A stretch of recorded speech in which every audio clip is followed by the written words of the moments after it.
because I don't think he's there. So we are live right now. Let me go ahead and do Oh, our there little he is. intro real quick.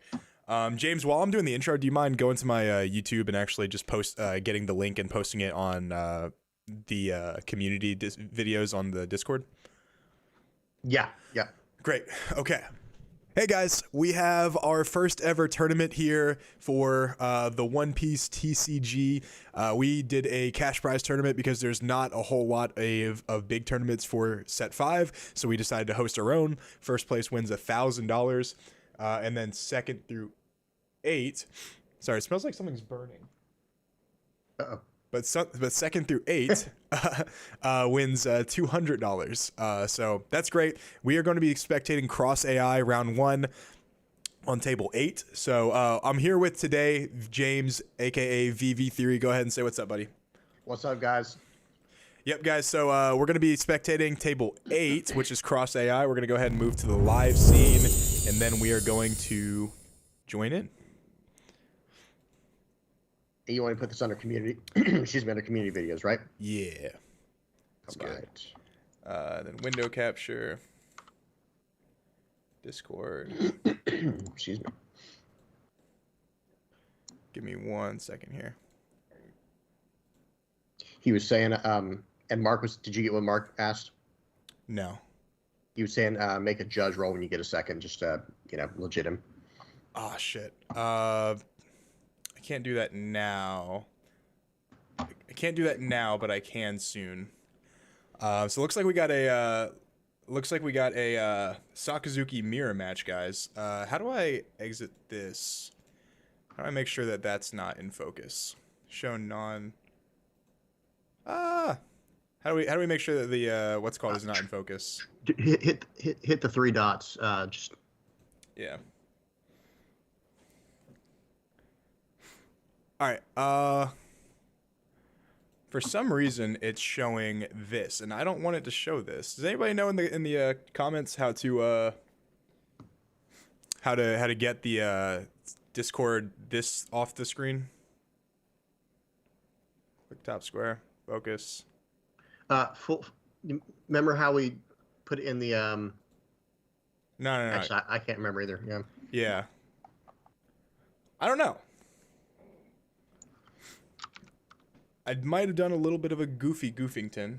Go full screen at the bottom. Full screen it. Oh, guys, I am not smart. Oh, actually, hold up. Hold up. No, because I can't full screen it, guys, because if I full screen it, it's not going to... At the bottom, not the top, at the bottom right. All right, hold up, guys. You see at the very bottom right that the pop out? Square, not... Maybe. You probably could use the pop out, but it's the bottom right square, though, is what they're saying is full screen. Yeah, bottom right is full screen, but if I do that, then it just shows, it goes to pushes this. over. Yeah. Guys, we are... Give us just a second, guys. Give us guys. 1 second, guys, and we'll be Gucci. Maybe we can try to pop out. And then, hold on a second. Hold on, guys. We're getting some we're getting some technical difficulties. So if we pop out right here, hold on, game capture, right there. Okay, and then we gotta change the mode to capture specific full screen application, or actually, hold up, specific window. All right, what about table 28? What's going on with table 28? We love Colo. Okay, hold on, guys. Give us 1 second while we figure out the pop out thing. For some reason, it's just not. We're gonna have to just stay on this for just a little bit while we're watching this game. After this round, we will get this taken care of. But for right now, I don't want to interfere with the game, so I'm gonna just show this right here, and I hope you guys can understand. We're having just a little bit of some technical issues. Yep. Then have to set it to window on OBS. Window on OBS. Well, the thing is, I did that. Capture specific window. And then what I did was this. Where's Discord at? Well, when I did capture specific window, but I don't have Discord on here. Like, Discord's not an option. So that's why That's why I'm not. I don't want to mess with it right now. But guys, we're gonna make do with what we got. So Mark said make the announcement to start. By the way. Okay. Well, I said they can start at 9:13. 9:13. Tournament. All right, so we're going back to table 8, guys. Okay, guys. We want to check out Cross. I understand people want to look at some table 18. We'll check them out in a little bit, but this is a Sakazuki mirror match between obviously one of the best players in the world and someone I hope is also pretty good. So I don't want to miss out on this game right here. So yeah, mirror match. What is that noise? We have a mirror match right off the bat. Yeah, mirror match right off the bat. Looks like Cross probably loses the dice roll and goes second, and he goes ahead and when it goes first, and he goes ahead and plays Hina, and then he's going to activate his leader effect to trash a Great Eruption and draw into a card. This is round 1, by the way, guys. You can see it on the screen, I hope. Let me know if you guys can't see it. Yeah, I've got the stream up on the right as well. It looks like it's coming out good. Okay, good. And guys, again, we'll fix the full screen in a little bit, and we'll take the table 18, or we'll take like the table numbers off of it. But for right now, I don't want to mess with it too much because we're in the middle of the round. But promise we'll get that taken care of. So right here, what we're expecting, guys, is it's really tough to win this mirror match if you go first. And the reason being is if you play Borsellino on turn or on 7 Dawn, then they can respond with a Great Eruption, leader effect, and Borsellino, your Borsellino. And then they are the last person left with a 7 cost 8K on the board. Absolutely. Yep. and being able to go first, or being able to go second rather, starting off with brand new. Now, Cross looks like he's running the 3 cost Hina that draws a card when you have 6 or less in hand. So he will be able to compete with the board here while still staying on curve, which is nice. Yep. A huge thing, too, is a lot of people are playing the blue Hina to do really good in the mirror match if they do lose the dice roll, because that's something that you can control. I was playing it for a little bit. I really liked it, but I decided to cut it for the ulti, if you guys saw in my video that I posted today right before the tournament started. So I think that it's a really good card. If they take their first life, you can also Houndblaze turn 2, after the turn after you play the Hina, and then you can go 7-7, or I'm sorry, 7-8, and put a lot of pressure on their life early on if you don't get rid of it, and they are forced to basically counter out or go very low in life. Now you will see a really cool play here is what the Sakazuki player on the bottom did against Cross was he attacked for 5 and he punished Cross because he went ahead and took it, and then he attacked for 7K after Houndblazing his Hina away with the branding. Right. So that's actually huge. Yeah, that was a big tempo shift. Excuse me, goodness. I do think that now he is going through quite a bit of cards now to get to hopefully what he needs here. He attacked into the brand new, and let's see what he's going to do for 4 Dawn here. So he discards a brand new. Actually, he discards a brand new. So he actually Great Eruptions to just cycle some cards, just and then discards his brand new to get off his leader effect, and then he plays a Borsellino. Now Borsellino is a pretty strong play. However, since he is going, our player is going on the what is it called? The 6 Dawn turn. It cannot get answered with a 7 cost Borsellino, which is great. However, if depending on what he plays here, he could just go very aggressive and basically just force Cross to not be able to do anything Borsellino related on his 7 Dawn turn. And being at 1 life to 4 life is actually kind of a big deal, especially because if you look at his hand, I mean, he has 6 cards in hand. Like, he's very healthy. Yeah. Plenty of room to work with, plenty of space here. And now I will say the most, how would you say this? Like the scariest thing right now for Cross is it is 2 life to 4. And that, like you were saying, that punish early might come back to haunt him, but it does give him a lot of new options in hand, to have 2 extra cards. Yeah, no, absolutely. And the thing is, like, I think they have the same amount of hand count if I can see this right. So maybe Cross has 7 and the opponent has 6, but it looks like he's swinging 7 at his life, which is probably just going to get met with a Borsalino 2K. Yeah, Borsalino 2K. Yep. Yeah. And then since he is at 6 Dawn, since he's at 6 Dawn, he put 2 on his leader. He's going to play something for 4, most likely either his own Borsalino or a Kuzan. Now, if he does play Borsalino, and Cross has a 7 cost Borsalino, I think he's in a fantastic spot. Yeah, absolutely. Yeah. So, and the thing is, going first, if your Borsalino doesn't get answered, it's so huge because then you can set up like a Sabo play. And then like you'll literally have like 1 or 2, like a Lucci and like a Borsalino and a Sabo. Like let's say you just hard play Lucci on your turn, or like hard play Hina, then hard play Sabo. You now have 4 characters on the board that literally can't be KO'd, and they cannot Rebecca Lucci that board, and it's just massive, absolutely massive. So he goes double 1K to get out of that, by the way. Like he counted Borsalino double 1K. Not what you want to see. Yeah, it does not feel good. Yeah, it does not feel good. And then he goes in and plays a Kuzan, which on play draws a card and replaces itself. So, dude, I'm not going to lie to you. Like, the momentum's all on the player on the bottom's favor. It's just... Yeah. Man, dude, it's tough. Like I said, like I tell this to everybody. I even said this in my YouTube video. If you're like me and you don't draw counters, like you have to play 10 2Ks. If you're only playing 8, you're not going to see them if you're unlucky. Right. Yeah, even with the amount of cycle that Sakazuki has, with the amount of card draw. Because think about it too, like when you do your brand new searches, typically you're going to want to draw gas instead of the 2K counter, but sometimes the right answer is to grab the 2K. You know, I can't tell you how many times I've grabbed a Tashigi over an Ice Age or Great Eruption. It's just sometimes it's the play. Up. Yeah, sometimes you have to do it, and I think does he pretty much have to slam 7 cost Borsalino here and force because his opponent, you know. Yeah. He doesn't have to. I mean, this can definitely be. I mean, I feel like obviously Borsalino on curve is the best bet here because like Rebecca, the first person to like Rebecca Lucci usually like loses because then they can get their board can get Rebecca Lucci'd. So like if he just like he swings, oh my god, he swings 5 here and it went through. Yeah.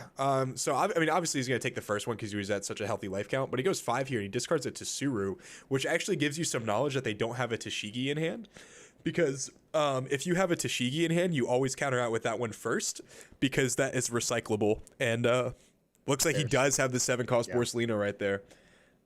And I feel like that's absolutely the play because this will at least take up his turn playing the Borsalino into this if he even has another Great Eruption in hand. Well, it's also just I'm sorry to interrupt you, James, but you're exactly right. The thing is, the reason you attack with the Borsalino here is because if he does answer with his own Borsalino, all he's going to do is attack 5K with his leader, which can easily get met with a 1K.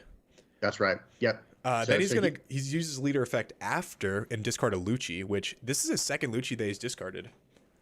So he probably has Rebecca in hand though, so he should be able to get that back if needed. Sure. But like you already know, you'd rather go Hina there, for the free play out. So here we go, 8 Dawn. Let's see if he played exactly into Cross's hand here, like you were saying with the.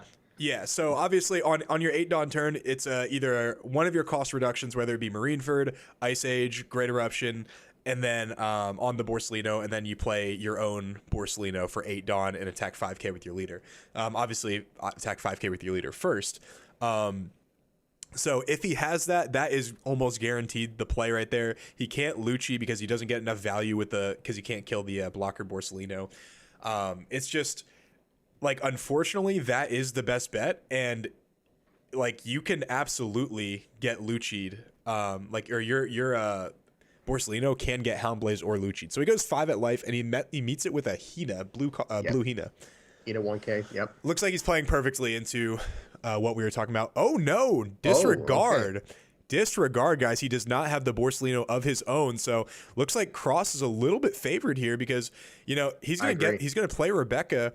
And Rebecca's obviously going to do some type of cost reduction play. And I think he's going to have to Lucci for 1, which is not a good feeling at all. Yeah. That Rebecca play is really interesting. I'm really curious to see what he goes for here. Is it so the Hina, is he going to have to how does he what is he trying to get rid of? He's trying to get rid of the 7 cost, right? So is he going to have to Hound Blaze this?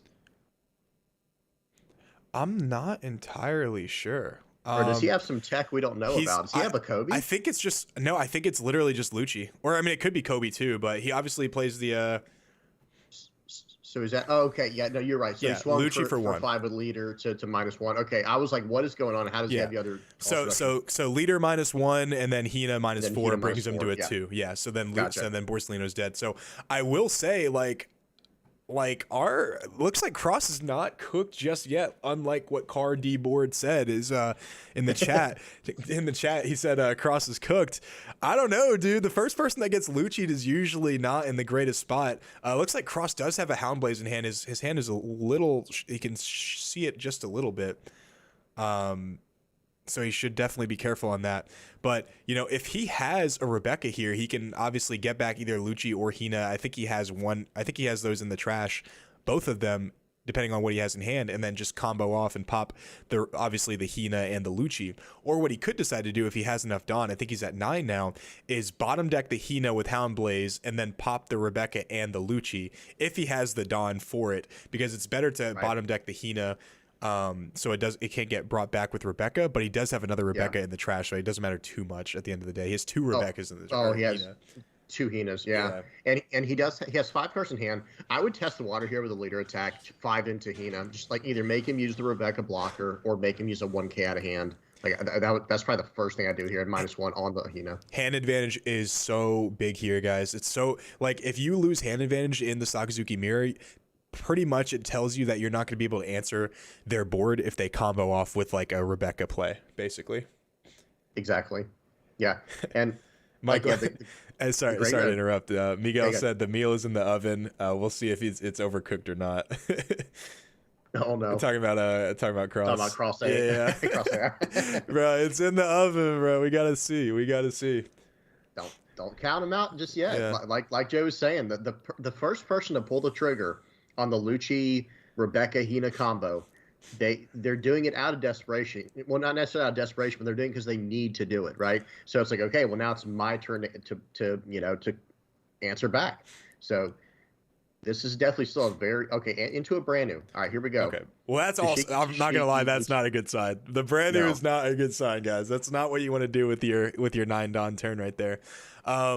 Yeah, but I mean, I wouldn't cross him out, guys. It's like back in set 1, the first person to drop 10 cost Kaido usually lost the game because then your 10 cost Kaido got 10 cost Kaido'd in the mirror match, right? So it's similar with Rebecca and Lucci. So we'll see exactly how it goes. He plays brand new, discards the Tashigi that he searched off brand new for his leader effect. And looks like he's separating 4 Dawn for a potential Rebecca play. Yeah. Oh my goodness. 5 into something. Probably the Rebecca, I would assume, right? The Hina, I think so. -1. My boy Connor's in the chat too. He said nah, Cross should be good depending on his play here, and then he says whelp. Yeah, we're feeling the same way, bro. We're feeling the same way, Connor. Yeah, it is. As soon as I saw the brand new, that is just not a good sign. I was playing against my homie Ryan last night after I won our locals, and my first like 7 turns were just like brand new Sabo, like trying to find some type of removal. And I was like, yeah, this is not what the ideal play is at all. So, not even once. Yeah, so if you play brand new on that turn, it's not good. Yeah. And he's, like you said, he's got 4 and 3. It is so that the player on the right, on the bottom is still determining what he wants to do, right? What you're like, okay. Exactly. He doesn't know if he wants to save this. I think he's attacking into the Hina, if you were correct. I think so. I think it's got to be Hina. And it looks like he's about to pick it up or pick up a life card if it's no. So it's at Hina. Oh, it's dead. I like that. It's dead. Yeah, going -1 at the Hina is a smart play there. So he'll probably follow up with some type of Grady Eruption. He has a Hound Blaze in hand. I know that because we saw a glimpse of it when we were watching. A little bit of hand bleed, yeah. So I mean, yeah, actually, Fabi GG is right. He could hardcast Hina into Lucci. However, he would only pop the Rebecca. Swing 5. So he swings 5 with Borsalino. Okay. I'm not sure about that play actually. I'm not a huge fan of swinging 5 Borsellino in turns like this, especially. I mean, I guess if he drops Kaido next turn, then that's obviously a good play. But And it does go through. it does go through, and then he plays his own Borsellino. Oh snap, guys! Who said Cross was cooked? Who said Cross was cooked? See that? That was a good turn, bro. That was a solid turn. I kind of like the Borsellino attack there because, you know, Borsellino in this matchup is just not safe. You know what I mean? From Town Blazes, Borsellino 7 cost. The 7 cost Borsellino, man. Like, I don't know, man. Like, it can stick sometimes because it's like it's Oh, not. yeah. You can't use like Hina doesn't answer it on its own. Like, you have to use leader effect to target that. So it's like a 2-card combo. Ooh, we got a donation we got from Vern. From Verno. Vern. Yeah, Vernon, I appreciate you, buddy. Thank you so much.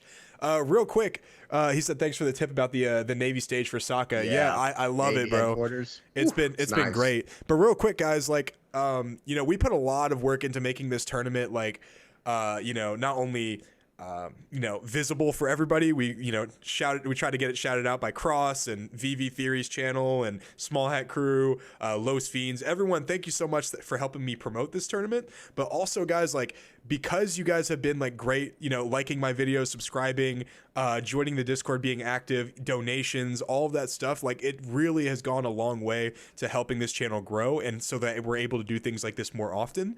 And this is the first tournament that we've ever had, and I'm hoping we can have even more that are even higher quality than this one. So this, of course, is just a test for future tournaments to come. So I really appreciate all of you guys. Thank you. Okay, and we're back. James like, I can't really follow that one up. Yeah, no, well, it was perfect. Yeah, because we really do. It's great for the community. It's great for me and Joey. It's awesome. Everyone wants to see a big tournament right now. You know, and like you mentioned earlier, you know, there's just like this lapse in the tournament scene.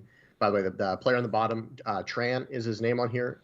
He is deep in the tank right now because he's got to climb out of this. He started with a Great Eruption, by the way. That was the start of his tournament's Great Eruption. Yeah. So, but yeah, this kind of tournaments are so necessary, you know, and it's just fun. It's just a good time. Yeah, no, absolutely. He said, show me the Mihawk. So a lot of people are opting to play Mihawk. I've always said Mihawk was good. I just, for some reason, can't really seem to work him into my deck. But I do like Mihawk. He helped me win a serial shank. So, you know, I'm a big Mihawk enthusiast right here. Zai Edwards asked, did you allow yellow players into this tournament? No, we did not. We did not. We banned all yellow players. No yeah. They snuck. If they snuck in, it's under our nose.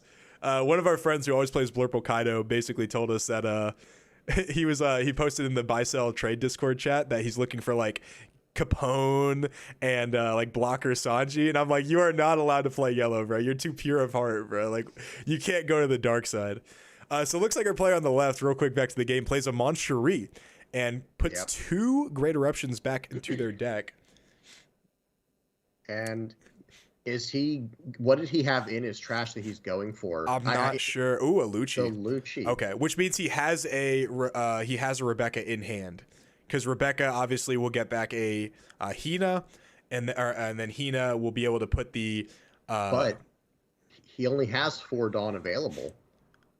Oh no, actually, because he did 2 Great Eruptions. He did do 2 Great Eruptions. So the Lucci will be able to get the brand new and the Borsellino off the field then, because Great Eruption obviously is 4, and then Leader Effect is 5, so it'll put Borso at 2, and then attack. Yeah, okay. Oh well. Well, no, the attack puts the Borso at 2, so he has to find some other way of cost minusing to drop brand new. Yeah, like maybe an Ice Age or like or like a Navy H. Dude, a Navy HQ here would be amazing. Yeah, it'd be so massive. Yeah.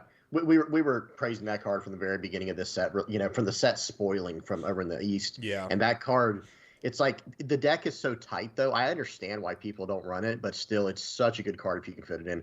Has to Suru, has to 2K counter, you know, use a 2K counter in Suru. Oh, okay. Yeah. So okay. So obviously the Lucci play is coming out. He didn't tap a Dawn for Tsuru, though, because he used 2 Great Eruptions, and then Mon Cherie is 4, and then Tsuru is 5, so he should be at. Actually, he should be at 5 Dawn. Yeah. Guys, I'm not able to do math. I'm not a math guy. All right. Math is hard. You know, I actually I don't want to throw my teacher under the bus here, but I'm gonna, I'm not gonna name any names.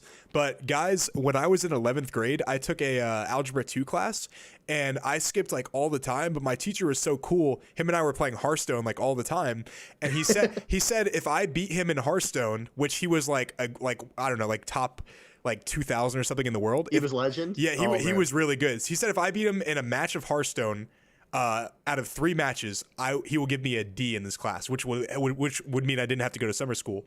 When I tell you guys, I grinded the all 22. I looked at all the meta cards, bro. Like I was like watching, Hearthstone. bro. I was watching all the gameplay, and I beat him, bro. I got that D, bro. Oh, actually, that sounded kind of sus, but I got the D in math. It was, yeah, man. It was a journey. I studied harder to beat him in Hearthstone than I did to actually like do math. Like I could have just actually learned to carry the 1, but I didn't do it. See, meanwhile, we have like this yin yang personality type or something, Joey, where I'm like the total opposite end of the spectrum nerd, where it's like, yeah, took calculus in high school. It's like, just absolute nerd. I mean, well, according to my calculations. Geek? What? Yeah, pause, bro. I know, bro. It's sus, bro. I'm sorry, guys. I said that sounded sus, so I took it back, bro. I took it back. He did take it back, so. All right, so I'm sorry. What do we got going on in this game? So he ended the turn with the Lucci play. Oh, man. And now we're back over to Cross. Cross starts off with I think swing 5, it looks like. And 5 at the Mon Cherie. 5 at the Mon Cherie minus a cost to something, I assume, right? Oh man. Yeah, I'm surprised he did not block that with Rebecca. Well, it's gonna die. Oh my God, he goes into Kaido. That's a big play right there. And the thing is, he's already gone through 3 Great Eruptions. So the only way for him to, and he's gone through a lot of Luccis too, I'm pretty sure. So the only way for him to really answer this is like a Ice Age Borsalino. Yeah. I mean, of course he can like Rebecca, Ice Age, and then Houndblaze, but like that's a 3-card combo right there. The only 2-card combo to get out of this Kaido right here is a leader effect to swing into the Kaido, make him a 9, Ice Age, make him a 4, and then Borsalino. Yeah, but now that will be his entire turn invested into the 10-cost Kaido. I think you have to just. I always think you have to ignore the 10-cost Kaido at this point, unless you have a completely, just perfect answer like you're saying, where it's like, oh yeah, we'll just do an Ice Age and to drop him down, then to get rid of him like this, or if he's running like a Tech Kobe. So I will say, real quick, Fabi, I did not play Token Druid. I played I think Ice Mage back in the day. But or Frost Mage, Secret Mage basically. But real quick, I always say that if you can drop Kaido when you're at 2 life, you are like so safe. And look at Cross's position. I was gonna say, look at Cross position. Not only does he have a blocker, but he has 2 life. And then if you look at the player on the bottom, he only has 1 character that can actually realistically attack, and then his leader. So like he can block with Borsalino and only take 1 life, and he just drew 4 cards. That's huge, dude. Cross is playing cool and calm and collected, not trying to slob on his knob or anything, but like this is like for someone who started out so rough, this is really good. Yeah, and like you were saying, he is having a little bit of hand bleed there, because I'm 99% sure I saw an Ice Age in hand, and so it's like, okay, that's so now pretty much whatever. In Cross's hand or not? Cross's hand, yeah. So, okay, this guy's splitting like 2-3-3-2. That's got to be just like mind games, right? Because dude, I usually do that to throw people off. Yeah. Because let me ask you this: has he played even 1 7-cost Borsalino on the right or on the bottom? No. Okay, a lot of people only play 2 though. I play 3 in mine because I think it's like absolutely insane. So he's going 6 at life here, probably -1 to the Kaido, and I think it's going to be Ice Age Borsalino. And if that is the case, things could get ugly. But I think. Okay, he's gonna 1K counter out of this. He's gonna Bors 1K the Hina. Okay, so he's running like 3 or 4, probably like 4 Hinas. It seems like 2 or 3 Hinas, because we've seen 2 in the trash now, or 2 being. He used? has. Are you talking about the player on the bottom? No. Oh, sorry. He played Mon Cherie. Okay. Mon Cherie. Okay. So he's gonna get back to Rebecca probably, right? Yeah, he's gonna bottom deck the Kuzan and a Monshri, it looks like, and grab back Hina. Ooh, no, a Hina and a Okay, and a Hina Kuzan he's Kuzan. putting back. Why? So why not put back the Moncherie? Because Moncherie is not recyclable. Yeah, you just can't get it with anything. Yeah. So that's, I mean, that's just like a weird decision right there. Yeah, it really is. I mean, the thing is, like, obviously, like having two Hinas in the trash like might not mean mean a lot, but like there are turns where I've had to double Rebecca, to double Hina and then Houndblaze like a 10 cost Kaido. Like there are turns where I've done that, and like I've set up 2 blockers and 2 5Ks with the 8K attack. Like it's definitely possible, and like it can be useful. So I think that, you know, obviously it might not come up this game, but it's actually really huge to be able to do that. And so he just played Hina. So hard plays Hina to do what? -4 cost to the Kaido, I assume. So Kaido is now at 5. Right. Yeah, so right. he has 3 Dawn. If he has the Ice Age Houndblaze here, I mean, that would be huge. And then obviously he just goes 9 at life. With Lucci. Yeah. He's really deep in the tank here. This is, you know, this is, we have to take we got to think about the amount of time left in the round too. This game's actually going pretty long. Yeah. So obviously the round started at 9:13. So, but I actually didn't make the announcement till 9:15. I just assumed everyone would just start at 9:13. So 40, and we're doing 35 or 40? 40 for online tournaments, obviously. So okay. 9:15 plus 40 minutes. I'm not a math guy. It's what is that? 9:55. 9:55. 9:55, guys. Guys, according to my yeah, nerd, little geek. Yeah, guys, I'm not a math guy. I've been up since like 6 in the morning because I had to walk my dog and try to eat breakfast, set up the remaining parts of this tournament. So yeah, I definitely didn't. I definitely didn't get enough sleep last night, to say the least. So it is now Cross's turn, and if the fact that his Kaido's stuck, yeah, I think he wins this game. That's crazy. Yeah, the fact that it's stuck is crazy. And I think he should Lucci this turn to clean up some of this chafe. And there's, well, he almost no doubt he has a Lucci now, right? Or can at least get it with a Rebecca because of the Kaido. So it's like, if he can clear this board a little bit, smash some stuff around with the Kaido, like you said, I think I think he will definitely be in the position to win this game. The thing is, I always say this: if your Kaido sticks, I just don't think you can win the game, because not only do you have a 12k body that's swinging perfectly into like all of your characters, but like, or all of his characters, like he can easily kill that Lucci. Obviously, Rebecca can block, but like you just drew 4 cards that like gave you the answers to deal with the rest of his board, and then you can swing. Sorry about that. Swing over the rest. And think about this too. Like we talk about this all the time. And remember, I was even mentioning it about Cross and Will in videos we've had in the past, where he's doing non-committal plays right now. It's like, okay, swing 5 in your Moncherie. Now he's probably going to follow that up with a swing 12 into your Lucci, just to have full control of this game. Absolutely. But we'll see what he does here.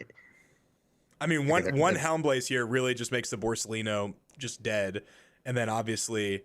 The thing is, though, he wouldn't have swung with his Sakazuki if he had the Houndblaze, though, right? I mean, unless he has no cost reduction at that point. So he's swinging 12 at something.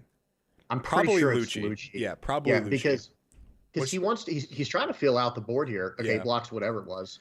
Now, I'm surprised he didn't block out the Borsalino, like for the for the attack with Sakazuki for 5. Well, especially when he gets marked. It makes sense. It makes sense because if he somehow gets rid of the Rebecca, then Borsalino is like rested, and then he can just like wipe the Lucci like relatively easily. The thing is, though, like he can just Houndblaze the Borsalino, which I think he's going to be able to do. I mean, yeah, Houndblaze, Borsalino. Houndblaze, it's out of here. Yeah, it was never going to stick. Yeah. How did he get it to 2 costs, by the way? Leader effect and what?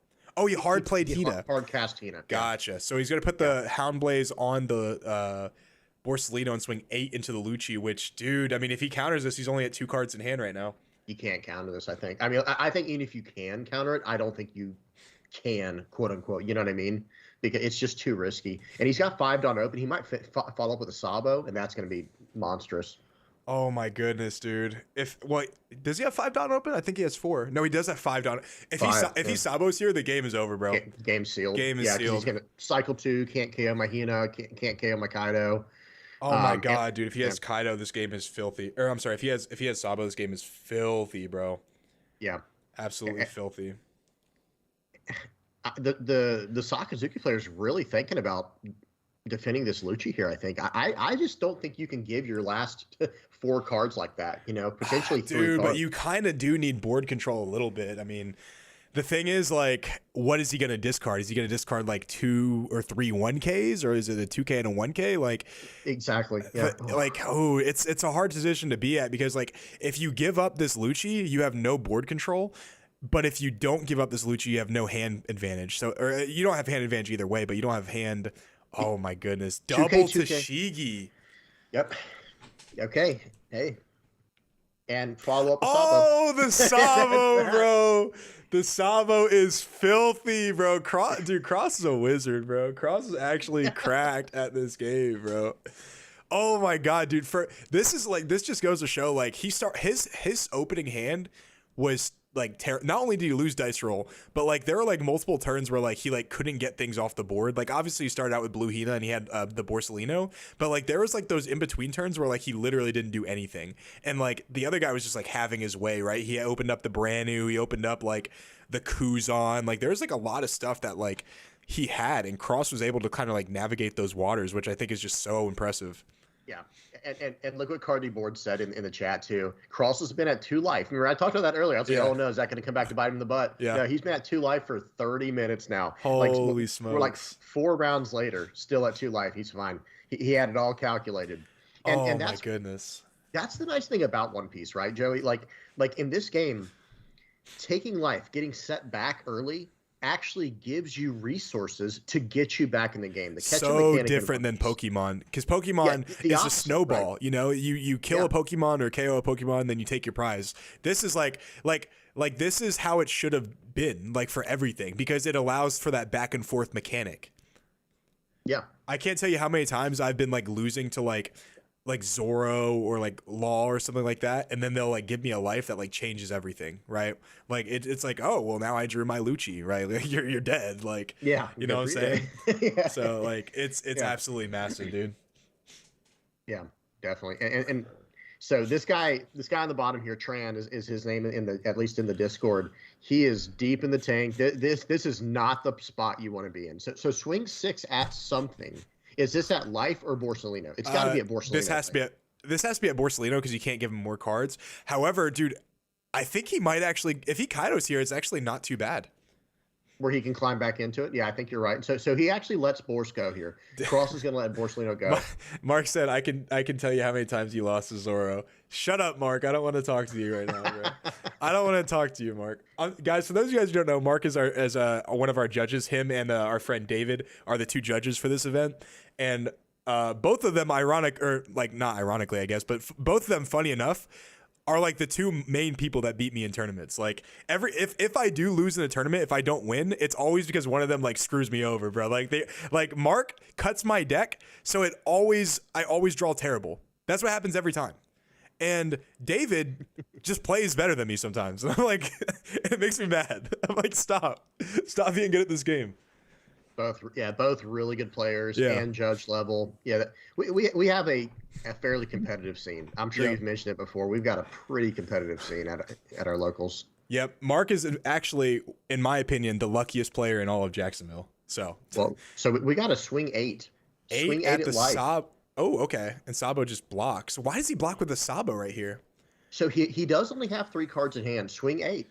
8. Okay. So he cracked his board a little bit. What is this right here? Kuzan? Borsalino. Okay. Borsalino, okay. And look at that. That 10 cost Kaido is just running rampant right now, bro. And he has 2 cards in hand, by the way, and we know he lost 2 Tashigi's last turn to counting out to save the Lucci. If he has a Hound Blaze, I think the game is just over. I don't know if there's a way to climb out of that.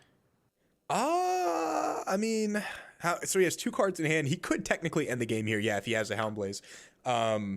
It would require like him not to draw straight 2Ks from life, obviously, but you know how Sakazuki is. Okay, but dude, he has to, and I mean he has to attack with if he Hound Blazes, he has to attack with the Hina first, because a Hound Blaze trigger can bounce the Hina and then actually keep him in the game.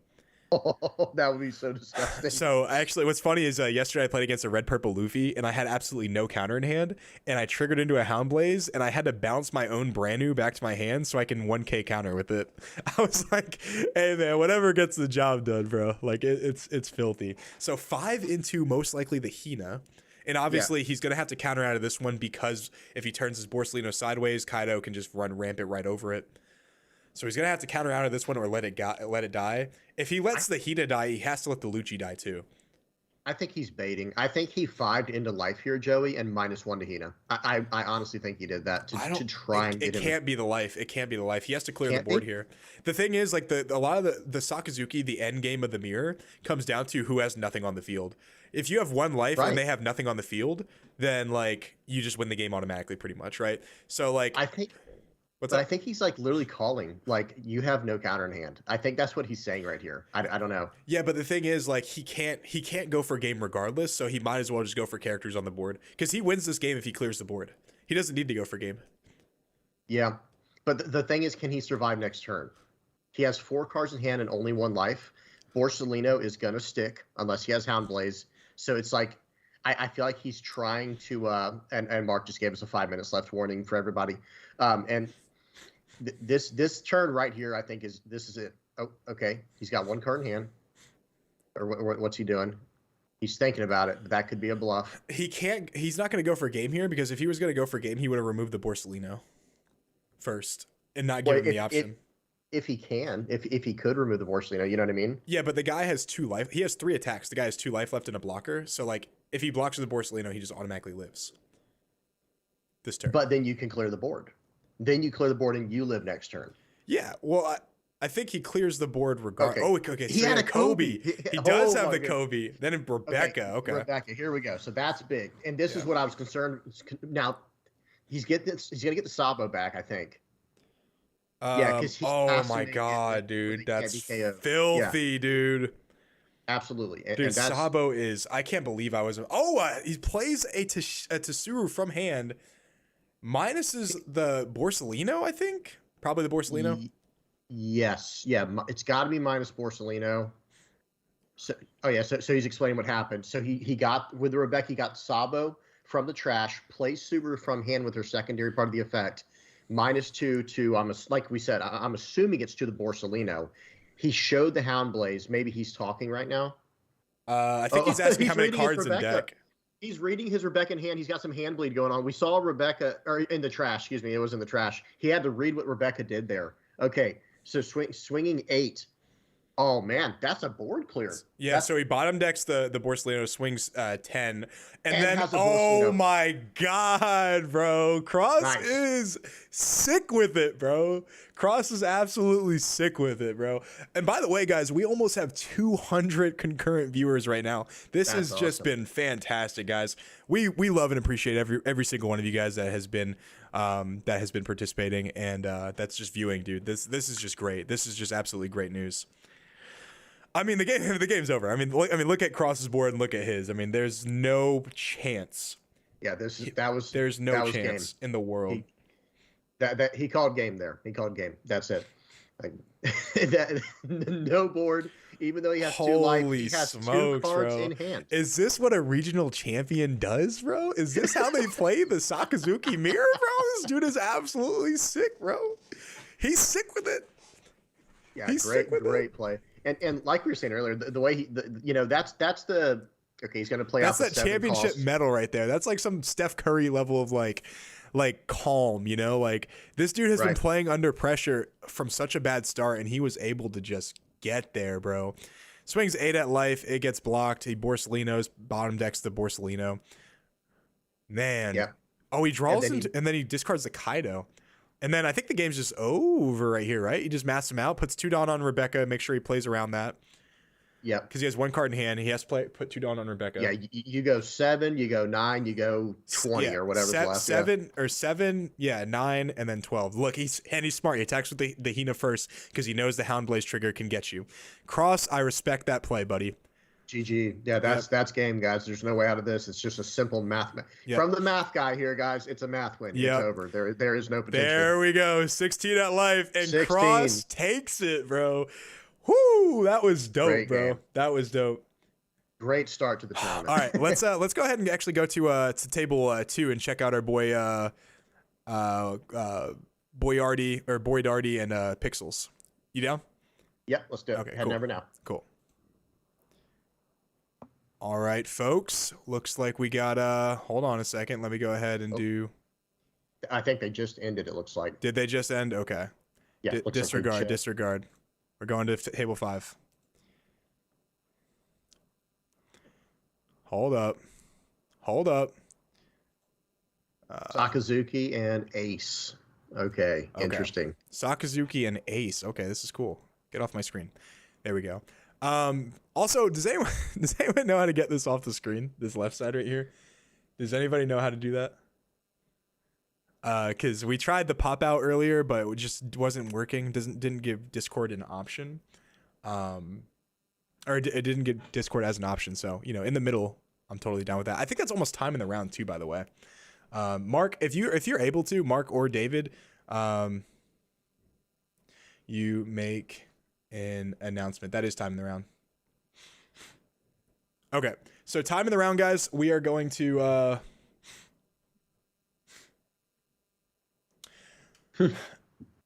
This person said this angle hurts my brain. I feel you on that for All the Sakazuki player. So yeah, it definitely isn't great. All right, guys. So when we go pop out, so I guess since we're kind of waiting for this to kind of end right here, let's kind of fix this together, right? So when we click pop out right here, you guys see where my hand is at? Pop out. It goes into a full screen. However, when the window capture that I'm on, it gives me. Hold on a second. Someone said to get the giant round 1 thing off. Or maybe move it to the right side or something. Bottom right, click the box full screen. No, I didn't mean to do that. My fault, guys. My fault. All his private messages. No. Table 5. All right, well now. Uh-oh, guys. Now it messed up a little bit. Hold on. He made a boo-boo. Let's see. Because now I'm on Discord again. Oh, there we go. Yeah, guys. So when I click pop out, it pops out. Don't get me wrong, but you guys aren't able to see it because the window capture that I'm on. Oh, I guess the game just ended. The window capture that I'm on doesn't show. Like, it doesn't give me an option to view anything else. Does that make sense, guys? I hope that makes sense. Like, I swear to God, I'm not tripping here. It just doesn't let me do it. I'm using OBS Streamlabs, actually. You know what people probably do, Joey, is they just cut that off. Like would they whatchamacallit, a thing, I can't think of the name of it. Like an overlay. An overlay? That could be true. That could be right. Yeah, guys. Yeah, no, even if we go to full screen right here, look, it's this right here. So, hold on. Everyone keeps saying try full screen in the bottom right. God, dude, they're driving me nuts. All right, guys, we'll be right back. We got to set up the next round. I think the pop out might work, by the way.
All right, guys, we are back. What do you guys want to spectate now? Do you want to spectate what's going on at table 1? What are these guys playing? Luffy versus Sakazuki. Do you guys want to see Luffy versus Sakazuki?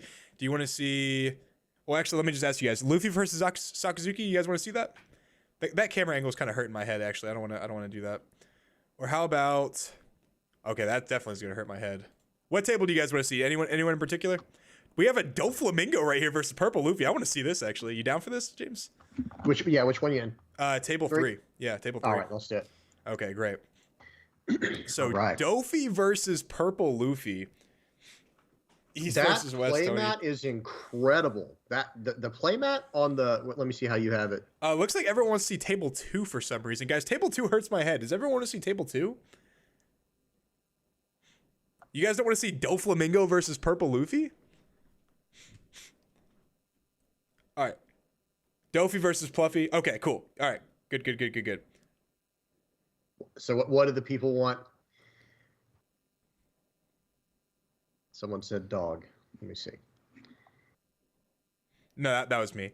I gave him all the permissions of like a mod, and it's not allowing him to like at everybody.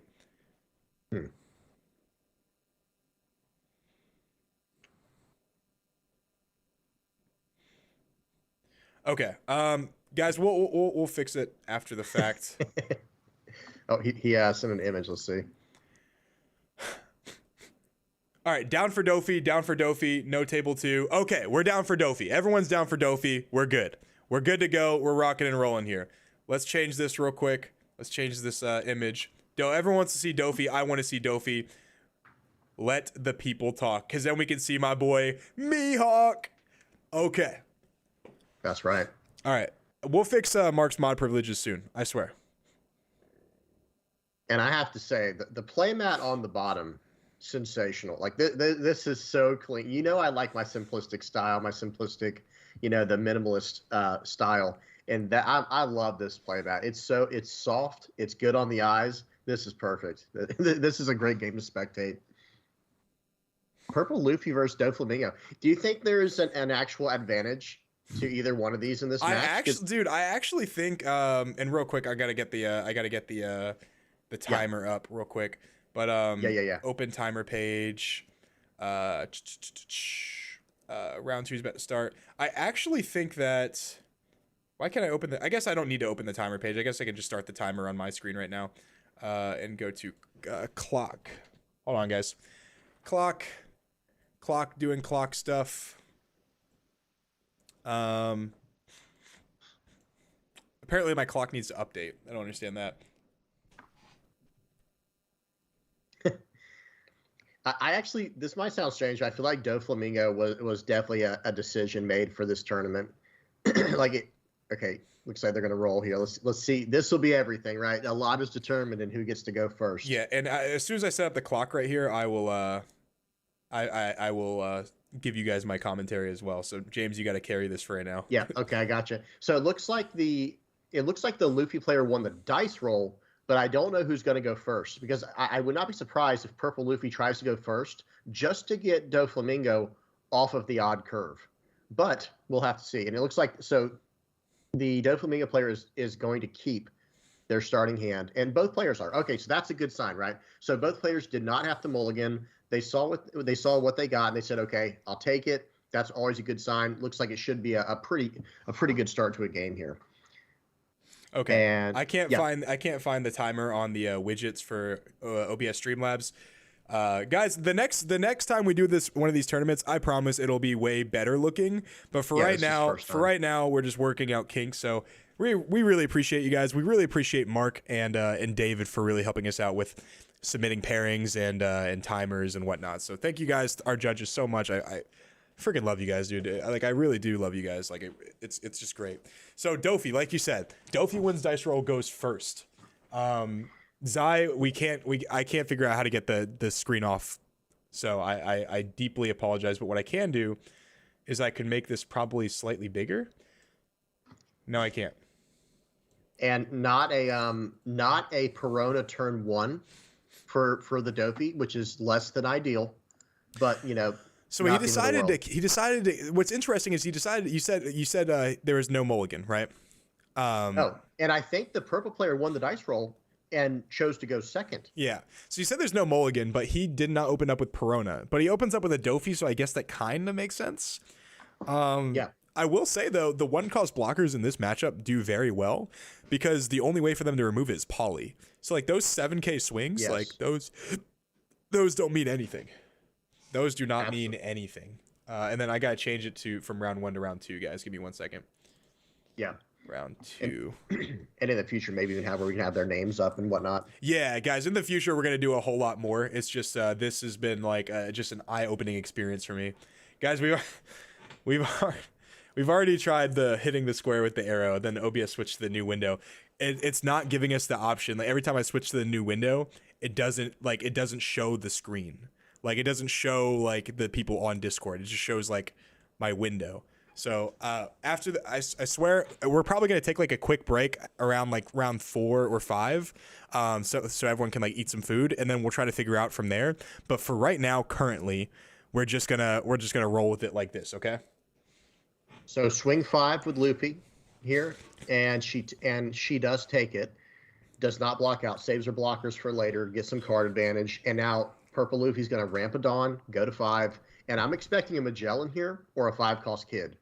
Yeah, Magellan obviously would be huge here. The thing is, Massive. Doflamingo. Oh my God, the Magellan is so nasty, bro. So Doflamingo.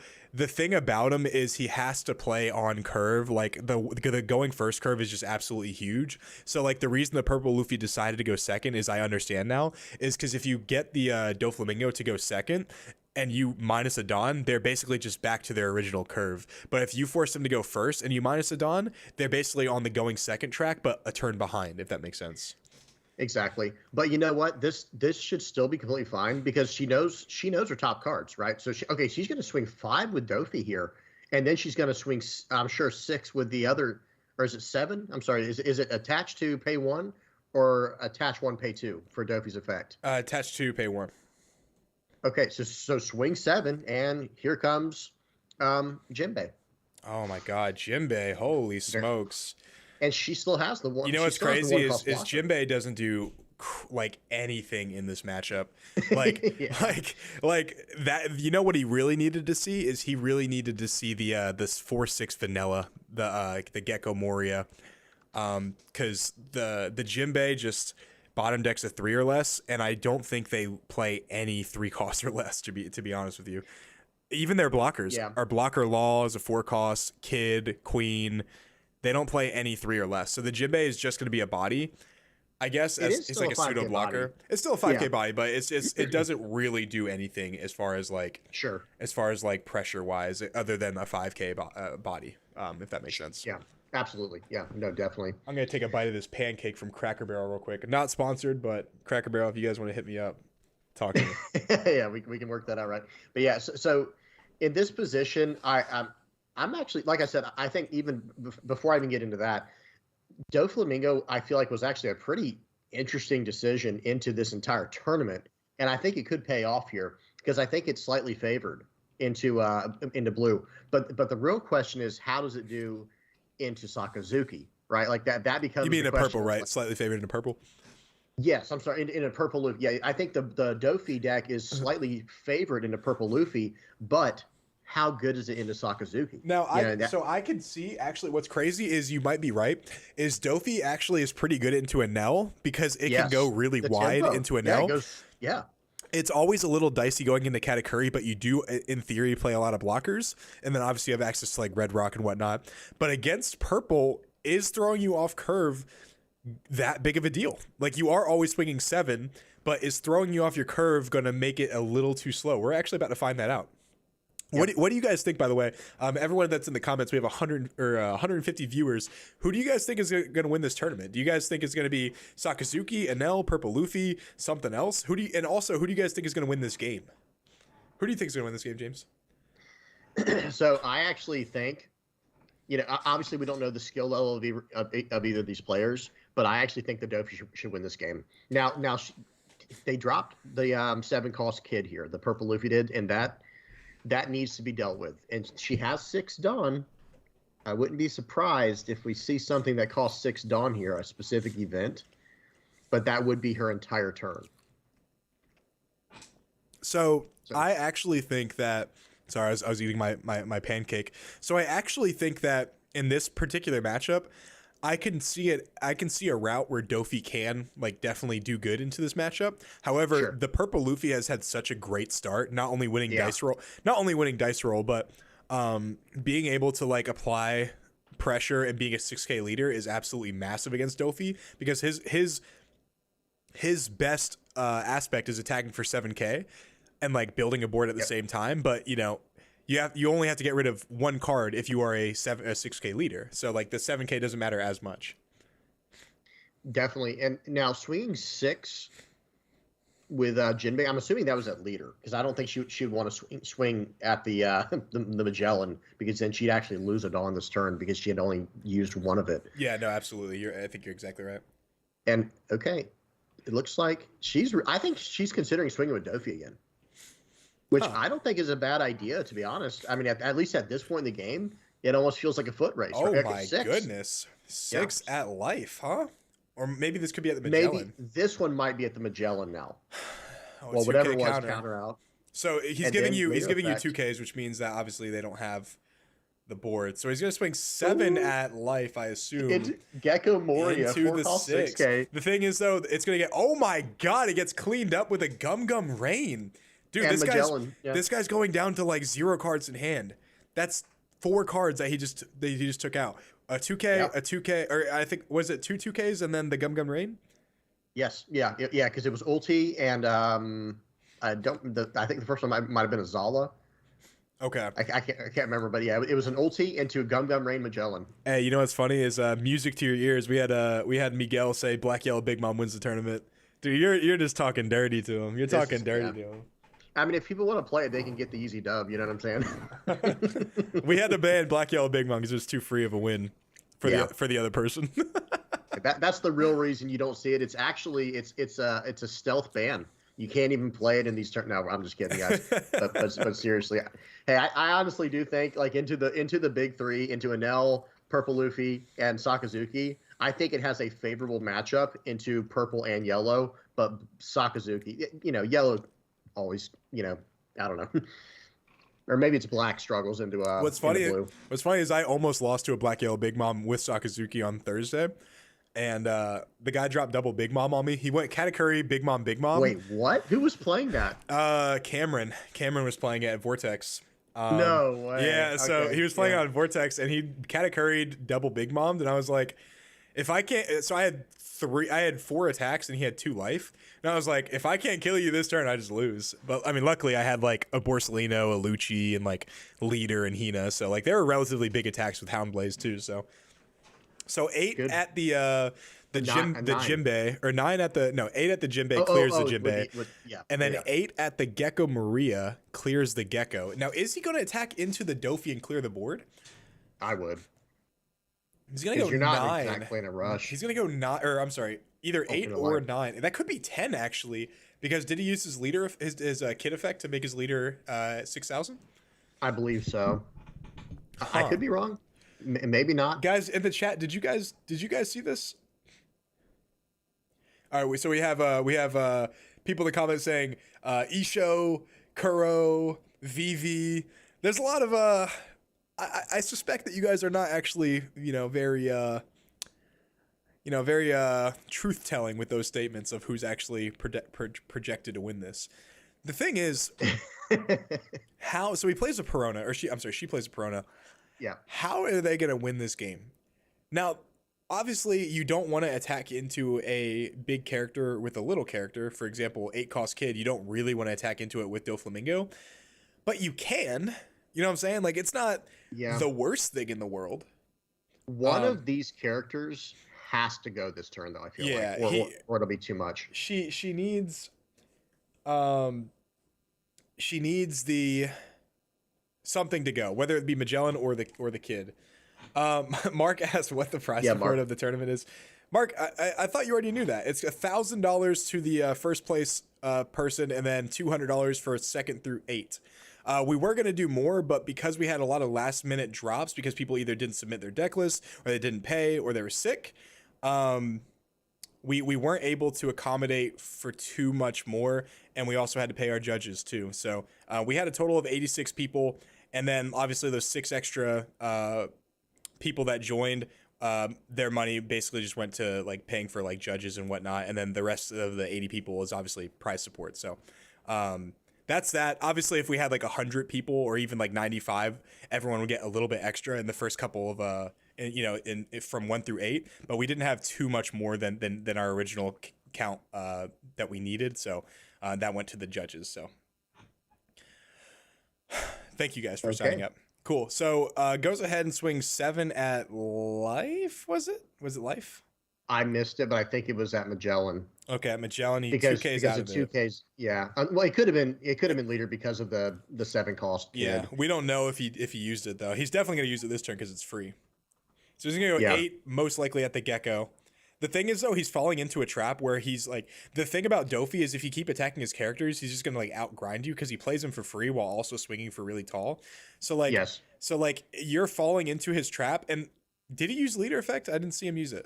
Yeah, he used leader effect to get Gecko Moria, the 4 cost, the one with the effect, Ooh. and then he played out a Bartolomeo Kuma, and then got the there you go, 4 cost 6 standard play. So I assume that was going into Gecko, the 8K swing, and then the Gecko was blocked for by the what's it called?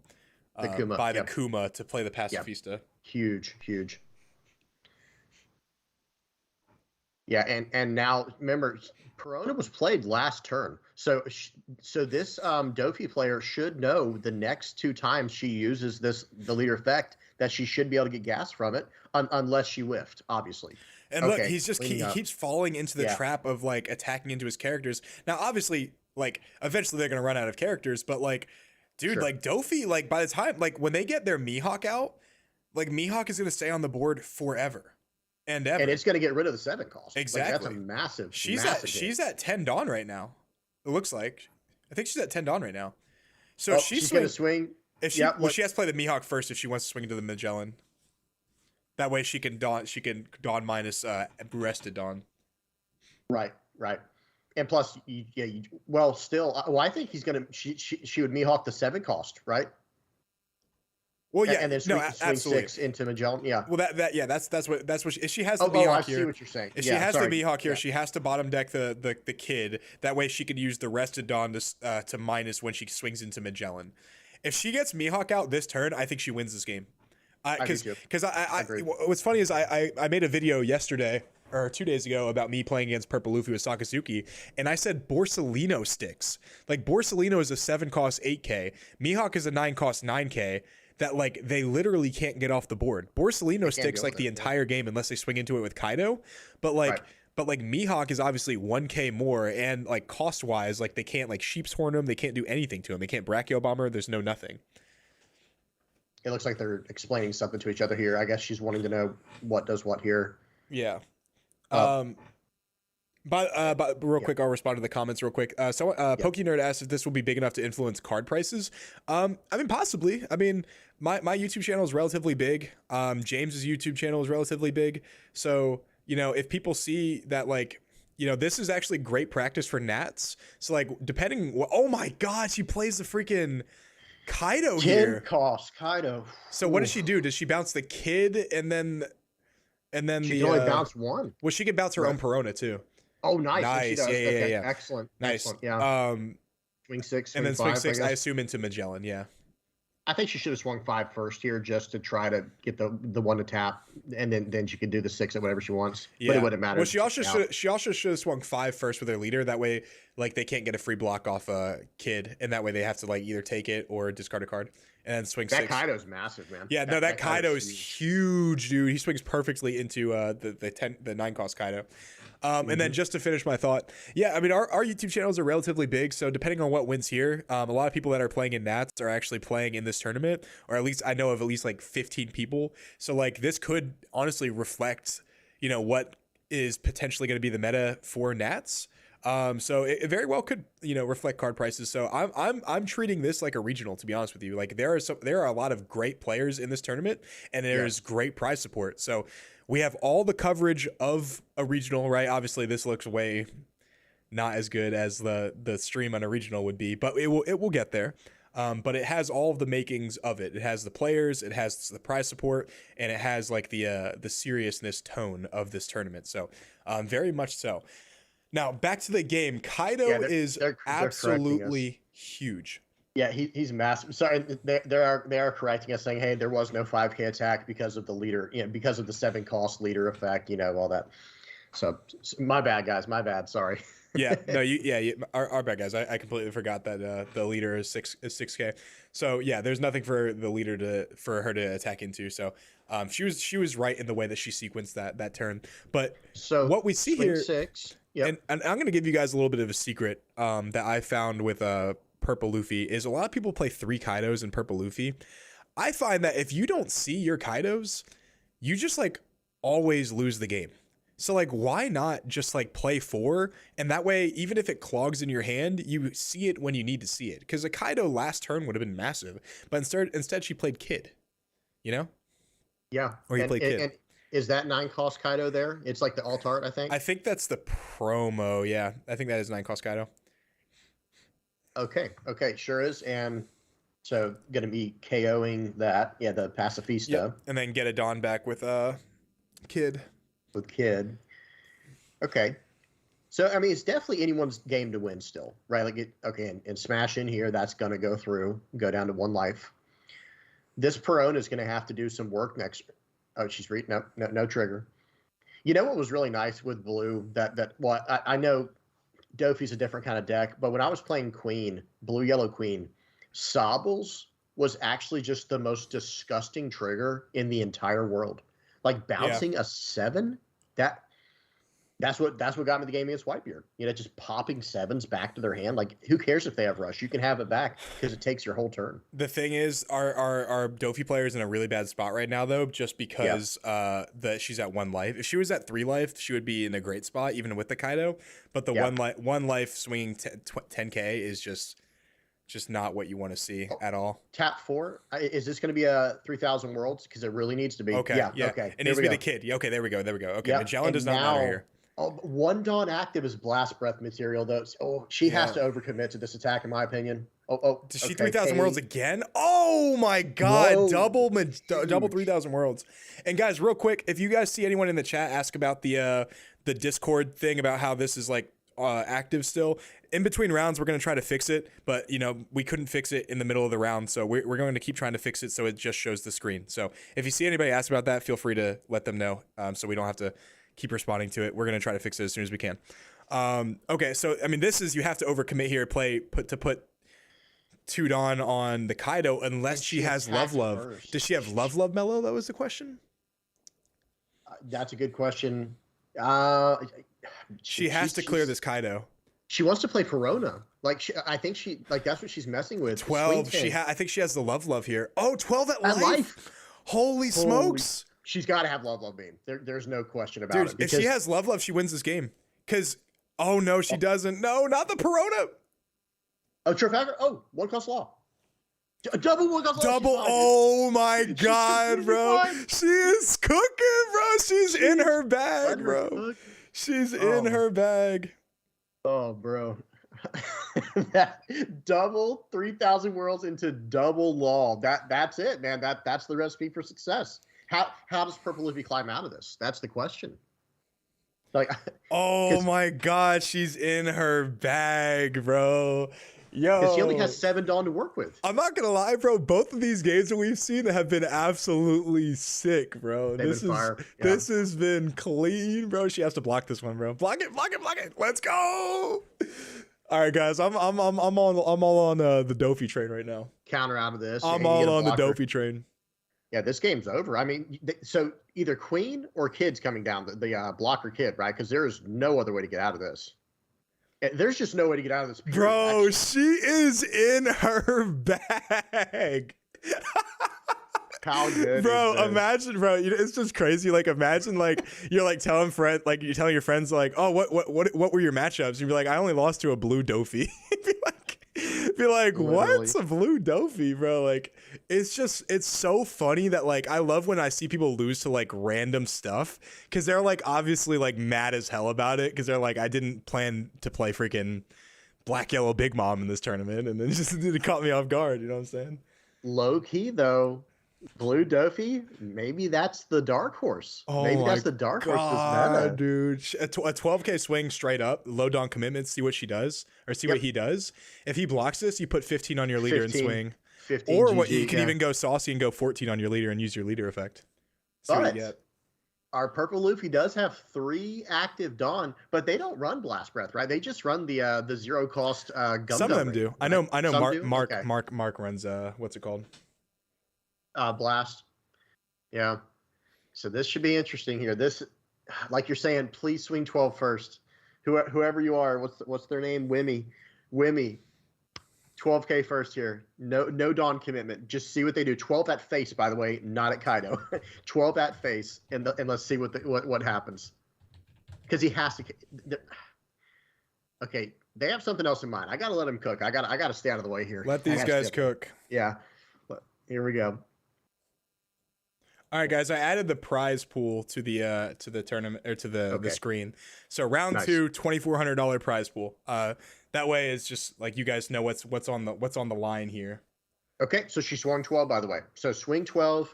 I'm assuming it's at face. No way you swing. This girl is actually playing so well, bro. And then he blocks, so you put 14 or 15 on your leader and swing for game, bro. She's in his bag. That's right. 10 plus 5. She's in her bag. Come on, do it. Here we go. Oh, there we go.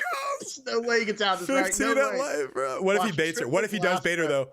Oh, GG goes to Dofi. Good Dofi takes the game, bro. That was sick. Bro, her hand was in all counters, bro. She was so cooking, bro. She was absolutely cooking. All right, guys, we're gonna be right back, and we're gonna try to fix this full screen for you guys. Okay.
What's that?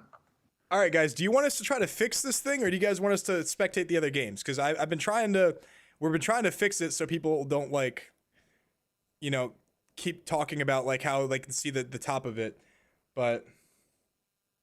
So Ace TCG. I clicked Alt left click. What do you want me to Alt left click? Do you want me to Alt left click the actual screen itself? Because I Alt left click the window capture and nothing happens. So I'm recording the window right now where it says, the window right here says, it gives me all the things that I could possibly,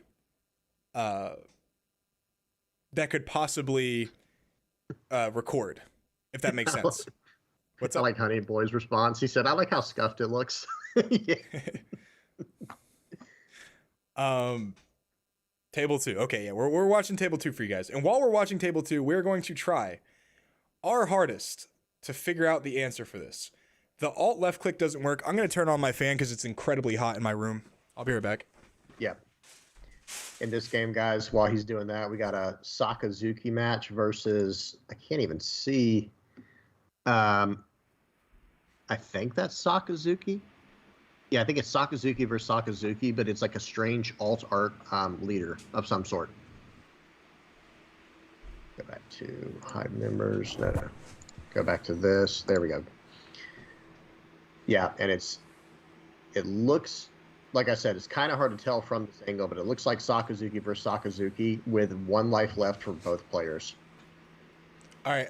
Hopefully, can you guys? Is my fan too loud, guys? Can you hear it? If not, I can turn it down a little bit. It's just incredibly hot in my room right now.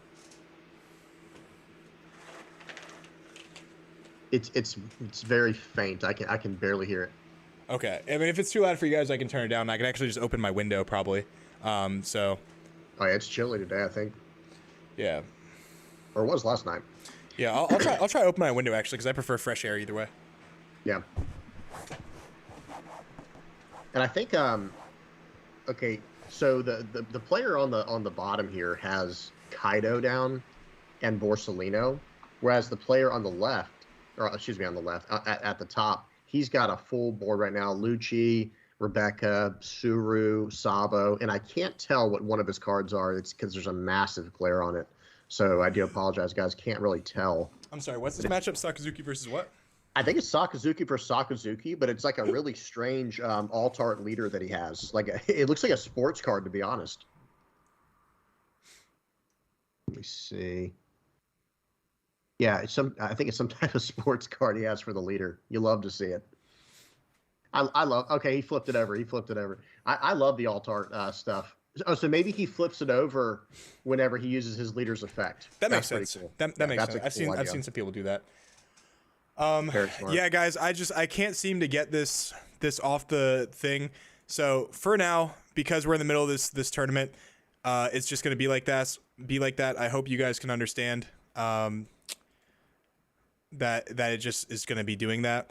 And we will fix it as soon as we possibly can. Probably, though, to be honest with you, when we take our break so everyone gets some lunch. So if you're annoyed with it, I'm sorry. Just don't watch the stream. But we can't fix it right now. So we will try to fix it as soon as the thing is over. So now that we've established that, let's talk about this game. How much time is left in the round? We started at 10:07, right? Right. 10:07. So with that being said, 10:07 plus 40 minutes is 10:47. So guys, we have about 12 minutes left in the round. For those of you guys who know, I am not a math guy, but I'm able to do a little bit of simple stuff. Kaido's huge. Looks like we got a message from Cross. Let me see what Cross has to say. Yeah.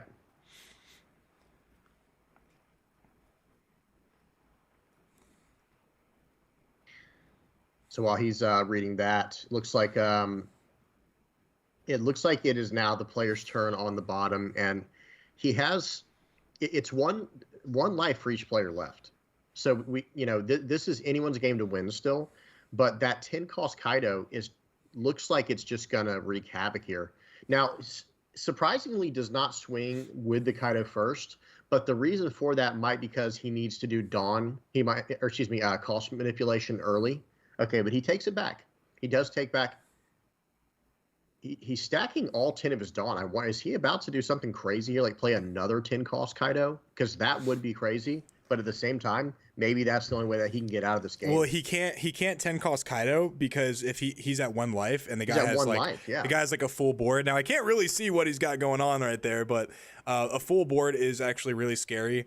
For a 10 cost Kaido, because of course the most you can draw is 8k encounter, and then using 2 7k attacks automatically just depletes what you drew. Yeah, 4 cards gone. And that's best case scenario. Right. And so just I zoomed in on the other player's board while you have them both up like that. The top player has a Sabo, a Suru, a Rebecca, a Lucci, and I don't know what one of the cards are. The glare's too much. I can't see it. So pretty decent board. He's got some work here. So swing 7, he -1 to whatever the one has the glare on it. And we'll have to see. He's really thinking how he wants to counter out of this. It's probably going to be like maybe a Sabo and a 2K. But it looks like was everything good with what you're saying with Cross? Yeah, apparently he lost round 2 and he's just really tired, so he's going to go back to sleep. So. Oh, dang. Yeah, poor Cross, guys. even sometimes even champions can have a rough day. And playing a deck like Sakazuki, that's Yeah. an extremely meticulous deck to play. Yep. If you're tired, you're at.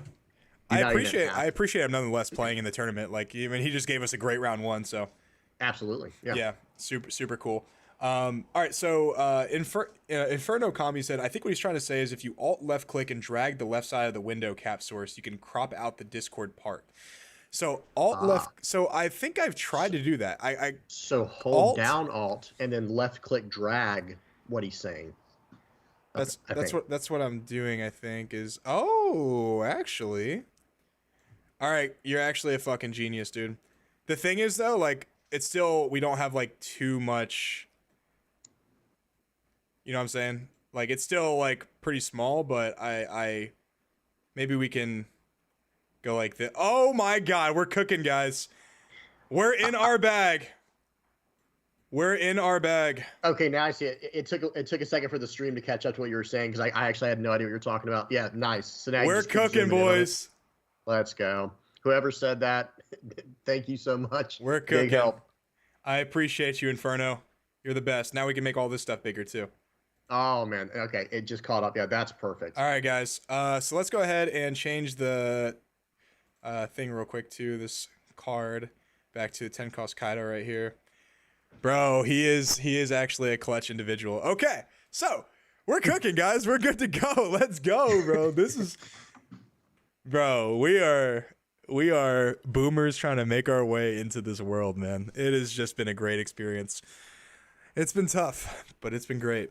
But we're here. We did it. All right. So what's going on with this board state? The glare is so bad. I don't even know. Like, there's a Hina. There's a Kaido. Is that a Lucci on top of the Hina? So it looks like, yes, Lucci I saw, and on the other side, I think he just has a Lucci and a Suru, or a brand new and a Suru. I can't quite see on the top screen. Yeah, these glares are rough. I think he just loses this game like straight up, right? Unless he has double Houndblaze in hand, and two Great Eruptions to get through both these blockers and go like 9 over each one. That's the only way, right? I think that's the only way. Okay, let me do this real quick. Let me do that, and I'll put this on the left side of the screen. Okay, yeah. Does this look better, guys? Do you guys want to have this right here? You guys want to have this on the left side of the screen? And I'll tell you as soon as mine catches up. Does that look better for you guys? You guys want it in the middle or the left side? Yeah, let's see. Okay, I see now where you went in round 2.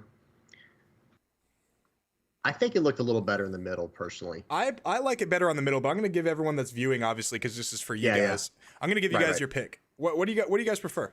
Do you guys prefer middle or the left side? Not bad. Okay, clean. All right. It's nice having the picture that big. Blow up the gameplay more. I think this is. I think, yeah, it's a little bit bigger right there, actually. Is that good? Make the gameplay a little bit bigger. Gameplay needs to be bigger. Nice. Middle. Make the games larger. Middle. Okay, everyone wants the middle, so we're going back to the middle. Yeah. We're going back to the middle, and we'll make the gameplay a little bit bigger. So this is about as big as we can get it, guys. This is about as big as we can get it. I hope that's okay with you guys, but that's what we can do. Is that good with you guys?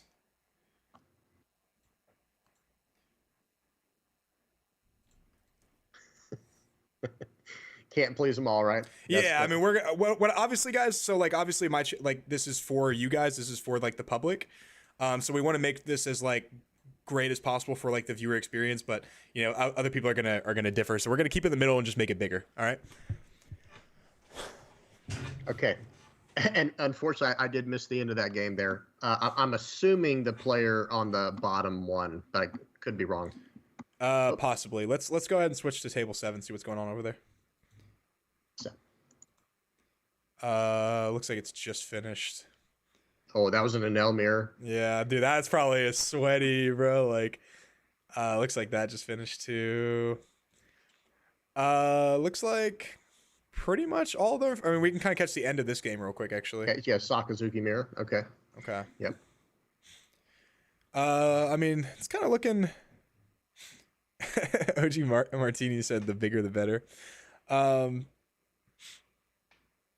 right, so Sakazuki Mirror, what do we got going on right here? We got, looks like not much that the player on the top can do, right? I mean, they got just so many blockers upon so many blockers. So, two life left though. That's a decent security blanket, and he establishes the 7 cost to get rid of the Borsellino. So maybe this was all part of his master plan to get in this game. Very true. I actually didn't see that he had 2 life. So he has 2 life and 1 blocker. So it's actually not completely horrible. 2 cards Not in hand. unbearable. I was gonna say like 2 life doesn't mean a whole lot though, because if they Sure. Houndblaze, like they can just like obviously just math you out of the game. So he's gonna discard a brand new for his leader effect.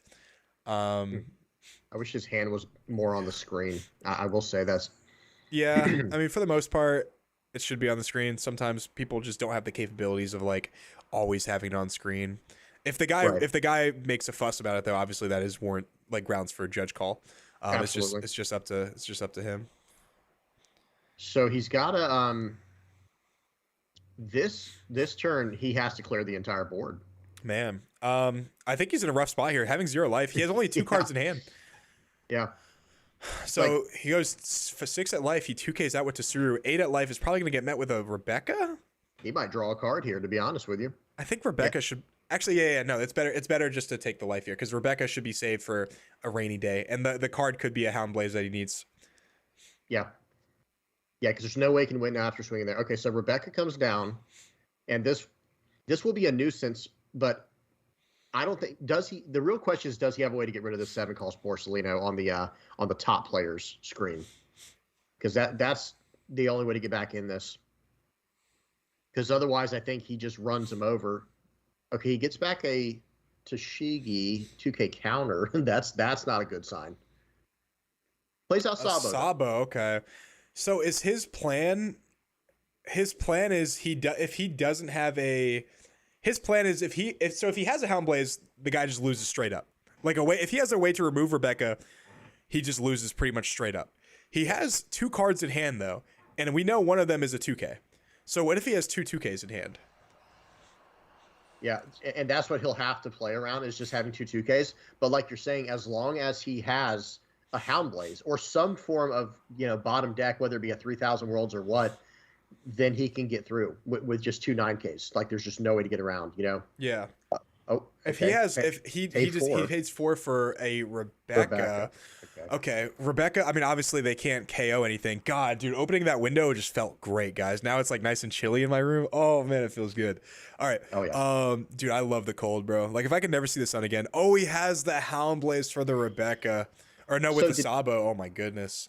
Did he just draw? Because I feel like he could have just had. He probably didn't have. He mathed him out. He just mathed him out. 9 at life. He only has 2 cards in hand, so he has to go 9. He has to block here, and then he has to go 11 at life. And looks like our player on the top got it done, bro. Good stuff, buddy. Good stuff. That's time and round. I think that's also our last round. So guys, let's we'll be right back, and then we'll get started with round 3.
Turns out, guys, that there's still one more what's it called? One more game playing, and they are in time.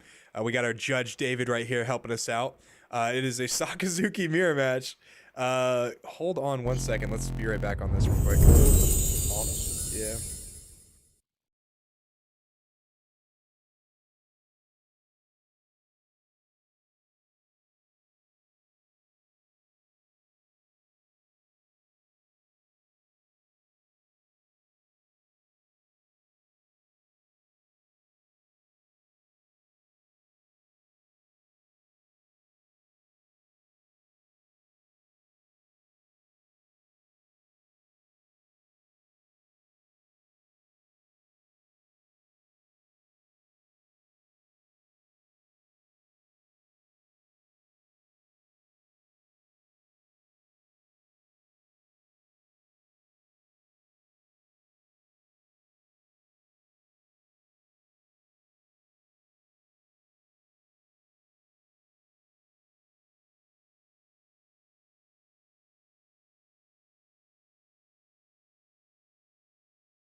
All right, guys, we're back. Oh, hold on. All right, we're back now. Can you guys hear me? And you said table 3. Table 3, yep. All right. Table 3 right here. Looks like we got a Sakazuki mirror, guys. Another one. Let's go. I know you guys are pumped for this. So let's see what we got here. We'll put Lucci on the screen real quick. So, all right, guys. After round 3, we are going to be taking a 20-minute break so everyone can eat some lunch, eat some food, have a good time with their friends and family on this beautiful Saturday. Guys, we have 160 people just updated for me in this chat. I mean, this has just been great, guys. Like this has just been better than I could have ever hoped for. I was just talking to both of our judges and VV Theory. This has just been running super smooth. We are now in round 3, so let me go ahead and update that real quick. James, I want to shout out your channel real quick. If you guys haven't checked out VV Theory, he posts every single day, just like great content, like all around, and he's also just like a really good friend of mine, and I love him to death. So if you guys haven't checked out his channel, please go ahead and do so. Subscribe to him. It's the sometimes VV Theory on the algorithm gets kind of messed up with like some other stuff. So if you type in VV Theory One Piece TCG, you'll find him right there. And he's definitely check him out. So James, you want to say anything? Yeah, real quick. And I'm 100 subscribers away right now from 3K. So nice. You know, if anyone in here is not subbed to me, please, by all means, be that next 100 to get me there. I'd really appreciate it, guys. Also, while we're on the topic, I'm 12 subscribers away from 5,000. So if you guys, isn't that crazy, dude? That's absolutely wild. So if you guys are, watching the stream right now and want to give me a sub, that'd be great. That 5,000 threshold is just crazy, like better than I could have ever expected. The players, we got Cody Angelov and what is it? Cody Angelov and Ice Bear right here. I know Cody Angelov is a big time player. He won a regional, wasn't it? Was it a regional or Treasure Cup? I don't remember, but I recognize the name, so I know he's been doing pretty good in tournaments. So we'll see how this goes. They're both undefeated at this point. They are both 2-0. So yeah, and when it comes to the mirror, that's when you really, there are unfortunate situations that can happen, but like generally speaking, that's where you can really show off your skill level is in the mirror, because it's, for the most part, it's going to be a 100% fair matchup. Now, going first and second does matter, of course, but I think you get what I'm saying there. Yeah, and guys, so Wilson said he's not pumped for the mirror. It'd give us some variety. I wanted to give you guys a little bit of both. So last round we had purple Luffy versus blue Doflamingo, which with some variety. I want to have about half really competitive like stuff you would see at nationals and at worlds, and then half like fun matchups you don't normally see. I want to be able to cater towards both people, because I myself am going to nationals, and watching these games helps me out a lot too. So, for those of you guys who don't want to watch this mirror, you're more than welcome to take a break, and then maybe next round we'll have like some other type of matchup. But there's a lot of money on the line here, so there's not going to be too much variety. There's probably not going to be too much like crazy varieties. Like there might be like one or two Bello Betties. Maybe we can try to find one, but for the most part, like this is a very competitive tournament, and there's a lot of money at stake. So there's going to be a lot of Sakazukis, a lot of NLs, a lot of purple Luffys, and some of the matchups that we see, we're gonna see it. We're gonna see them. And someone asked, when is US Nats and Worlds? Nats is January 27th, I want to say. It's like 27th or 28th, something like that.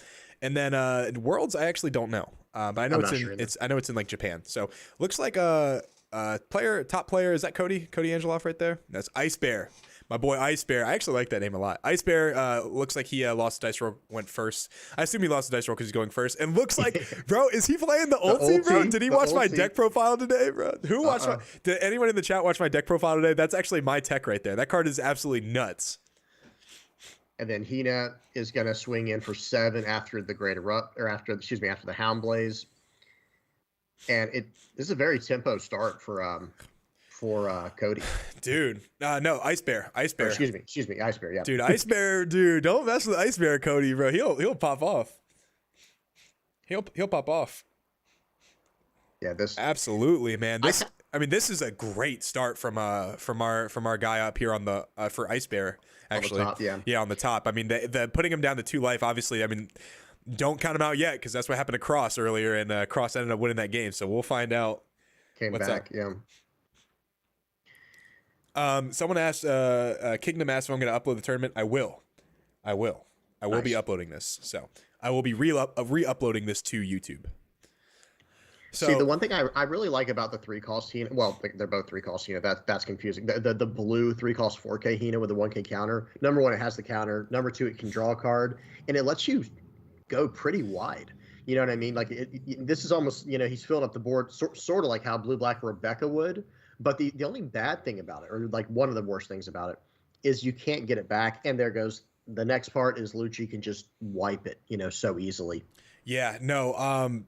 I mean, look at that right there. I mean, his board just did get wiped with a Great Eruption and Leader Effect. So the thing is, though, he left one Don open. So I don't understand why I guess he left it open because his play was going to change after the fact. But obviously swinging 6 there would definitely be better than swinging 5, because I think he countered out with a 1K, right? I missed it. I missed what he countered out If he with. countered out with a 2K, I guess it didn't matter, but I guess a 1K. If he countered out with a 1K, he could have gotten a 2K out of him, so. Yeah, unless this player has some type of like barrier tech. Okay, no, he brand news. He's not, I guarantee he's not playing barrier.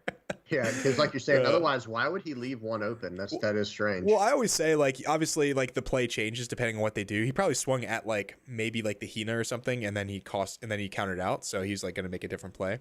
So that's definitely possible. Real quick, Alex is in the chat. Monkish, what's up, Alex? The tournament's going, dude, better than I could have ever expected. Like, it is just running smoothly and nice, and like, dude, everyone is just like reporting their matches really well. Like, dude, we are just beyond blessed out here, bro. Beyond blessed out here. Well, what's up, Alex? That's awesome. Yeah. So, our judges are just fantastic. Like, we couldn't have gotten a better like cast. Like, we really could not have gotten a better cast for this tournament. Yeah, very smooth.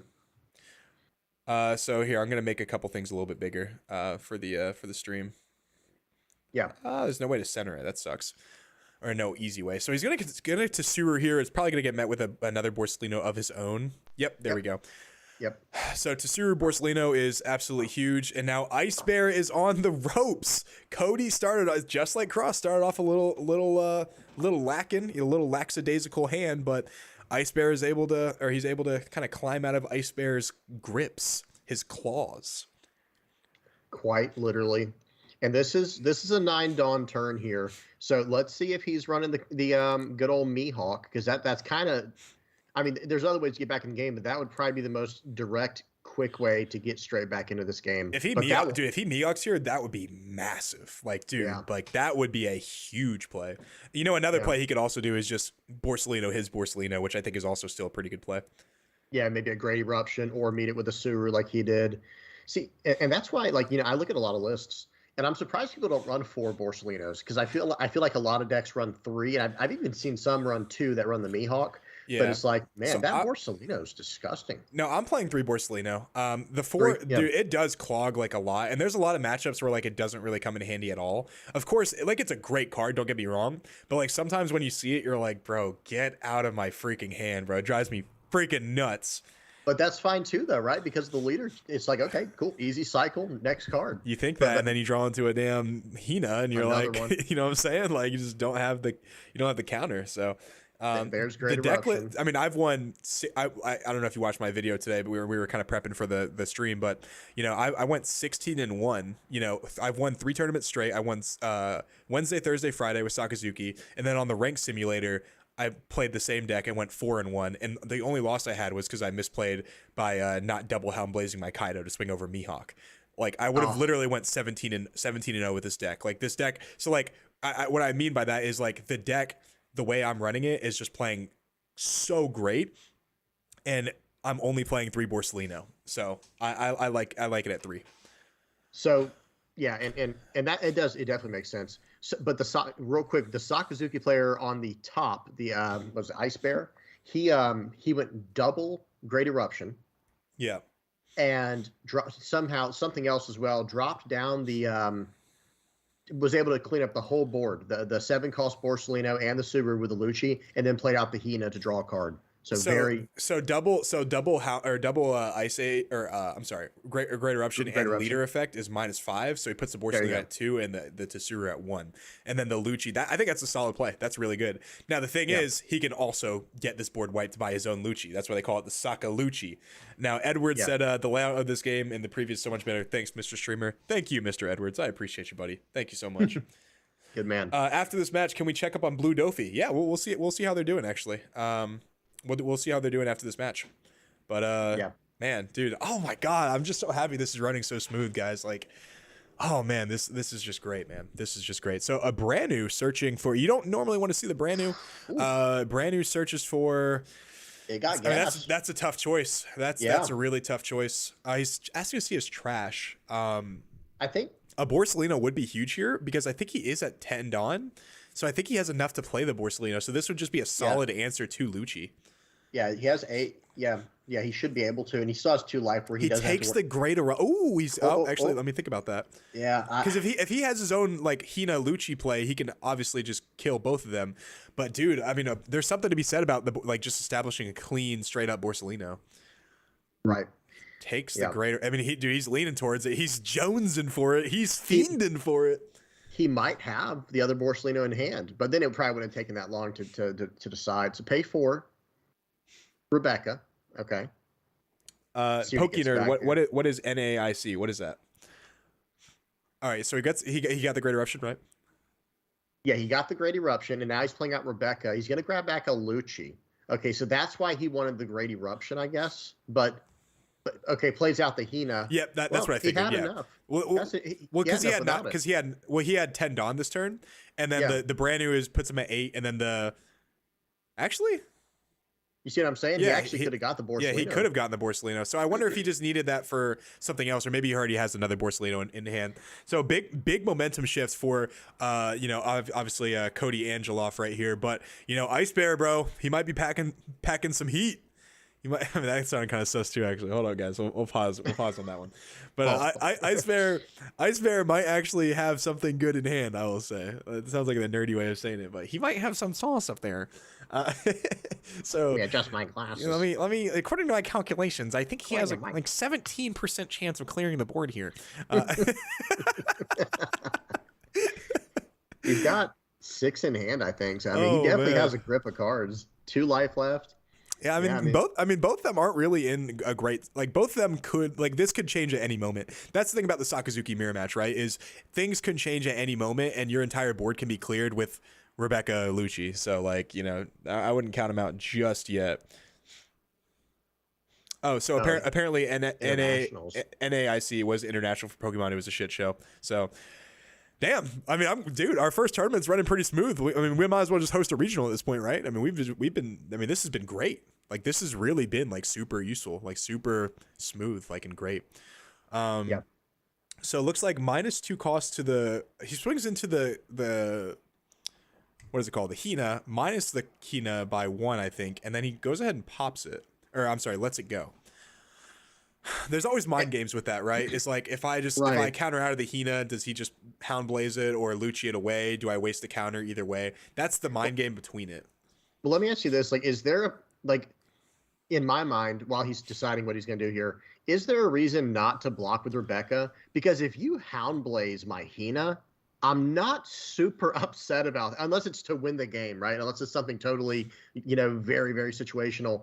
Like, I'm not really upset with you doing that when I still have the Lucci. I still have my brand new. So it's like, I don't know. Sometimes I feel like it's just best to just use up that Rebecca while you have the chance. Because he could easily. The thing is, though, like, life is very important in this game. And, like, yeah, if he Hound Blazes here, he could very well take an 8k swing at life if he blocks with Rebecca. So, like, not only if he swings at 5 there, he blocks. If you're saying for him to block with Rebecca, he blocks with Rebecca, then Hound Blazes the Hina, and then he just swings 8 at life and gets 2 characters off the board with 1 card, essentially. So that's not really what you want to do.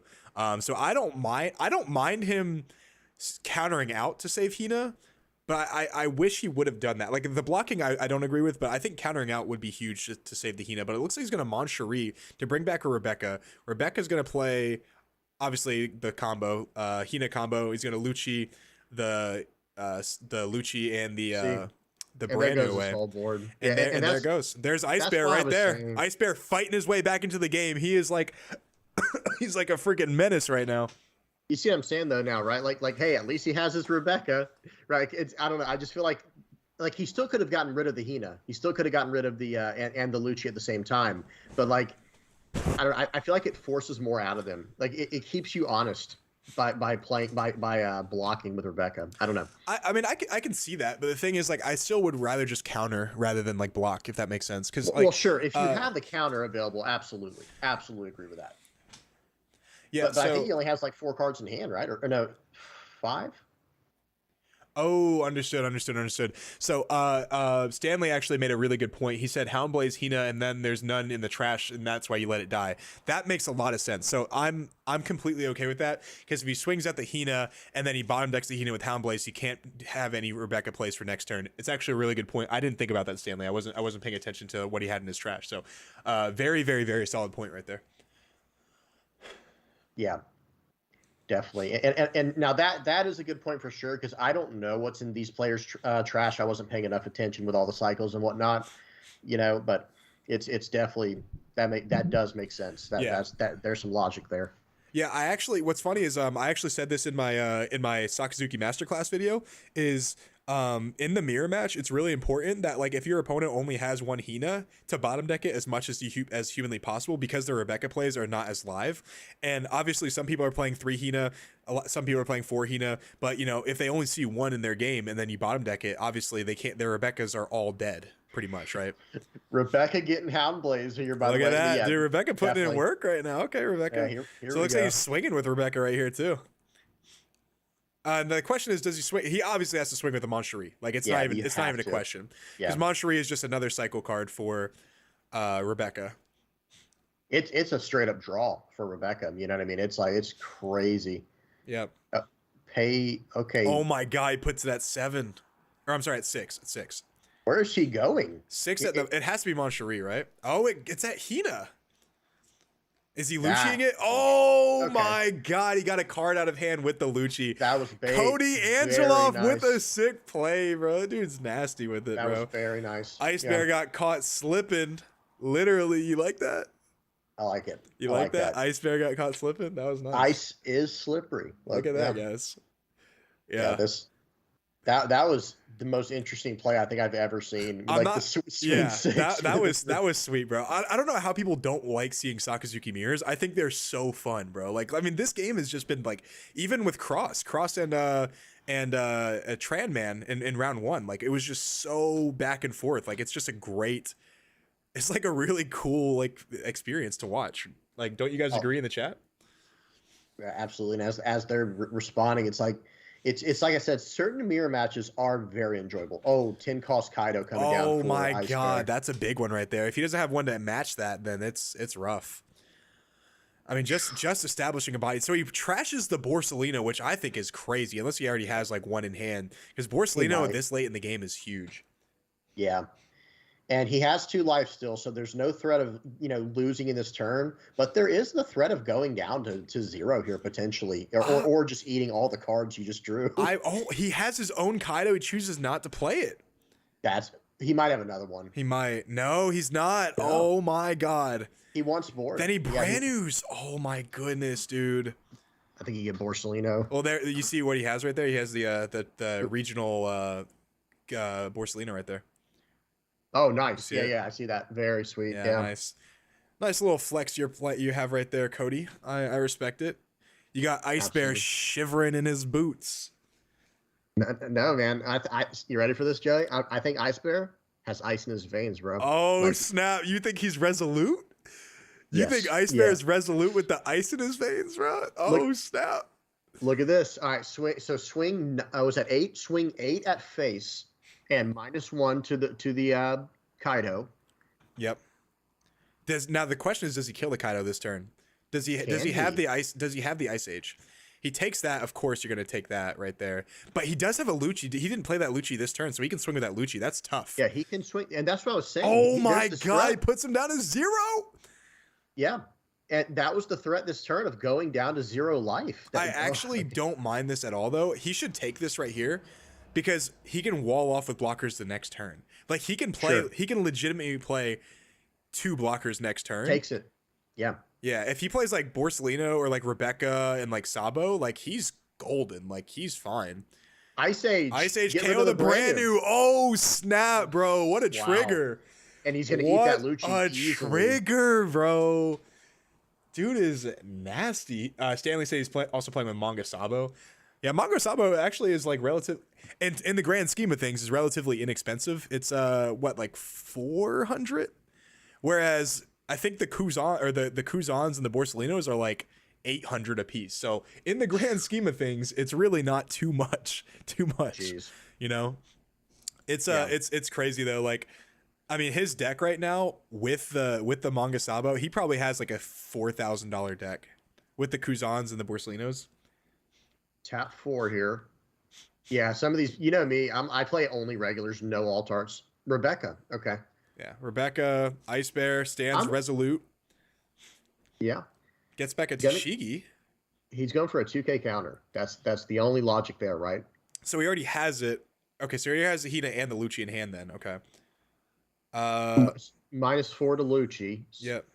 Okay, so he is gonna Hound Blaze. Okay. he's gonna take his board away, and he's gonna put his opponent at 0 life Okay, here, yeah. and put down 2 blockers. Well, no, he's just gonna put. Yeah, he's wow. gonna put down a. He has a Borsellino in hand. That's why he saved the 4 down up. Yep. So swing he has 8, to swing he has to 12. double Hound Blaze here, and then 12 here. Dude, Ice Bear with the ice in his veins. Oh no, dude! This is a good game. I got to sit up my chair, man. I'm slacking. Apparently, Mark said Manga Sabo is $650. 650. It's a cool 650. So he plays the Rebecca here. He doesn't have another Kuzan, or I'm sorry, Borsellino, but he grabs another 2K. So he has two 2Ks in He's hand. got at least 4K. At least 4K in counter with the Kaido draw 4. So does Ice Bear, bro? Ice Bear standing on business, bro. Standing on business. Then he plays a And brand he plays new. with a brand new- Oh my God! Does he get another Tashigi? Oh no, he gets a Tsuru here probably. Yeah, because you can't get it back from trash. So he has at least 6K counter in hand right now, bro.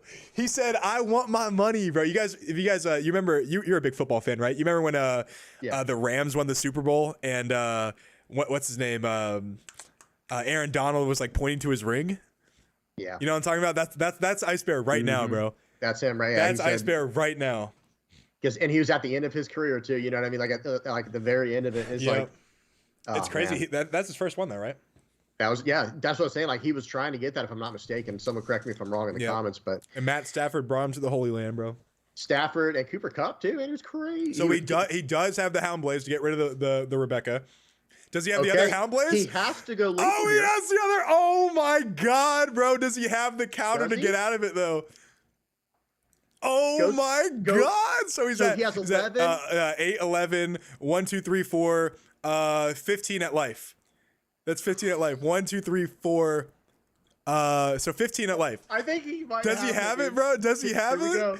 Don't slow roll us. Snap, Don't slow bro. roll us, bro. Bro, put him on the table right now, bro.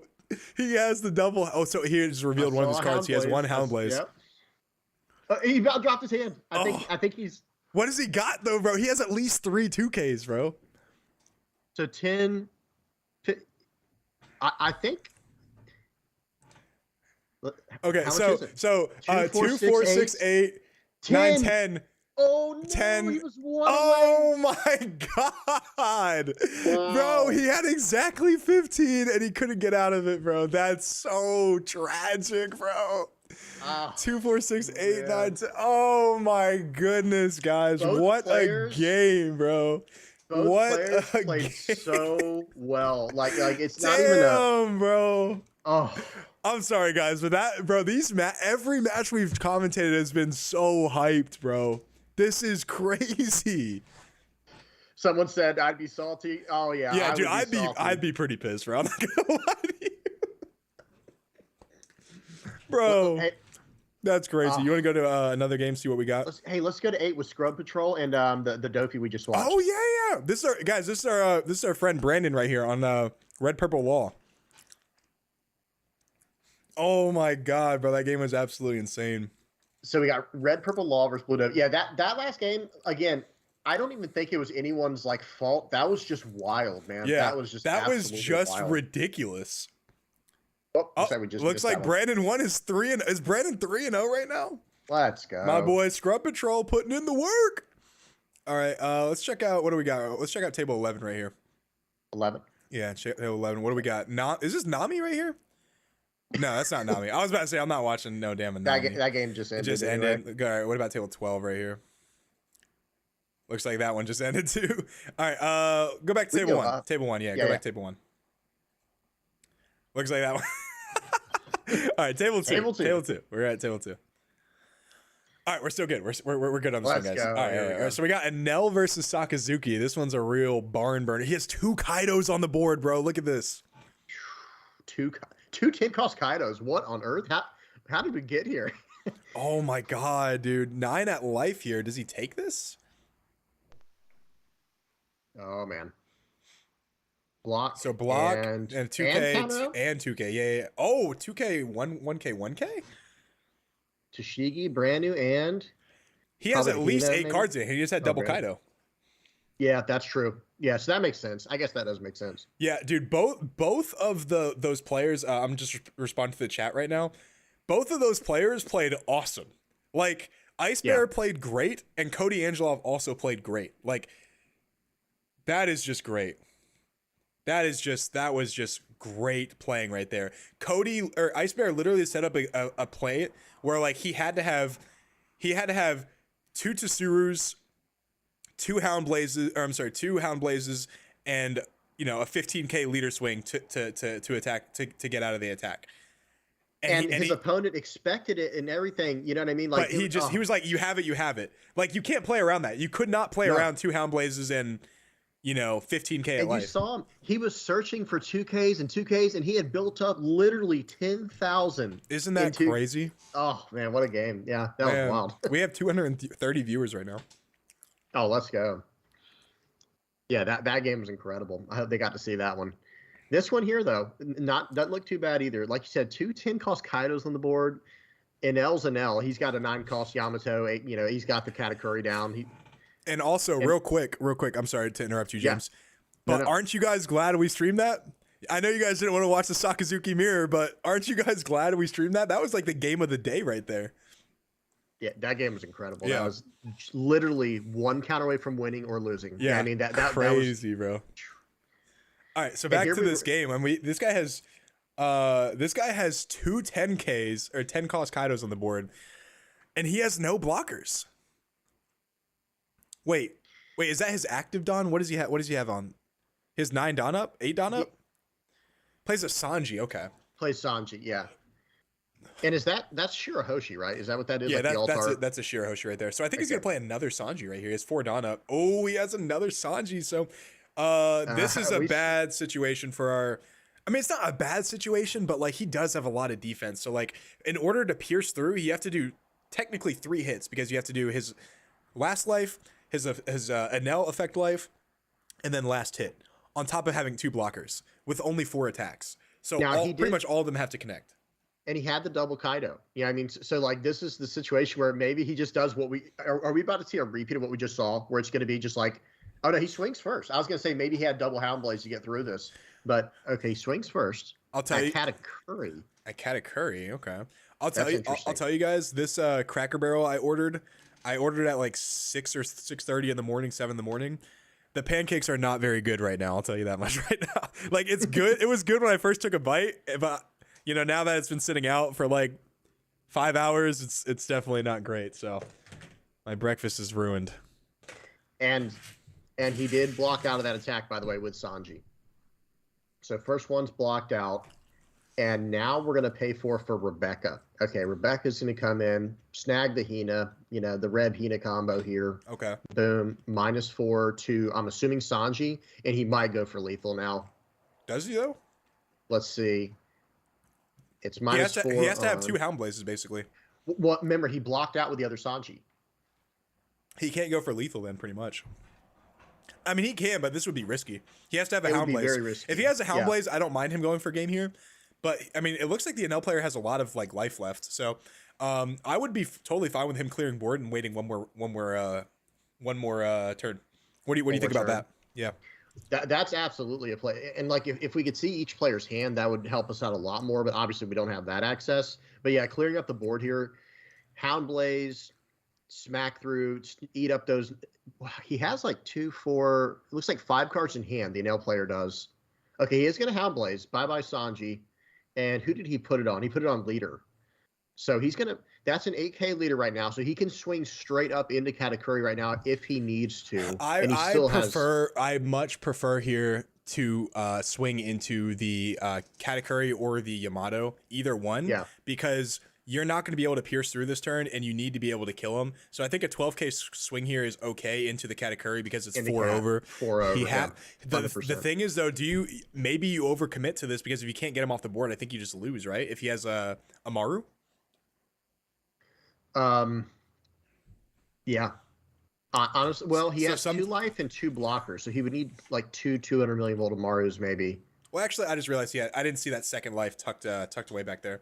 So yeah. So maybe you're not really too scared. He has 4 Donuts, so it also could be another blocker as well. Could be another Rebecca. He's going to counter out of this, I think. He's thinking about it. Yeah. He's thinking about it. Because if he does have 200 million volt Marus, okay, no, he lets it go. Okay, he lets it go. And that's smart because the leader's going to attack into it next and take your last card. You know what I mean? Like, absolutely. Okay, so he trashed a brand new, or trashed a Lucci to draw a card with the leader cycle effect. Still has 4 Dawn to work with here, but your board. Well, his Hound Blaze is actually equipped to his Lucci or his leader, so he can definitely potentially swing into that Yamato. And oh my god, Hound Blaze. So that leader's at 11 right now, so he's gonna bring it to 13 and wipe the Yamato off the board. Yeah, no way he gets out of this Yamato here, right? I mean, he only needs 4K in counter, or 5K in counter, so 2Ks and a 1K. Yeah. If you can save this, do you save it? It looks like he's saying yes. Yeah, so he has to. 2, you need to be able to. Plus 1. Yeah, you need to be able to basically like keep pressure on the board, so you can go for lethal. Maybe not this turn, but maybe in the following turn. And he did trade 2 cards for 3 cards, so I guess it was pretty equal for both players, honestly. You know, like given the situation. So, I will say the writing is on the wall. The writing is on the wall for this is this is how you beat, man. This is how you beat NL, guys. I know the video is coming out soon, but if you're able to establish like a Kaido, like 1 Kaido is even enough a lot of time, right?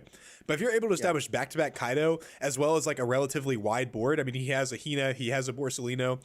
This is how you beat them. You leave them at like 1 or 2 life, and then you swing massively, like 4 times in a row, and just like clear their board in the meantime.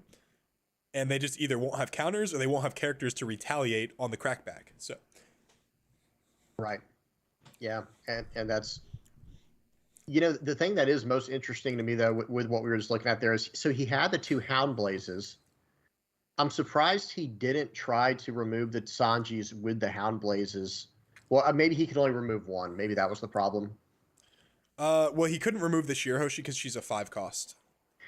Well, no, because remember he had two Sanjis down at the beginning of this at the beginning of this turn that we're still on, or no, is it back over the NL the last turn? You know what I meant? Sorry, the last turn, and he didn't. He had the 2 Hound Blazes, but I wonder if he couldn't remove both Sanjis. I guess like enough cost reduction. I mean, yeah, probably not. Or maybe he did, but he wanted to keep a 2K in hand just in case he did have a Maru, or maybe he just didn't have the Dawn because if you look at it, he has 0 Dawn left and. He did swing 4K over 2 characters, so I think maybe he valued that over removing the Sanji either way. Well, that was he did take that life. He did take the 7K hit. That is dangerous. That is dangerous, Frodo. It's dangerous business, Frodo. And then he just puts a Shirahoshi on top of his life. That's a good play. So he's saying, okay, you want to play the long game, then I guess I can do that too. Yeah. Does he swing with? I don't think he swing with Yamato here. Okay, he does not. All right. Surprisingly, he didn't swing with it though. He doesn't swing with it because it's going to get met with a Rebecca blocker, and then it's just going to die. 12Ks. Yeah, there's no way it survives. Exactly. Yeah, it just dies, and he only has 2 cards in hand, so he has to pray for the best, which is what most yellow players actually do. So, they're on their stomping grounds right now, bro. They're in their own element. So, Okay, I think we're about to see like 3 7Ks, it looks like, and then 2 12s. Something along those lines. I doubt he has any more Hound Blazes left. I mean, although he did draw 8 cards with the two Kaidos, so he very well could.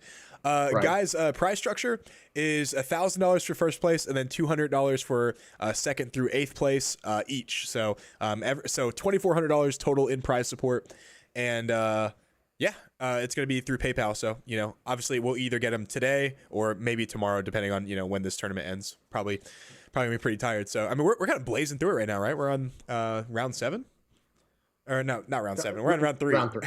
Yeah. Yeah. Wait a minute. I don't know why I said round 7, guys. I'm smoking You're crack thinking here. 7 rounds will probably be the last round kind of thing. Maybe Yeah, maybe that's what I was thinking. I think maybe we'll have 7 rounds here because we had, or maybe 6. I think we'll have 6 rounds, but depending on drops and like maybe people get paired down, we might have 6. Or I'm sorry, we might have 5, depending. Yeah. So 7K attack here. He just draws the 3 with Shirahoshi. We knew the trigger. Yeah, draw 3, trash 2. We'll take that every time. Gets rid of a 7 Lin and something else. Let's see what else. A couple people asked Katakuri. Okay, a couple people asked playing up to 7 rounds, Mark said, and then cut to top 16. A couple people asked how I can sign up for these events, guys. They're on my Discord. We will be doing possibly one more if everyone really liked this. We'll possibly do one more. And in maybe 2 weeks. And then guys, for those of you guys who are new to my channel, I am launching a website at the end of January, maybe early February if there's a slight delay. And the website is going to have big weekly tournaments as well with pretty good pricing that I'm excited to talk to you guys about in a little bit. So for now, it's going to be through Discord, and then in January / early February, it will be through my website online. So it's going to be, I think, really, really, really good. A really good website. So he's gonna spend 12 with the Kaido at life here, and he's already gone through his 1 life card, and it's going to be a beige. Oh yeah, he's looking at it. Beige. Yeah, you're right. It's beige. So sorry, your leader can't attack. However, wow, 15 dude. Or 13's going at him from Borsalino. They're just, even though that is still super lucky though. So 13 at life right here, and then he just gets the game right there. Was he got 2, 4? What is that? That's 6? 11. So he almost had it. Goodness. He almost had it because of that freaking beige trigger. How lucky is that?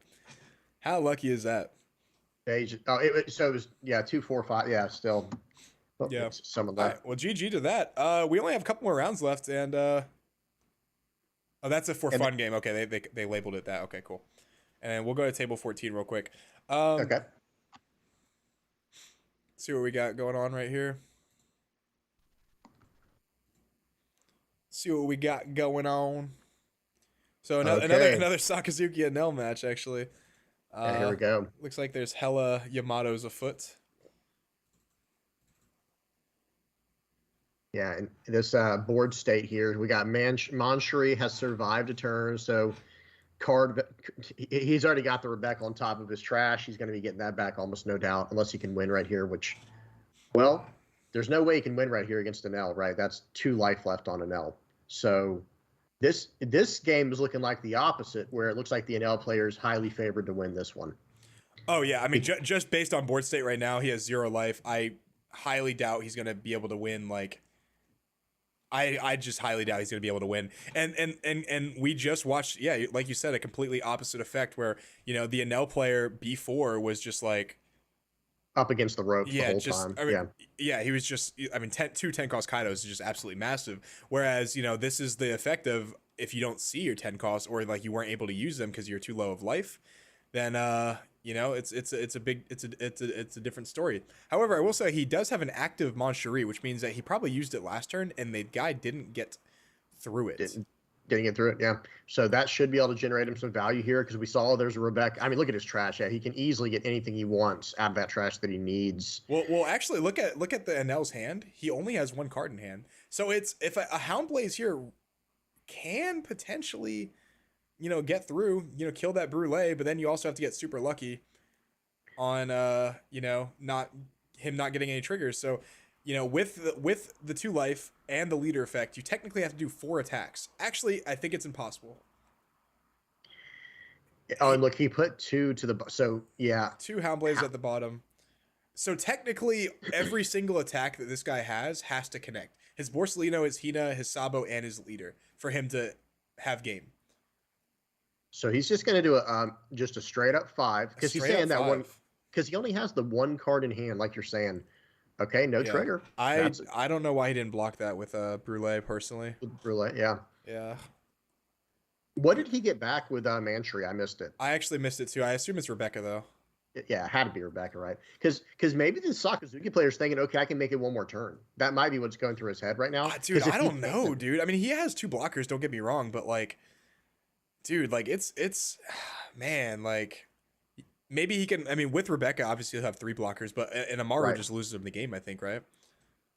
Yeah, a 200 million. Well, unless he can clear up some of this chafe on the board. Okay, so he's swinging. Oh, he's gonna swing into his life. If this is a trigger, though, that's dude. It's like swinging into a freaking landmine, dude. It's Russian roulette, man. Yeah, it's Russian roulette. That's a better example of it. Swinging into his leader right here.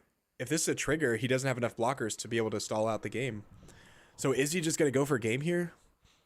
He's really thinking hard right now because he actually took the attack back. He didn't actually fully commit to it. So.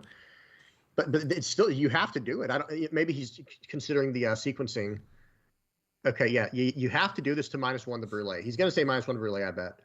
Unless he says it to a Yamato, then maybe he can really stall out if he has like an Ice Age plus like a Kobe in hand or something crazy. I mean, a Kobe could. I mean, dude, honestly though, like I don't really want to. Dude, having a Kobe would make you discard a card from hand, and he doesn't have a lot to begin with. I think he has 5. So like Kobe, obviously it's 3 Dawn, and I mean I guess if you played off Rebecca, that's not horrible. Someone joined the channel Zanbaku. Not sure who that is. Yeah. Let me tell Mark real quick.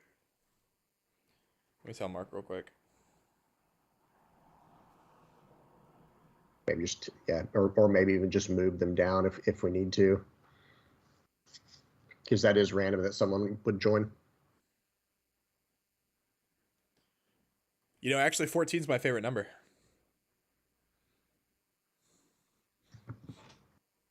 $14 is? Oh, very nice. Yeah.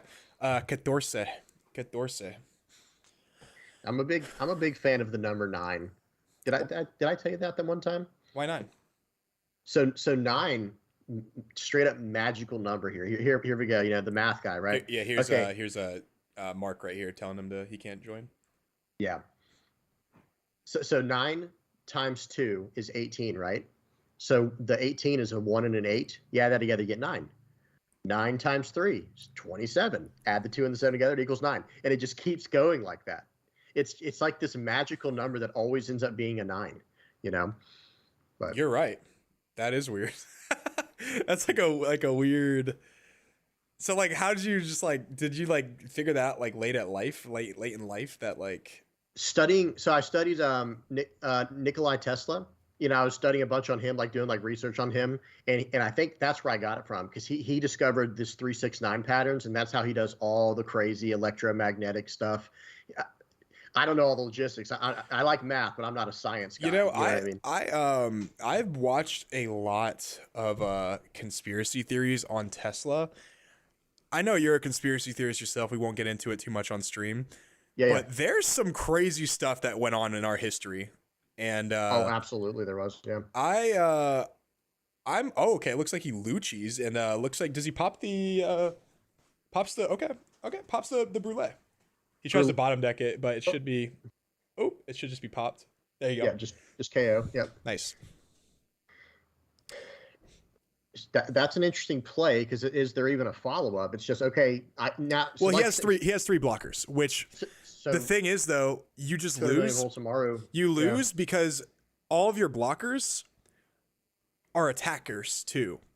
So I guess he's trying to get the job done with Hina, Lucci, and Sakazuki, and maybe he can counter out of one of them, because if to be safe, he needs to have one of them to be able to attack the next turn, whether it be Sabo or Borsellino. Does that make sense? Yes. Yeah. So he swings 7 here, and now I think that's telling that he has an Amaru. Is that right? Yeah, but that also means that he can easily get out of this, right? With the if he can counter out of this, then now he can't even swing for lethal unless he can somehow get No, Shirahoshi because across he the can, line. yeah, he can plus Shirahoshi to 3,000 and put 4 dot on her and swing 9 But 9. he's not going to block with Sabo. I promise you that. You know what I mean? Like he'll block with Rebecca here, then he'll block with so he'll have to preemptive tap down the Rebecca. You know what I mean? To force him to use up his Borsellino. Well, no, because he has 0 life. So if he Amarus, like he's gonna block with Rebecca here more than likely. Then he Amarus a Sabo. Sure. Oh, he attacks the Kina. Okay. That's wild to me. That's Okay. wild. All right. Now 9 at life. Yeah, Rebecca. So I don't agree with that play. But at the same time, I don't know what's in his Is hand. this a Katakuri? Oh my god, this is a Katakuri. Pay 8, tap 8. It's got to be. Oh my no. god, bro. But Oh my god, I think that's game, dude. now he can eat up the board. No, right? And still have the 2 dude. blockers. There's no way. There's no way. Sorry. I didn't mean to sound like I was annoyed with you. I'm like, no. yeah. Yeah. Dude, there's no way with the Shirahoshi, bro. Oh Man, my yeah, god. Yeah, he's in a real situation here. That is absolutely nuts. Holy smokes, dude. Yeah, and Miguel dropping those truth bombs, and they're looking to the rule of threes, man. Absolutely, some really cool stuff, man. 3 6 and 9. It's just some really cool stuff going on there for all the math nerds out there, the people who just like the fun conspiracy theory stuff, not the super controversial. My brother's a math nerd, so dude, we almost have 300 people in here. Let's go, keep them coming. Yeah, it looks like. So, do they have a question on something? I'm not sure. It might be Mark I think is in it's end of round procedures. I Okay. think we're in time. I think we Gotcha. are officially in time now. Let me double check the chat real quick. And this is the last game too. It looks like of this round. Or maybe That is time 27. and round. Okay, cool. So after this round, guys, we'll take a quick 20-minute break, like we said, and pair at 12:10 p.m. So the Katakuri player should basically just win next turn, like we were saying. Dude, that Enel play was, or not Enel, that Katakuri play just sealed it, bro. How annoying is Enel, bro? I cannot stand Enel. Holy smokes, bro.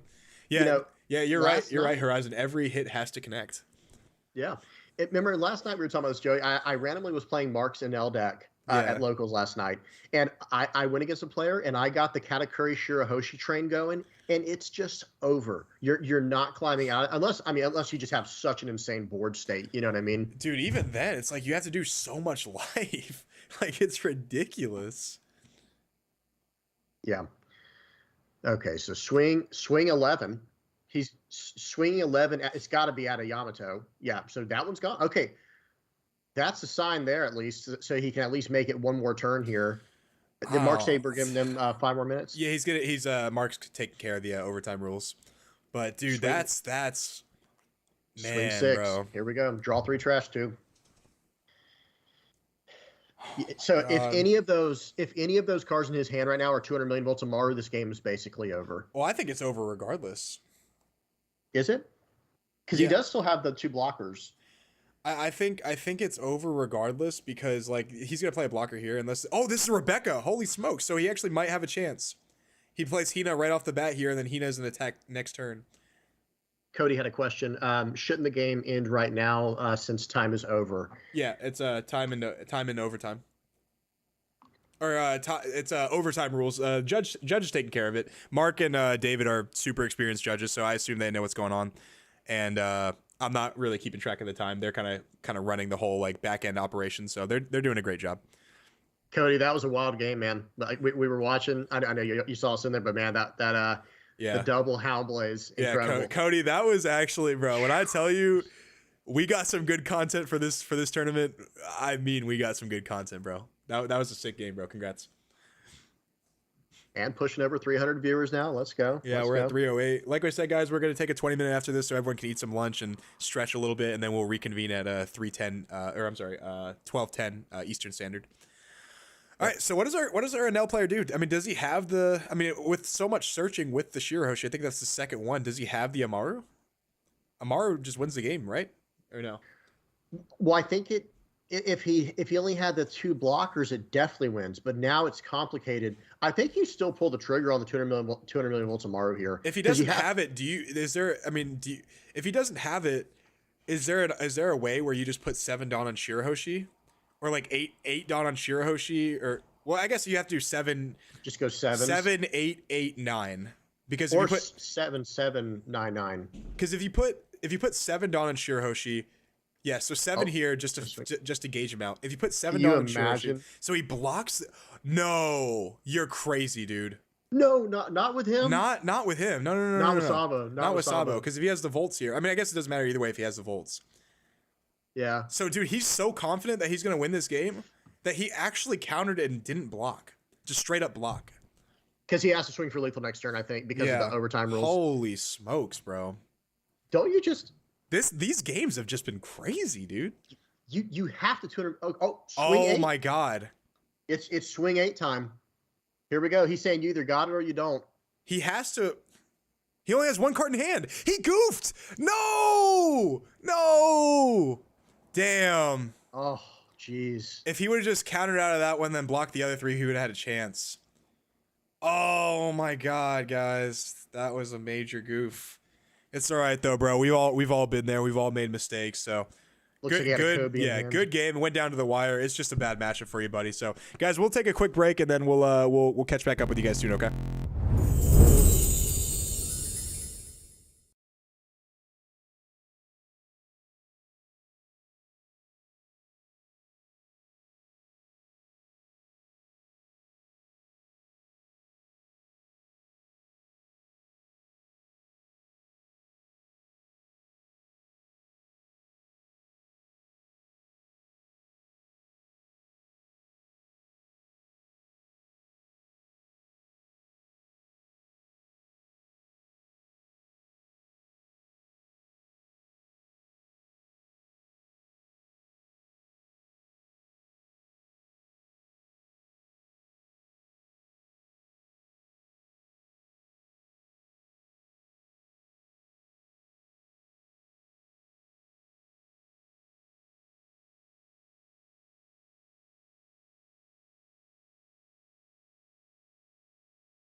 Okay. All right, guys, we are back. We are watching.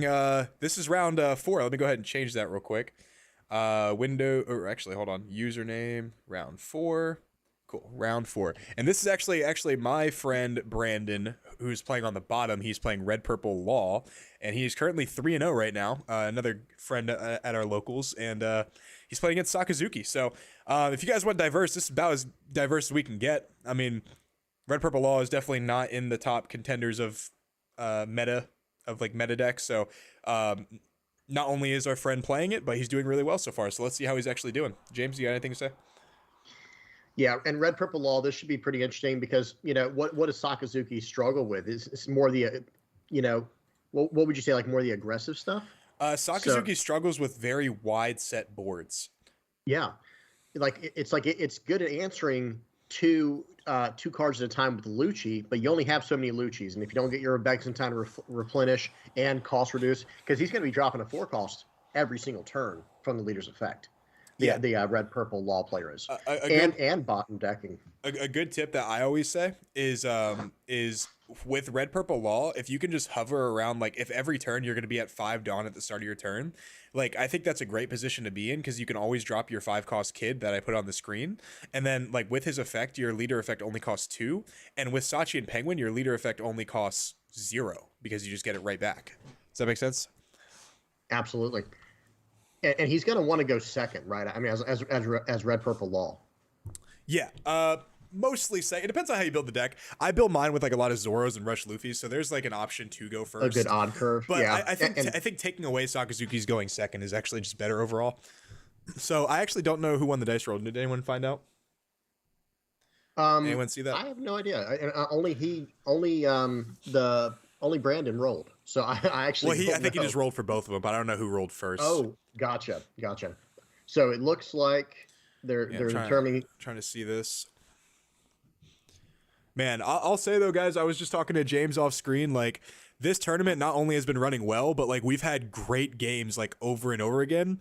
This is legit like the best tournament I've watched. Like in terms of spectated, in terms of like quality of games, quality of players, and prize support. Like this has been absolutely fantastic, and I'm so excited to like re-upload these to YouTube because all of these have been exciting to watch. At least for me and James. I don't know about you guys. Let us know if you guys have been enjoying this as well.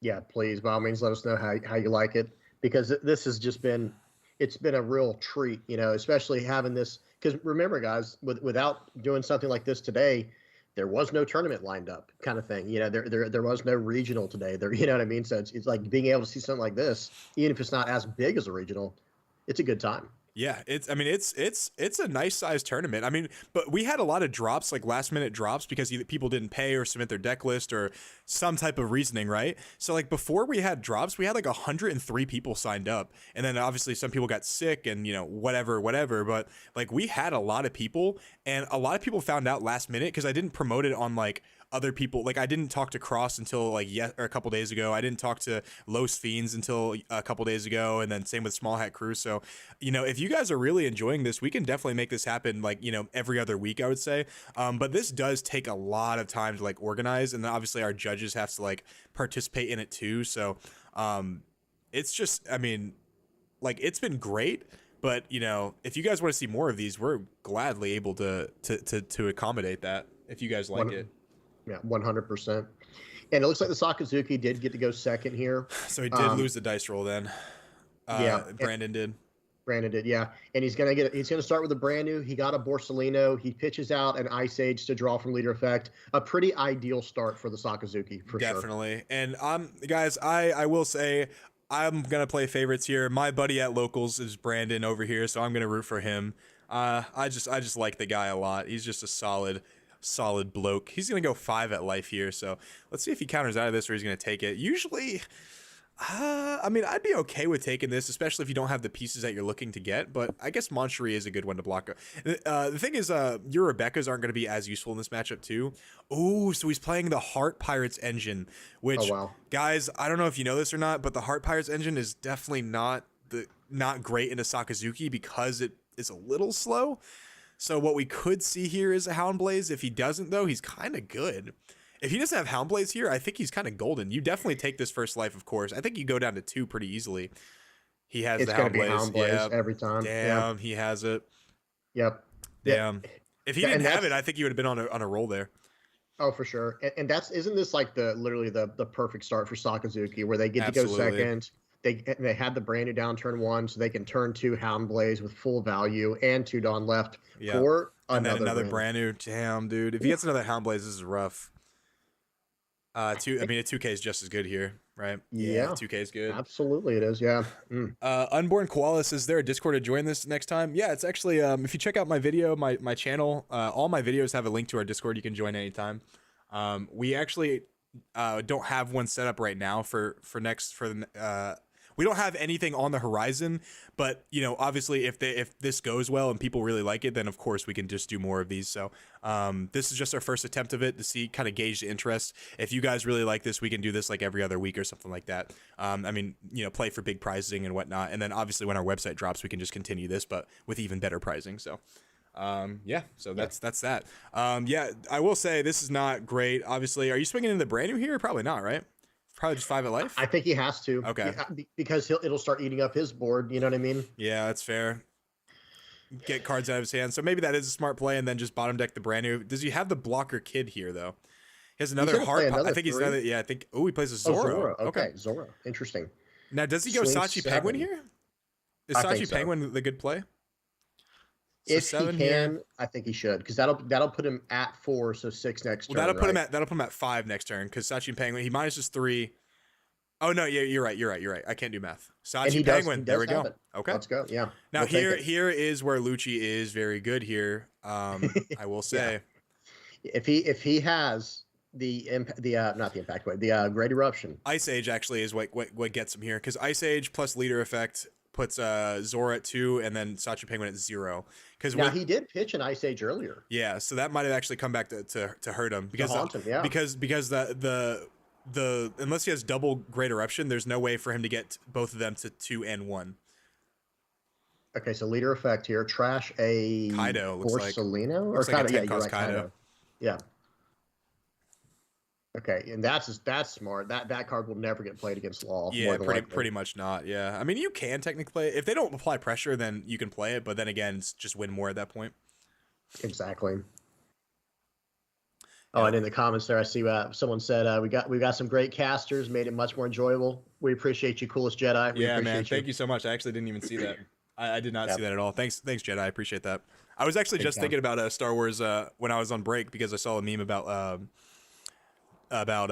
basically the government killing people that make free water, like water powered vehicles. And it was like Padme, it was Padme. She was like talking to Obi-Wan. She was like, "You're gonna kill him, aren't you?" And then Obi-Wan was like, "He's just become a really big threat, a really great threat." I'll do what I must. I'll do what I must. Yeah, I'm like, that is so true, bro. Anytime like you do anything good for the world, the government's like, "Sorry about that. We're gonna have to intervene here." We're some anti-government here. A third brand new, by the way, gets to the Great Eruption. Man, I mean, this guy's just having his cake and eating it too. Looks like the trash is out, so sorry for the noise in advance, guys. They couldn't pick up on Christmas, so now they're just making a lot of noise behind me now. He's gonna pick up the Great Eruption, but he only has 4 Dawn left, so he won't be able to Lucci. Well, unless he just wants. Okay, Borsalino. Okay, Brandon's cooking. He's in business now. Okay, yeah, his stuff survived. Like, obviously, you want the Heart Pirates to survive, but people screaming that's outside. I'm like, bro, like, shut up. Apparently, like, someone's like parked right in front of like the freaking garbage truck person, so she's like, turn around. I'm like, bro, shut up. Chill. Oh man, bro, I'm trying to commentate here, bro. Don't you understand the Pirate Cup's going on? They just don't get it, bro. Garbage people don't understand the Pirate Cup. No, they don't. they don't respect the sanctity of the Pirate Cup. I'm really curious to see what the follow-up is here for Brandon. Like, he's got 6 Dawn. He separates them into 3 piles. I mean, obviously that could just be for mind games, obviously. If he has a what's it called? If he has like a Fire Fist, like the OP05 Fire Fist, the minus 4,000 power. Yeah, that could be huge. Gordon. Even Gordon could be huge. Like, dude, you know what? Because he's at 6 Dawn. Gordon, 5 cost blocker kid would be insane here. Yeah, literally, that's like a back-breaking play right It there. would be insane in the membrane, bro. Yeah, quite literally. Quite Yeah. literally insane in the membrane. Isn't it? Oh, okay. So swing 6. Let's see what this gets met with. Suru. Okay. Breckfaster said, "You should be thankful your garbage picked up, bro." Yeah, I mean, I am thankful, bro. It's just a joke. True. Yeah, no, they do a great job, but they also got to keep it down. You know what I'm saying? Yell out the window. Be quiet. I'm streaming. Two things can be true at the same time. I can be thankful that we have garbage people that work really hard, and I can also wish them to not be as loud as they are being right now.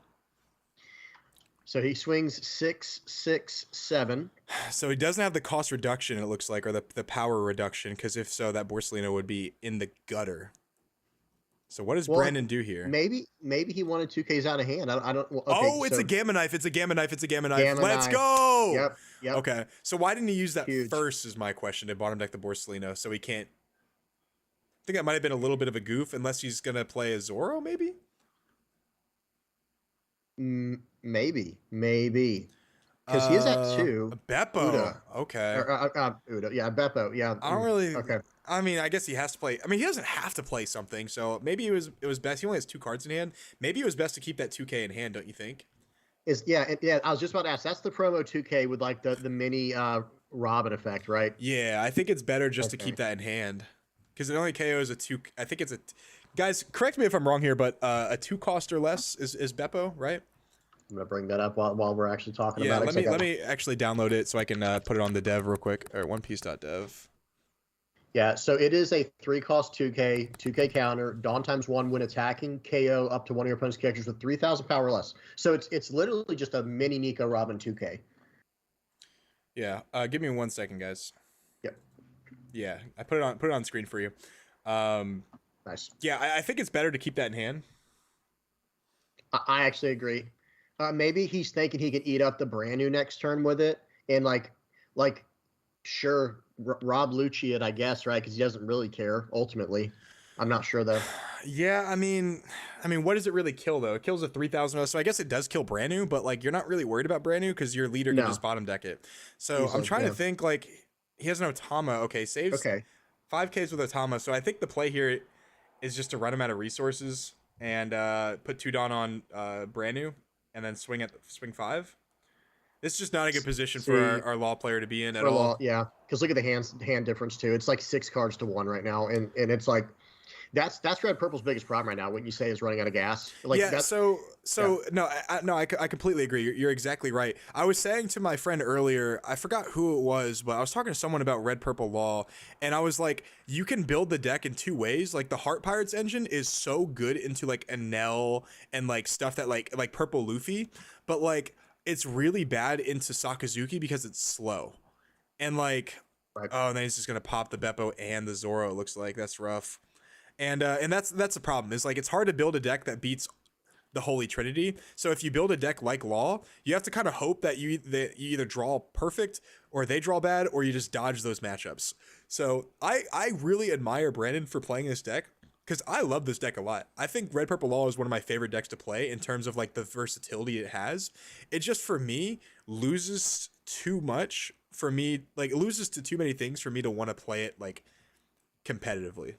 Right, like it doesn't have that stretch across the board where it's like how Red Green Law did, right? Like Red Green Law, it's like it had like it didn't have necessarily any like crazy, bad matchups, and it didn't have any incredibly crazy good ones. It was just straight up good across the board. Well, I don't know if you remember, but Casual Hero actually got a win with Law on like one of the last weeks of OPO4.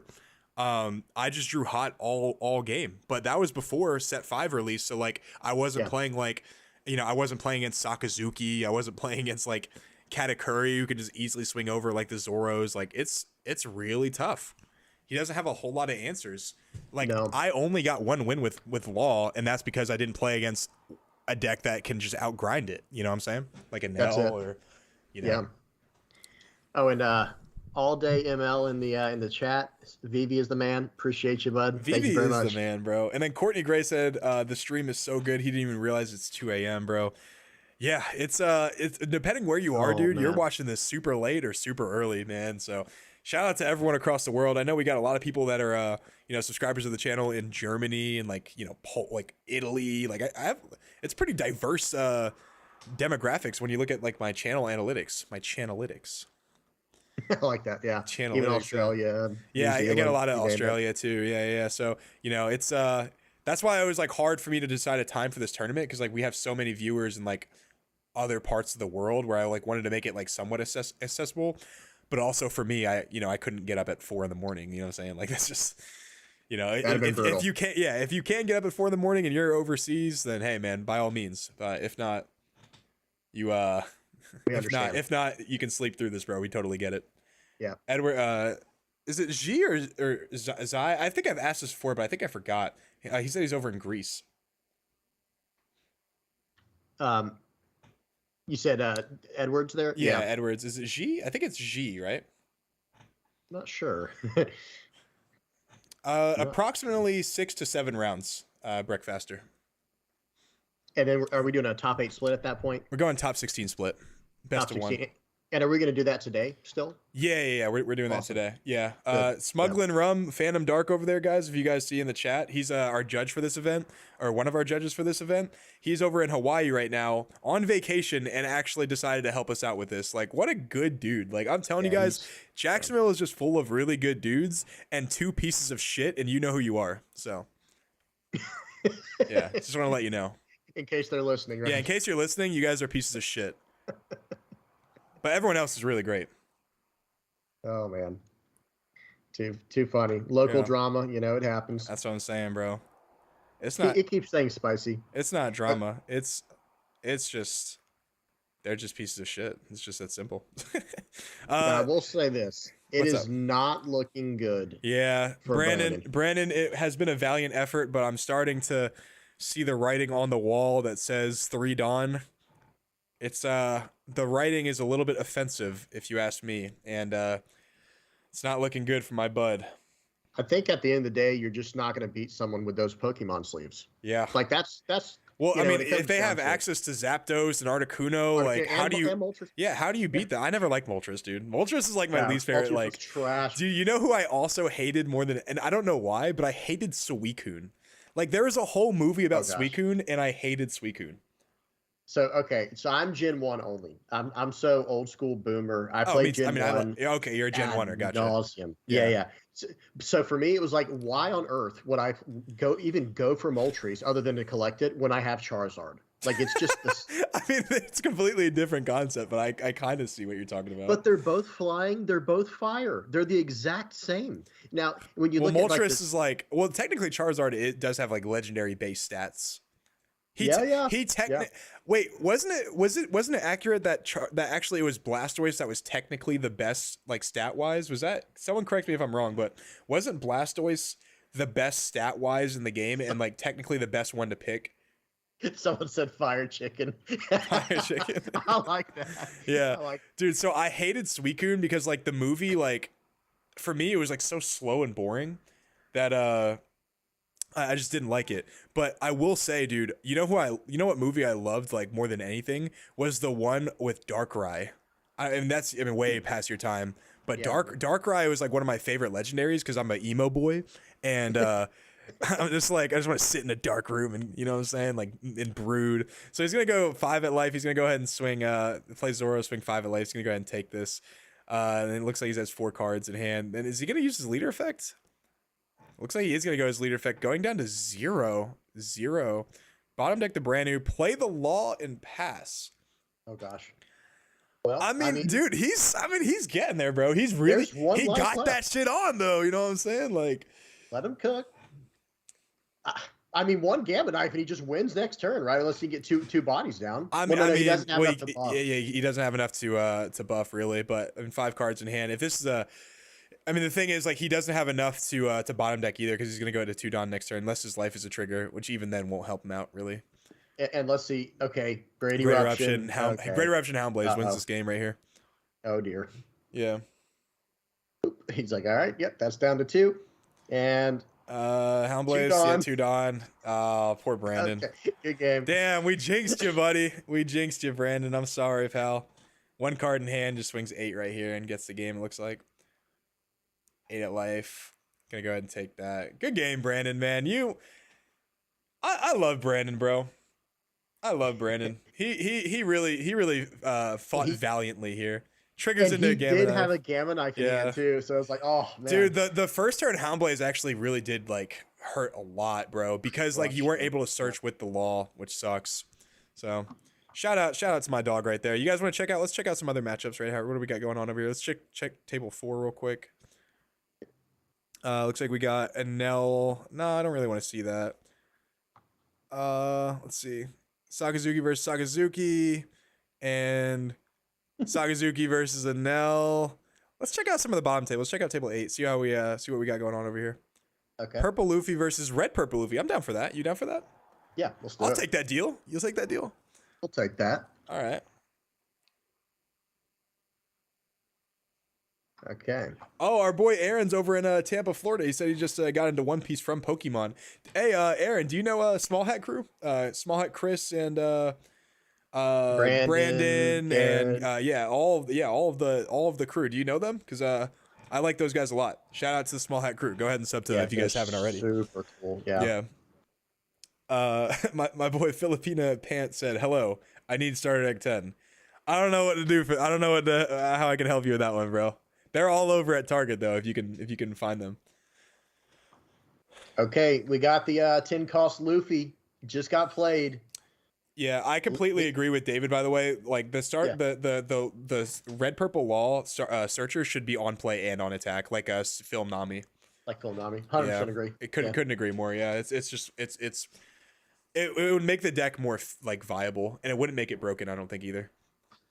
I know this sounds crazy, and for those who don't know, listening right now, I play mainly black cards, black decks. So it's like I actually feel like that's what Kuzan should have been, the 4-cost Kuzan. It should have been an on-play -4 and when attacking, because the way he is now, like notice he doesn't even get played in like the best Navy deck unless someone just wants to play him. The reason, you know what's funny is the only reason we play him is to force them. It's literally just to draw a card, and then like they're like, well, I guess I have to deal. Yeah, I just have to remove him, right? But like he's really not that good. Like he's not that guy. He's not that guy.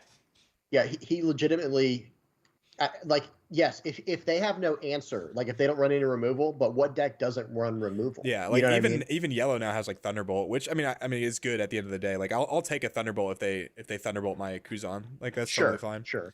Yeah. Because technically that's like a -3 because I drew a card and then you lost a life and used a card, so it's like a -3 technically, or a 3-card swing.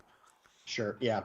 So Luffy here is big, right? So I mean that's a 10K and yep. 10K, 9K, 8K. He's not confident 8K. he can win this game. Oh snap! Wait, what? Oh yeah, he messed up the order a little bit. He doesn't have any blockers though. Yeah, that's weird. I don't quite understand the Diable Jumbo. All right, he's like, I'm so confident I'm gonna get through. I'm gonna activate Diable Jumbo. He doesn't have any blockers though, so I don't understand like why he played that. That had to have been a mistake. Yeah. Okay. Anyone know? Am I missing something here? There's no way. Cody said you're crazy if you don't think Kuzan is good. He's insane versus everything, not Purple Luffy or Sokka. Yeah, but that's like 70% of the meta right there, right? It's it's Sakazuki and Purple Luffy, and like if you play it against Enel, a lot of times they can just pop it with Gadatsu, and then Katakuri can Thunderbolt it, which is obviously good, right? I'll take that. But against the big 3, he's not viable at all in 2 of them, and in 1 of them, if they play the starve tactic for the first 3 games, he's just easily removed. So like he has uses. Don't get me wrong, Cody. Like he has uses. And I love Kuzan. Like, did he get through, by the way? Did he counter out? Looks like he did, right? Or yeah, it looks like he won. Yeah, looks like that. Red Purple Luffy, yeah. What a mistake though. Like he could have, like if he didn't, you know what I'm saying? Only like had 1 2K in hand. Well, he had no like blockers, so I don't understand activating the Diable Jumbo. Maybe he's just nervous. Same. Yeah, it doesn't quite make sense. Maybe he was just talking to him, saying like, "Hey, I could even do this. Like, there's no reason." Yeah, like, there's no way to win this. I think that might be it. Let's check out. Oh, yeah. Ice Bear. Let's check out Ice Bear. See how he's doing after that tragic defeat. Yeah. Okay, here we go. Let's see. Turn that up. There we go. All right. Let me change the picture too. I got to get a little bit better at that. Sorry, guys. Let's see. What do we got going on right here? Sakazuki personnel. All right. So I'll put So put a You little. can put the king on there, man. Put Kuzan. Put our boy Kuzan on there. Well, he's not on the board right now, so we'll put Lucci out because he got 2 of them. Yeah, I got to get better at like doing like changing them as it goes on, but I've just been having so much fun with like commentating that I've been kind of like slacking on that a little bit. I'll get better, guys. I promise. Scout's honor. And that's what we were talking about too. Is Kuzan? Back to what you were saying, Cody. 100% agree. Like Kuzan is like potentially this incredible card. Replaces itself. Everything we were saying. It's just in certain situations, like in certain matchups, it feels a little bit lackluster. Yeah, but especially it's because 2 of the 3 best decks in the game have an easy answer for him, and then the third like Anel is another like best deck in the game, and it has a relatively easy answer for it. Depending on how they play the deck, but it's still a great card. Like it's still a great card in certain situations. I just think that it's lackluster a lot of the time, and you know that because they're only playing like people are only playing like 2 of them. So it's like if it was a great card all the time, it would be a 4 of, you know what I'm saying, or like a 3 of. Like the only 4 ofs in this deck are like Rebecca, Lucci, Houndblaze. You know what I'm saying? Like those are the constantly really good decks. Right now. Okay, speaking of Houndblaze, there's a Houndblaze to get. I didn't even see what he got rid of, but he's gonna go a lot. 6. Oh, he has no life left, right? Oh, this is a 12. Oh, is he gonna 12? get out of this? It was 12 plus 3 from the Houndblaze, so 15. Yeah, no way. Yeah, there's no way. Yeah. He only had 3 cards in hand, so looks like Ice Bear with ice in his veins, standing on business once again. Look at this, winning easily with a baby in hand, dude. Unbelievable. Wait, I did not see the baby. I'm sorry. Dude, He's like gone. Bro, I'm actually crying, bro. I'm in tears, bro. I did not see the baby in his hand. Too easy. Yeah, I'll just babysit this kid. Oh my god, bro. He just rockabye babied, bro. He's teaching his son simultaneously. Bro is gonna be a pro card player, bro. That is filthy, bro. Look out for him in the future. Oh man. All right, let's check out some of the other tables. Let's check out Wimmy. Wasn't that the That was the Dofi. Dofi, yeah. Let's check out Dofi again. You guys want to follow up on Dofi, right? Oh, versus Ace. Let's go, Dofi versus Ace. Well, who wins this game? Yeah, what if the baby is offering judge advice? Dylan's got a good point. The baby's offering game sure. advice. Yeah, dude. No, dude, he's like holding the kid in his arms, like, don't you see? Like, it's so simple. Just Houndblaze, you like play Rebecca. Bro, that is too funny, bro. 2v1. By the way, I think that's Dylan Solset from our locals. Dylan Wilbur. Awesome. Is that Solset? What's up? What's up, Dylan? Hey, congrats on the win on Thursday, bro. I wasn't there to wish you a congratulations because I have to go to Vortex now. Yeah, I mean I'm kind of rooting for Wimmy here. I mean I'm just a big blue guy myself, so sure, I just root for Crocodile, Doflamingo, stuff like that. As you can tell, no baby in her hand, but she does have a Squishmallow, so everyone's got a little bit of sauce. They're kind of rocking on stream right now. Absolutely. Big flex going on here. And, 1 life left. It's not looking great. Now, she does have 5 cards in hand, though. That's a lot of options. And because we came into the game late, we don't know how long that Dofi's been on the board. She probably knows what her next life is going to be, so she could generate some advantage that way. Very much so. She needs it. I'll say that right now. She absolutely needs it. Yeah, with the 2 aces, it's a little rough because even Mihawk is potentially too slow. But I don't know if her dice is wrong, but it says she's at 2 life. I can't see a second life though. Am I tripping here? Or can you see? I think it just says 1 life. Or how do I say? Like it says 1 for me. I might be tripping. Oh, maybe I'm tripping. No, it says 1. It looks like the way the angle is. It looks like. Can you see? It's like kind of like. I see. You know what I'm saying? Yeah. So 1 life. Yeah. Yeah, so she only has 1 life. Now she does have 2 blockers. That is Boa, Boa and Dofi. So, but that's only going to stop 2 attacks with potentially 3 coming in. And I say 3 because there's going to be some type of rush potential. Yeah. All right, somebody call Vampire Gaming, bro. Looks like Ace is coming back into the meta. It's going crazy. Yeah. Boy Darty said, "Damn, you go to Vortex. I'm gonna have to go to or slide to local next time I'm in Fleming." Yeah, dude, I actually used to work in Fleming Island. I used to work in I used to be in property management, so this brand new luxury apartment that opened up. I was the assistant property manager over there, and I would go to Vortex after work. So I get off at 6, and the tournament was at 6:30. So it was dope, bro. It was perfect. Yeah, it was like the perfect skit, like no traffic or anything. Oh, swing 5. Five with the EZO. So she wants to play something big here. Is it 10 Kaido time? Not 9. It's Mihawk time. Okay. So Michigan and Curvello or Marco in the chat were like, I see it now. Like, because doesn't it look like 2 though? Like if you're looking like real quick, it looks like she has 2 life. Like it's an optical illusion for real. Yeah, definitely. Oh, so the Mihawk here. Okay, I mean that's not horrible, right? Like it sets her up for next you turn. have 2 blockers. Like the thing is though, like Ace is really like it's hard to close out the game against Ace because like they always have counter because they have like they have the events in hand, which are 1Ks, right? And then obviously those events with Dawn up are like 4Ks. So it's like it's really tough to actually like get through. But I mean, she's playing pretty good. I mean, what is she 3-1 at this point, or 2-1? It's round 4, right? I think so. Yeah, I think so. Yeah. And she put the Dawn on Boa, obviously. So I was gonna say, is there any 1-cost event that Dofi runs? But I guess it doesn't matter. So in the regional, you remember when that guy won with Dofi, in that regional at Gen Con, he played 1 Gum Gum Rain. So like it's very possible that she is also playing 1 Gum Gum Rain. She's also hugging her Squishmallow. She's like, you know what? We're gonna get through this together. Yep. A lot of times, for those who don't know, who don't play enough tournaments or don't even deal with tournaments, they just like watching the game. There is such a thing as like the jitters you get, right? And you can see her hands shaking a little bit. It happens to all of us, from time to time. Yeah. And having that kind of, this sounds funny, but having that pillow there like that, or like having the baby in your hand in the other one, it takes your mind off of the stressful situation you're in.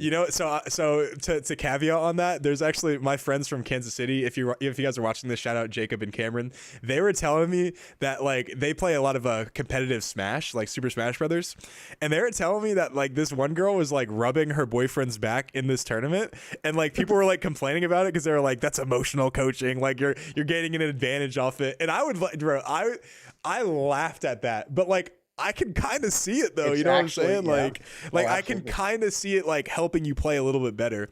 Oh my god, looks like he crossfired freaking what is it called? The 7 Flame Emperor. Crossfire's Flame Emperor. Right. So Crossfire is the minus 4K, right? Yeah, minus 4K activate main if you're Whitebeard Pirates, obviously bringing Mihawk down to 5, and Flame Emperor giving you a plus 3K, which gets KOing an 8 or less. Yeah. So he swings 8 with his ace, and then it gets met with a 3K counter, and then obviously this ace is probably gonna get met with his Boa blocker, perhaps. It definitely should, because interestingly enough, I'm sorry to interrupt you, but do you take this here and like try to go for game with like your 2 blockers and your leader next turn? Maybe. I mean, she's considering it. The thing is, I coach people on this all the time. If you can't survive the next turn, you might as well just go for game. I mean, he only has 3 cards in hand, so no Dawn up. There's a possibility. You know what I'm saying? Absolutely. Yeah, I think she has to. I mean, I don't know what's in her hand, obviously, but in this situation, with the limited knowledge I have, I'm going for face here. Like, I mean, well, she does still have the 2 blockers, so there is still always that chance to fall back on that. But 2 removal, you're playing against Ace. But Ace does only have 3 cards in hand, though. I will say that. Oh, and real quick, let me respond to the chat real quick. Skip says Ace hand off screen. Guys, on our screen, he is perfectly like his hand is completely in screen, but because we had to zoom in a little bit to make it more visible for you guys, his hand is off screen for you guys, but his hand is like perfectly visible for us and his opponent. So yeah, can confirm it is 100% on the screen. It's just the way we have it. Cropped. Yeah. So it looks like she swings 7 at life here, and he takes it. So now at that point you have 8 Dawn left, and do you go 8-8? So that's what she's doing. Yeah, 8 no doubt. 8 at life here. Does you he see just take in it? Her body language. Yeah, And then just, I guess, 8 at life here again. 5. I'm sorry, 9. This is 9. This is 9 at life. 1, 2, 3, Yeah, 4, 5. Yeah, not 9 at life. Here we 9. go. Yeah. Does our Dofi player advance to 3 and 1? Dude, what if she Hound Blazes here, bro? Yeah, I was just about to What if say she that. Hound Blazes here, bro? That would be disgusting, bro. Bro, that would be sick. I would be sick to my stomach, bro. 9. Oh. Okay, it's just a 9. It's just a 9. Can he get out of it? Oh, wait. 1, 2, 3, 4. Oh my God, he can get exactly to 9. Oh my God, bro. Our Dofi player goes to 3 and 1, advancing. No shot. Wow, bro. What, dude, that would been so fun. She double Hound plays, bro. I would crack up, dude. I would crack up. I'd be That was geeking. awesome. That game was that game. It's was just so like when you sick, think that of game. Dofi, you just don't expect Hound Blaze. That's how I lost to David in the finals at Counterspell. So I played my March Sharia turn early, and he freaking Hound Blazed it. I was like, really, dude? Like Hound Blaze? Man, bro. That's crazy. Just needed one more counter and ace wins. If not, like we saw, Dofi's got that one. That was crazy. Wow, dude. Dope, dude. This girl's going ham, bro. Let's see what we got going on. Let's see table 7 over here. All right, looks like we got a little something. A little Anel versus Sakazuki action. Okay, yep. And this is all right. Here we go. We got now that Sakazuki board is crazy. Boyd already said Wimmy, more like Winnie. Let's go, Winnie, dude. Oh man, that Sakazuki is running a 10 cost Kuzan. Let's go. Holy cow. That's sauce right there. A lot of people see the thing is a lot of people try to run that for the yellow matchup, but I think Kaido is just better overall. Don't you think? I do, except in one situation where it's like your Luchis are now board clearing. Oh, I didn't even think about that. Yeah. I still think Kaido's better overall. I still think Kaido's better overall, but damn, that is good. Yeah. Ooh, and Amaru here. Gonna give the rest of the Rebecca, but he still has 2 blockers here. Two Sabos, yeah. Yeah. So he's gonna obviously give his either his leader or the Shura plus 3,000. And he's at 2 life, it looks like, unless that's his hand. I actually don't know. Is that his hand or is that his life? It looks like he has 1 life left. Maybe a couple cards in hand. I mean, the Sakazuki. I'm sorry, the Sakazuki player. Oh, I think he has no. I don't think he has anything in hand actually. Oof, not where you want to be. Yeah, it's not ideal, but it's not. I mean, if this is the end of the game here, you know what I'm saying? Very well. I mean, I can't see his hand at all though. So I mean, maybe he just has nothing, and that's totally okay. Yeah, because next turn is the Enel player going to be able to survive like a 9/9/9/10 attack? Well, the thing is, if he goes for game, like he can't go for game here because like he can just he'll block, and he has enough life where like one of his blockers can live, and depending on his cards in hand, he most certainly can just like counter out of like 1 or 2 of these attacks. So 9 at something. It's got to be at the Rebecca. Yeah. Okay, at the Rebecca? Why not swing with the Shura? Unless he just played the Shura, right? Yeah. Why? Well, yeah. Actually, he probably did. Yeah. But I don't think he wants to give him any cards. I think he wants to OTK him. Okay. Yeah, and that makes sense. So he does. That makes sense. So he doesn't have the. So he doesn't have the answer for the. What's it called? The Brûlée. Right. And let's see what but he is going to get to cycle 1 card every turn. Okay. Here. Yeah, but the thing is, he has to minus Great it. Eruption. A Moncherie off the dome, bro. Easy. Off the dome, Moncherie. That is filthy, bro. What is up with these Sakazuki players, bro? They're just drawing insane. Yeah. Can you imagine, like, bro, he legit just hearted the cards, like, almost Exodia'd him, bro. That's crazy. Yeah. You know what it was? Oh, he's going to get the Lucci. He's going to get the Lucci. He's going to crack this whole board. But Lucci doesn't do anything to the Brûlée unless you swing with the what's it called? The Kuzan's down. Oh my God, I just realized that. Everything's gone. Holy smokes, dude. And he's going for, I think he might go for. I don't think, he can't go for the, he can't go for the Yamato either, actually. Can't go for the Yamato. But, or no, I'm sorry, he can't pop the Yamato, but he can put all of his Dawn on his Kuzan and swing at the Yamato. Do you do that here? I think I do. I think so. I think so. You don't swing at life at all to let him cycle. Yeah. So it's just It's just 10 at or what was that? What would that be? 14. I mean, he at technically could go Yamato. for game, but I think the better play here is just swinging at the Yamato for 14. Yeah, 'Cause and untapping. he has Yeah. to L Thor and 2K out, and he only has like 3 cards in hand. He left 6 Dawn open. Dude, he legit had the perfume on his card so he could smell which one was the Lushi or which one was the Moncherie, bro. He legit did a My Valentine, dude. Anyone here a Yu-Gi-Oh fan or back in the day? Oh, 7 at life. And -1 to, well, I guess it doesn't matter because he has no cards in hand, but -1 there. 7 at life.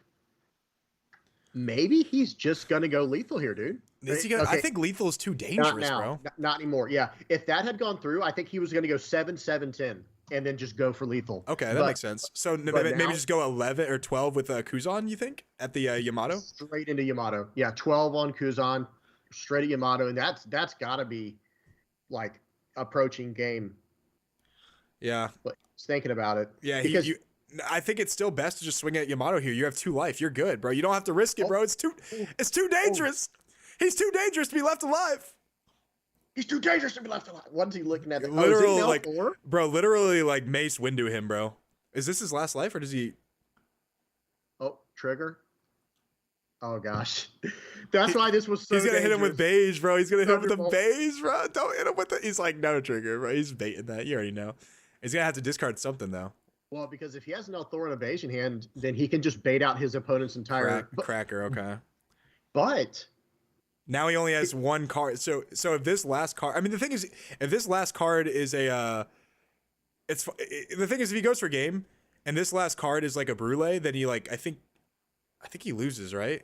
well, No, he doesn't because he has Well, 2 life. yes. He has 2 life. well, if it's a Brule, he could technically lose because he could go 5 from Brule, 7, and then 9 in No, his game. but then he's gonna have to block with the Brule. Oh my god, Oh, he just let it no. go? Oh, wait. I don't know what just Why, happened. why would he half the attack? Like I Oh, don't did he get that. pass? Yeah, he passed. passed. So Oh, why would he gosh. half commit there?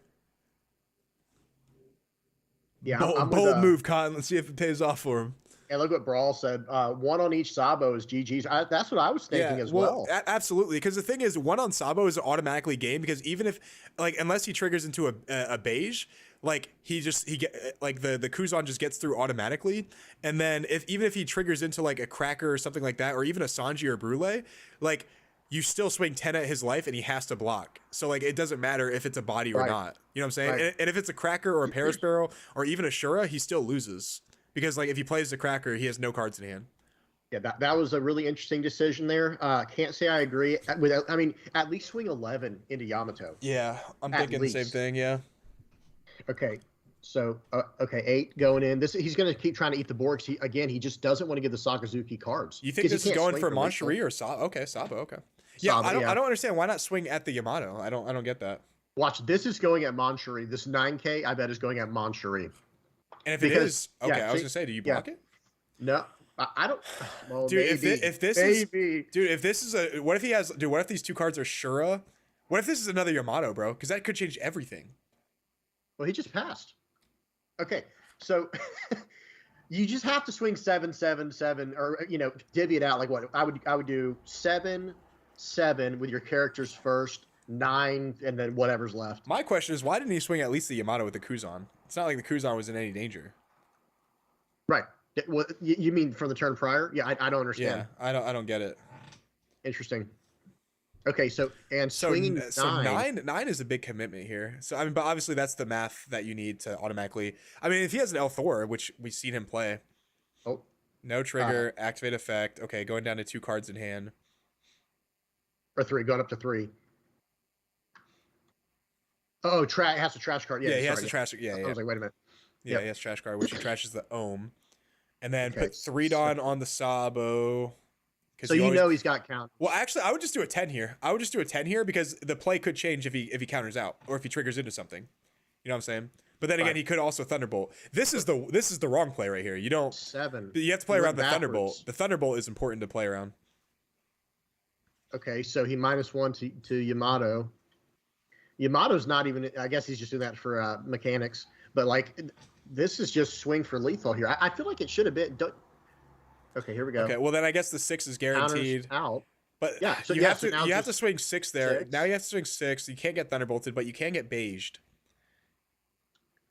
Off the top? I'd be holding my breath. Nah, It was a more. Oh, it doesn't matter. Okay, so that's it game. doesn't Yeah, matter, yeah, because So you have to pitch 2 to gain a life. that's right.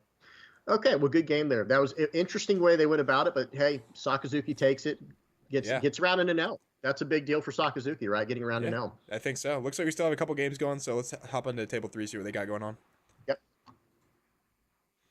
Looks like a Sakazuki mirror match. What do we got? Okay, we got a 10 cost Kaido on the player who is. You guys know I'm a big fan of the 10 cost Kaido. Yep. But I think they both have 1 life, and it looks like the bigger board is going to the player on the bottom, like not larger but like wider. You know, my favorite thing in the world is when I play Kaido, I go draw 4. Like they have any fucking say. Yeah, that's like a Magic thing, by the way. Like I know you didn't play much Magic, or if any. Well, it's Yu-Gi-Oh too. Yu-Gi-Oh does it. Oh, is it? Yeah. Because in Magic, you play something and then they have a chance to respond. You know, like you're saying with it is like, oh, there's none of that in this game. Yeah, it's like play it, draw 4. Be like, yeah, dude, draw your cards, bro. Like you're good. Bro, Kaido is so filthy, bro. I actually a back-to-back Kaido'd on yesterday at the tournament against Mark in the finals, and I went from having 2 cards in hand to 10 cards in hand. Felt pretty good. Yeah. Oh yeah. Oh, someone mentioned in the chat here, 10 cost Kaido and regional mats. Okay, both have the regional mats. Very nice. This is just high quality gameplay right here. We got Alexander, I guess is, if you say, I think you pronounce it like that, Alexander, and then Grizzly over here. See what we got. What's cooking? I mean, both the boards are, relatively pretty good. I mean, we got, what is that, a Moncherie at the very end right there on the left? Yeah. Okay, yeah. Whose turn is it? Oh, it's the Kaido's turn. Or I'm sorry, the guy with Kaido, it's his turn. He could very well crack this entire board. I actually think that the player on the top is actually in a better position. He's deciding, because I think he swung 5 and put -1 on one of the Rebekahs, and so he's deciding on what he wants to do with this attack. Yeah. Where's he swinging? Is it at Moncherie or is that 2K? Did I miss something? I had to have missed something. 7 at life.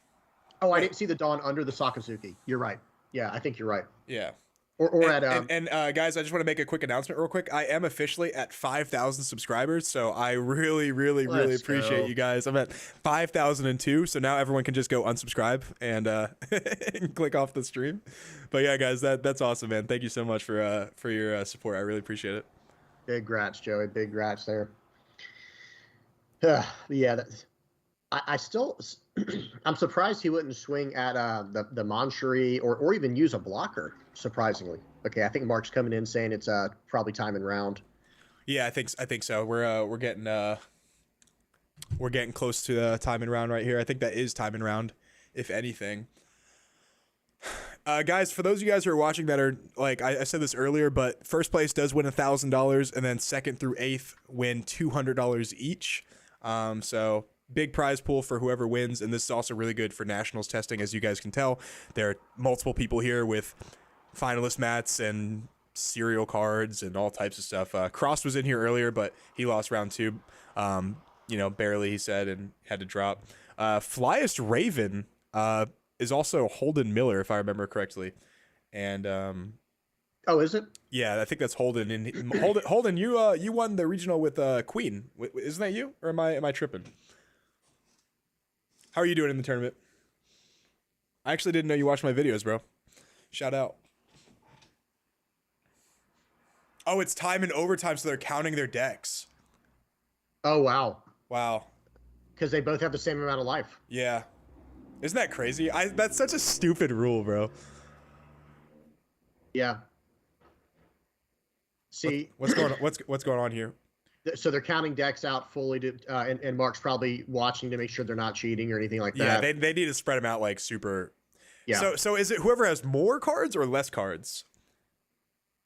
whoever has more cards would win because they did more with less of their deck, I believe.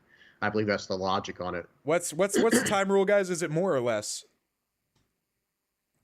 Doesn't characters come before deck count? I don't know. I don't remember. I've always like either won or lost before the time started. So, who won that game? It goes life, deck. Okay, our queen guy, he knows. If there's anyone that knows, it's queen players. Life, deck, characters on board. Whoever took last life. Okay. Oh, okay. So he's counting out. So who wins this game? They have exactly the same deck size. No way. Yeah. There's no way. So now they're going to do characters on board, and that goes to the player who had the wider board. You're kidding. Oh my God. Outskilled, bro. Get outskilled.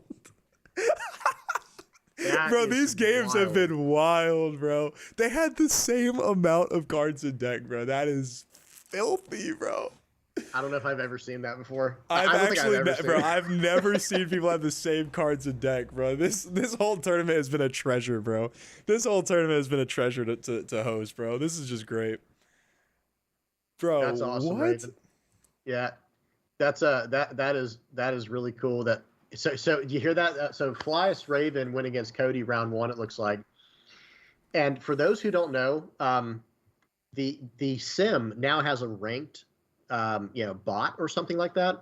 And Flyest Raven is at the top of that list right now. So that must have been one quality match we missed. Damn, we missed that one. All right, guys, we'll be right back with the round 5.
Hey guys, real quick. We're in the middle of settling a reference real quick. We have a little bit of a time extension for someone.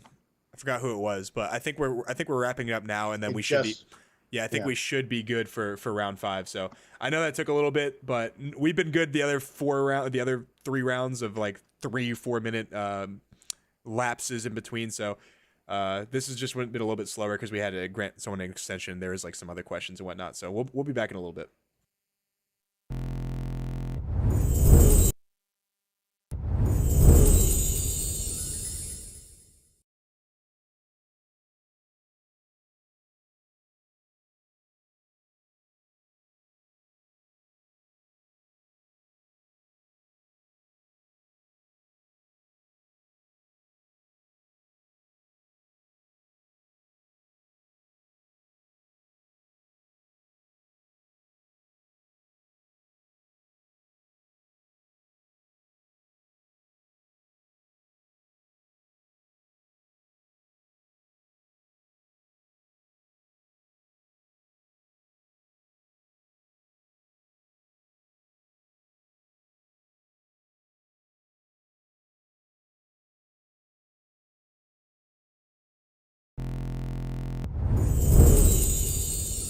We are live. Okay, so round 5 is started. Let me go ahead and change to this to round 5.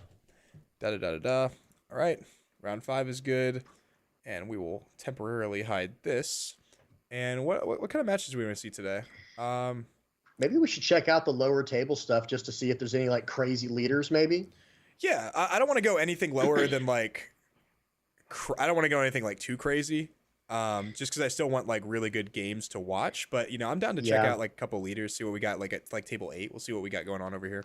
And this is Red Purple Luffy. Okay, this is Red Purple Luffy versus Enel. Do you guys want to see Red Purple Luffy versus Enel? Would you guys be cool with that? Let's ask the chat.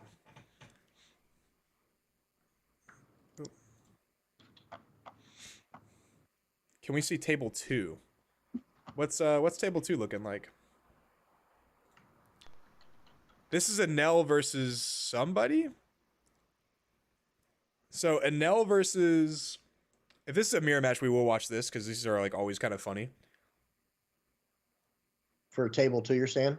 Let's see. Enel versus what is that? They have a Rebecca play map. They're playing Enel, and then versus. Let me this click is on super. it. This is super blurry for me. Is this blurry for you guys? Very blurry. It's Rosinante though, I think. No way. That's Rosinante. What is that? Yeah, let's see what the other leaders are. I think it's Rosinante, dude. Yeah, that's too blurry to stream anyway, guys. So let's see what the other leaders are. Katakuri versus what's it called? And then Ice Bear is playing against somebody. Ice Bear is playing Sakazuki. Let's see what we got. Sakazuki mirror match. Table 5 is still Red Purple Law. We already saw that. Table 6. Oh, it was Katakuri, by the way. What? He had an alter art Katakuri. That's what was so blurry. Okay. This is Sakazuki versus somebody. I assume Sakazuki. Ooh, that's Sakazuki mirror. Who's Flyest Raven? The one you're in right now. That might be a fun you watch. guys want to watch this Sakazuki mirror? What are you guys looking like? It's up to you guys. I mean, we can watch the Red Purple Luffy into Enel. We can watch the Sakazuki mirror. All right, Cat is a hard matchup for Sakazuki. We'll watch Sakazuki then. Sakazuki versus Cat. That's table 6, right? No, it's table 5. What table is that? Guys, what table was that? Am I tripping? Which one are we looking for? Cat versus Sakazuki. Okay, right here. We're good.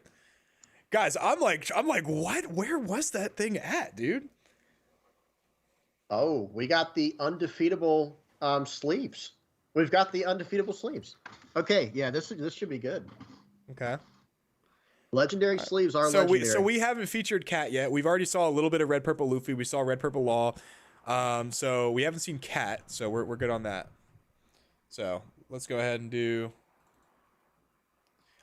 Who's fair between Enel and Red Purple Luffy? It's definitely Enel. Enel can just drag the game out and just destroy Luffy. It's not even close.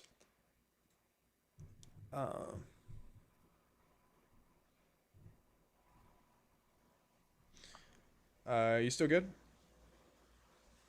Yeah. Me. Okay, cool. Guys, we're good, right? Everything's good. All right, so let's talk about matchups.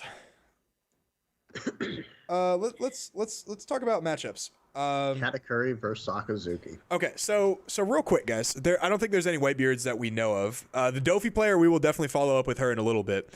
So let's talk about Katakuri. I have won a lot of games against Katakuri playing Sakazuki, but I've also lost very horribly to Katakuri in the PPG online tournament. And well, that gave me a little headache right there. A little vertigo, yeah. Yeah.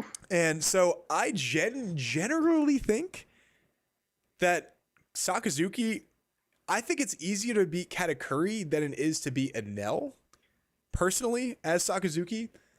But I don't know. Like maybe that's like a weird opinion I have. What do you guys think about this? I know that, like, okay, it really depends on, okay, and Katakuri did get to go first, but I guess you could say Sakazuki got to go second. This was kind of, it didn't matter who got to go first or second, but actually I would say it mattered more for Sakazuki needs to go second, bro. Like they need to go second this matchup. The thing is, if we can hit 10 cost Kaido before they can hit 10 cost Big Mom, it is absolutely huge. Momentum, yeah.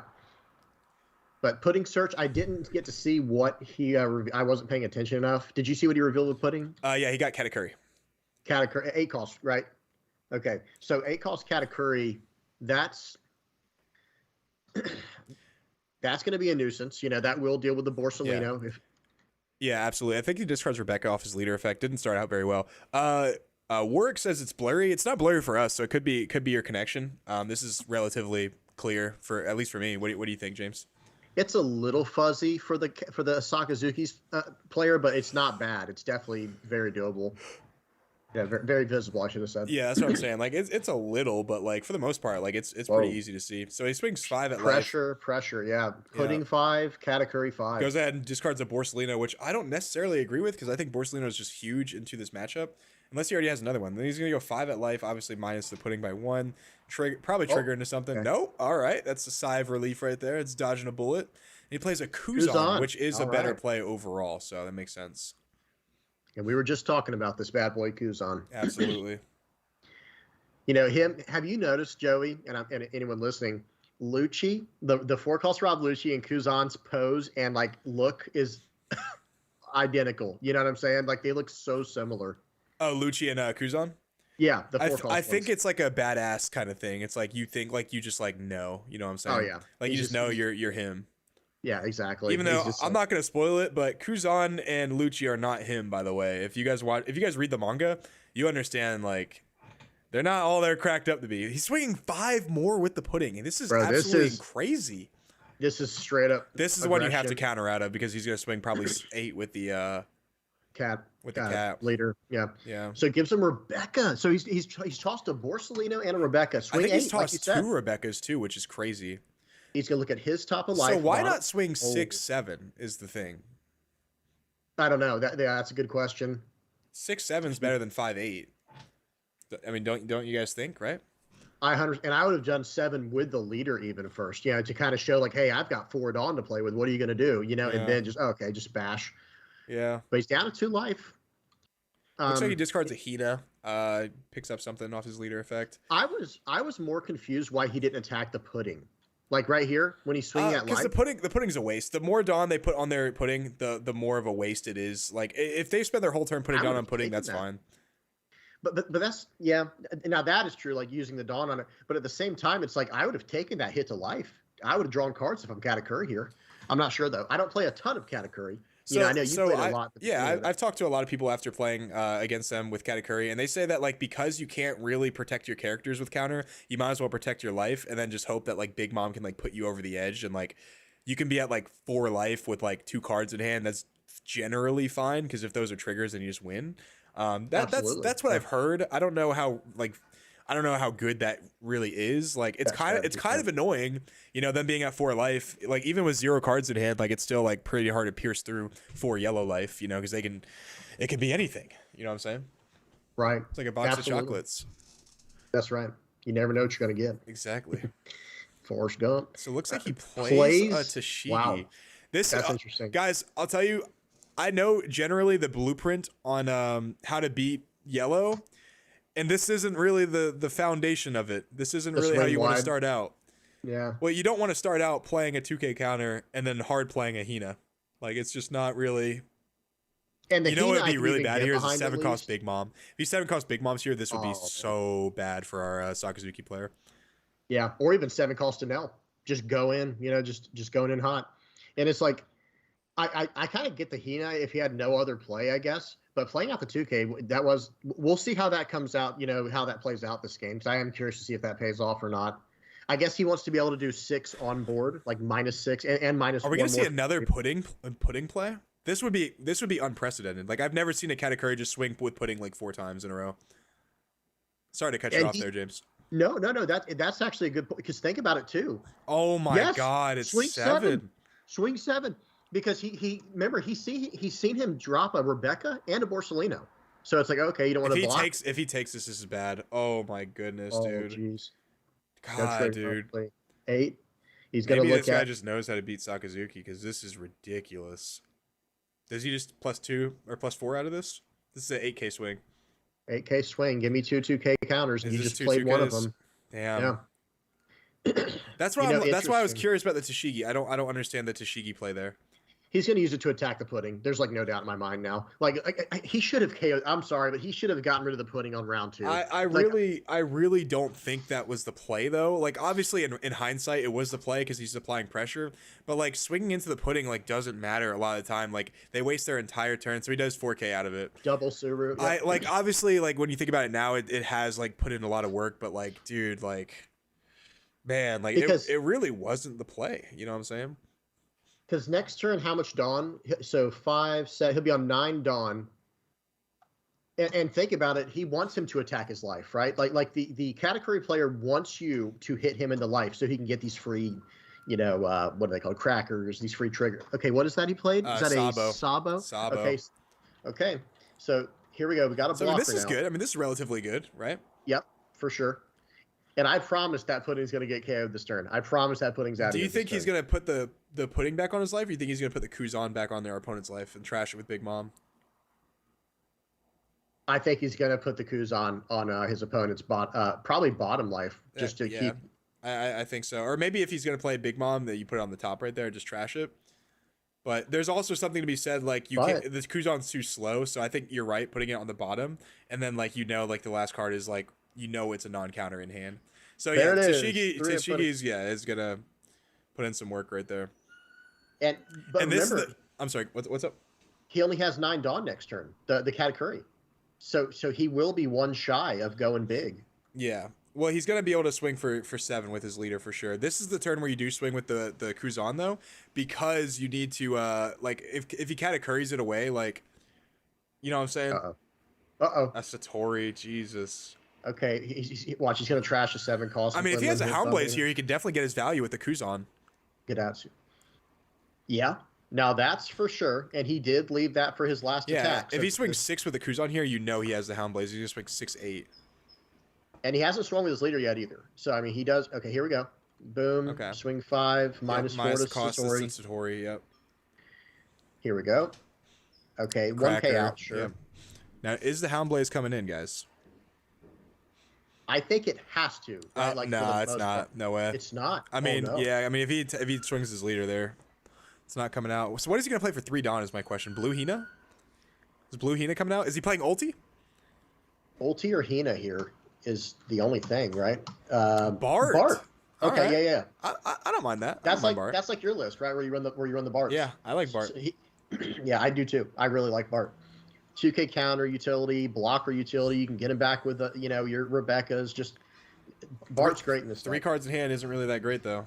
No, definitely not. And what is he doing? He's getting leader effect. He trashed a Borsellino, 7 cost Borsellino to draw another card. Okay, so got a brick out of hand.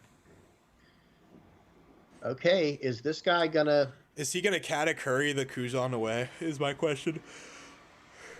So the that's bad part is what- here is he can swing 5 with the Satori, and then it could warrant him to block with Sabo, and then he could swing 7 at the Kuzan, and then I guess he could block with the Bart, and then just put the Kuzan back on his life. That is probably what's gonna happen. Absolutely is the right play. Yeah. Yeah, that's okay. And Yep. like you just said, I got that is- observational hockey right here. Yep. And then, like you said, it's going to be 7 at Kuzan. It's gonna get blocked with Bart. He's going to have to look at. He already knows what both players' top card is, or no, he knows what his top card is, but he hasn't looked at his opponent's yet. He can reveal it though for his opponent if he wants to. True. And in a webcam, it just stays face up, correct? If it's your opponent's, or no? I'm not exactly sure. So Okay, yep. so Exactly what I said. yep. And now here comes Akos Katakuri, bye Kuzan, and Probably at the bottom, I think, right? yeah, Yep, yeah. bottom. Because Yep. now you know their last card's not a counter. Yep. Yeah. So, okay. So not looking good for our Katakuri or for our Sakazuki player. I mean, a Tenko's Kaido here would be huge though, wouldn't it? Yeah, and this is his Tindon turn, first Tindon turn here. So, because Tinlin's coming down next turn. If he Like, drops that's- Kaido here, I think he's relatively in a good spot. Yeah, because he can bounce. Oh, is this a brand new? Oh my god, dude. Poor Sakazuki player, bro. Houndblaze, Ice Age, brand new. Probably the Yeah, Ice Age if I he know. has something already. I know that, Mark. I know it's revealed and then goes back down. It goes back. I know that. Well, he was probably clarifying for me because I asked right. Oh, okay, right gotcha. before. My bad. I didn't even hear you ask that. Oh, there's Sean, by the way. Bio Mojo. Sean's in the chat. Very cool. Oh, Sean, what's up, buddy? If Kata can semi-predict turns while adjusting life, Kata is way better. I mean, it just depends on what the meta is. Like, I think Enel is like a really good tough to beat deck, but I think Katakuri like is more beatable than like Enel most of the time because like at least like how it goes. Like, of course they can get lucky on the way, but like in terms of like aggression, you can just aggro them out of the game. Whereas Enel, like, it's not always the case. Yep. So here we go. I Yeah. can't quite see what that. I wasn't even paying attention. What is that card with the super glare on it? Click on this. Talking about brand new? Is that a brand new? Yeah, he Okay. played 2 for brand new. That's not really the turn that you want to have. He could go into like a Rebecca Lucci play, but I don't know how relevant that's going to be because he only has 8 Dons, so Lucci can really only pop the Satori. Because even with Hina -4 and the leader -1, he's at 3, so he's not in range. So 5 at Satori most likely. Yeah, 5 at Satori -1. So I'm surprised he didn't take the. What did he take with the brand new? Did you say he took the Ice Age? I actually didn't see. I'm sorry. I missed it as well. So it looks like he counters out with this to protect the. Oh, he doesn't even attack the Satori. I guess he's just gonna pop it either way, right? Yeah, I think he's just got to pop these. Man, 1 Don. Is this Tsuru? Ice Age. Okay, gotcha. So there's the So Ice here Age. is the Lucci. Actually, I think here is the Lucci, right? Yeah, but he's at 3 and 2. I think it's a Great Eruption. Oh, Great Eruption? with the Lucci, Huge. he's back in business, guys. Yeah, he's back in it. And remember, he did gain a life technically because of the Katakuri. Yeah. So Lucci's going to come down. Oh my God, he's saving 2 Don for something. Does he have 2 another Dawn brand new? active. Dude, does he have a freaking Shockwave? How nuts would that be, right? A Shockwave? Shockwave, man. Yeah. That would actually be insane. Dude, watch him have double barrier. He's like rad beaming out of attacks, bro. That would be actually filthy. Bro, love beam. I think he goes another brand new here, doesn't he, or no? Yeah, I Look, think I mean, so. he's debating playing something for 2. I assume that's brand new, but Unless he's thinking about swinging with his no way. What's his name? Sabo. I mean, I guess you could technically. Because Linland's coming down Yeah, this turn. Linland, It's a pretty dead If turn. Linland doesn't come down, a 7 with Sabo. Wow. Okay. So what is he gonna do with his Okay. last Dawn, dude? Does he have barrier? Bro, does he actually? Hey, I know I'm trolling here, but does he barrier actually can have work. barrier? Barrier can actually. Oh, he did counter out of that. Okay. But Barrier can actually work in Sakazuki. You can easily get to 15 cards with this deck. Definitely. This- Not in the mirror, but definitely in some decks. Trying to think here. I mean, if he doesn't 10 cost Big Mom this turn, I think he's just dead in the water. This is a very menacing board, actually. Our Sakazuki player was I thought he was down and out, but I mean, he really helped. Like, this really helped. Now, the reason I disagree with the Sabo attack is because, like, he now has to discard a card to protect against the Big Mom, or to protect against the 5K, and he only has 2 cards or 3 cards in hand.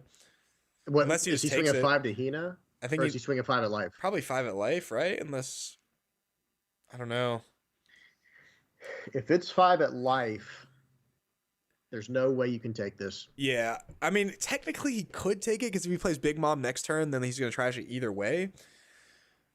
But I don't know if it is going to be 5. If he has Big Mom, it'd be smarter just to attack like a Tashigi or something, because Tashigi would warrant you to use a 2K. So this game is, you're seeing this, right? I mean, like the only way that the Katakuri player climbs out of this is through triggers, right? Well, I mean, not necessarily. I mean, we'll get triggers definitely, but the thing is, like, that Big Mom is going to be on the field for like a long time. The guy only has 3 cards in hand, so it's going to be really tough to get that Big Mom off the board. Because the thing is, like, Big Mom getting off the board requires a minimum 2-card combo of Ice Age Borsalino. Then he's going to 2K counter 2K. to protect something. I assume 2K. it was into the Tashigi, because Tashigi is a threat. Yeah, and I mean, like, in this situation, like, how many cards does the Katakuri player have? Like 3 cards? He now has 2. He had 3. 2? Now he has 2. Because I mean, right here, you can actually just math win, but the problem is triggers. Like you just So 5 at life here, huh? Absolutely. How many cards does he have in hand? 3? 3 cards. So I mean, he takes it. Okay. Triggers are going to be everything. Brule, okay. Brule. I mean, I'd rather see a Brule than Sanji, though. Let me tell you, that would be, because Sanji's a Swiss Army knife. He's a body and a blocker, and he's 1 cost more, so harder to take off. 6 at life. Does he have 10 costs here? Oh my God, does he have 10 cost Kaido here? Because he has Tashigi on the board. He can bounce the Lin. How can he bounce the Lin? The 10 cost Kaido. Oh, you're talking about the card draw. I'm talking about the 10 cost that bounces an 8 to 3. No. I mean that would be an absolutely massive play. But then again, you give him back another Big Mom for them to use. So yeah, but the game's over, right? They can't swing with it, like, because they wouldn't have any life left. 5 at life, and he takes it. No trigger. Oh my God, do you go for it? He's baiting it for sure. 2 Dawn. Oh, it's a brand new? Pay 2. Brand new, okay. Okay. He's looking for a Hound Blaze, I think. Doesn't get a Hound Blaze. That's a Borsalino blocker. That's still pretty good, though. Does he have a Rebecca? Yeah. Rebecca would be just as good here, I think. 5 at life. Oh my God, this is so risky, dude. Because if he attacks and he triggers into like the wrong thing, dude, does he go? I don't know. I mean, he can't, unless he has the Hound Blaze here, he can't really do a whole lot. But he doesn't have the Hound Blaze because he'd block it. He has 5 Dawn left. You have to play Sabo here, because gets met with a Brule blocker. Uses leader effect, trashing a, what is that, Lucci? Kuzan? That's a 10 cost Kuzan. Oh, we spectated him earlier. He does play the Kuzan. Plays for a trash the brand new for the Borsalino. He searched off the brand new. This is a solid turn, and then he leaves 1 up again. This guy has to be playing barrier, bro. There's no way he does it twice. Barrier, bro, there's no way he does it twice. I'll tell you what's going to be sad, though, if he has Thunderbolt and 200 million volts Amaru, and then this game's over. So, I mean, like, he's going to need something here. That would just be the worst, dude. I hate when cat players do that. How bad would that feel? Another Big Mom. He's hoping and praying. So obviously one of the 5K swings is going to get met with a blocker, 6K blocker, and then the other one's going to get KO'd. Oh, Lord have mercy. Okay, he's just in full heart of the cards mode. Yeah, I mean, sometimes you got to do that. Sometimes you got to go hard of the cards here. Yeah. And I mean, okay, 12 at life, it has to be blocked, obviously. Yeah, for sure. And hopefully he blocks with the Bors. Yeah, I agree with the Borsalino, just in case he does run 200 million volts Amaru. Well, I mean, right now he has no Dawn either way, but yeah, I can see the merit behind it. For next turn. Yeah. And then block with Sabo. Wow, well played, dude. This Sakazuki player. And like I said, I mean, depending on triggers here, I mean, it's looking great, though, for Sakazuki. 2 life. He doesn't have like an Enel life to deal with, so it's just 2 life with 5 attacks.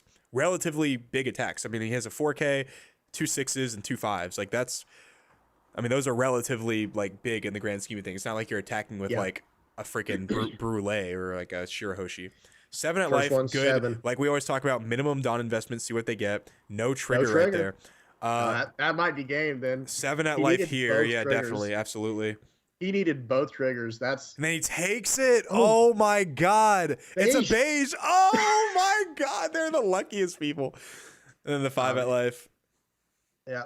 I mean, So yeah, he's just gonna keep taking cards out of his hand. 5 at life, discard, 5 at life. Oh, I think he tapped the Sakazuki because that's who was beiged. I'm assuming. Or double Hound Blaze. Gee, Oh, that was awesome. snap, bro. GG, bro. That Sakazuki player climbed out of the abyss, dude. Literally. Yeah. Wow. That was awesome. Well played, bro. Well played. Congrats, Yeah. bro. That was. I mean, that's, as a Sakazuki player, I like to see that. I like to see, like, just because we start out the game in a really rough spot, we're able to climb back. So, wow, that was great. Do you guys want to check out that Red Purple Luffy game? We can still probably check it out right now. It's table 6, right? Table 6. Nah, table. I think it was table 8. Now that I think about it. Yeah, it's right here. I'm following it. All right, here we go. Yeah. Oh man, 10 cost Luffy's down. This is like deja vu a little bit. Okay, he's countering out of like I guess a 7K attack. Okay, so he just played so he must have just played 10 cost Luffy and just got his second turn. Okay, so he's gonna swing. Yeah, use. Well, okay, swing 12. That's got to be at 7, Lynn, right? I'm not sure. Hold on Yeah. 1 second here. I'm Yeah. trying to change No. the thing real quick. No, you're good. Yeah, he did. He swung 12 into 7, Lynn, and easily gets out of that. The thing is, Enel being at 1 life is really realistically like 2 life. Well, actually technically 3, because you have to do that life, then his effect life, and then you have to do last hit. So, you know, Well, it looks like what's up? it looks like he forgot to use his leader effect. Quite possibly. Or not leader effect, the 10 cost Luffy effect. Sorry. Yeah, he might have actually done that. Sorry, go ahead, finish your thought. My bad. You're talking about. No, you're good. Cards with Cody said Sakazuki is a fair and balanced leader. I mean, I don't know if you're being sarcastic or not, but like that legitimately is like a fair statement. Like he is a fair leader. He is a great leader that is very easy to beat. Like he is a very great high skill ceiling leader that requires a lot of cards at hand. It loses to decks that go aggressive. It loses to decks that like, you know, obviously can like outlast them. And luckily there's plenty of decks that can do that. I think Rosinante can do that. I think Enel can do that. Obviously Katakuri can definitely beat him. Whitebeard can beat him. There's so many decks that can potentially beat like Sakazuki that on paper aren't even that bad of a matchup. So like Sakazuki really is a good leader with plenty of flaws. It doesn't run a lot of counter, and it loses to aggression. So it's, you know, I like a lot of people say Sakazuki's unbalanced. If he's broken, like if he's the best leader and just like wins all of the events for like the next 3 sets, like Whitebeard and like Zoro and Law did, then yeah, I'll say that. But right now we just don't see that. Some people are making that argument though, Joey. I will say. Oh, I think we missed the end of it there. Was that the end? I think he did end up winning the game. The Enel player. But some people are starting to make that argument because, you know, in the East, Sakazuki won like every single major tournament. Well, except he for one. only I did think at there's the one end exception. he only did at the end of the format where it caught everyone off guard. So like it caught everyone off guard because they were playing like the tempo version at first, and when they figured out the Navy version, they were like, "Oh yeah, this is really good." But then they started playing Whitebeard to like counter out of it. Right. Well, I was going to say, because they won like every tournament at first. Like I think every single major tournament in OP05 in the East was actually we're at table 6 now, by the way. 6. Yeah. But over here in the West, I don't think it's going to be the same. Enel won the first big tournament over here, I believe. Yeah, Enel won the first big tournament here. Luffy Sakazuki wasn't even in the top 4, I'm pretty sure. Yeah, I'm not sure. But I know Enel's doing very well. I'm already getting some pushback in the chat. He said Sakazuki is broken at OP05. Tell me how, bro. He didn't win the first event. He wasn't even in the top 4, I'm pretty sure. and he wasn't even in the finals. I know that it was Purple Luffy and Enel. So like, how is Sakazuki broken? Like when there's no data to prove that he's broken. He was really good in the East, but then again, our meta is always a little bit different in the East. So like, tell me how Sakazuki's broken, and I'll hear you out. But like, he is a deck that is very beatable. I mean, we've saw a few of them lose today. Like it's not like Whitebeard was in set 2 where like you played Whitebeard or you didn't and you lost. Like Whitebeard was like an insurmountable force in set 2 and even in set 3. It was like Whitebeard, Law, and Zoro, and it continued that way for 3 sets. So like stuff like that is way better in my opinion. Why does he have a Katakuri and a Sakazuki on the field, by the way? I think he's probably using that for the leader effect. I could be wrong, like as a token, saying like I've used my leader effect. He's tapping it. That's a really strange way of doing it. I'd rather them use a token or a dice. Okay, that makes sense. Sort of, right? It's kind of. See, okay, yes. So he just did. So that's definitely what it's for. Yeah, because I was watching the stream and I saw him tap it as soon as he did the. So that was like 10 seconds ago. Sorry. Anyway, but yeah, that's got to be what's going on there. Yeah. Sakazuki versus Sakazuki here. Pretty wide board for the player on top, but at the same time, 2 life on the player on the bottom. So I think that's going to end up balancing out here, but this is still anyone's game. Actually, look at the hand size on the bottom player. Only 2 cards. That hurts. Yeah, that's relatively bad, and looks like our Sakazuki player over there. Did he play Kaido? Yeah, he played Kaido. Look at it, because he has a lot of cards in hand right now, and that has to be the result of a Kaido. And real quick, let me respond to the chat real quick, Yeah, guys. good, yeah. I understand that like Sakazuki has done like pretty well here, and I'm not saying he's not a really good deck. I'm saying he's a really good deck, but he's not broken. He's definitely not unfair. There's a route to beating Sakazuki that is way more achievable than beating Whitebeard ever was. And that's like a fact. Like Sakazuki, 1 is a much harder deck to play than Whitebeard, and 2, it's a 4 life leader as opposed to a 6 life leader that has like infinite counter and like the most versatile like set toolbox deck in the game. Like they can go aggro, they can play defense, they can block, like they have like, it's just a really good deck with a lot of like outs. So like it's just like, I don't understand how people say Sakazuki's broken when like they didn't think Whitebeard was broken. So looks like goes down to 0 life. Yeah, he just swung 5, 5, 5, 5. 4 5s, Yeah. goes down to 0. Does he and set up a still bunch has, of blockers here?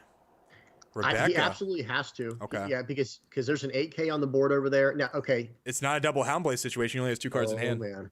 Yeah. Okay, so gets a 2K counter. And he's probably fought with a Borsalina maybe or another Rebecca. Oh my god, another. I mean, this is looking pretty familiar to you remember with that Ice Bear game, yeah. The legendary Ice Bear game. So he gets a Borsalino, so he has he has counter in hand if he just got a 2K 1K out of it, unless he just doesn't have one. Yeah. What did he get? He got Borsalino. Okay, yeah, so that's I don't know. There must not be any 2Ks left in the trash then, because there's no way this game goes 2 more turns. You know what I mean? Yeah. And then one more response to the chat real quick. And guys, like, I feel like you can't say that like Sakazuki is broken when like it didn't even like people when they say what's the best deck in the game, like they think it might be actually Enel. Like, so like people legitimately think there's a conversation for Enel being the best deck in the game. So like Sakazuki can't be broken if Enel is also like considered by like a decent amount of people that to be like a better deck in this format right now. So we might be splitting hairs here. I mean, we can disagree on this, but I think Sakazuki is a pretty fair deck, and I think you have to be pretty good with him to actually win a game, in a competitive competitive meta. So, what do you think is going to happen here, James? Is it well, first of all, Rebecca? I have to agree with what someone just said in the comments section. And Michael Tran, pretty sure if the top player mathed it out, he would have had the game. If he had swung 7, 7, 7, 7, the game's over, I think. Yeah. And it doesn't even matter what was in the other players, unless it was a Ice Age. That could have made the math a little wonky, but still, with 3 more attacks on 2, because he had 4 attacks to get through 2 life. So it would still been just enough, I believe. But yeah, I think so. So right now, I still don't think the player on the right has the chance to come back here unless Well, he just doesn't literally- have the Dawn. He doesn't have the care. Well, he doesn't have the care. I'm Right. sorry, not the Dawn. He doesn't have the cards in hand, because to get 2 Rebeccas off the board, you need either double Great Eruption and or Tsuru or and Houndblaze. So like he just doesn't have, like he might have one. Tashigi Yeah. uses Oh minus my 2. god, does he have both of them? There's no way. Okay, the Houndblaze is coming out. Does he have another one? Oh, he has a Oh, Lucci. Okay, well, he's that's a going to try Lucci. to just he's going to try to swing 9 and 9 here. Yeah, looks like it. Or I think Or it's whatever. 8 8 and 8. 8 yeah. 8. Yeah. 8? Swing. But he 8, already got a 2K back, so he just blocks. And then does he go then 9? 2. 2, 4. 4. Okay, yeah, 5. Okay, Yeah. yeah, he's good. He's good. We're good. He just over countered by like 3 just to show it wasn't close. We'll take it. Good game. Very nice. Yeah, so Sakazuki won. Yeah, Sakazuki won the mirror match. So That's right. Good analysis right there, James. Thank you. I just want to. This guy Taboo said it's kind of like this: dumb players see smart player roll people, smart player OP. Dumb players see dumb player roll people. That's not OP. I mean, that's a pretty funny statement. It's like, I really don't want to hate on Whitebeard because it's like I'm just tired of having the conversation. But like, I said in a video that I was talking about this at locals yesterday, but I got eviscerated on Reddit for talking about I got eviscerated on Reddit for saying that if Whitebeard got banned, then we'd have the healthiest format we've ever had. And people were like, "You're so stupid. You're the dumbest YouTuber ever. I just ignore your videos, blah, blah, blah." And when Whitebeard got banned, and obviously in addition to Nami and Dodon getting banned, we had the healthiest meta we've ever had, and it was the most diverse and most fun I've had playing One Piece. So, like, Whitebeard is a monumental force that literally warped an entire meta around it, whereas Sakazuki, there's still plenty of decks that can see viability other than Sakazuki, like Whitebeard, like even Law, dude. Like Law did really well in the Treasure Cup, right? Sakazuki, Law, Katakuri, Enel, Purple Luffy. There's 5 decks right now that we can talk about that have contention to being like a regional winning deck. Whereas Whitebeard, it was literally just like Whitebeard, Zoro, and Law, but Whitebeard was like dominantly favored. So There's only just to chime in a little bit. I don't want to get too much into the argument. yeah. But like just to chime in a little bit, my biggest issue actually, and I'll follow wherever you went to 11. My biggest issue with Sakazuki is not actually the leader. I mean, to an extent, it's very strong, obviously. But my biggest issue is actually the removal that Blue has. I think it's too powerful. I don't think the Borsalino should be able to bottom deck. I don't think Houndblaze should be able to bottom deck. That's always been my biggest issue with the deck. And Houndblaze is just insane. Yeah, Houndblaze, like Sakazuki has great cards. It's just like the deck plays 25 dead cards, so like it like is obviously like beatable by like just dude. I almost lost to a guy who literally true story, guys. Yesterday at locals round 1, I played against a red purple Luffy player who literally just bought the starter deck and like took it to the tournament, and he swung for the incorrect numbers. If he would have swung 5 at life, 5 at life, 5 at life, he literally beats me. I have 7 cards in hand. None of them are counters. He literally beats me if he swings correctly. So like, it's not. It doesn't matter how well a deck plays. Like, it can literally just lose to just not having counter, and that happens all the time. People play 8 2K counters in that deck. You know what I'm saying? Swinging. Yep, exactly. And by the way, this guy is swinging 14. So. But yeah, and that's the thing. So I do like having this. I like having like a small debate. Like I don't want to like dive down the rabbit hole, but like it's clear to see what the flaws in Sakazuki are. You know what I'm saying? If you play Sakazuki, right? Or maybe that was 13 he swung, but somehow he got out. And MM is also right. Like the color combination of blue black is just really good. Like even Rebecca was like viable because blue black was like really strong. Wow, does he get out of that? He got out of that, yeah. That 15K attack? I think it was 14, but still. How crazy is this game, bro? Yeah, that was wild. 7 at life. This is going to be... These two are at table 11, so I think they've both lost 1 game each. Guys, after this, I'll actually I'll cut to the standings real quick. I'll try to give you guys a glimpse of that real quick. I agree with what people are saying there. Beaches, 132K, and the coolest Jedi. Being able bottom decking is degenerate mechanic, and then being able to bottom deck remove when there is no counterplay to that is crazy. I completely agree. I agree. Because Fukuro, Borsellino, Sabo, these were all introduced to the game for a very specific reason. Bouncing a card back to hand is actually fine because you could then actually use it for counter power if needed. You know what I mean? Or to recycle value later.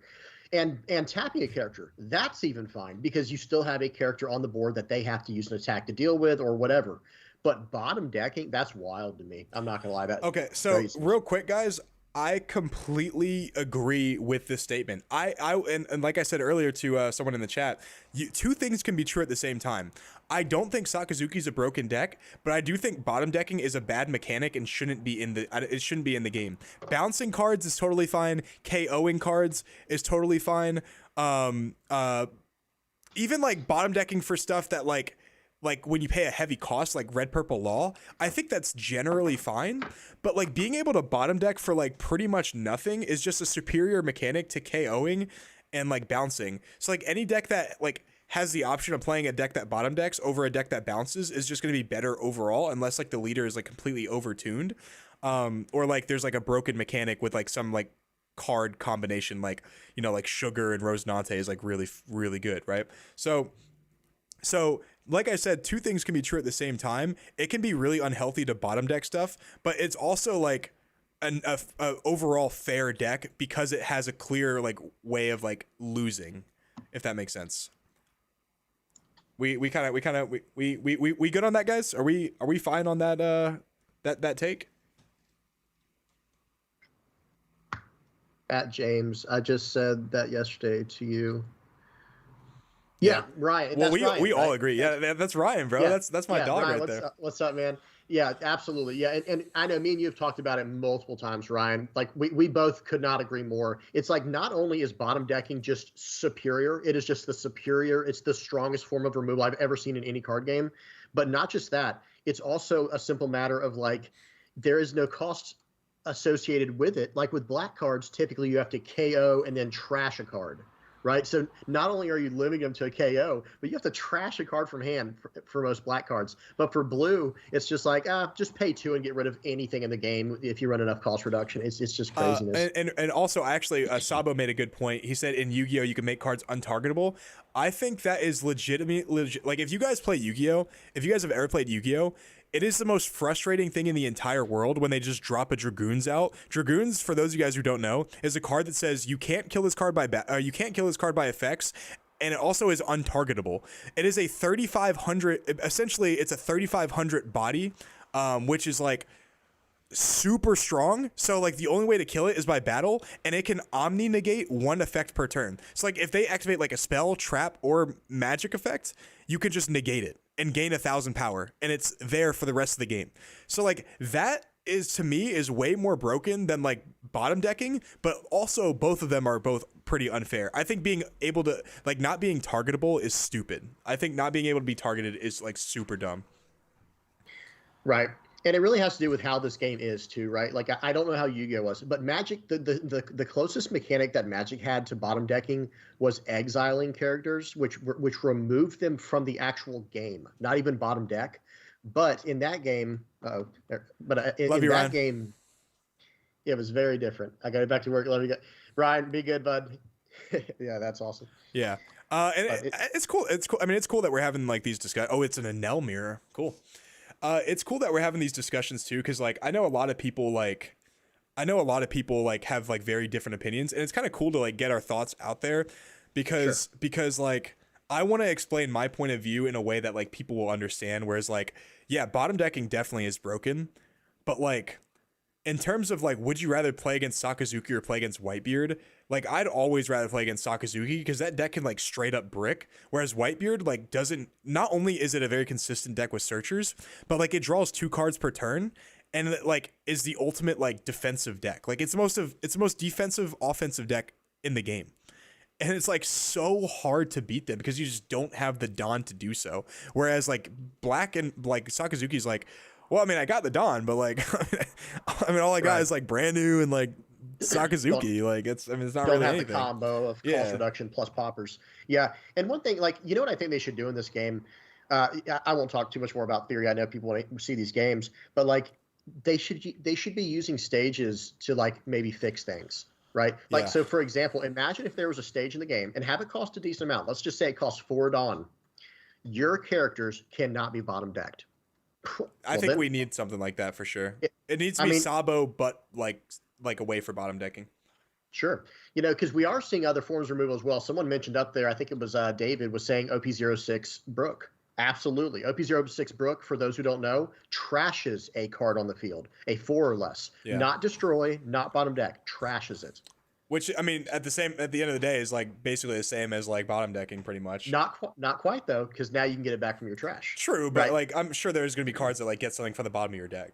And it does cost 6, by the way. That's the other thing that does make it a little more fair, in my opinion. Like, you know, even with Borsalino, with it being a 7 cost that hits a 4, that's a little more fair to me than a Hound Blaze, which can just go crazy with, you know, the stuff you can combo it with. So someone said in the chat, but it's kind of lost. I forgot who said it, but someone said they want a stage that negates triggers. I would, dude, I would play 4 of them in my deck. That would be awesome, though. Oh my Like, goodness! Once per turn to avoid like if someone triggers a card, Yeah. discard a card to negate it. That'd be great. Like a great stage. Absolutely. And like make it a, you know, a respectable cost where it's not just free, right? You know, Yeah. but still, like, I think it'd be great. So by the way, he just swung 5 with Shirahoshi. Let's go. Very nice. Did he just thunderbolt the Satori with his Satori? So, okay, so those. Let's get back to the game real quick. So he triggered Satori. The player on the top triggered Satori, discarded the Thunderbolt, and then RNL player thunderbolted the Satori. It's like the same play except for in like a different way. Yeah. So I got sucked into the read. I'm not reading over there anymore. I'm just kidding. But so all right, so here we go. He's got 2 cards in hand. The player on the bottom has 2 cards in hand, I believe, and then 1 card in life as an L. So he's in a very favorable position to win this game for those who, you know, can't see by the obvious board state. But it really just depends on what he has in hand, because he can swing for 3 attacks here that can crack, right? But it really just depends on what's in hand. Because if those are 2 Ks in hand, then that mermaid's not going through, right? Those Shirahoshi attacks are more than likely not going through. I'm not gonna lie, this whole game hurts my head. Like the Anel matchup, like actually like 7 here, swinging 7 Shirahoshi, 2 life. You pretty much have to take it. Get the pudding. I think you're supposed to gain the life first, then trash. Oh well, it doesn't matter. It's the same idea. And then here we go. He's got. Is he gonna get 8 at what? I guess. Okay. I guess life and then Yamato. What is this? Zabage, bro. Yamato for 9. Swing 9. Do you have it? Oh! 2K, 1K. Wow, he has it, bro. No, wow, bro, that's crazy. That's game. 2K, 1K. Oh man, and he had to have got a 2K from life, right? Because otherwise he'd have swung out of he'd have blocked out of the 8K. All right, just turn Yamato sideways. Good game. Wow, dude, how unlikely is that? That last card was either a 1K or a 2K. That's crazy. Whoops. Go ahead and check your message real quick. You sent that. Yeah, no, I already responded to him. I told him to message Mark and stuff. Mark and Gotcha. David. Gotcha. So I think we got one more time. I think we got one more game going on, and then afterwards we can kind of wrap up. We were just at table 13, right? Cool. All right. By the way, guys, how you guys liking this this tournament so far? Are you guys having fun with this? It's been a blast for me and Vivi to record. Bro, we got a dog with a diaper back there. Let's go. Let's go. Is that a real? Oh my god, it is a real That's a dog. real dude. Wow, dude, He's there's got some his coffee. characters. There's some characters on stream, bro. Mm-hmm. Bro, I didn't even recognize that, bro. That's That I is- was like so focused on the board. That's so funny. I saw it moving in the mirror. I was like, what is that? And then he's got to get to the bathroom so bad, bro. Oh man, he's like, I'm playing in a tournament. Like legit, like preemptively put a diaper on him so he didn't have to walk him. You do what you got to do, man. You do what you got to do. Poor Doge. Oh, okay. So they're counting the counting the decks now. It looks like. Yeah. I think it's time and time. Gotcha. Okay. So Is this gonna be another? Is this gonna be another double over double tie? so okay. So he counted his deck. Now let's see. I didn't see what the count was, but looking at the 5, graveyards, 6, 7, 8, 9, 10, 11, 12, 13, 14, 15, 16, 17, 18, 19, 20, 21, 22, 23, 24, 25, 26, 27, 28, 29, 30. How many did the other Jeez. person have? Did anyone find out? I'm not sure.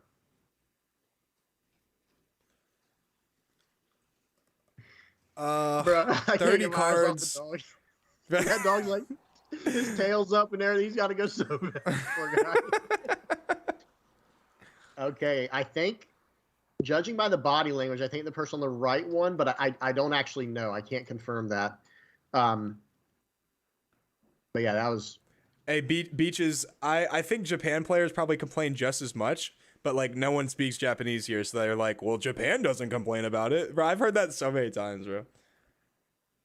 When why would they listen is my question. Like people who do make that argument, that's fine. Like so if if Western players complain so much, that's fine. People are allowed to complain, but why would they listen? Like that's as someone who has a design mind, like I just wouldn't care what people think. Well, the thing is, like the thing about these games, right, is the thing about these games is like there's a way to like complain about stuff that's like like okay, hear me out, guys. I complain a lot. I am naturally a complaining person when I think stuff is stupid, right? But I will be fair and point that out. Like I'm actually just bitching, right? But like the people that like I think it's completely different if you're if you're like making videos like I do or like James does, VV Theory does, and you're talking about things that like need to change and like your reasoning behind them. That's not complaining. That is like a discussion, right? For me, complaining is I hate yellow. It is the most annoying deck in the entire game. I wish I didn't have to get Brule'd 3 times back to back to back. That's not very fun. So there's a difference between some people complaining and some people having a discussion. Most people complain. I complain a lot, but also we do discussions. We're going to be right back because that's the end of the rounds, and I think we have a couple more things we have to do for last second rulings and whatnot. So, guys, we'll be right back, and then we'll see you guys for round 6. Round 6. Okay.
All right, thanks, David. I appreciate you. All right, guys. James, can you still hear me? Yes. Check, check, check. You got me? Okay, yep, we're good. All right, guys, we're back. Sorry about the wait. We had to do some stuff. Do you guys want to check out table 1, actually? Oh, hold up real quick. I got to mute myself.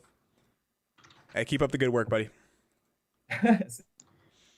Okay, so we got table 1 right here. I think this is the final round. I think we are going to spectate this one, even if you guys don't want to see it. I mean, I'm not going to hold you hostage, right? If you don't want to see it, you know, click off the video. But Enel, we haven't really seen a full Enel game, I don't think, right? We've just seen the end of it. So this is a good chance to kind of see Enel in action playing against another like meta deck. So we'll see. Let me go ahead and change the window or the username to round 6. I think this might be the final round, right? Maybe one more. We'll see. Yeah, there are 3 players who are still undefeated. So could be the last round of undefeateds unless you want to keep going, like you're saying, to get to top cut. Well, yeah, this is the last round of Swiss, guys.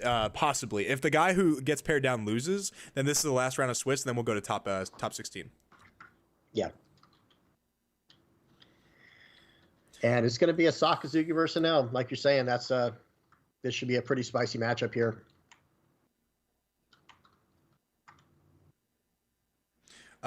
Yeah, sorry about that. Just checking our judge chat to see if they're good to go. So yeah, guys, they're good to go. Like everything's been pretty good. Obviously it's been a long tournament, so you know, if you guys like the stream, if you guys haven't subscribed, we put a lot of work into this. So, you know, subscriptions, YouTube memberships, you know, likes, donations, all of that is greatly appreciated. We put a lot of work into this, and you know, it's definitely helps our channel grow into to providing more of this. So anything you guys do, whether like it's participating in Discord or liking the video, subscribing, everything I just talked about, this is really like it really helps us in the long run. So this is gonna be Cody Angeloff versus Balrog, it looks like, who is undefeated with Enel. Yeah, guys. Who do you guys got for this game? What do you guys think? Do you think Enel wins this, or do you think Sakazuki wins this? And all the ones who are saying Sakazuki's broken, do you still think Sakazuki wins this game if he's like if Sakazuki's broken? What happens if he loses to Enel straight up right here? Does that kind of invalidate? I mean, I wouldn't say invalidate, but like, does that mean anything to you guys per se? James, would that mean anything to you? It will definitely depend on, like, you know, things like triggers, very specific situations, potential misplays, which I doubt these guys will have. These are very good players. But see, I don't know, because, you know, for me, I don't really see, I think this is a pretty good matchup. Yeah. I mean, I think Enel versus Sakazuki is a pretty 50-50. Wouldn't you agree with that or what? Yeah, I think Enel, and actually, in my opinion, I think Enel is favored into Sakazuki because Sakazuki has to see a very like clean line of play. Like yesterday in the tournament, I did beat an Enel with Sakazuki because I saw all my, like, not only did they not see like Ohm Holy, like they saw Ohm no Holy, but like I also saw like Lucci on curve, Borsellino on curve, like everything on curve, 10 drop Kaido on curve. So like it was just really like an easy matchup for me because I drew absolutely incredible. But because, like, you know, obviously that's not always the case, and sometimes Enel draws Ohm Holy and has triggers. There's so many like different ways that you can lose to Enel, which makes it scary. So that's kind of my thoughts on this. What do you guys think about this in the chat? Okay, Yeah, some people just say no. Some people say that Sakazuki is still the best. That's fine. Rebecca can be done. Some people are talking about Rebecca here. Did we talk about Rebecca? No, I've been looking at it a little bit. People are trying to say that Rebecca, you know, is good as a blue-black deck, but it is. But I think it struggles, right? And I'm a big advocate for Rebecca, by the way. But I do think Sakazuki slightly outclasses. That was your deck. That was your deck when it first came out. Yeah. And looks like Cody Angelo, guy, I don't want to be that guy, but like, you know, I've been talking about how good Ulti is, and the guy in first place who is now 5-0 is playing Ulti. Yeah, he's playing Ulti. So and obviously, he got second. And guys, I really I don't know Cody personally. Like I've only talked to him basically yesterday and today, you know, in terms of like, you know, tournament info. But you know, if we're both running like similar like spice cards, like I'm in good company. I will say so. I'm pretty happy about that. Right. And so it looks like top 5 search for Shura coming out of the NL player, and like I was saying, Cody did get to go second, which is really nice. Yep. Great start so far. It makes the Ohm Holy slower, which is just great because a turn 2 Ohm Holy is just ridiculous. Brutal. A turn 3 Ohm Holy is more manageable. So I think that's a big step. 100%. Yeah, because it's going to be big about Taylor. Okay, so he's going to swing 5 here at life, -1 to Shura. Any trigger, he's got a Sanji trigger. Okay. So Sanji trigger coming out. He's going to trash the Ohm because basically of what you just said, it's just too slow if you get it going first. Getting it on turn 3 versus turn 2 is a massive difference. And plays out Kuzan. Very nice. Nice. Cody was in the channel talking to us about that's championship Kuzan. Yeah, nice. And that's a championship Kuzan. Trashes Kuzan with leader to draw another card. Very nice. This is a very good start for Cody. Going turn 1, brand new. Turn 2, Kuzan. That's 2 cards that he played, but replaced themselves immediately.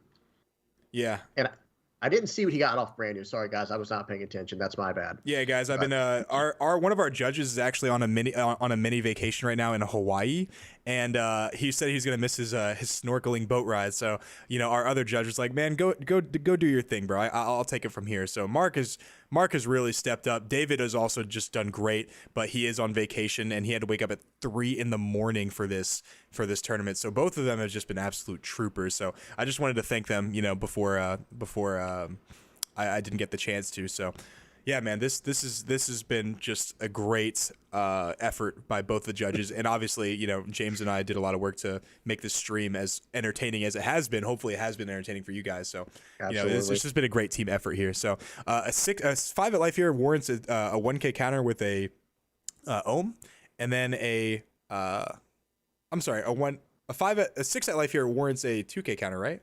What just happened? Am I tripping here, guys?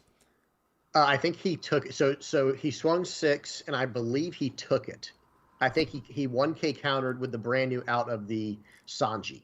Ah, understood. Yeah, and he got the Ohm and Holy, so it's a turn late, but at the same time, 4 cards in hand for an L, 3 life. He's in an easy position to transition into late game. Exactly, and the thing is, this is the best position to be in because I love when an L turns their character sideways that are easily attacking it into. Because now I don't have to give you cards; I can take your cards, and not only that, but with 6 Dawn, I could easily, especially with Kuzan on the field, I can Lucci your Ohm Holy. So I'm really liking this play, especially he's not playing the Star Vanel. He knows his Kuzan's completely safe. Yeah, and this Kuzan here, okay, he's going to swing a Kuzan first, get the -4 probably on Ohm. Because he's probably swinging 5 into Sanji, wouldn't you think? That's got to be the play here. I could be wrong. I mean, he swings at Sanji, right? Is that what you said? That's what I was asking. Okay, yeah. That has to be the play. Absolutely, yeah. And then leader effect, I'm pretty sure is just going to swing perfectly into Holy. And then he can Lucci wrap up. Yeah, and then he can Lucci the other 2. Now what he could do is he could Houndblaze the Shura, which I don't think he's going to do. I think that's like kind of a waste, but I agree. It's a possibility, but he's obviously going to take this. Hopefully, he doesn't trigger anything. Maybe he saved the Dawn because he was going to Houndblaze a trigger, so that could be something. That's a great point. Yeah, he probably has Great Eruption, Houndblaze in hand. He's going to do Lucci right here 100% of the time. Okay. First leader effect. Yeah. Hopefully he has the Lucci in hand before he committed to this play. There's no way he swings with Kuzan without having it, right? Right. Houndblaze. Oh. Okay. Yeah. So Houndblaze probably the Shura. Right. Interesting. If he Houndblaze the Shura, he's definitely playing Lucci. It's just not even close. Or Houndblaze the dog, I guess. Well, either way, they're both. I guess they're both 2s. Doesn't matter. So swing 6, and this should probably. I think he takes this, right? I mean, because if he swings at this point, if he swings into life with Sakazuki, he's like allowing him to filter. So I think you take it here because if you go down to 1 life, every time they swing with Kuzan, you can just take it, and then you can filter your card. That's definitely true, but I will say that I do like doing that because he needs to make it a little further into this game before he gets down to 1. That's fair. Because he's gonna have to eat this board up here soon. That's fair. How much Dawn is he at? Is he at 5? Yeah, he's at 5. Yes. Okay. And so my God, the Lucci. That's so good, dude. Yeah. See you later. Yeah. See you later. This turn could not have been better, realistically. No, you're exactly right. Maybe we can ask him later about the Hound Blaze, because I feel like he was debating that for a second, because I wonder if it was worth it in this situation. Was it worth? Yeah, the thing is, like, was it worth trying to put pressure on an early Enel? Because you are right, it is very important to have Enel have less life early on, because even like particularly like have them like very like low in life. But the thing is, even with Yamato, that's basically a 2 life advantage. Like you get a life with Yamato and then you get your leader effect. So even if they're at 0 life, like it still is tough to like pierce through. But of course, there's a difference between being at 0 life playing Yamato and going to 1, and being at 1 life and playing Yamato and going to 2. And here we go. And he wanted to swing 8. He wanted to be able to swing 8 into that sideways Kuzan for sure. And then follows up with Cracker, which now he will gladly take 1 life, right? Yeah. Because now it means my Cracker is going to be able to hit for a double attack potentially if he doesn't get removed. Yeah, and I think Cracker here isn't necessarily very good, and this is why I considered him saving the Hound Blaze. Of course, he's very good at this game, so like maybe he has his reasons, but sure. obviously Cracker is more threatening in theory than Shura. So he swings the Lucci to play around the Thunderbolt, which is smart. However, I would take this. What's funny is I almost lost to a Katakuri because I tried to play around a Thunderbolt. He triggers into a Shura. I tried to play around a Thunderbolt, and the guy beiged my Sakazuki leader, and I couldn't get the cost minus to Hound Blaze a Big Mom. And like, I've done that. Yeah, dude, it's actually devastating. So like, you have to think in these situations, what's more important? Is it getting the cost reduction, or is it my Lucci just not getting value? Like, it's actually really hard to like kind of make that decision sometimes. Absolutely, it is. Yeah, and. Excuse me. Yeah, it is one of those situations where like sometimes when you're playing against yellow, it's just impossible to play around the triggers. You can do your best, and you should always logically do the best play. But it's like sometimes, well, you tried. But sometimes like there's multiple triggers that can like that can do multiple things to completely screw over your play. Like I used to say this all the time, but like whenever I played whenever I played Crocodile, like I could play around a beige and brulee. Or I'm sorry, a Sanji and brulee. I couldn't play around a beige, or like I could play around a beige and brulee. I couldn't play around a Thunderbolt, or I could play around Thunderbolt, but I couldn't play around beige. Like there's just too many like cards that are super useful that they all play, that like if they just happen to get lucky, you can't really play around them, because each card that you have has different merit to it and can get stopped by different triggers, which is just really good, or like randomly they get a Cracker that now can like allow them to do a crackback and you lose on the crackback, and it's like, there's just no winning sometimes. Yeah, it's crazy. It's like the thing is you have to put them at like low life count. Ooh, and the Borsalino is huge here. Now obviously this can get met with a Katakuri, but then again you're giving him an extra life, which is totally fine. And that'll take up his entire turn. He'll take that. Yeah. And that was the play there, right? That's why he had absolutely no problem swinging sideways with Lucci there and all that. It's just going to be like a simple matter of, okay, if you want to play that 8-cost Katakuri, that's fine. Now you're going to put me at 3 life. Yeah. And like the thing is, Katakuri is a great card. Like I think Katakuri is an awesome card. And so one Don here, he's definitely going to Katakuri. The thing is, does he put Shura back on his life, or does he put the Borsalino?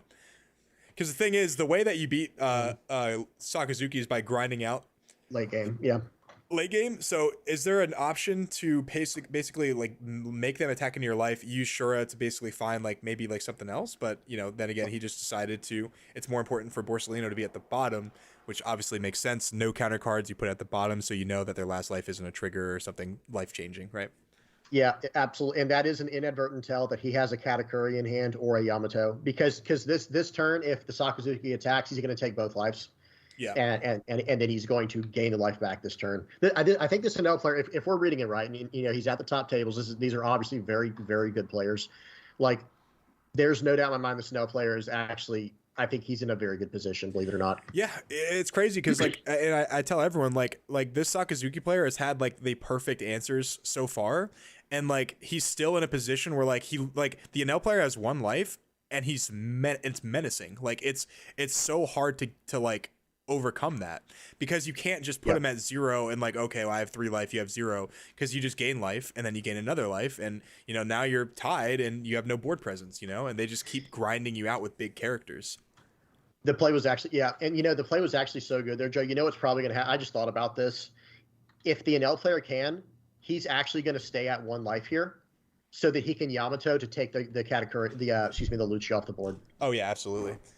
And that And should all be he needs to do is a counter out of one attack essentially, because if he That's takes it. if he takes one and counters out of the other one, I mean it's very unlikely he's going to put Dawn on brand new unless he Hound Blazes here.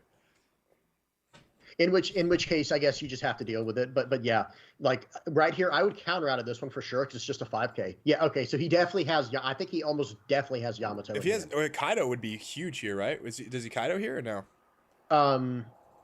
Oh, you're talking about Sakazuki? I think he has Kaido in hand. Absolutely. If he has Kaido, you Kaido. If he has Kaido, this is like amazing. Yeah, this is the best time to play Kaido. Because this also kind of counters the Yamato play that you can't stop. Yeah. Okay. Oh, no, okay, he doesn't have it. Okay, is he getting a Great Eruption? Mon Cherie, okay. I'm sure that's very good too. I mean, Kaido obviously is the best right there, but I agree. Man, dude, like Borsalino. Yeah, Mon Cherie, man. And Sabo. Okay, he went wide. So Yamato here can't actually do. Okay, yeah. I don't mind that at all. He played around the Yamato. That was really really good play by Cody. He definitely was playing around that. What's funny is what like as great of a play that was, if he had Kaido, I still think that's a better play. But he might not have Kaido, so that's the thing. Maybe. Yeah. Like the thing is like establishing a 10k body or a 10 cost 12k body that like just draws you 4. Like even if they Yamato, they slow the game down a little bit. But if they attack with Katakuri, it's just dead on arrival. It's like that Fall Out Boy song. Yeah, and you know what does the NL player do now? See, that changed everything. Like looking at the board state, and again, notice the non-committal plays. He said, "I'm just going to poke 5. I got a card out of hand. I'm not going to let you cycle now. So now I'm going to." And he even again, there's metagame on metagame on metagame going on in their minds right now of how he played around the 9 cost Yamato. That was huge. You still play 9 cost Yamato, by the way. I don't think there's any other option because you have to gain a life now because look how many characters are on the board. Yep, swing 6. 2K counter out. You know what I really like about this play too is that he left his because he has 3 life, he's more than like happy to take life right now. And like he didn't leave a character sideways, so that way like he doesn't have to use like a Borsalino or like a Sabo blocker and counters in hand. And then he goes ahead and what does he do? Does he put his Shura back? Does he put the Sabo back? What does he put back? Even dude, there's arguments to put back the Mon Cherie. The Mon Cherie is huge. And he goes with the Borsalino. Goes with the Borsalino. Okay. Interesting. Yeah. Yeah, there was no bad target there except brand new. I'm going to be honest. Yeah. Like because even the Lucci at least ensures they have a 0 counter. What's just absolutely crazy is like I know people are going to be like the Mon Cherie, like why put the Mon Cherie? The Mon Cherie right here is a free Rebecca. So like if he was counting on this to be Rebecca, like and he doesn't have Rebecca in hand, like this Mon Cherie with 1 Dawn is Rebecca, and then that is a Hina Lucci play and potentially right. So like Mon Cherie, like you guys might scoff like. That Mon Cherie right there is a perfectly valid target for the Katakuri because of the implication. I sound like freaking Dennis from freaking Always Sunny, but because the implication, right? Any Always Sunny fans in the chat? But yeah, like that Mon Cherie represents a lot of things, and a lot of them could be very dangerous for the player on the top. Oh, he picked up 10. I thought he was about to slam Kaido down. Kaido would be still just massive here, dude. So swing 6. No Dawn investment, guys. Like notice that he has not invested any Dawn, and he's going to get 2 reactions out of this. And okay, so he's going to use the Enel effect here. Let's see what happens. Is this Kaido? Every time he picks up those cards, bro, he's baiting me. Well, wait. Well, he has to use the Enel effect. So the Enel leader effect here. Yeah.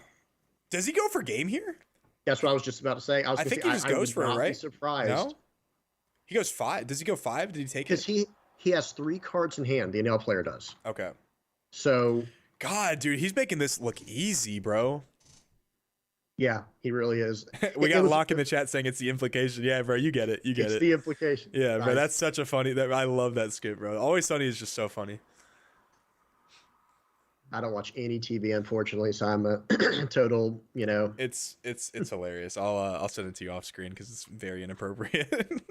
I think he's gonna go 7 here, Joey. I think he's going 7. Yeah, I mean, why not? You're at 3 life. Oh wow. Oh my goodness. If this hits, if he Hound Blaze here, it's over. If this hits and it's not a beige or even like a Brule. I mean, I don't even. Depending on what his hand is, he could very well just lose. And it depends on what that last life is for Enel. Like we know, man, it's always about that last life. Yep. And he knows that he has to counter out of this or the game's over because he's coming in for 15. Yeah. Or 14 or whatever it is. I mean, it could be 15 with with Hound Hound Blaze. Blaze, yeah. The thing So is, like, literally, dude, you know what's funny is he could even put Dawn on Moncherie. I actually got game on a Moncherie. Sure. I put a 8 Dawn on Moncherie when this guy had 1 card in hand, and because he beiged my brand new, and I just put the rest of my Dawn on Moncherie and swung and got there. So he's taking. Here we took go. it. Trigger. Oh my god, Don't this is a slow roll quick us, bro. game, bro. What is it? Thunderbolt. Oh my So god, he puts the targeting brand new. brand new, but it doesn't matter. Yeah. How many cards does he have in hand? 2. He has 2 or 3. 2 or 3 cards in hand. I think no that's it. life. Yeah, 14. That's 9 Dawn on Moncherie and put her at 9K. Oh Yeah, my god, Moncherie for game. Oh shit. Yo. That's filthy, yo. That's filthy. Moncherie for game. Wow.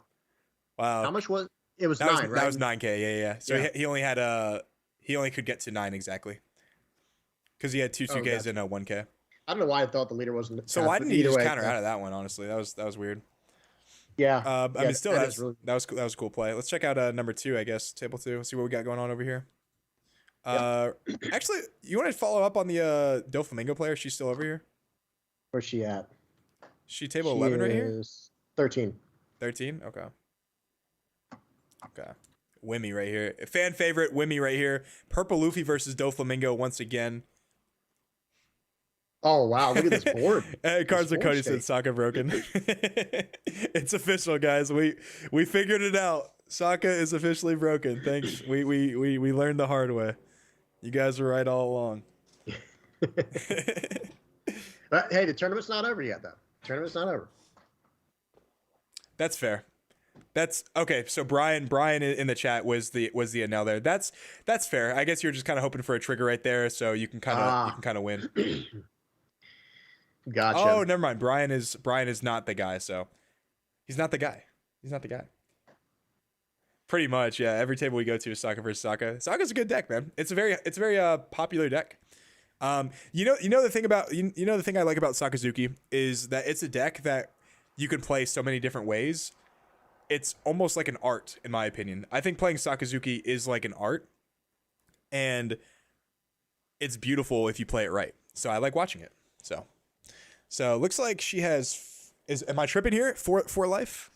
She's got 4 life, and she's got 4 bodies on the board. Looks like she's in a pretty good spot. Our guy on the top only has 1. He's got some brass instruments back there. I would like to hear him play that at some point. Yeah. What is that? That tuba? would be. I'm not sure. I don't actually know the names of all Dude, these crazy everyone's got instruments. like cool things in the background. For me, I just have like my window. And actually, my friend got me a law poster for Christmas, so you guys see that in the background of my new videos. Very nice. Yeah, and good old Law. Oh, okay. Swing 5. Yeah, He's got Sean and Jedi, I completely agree. Sokka is just fun to play. Like, he is a deck that you can play it every turn completely different. And, like, how you play it is up to, like, your own, like, skill level and creativity. And I think it's beautiful to play. Like, it is just a fun deck. Yeah. Not quite as fun as Black Yellow Charlotte Linlin, but it's a decently fun deck to play, Yeah. I guess. Yeah. Hey, James says that. I just gave him the Luccis he needed to build the deck. I guarantee he's gonna play on like Wednesday, Thursday, or Friday, and he'd be like, "All right, this deck's pretty fun." You know what I'm saying? Like, it's for sure. like you're gonna play it and fall in love with it, bro. Like, I love the deck, dude. I may or may not have played several games of it on the sim. Like probably, and when I say several, I mean probably like 20, 30 games on the sim of it. It's fun. It's fun. It's even funner playing with the cards in person because then you can hand shuffle and piss your opponent off. Like, dude, you know what's funny is like I was telling Key about that, and she was like, what does everyone do with their cards? They're just like constantly like fidgeting them, and I'm like, there's literally no reason to do it, but people do it all the time. It's like a fidget spinner type thing, you know, like you just kind of have to do it. Oh, okay, plays queen. Here we go. Sean said Black Yellow Big Mon's exhausting to play against. Yeah, Sean would know. I have know. played against him a time or two with my Black Yellow Linlin. But yeah, it's I'm not gonna lie. Okay, I'm sure there's some bias to this. I don't know, Joe, you might agree. Playing Black Yellow Linlin correctly, like as in order to win, it is a very high skill level deck. Like you're and yes, it is undertuned. There's no doubt about that. It is undertuned compared to what we're looking at now. But it's just, I don't know. I enjoy the challenge. I don't know if you remember this, but like towards the end of set 3, when I played the CP9 Black Yellow Big Mom deck. Yep, I absolutely remember that. I won 2 tournaments with that deck. Like it was actually like fun. You know what I'm saying? Like I played so many blockers and they kept recurring that like my life kept recurring, and then obviously I had like Big Mom after Big Mom, and like that's when Red Rock didn't exist. Like it was naturally like a really good deck, and I won 2 tournaments with it, and I was like, yeah, this deck is fun. But like for me, there's like so many other like decks that I want to play that like Black Yellow Big Mom is like not something I go back to often, but I do like it a lot. Sure. No, that's understandable, and I do wish, everyone says it, I wish the leader effect was cheaper. So I'm going to say that's, need I say more? Then it, like, just one Dawn cheaper. Just one Dawn cheaper. I think it'd been fine. Yeah.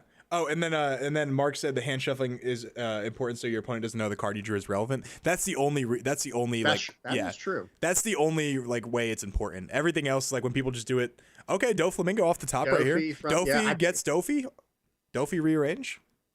Dofi rearrange. Yeah, that's the only like relevant way right there.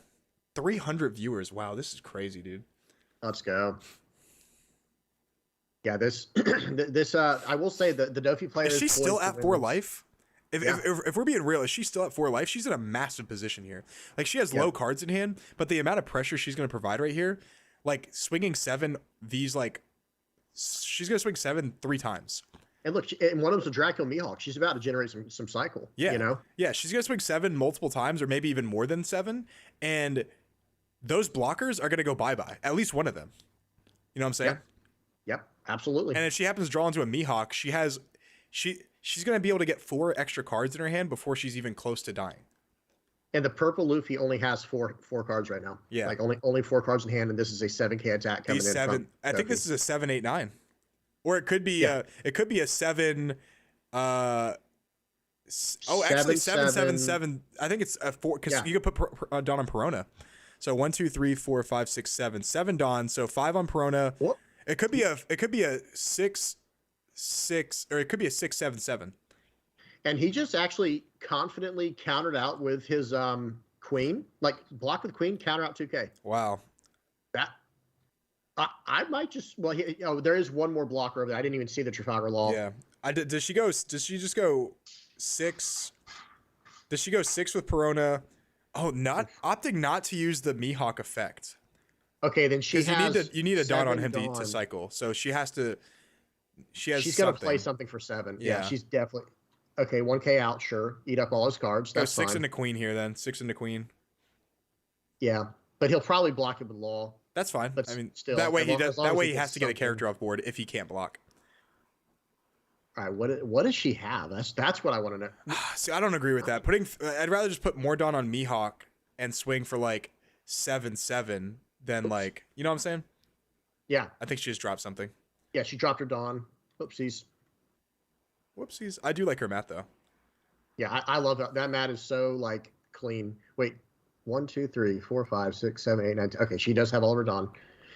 So swing. She changed it to 8. Yeah. 8 at queen, I assume, or Magellan, either one. Gotcha. You know what's funny, guys, is we found the one girl that watches my channel. So we found her, guys. There she is, right there. Read and weep. We appreciate you for the diversity, Wimmy. We really appreciate you.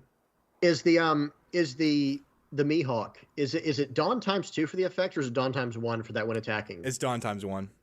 Okay, this wouldn't happen to be Will the Wind's wife, would it? I don't know her name. I don't know either. Does anyone know if this is Will the Wind's wife? Whoever it is, they are pretty good. Yeah, I don't know her name either, but I know that Will the Wind has a wife that plays the game. So there's very few girl players in One Piece, so maybe this is her. I don't know. I just missed what Sean said. He said James is going to take him that one shockwave to screw me over at the end of the games.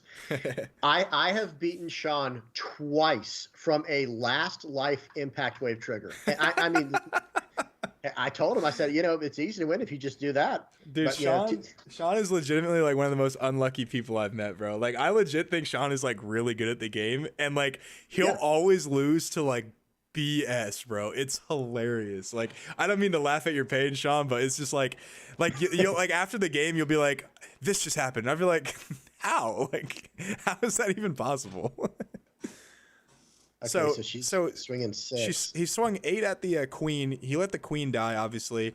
He swung 6 at life. Oh, I Takes thought it. it was that queen. Oh, 2 cards in hand. Does she play the blocker? Oh Blocker lock. my god, bro. Next level. This girl is so good. One She's card in hand. She ridiculous. still has 4 life. Dee Dee. Like, what- Okay, Dee Dee is her name. Is this Dee Dee? Do you guys know? Do you know if she's on Doflamingo now? I know she's played Whitebeard. I don't know if this is actually her or not. Obviously, we can't see her face.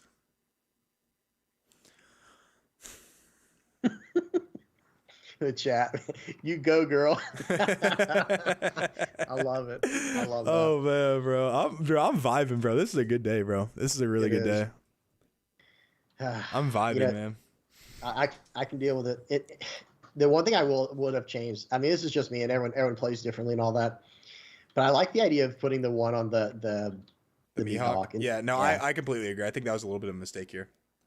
Yeah, because just go like 6, 7, or don't even worry about the Perona since she's attacking at life, and just do something else. If she was planning on clearing board, I think it was just better to, instead of putting Dawn and Perona, to just go like 8 or like 9/9 or something like that. However much Dawn she could spread between those two. Because obviously the Mihawk with the cycle, you might have like the perfect cards in hand now, but like it doesn't mean like you're still a draw too. You know what I'm saying? Like you can just discard the cards you drew if you don't like it. Right. And so we got an 8K attack. Yeah, and exactly like. All the ice cream man is outside, bro. Joe's what like, the "Be heck, right back." dude? What am I missing, bro? Like, this is all for cover. nothing. You guys hear the ice cream truck outside? Dude, my neighborhood is just like eventful, bro. Like the garbage people like yapping, and then the ice cream truck. This has just been great. Yeah. That guy got mad at me. He was like, you should thank your lucky stars they're picking up your trash. I'm like, I never said I wasn't thankful, bro. Like, I just said that they were loud. He's like, you should be begging. Oh man. Okay, he played out 7 cost kid here, goes up to 6K with the leader, swings 7, probably at Pacifista. I would probably swing it at the Mihawk just to ensure it goes down. I got you, buddy. I'll get you some Spider-Man ice cream. You just gotta come over. Yeah. You guys ever get the SpongeBob ice cream and like his eye was like always like melted, so he'd look like a zombie like SpongeBob? Yeah. That was bringing back the good memories, the good old days. Now SpongeBob was a little after my time, but my favorite was the push pop, man. Those Flintstone orange push pops. All right, buddy. Go back to the damn Stone Age with that Flintstone BS. I remember when they made. He's like, my favorite was the Industrial Revolution push pops. They were so great. I mess with my mom from time to time about because how old our parents are. Yeah. I'm like with my kids. I was like my mom's theme to prom was fire. Oh, she has the 3,000 worlds on the queen. This girl, dude, this girl is actually cracked at the game, bro. I wonder if that's the card she just drew, or if. And by the way, he did take out the Mihawk. Okay, swing 7. I think it's going to be 7s across the board here. Swing 7. And hey, I want to address something real quick in the comments. Actually, no, I'll address that after the game. Yeah. So 7 right here, he goes +3. Is it 7/7? 3 on Dofi, 2 on leader. Obviously, you put your leader first. See what he does. But I'm sorry, he's a +2 because he's a 6K leader. You're right. Yeah, but still, does she should know what's on top of her life. I wonder if she can line up the leader effect here. Like maybe that's the smarter play, because she has 4 life. There's no rush. You know what I mean? There isn't a rush for sure. I think 7 here is just the smartest bet. Just to see what they do. If they block the 7 here, then obviously, actually, I don't know. I guess there is. If she used the leader effect, she knows what it is. Then for sure. Then for sure get the card because you're not in a rush, like you said. But there is merit to like trying to end the game. And what is in her hand too? I wonder what her last card. Okay, so swing 8. Okay, Leader 8 effect. here, leader effect. Oh, Okay. it's gonna be a law, and she. Oh my God, she's so no! nasty, bro. This girl's completely sick, bro. Guys, in our experience, there's not a lot of female players at locals. There's like maybe like 1 or 2 at most. But you know, it could be different in other countries for sure because it's more beloved in like other countries than America. And then I'm gonna talk about this real quick, guys. We had because I wasn't gonna mention it. But you know, obviously, since they're in the comments, like you know, making noise about it, we had a player at table 1 who, obviously, whether it was intentional or non-intentional, cheated in his game and drew 3 cards off Sabo and tried to only discard 1, and then he like when he finally got pressed to discard an extra 1, he drew another card. So like. It's clear as day that was like obviously cheating, and then immediately after he did that, he lied about how many cards he had in his hand. He was trying to be deceptive, and he got caught. Like it's just as simple as that. Like there's 2 judges in the chat that reviewed it. It was obvious that he cheated. It changed the outcome of the game, and he got it on camera, so he got disqualified. It's not like crazy to talk about. If you keep talking in this Discord, guys, or if you keep talking in the chat, I'm just gonna go ahead and ban you because like I don't want to discuss it anymore. It was reviewed by 2 judges that are very elite, high level judges, and they saw you cheat fair and square. So if you keep talking about it, I will actually just ban you because I don't care. It is clear and obvious, and I don't want to have this debate in the live stream, and I want people to enjoy the rest of the stream. So, hey guys, we saw it. We actually saw the video. It wasn't like speculation. We actually saw the video. Yeah, it was. If it's what y'all are talking about. It's the one that we saw. It was obviously what happened, and it was exactly what we saw. So, 4 people reviewed it, including 2 high level judges who have judged dozens of high level tournaments, and if they go with that result, then we will go with that result. So draw 3, discard 1 seems pretty good, right? Change the outcome of a game, and I'm just going to ban you if you keep talking about it. I don't have anything against you personally. I just don't want you to cause a ruckus in the stream when everyone's just having a good time. So please stop typing in the stream because I don't want to ban you because I don't have anything against you. It's just obviously changes the outcome of the game, and that's not something that we want to do when there's a lot of money on the line for people, especially around the holidays because, you know, money is tight. Money is tight for me. Money is probably tight for a lot of people. So cheating or unintentionally cheating and, you know, making a game a different outcome by unintentionally cheating is a huge deal. So please. Yeah, exactly. Okay. So, all right. So it looks like swing 8 with 7 cost kid, go +1 on the leader, of course. She's going to go ahead and block. I don't know where it went, but wherever it went, it's getting blocked by a 1 cost. Easy decision there. And the purple Luffy's back is up against the ropes. I mean, there's almost no way out of this. Okay, no, yeah, there's none. There's absolutely none. Even if you clear, like you have to have blockers every single turn, and yeah, it's just not. It's just not possible. Yeah, this Dofi, man, I will say it's been really cool. I wonder what her full matchup results were, because if this is a deck that does well into purple Luffy, well, you know, and I can't imagine it's that bad into Enel. But when it comes to, I wonder if like Sakazuki is just it's the boogeyman for it. People still talking over there? Yeah, I'm sorry, guys. I'm just muting. Yeah. I'm muting them. And just removing them from commenting on the channel because it's just I don't want to deal with it. Everyone that's talked to me knows I don't like Tom Brady. Tom Brady cheated intentionally, and you know it ruined a lot of people's legacies, including Joe Montana, who I have more respect for than Tom Brady. So when I see people cheat, I just don't have respect for it. I don't even like when people cheat in relationships. So like cheating in real life, like in games, like is important. So.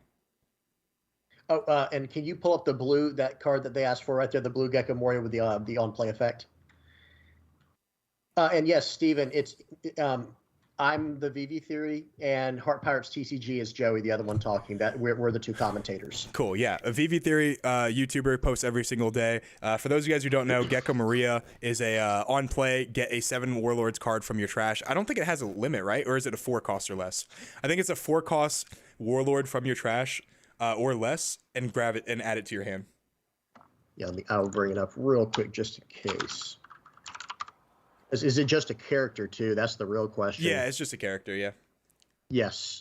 Oh, and by the way, Thriller Bark Pirates type as well. Oh, Seven okay. Warlords. Yeah. So that could be interesting in the future. That could be very interesting if there's ever a blue black, Gecko Moria deck. Dude, Brian. I'm sorry. Dude, Brian actually said something that actually is like killed me, bro. He said, I don't even like, he quoted me and said, I don't like cheating in relationships. He said cold Even take. in relationships. He said cold take. I'm not gonna lie, that's pretty funny. That is hilarious, bro.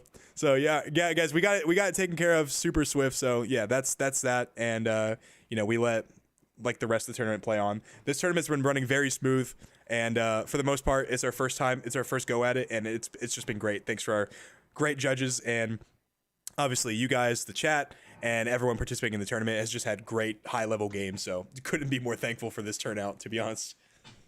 Yeah, big thanks to you guys and the tournament players. Like, we really appreciate y'all. It's good for us. We enjoy doing this. I think everyone ends up winning in this. Law is a warlord, by the way. Law is a 7 warlord, so you can grab Law. Is this a one-off tournament, or do you have more coming up? Yeah, we plan on more. We plan on more, possibly 1 in 2 weeks, if not one right after Nats. So be on the lookout for that. I'll post about that after I kind of confer with all my homies. Yeah, because we love doing stuff like this, guys. We get to see top quality content. Brings people to the channel. It's traffic. We get to interact with people, see what people are up to, and y'all get to see games when there aren't any games going on. It's great. I'll also say there's something to be said about this freaking Luffy player holding on. Like, this guy's been on the ropes for like 10 turns in a row, bro. Like, this is crazy. This is absolutely crazy. He's holding on to his dignity, man. He's like, no. He's like, I'm not. He's like, you seen the Wolf of Wall Street? He's like, I'm not fucking leaving. No, I didn't see that, but yeah, that's literally what's going on right now. Leaving is taking no for an answer, bro. I love that movie, bro. I'm just referencing all the goated movies out there.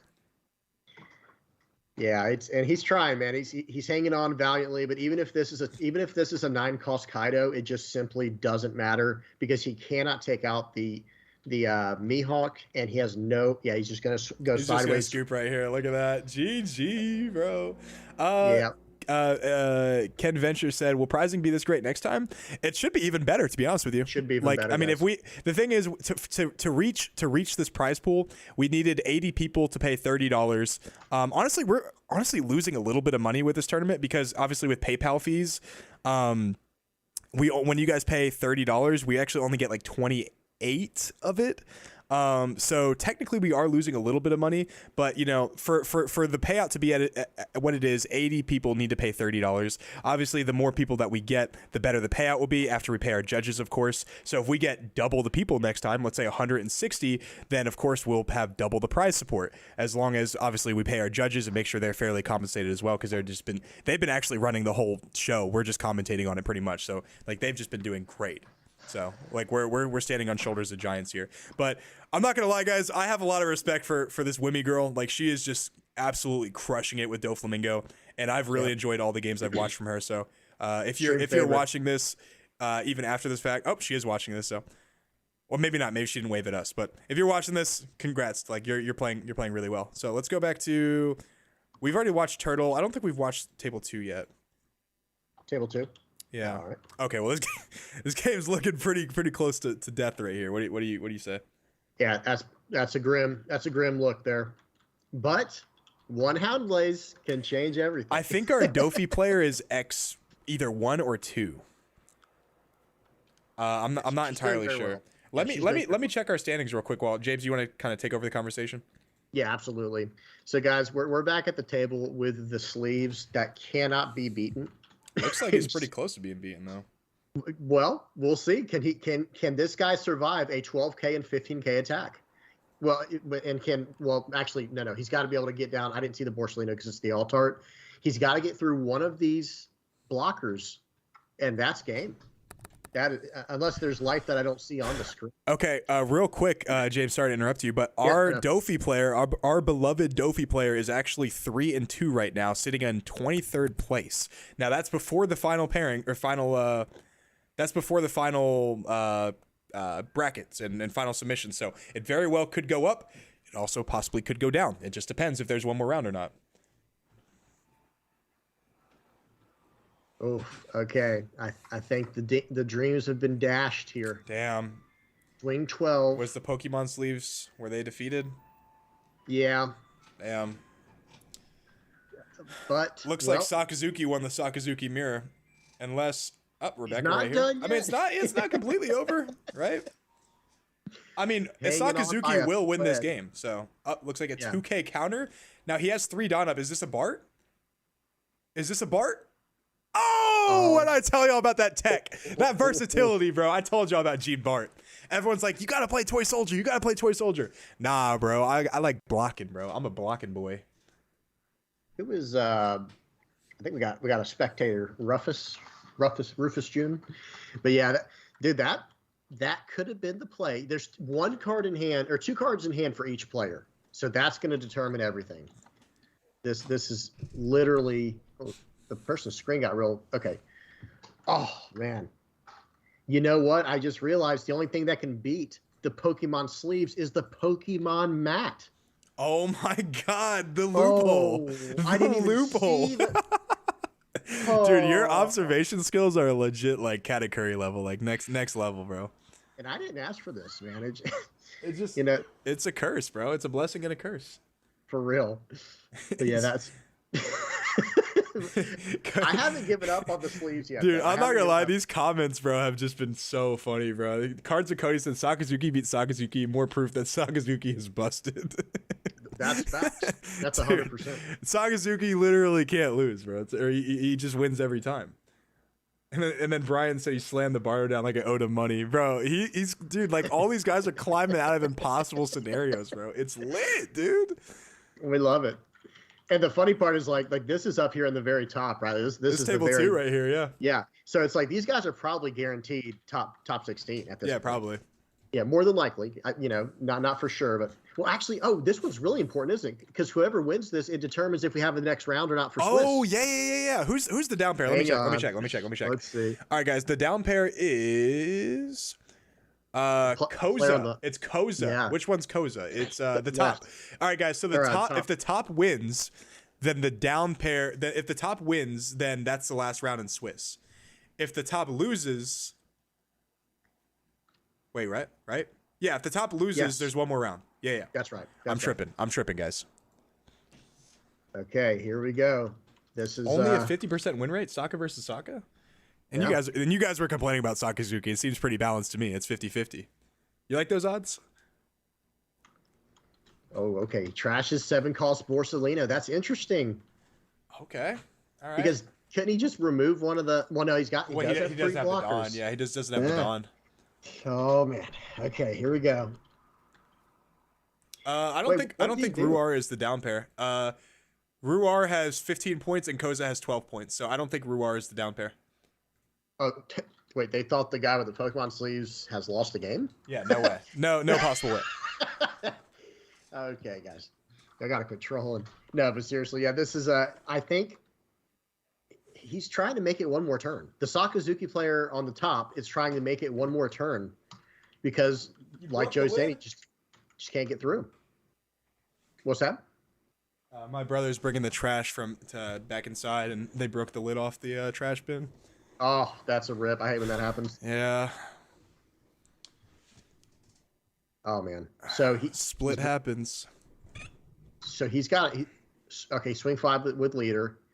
I think you just -1 to Bart. That might just be an empty threat though. Okay, 2K's out. He 2K's out with. I know the Pokemon Matt. That's not an empty threat. No, true. No.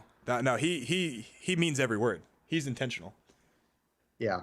And okay. Guys, so the bottom is undefeated. The top has lost 1 game. So the top is 4-1, and then the bottom is 5-0. So, also real quick, guys. Actually, I forgot what I was gonna say. Disregard.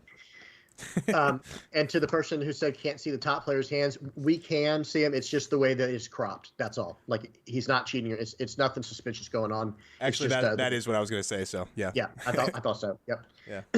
So this right here actually could be potentially game over. James, Like, our chemistry is just off the charts, bro. You're finishing my sentences, bro. I appreciate it. Absolutely, man. So no cards in hand, swing 5 at life. There goes Rebecca. Yeah, this is a math win, right? I mean, this is a swing whatever at life block there, and now Oh swing the rest. my God. Looks like we got one Pokemon more round, sleeves. boys. One more time. Oh, Pokemon sleeves can't Pokemon, lose. dude, Pokemon sleeves better than Pokemon mat? Anyone think so? Cody, I think you're about to go up against this guy. If you're in the chat right now, man, you gotta prove us You wrong. better with these watch out, Pokemon now. Cody. He's also playing with like a non-bling deck. So if he beats your $10,000 deck with his $200 deck, we got big problems. Cody's got to change sleeves like right away.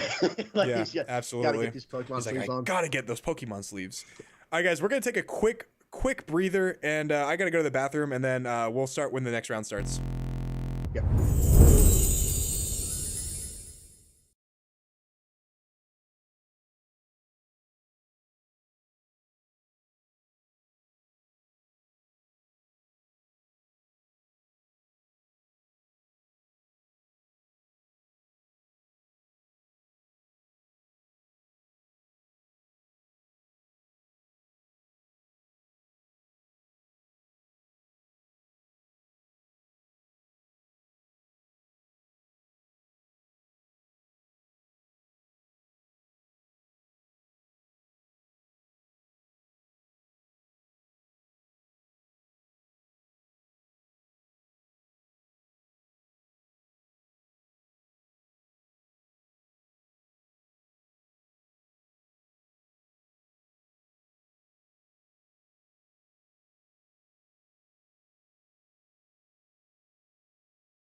Hey guys, so we are going to watch the final game of the Swiss rounds. So what we're going to be doing is we're going to be spectating table 1, which I believe is a Sakazuki mirror. For those of you guys who don't want to see it, feel free to leave the video or the live stream right now.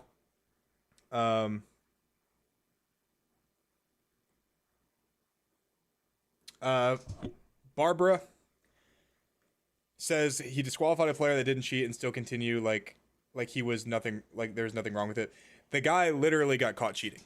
He drew 3 with Sabo and discarded 1 card, and then he complained about it when we obviously have it in video. I'm not going to talk about it anymore. He got caught cheating, either whether it's intentional or unintentional. We have nothing against him, but he got disqualified. 2 judges saw it. I saw it. VV Theory saw it. It's super plain to see, and it affected the outcome of possibly the whole tournament. And there's nothing that I would want more than the sanctity and the honor of this tournament to be upheld. So, okay, cool. Okay, so you agree.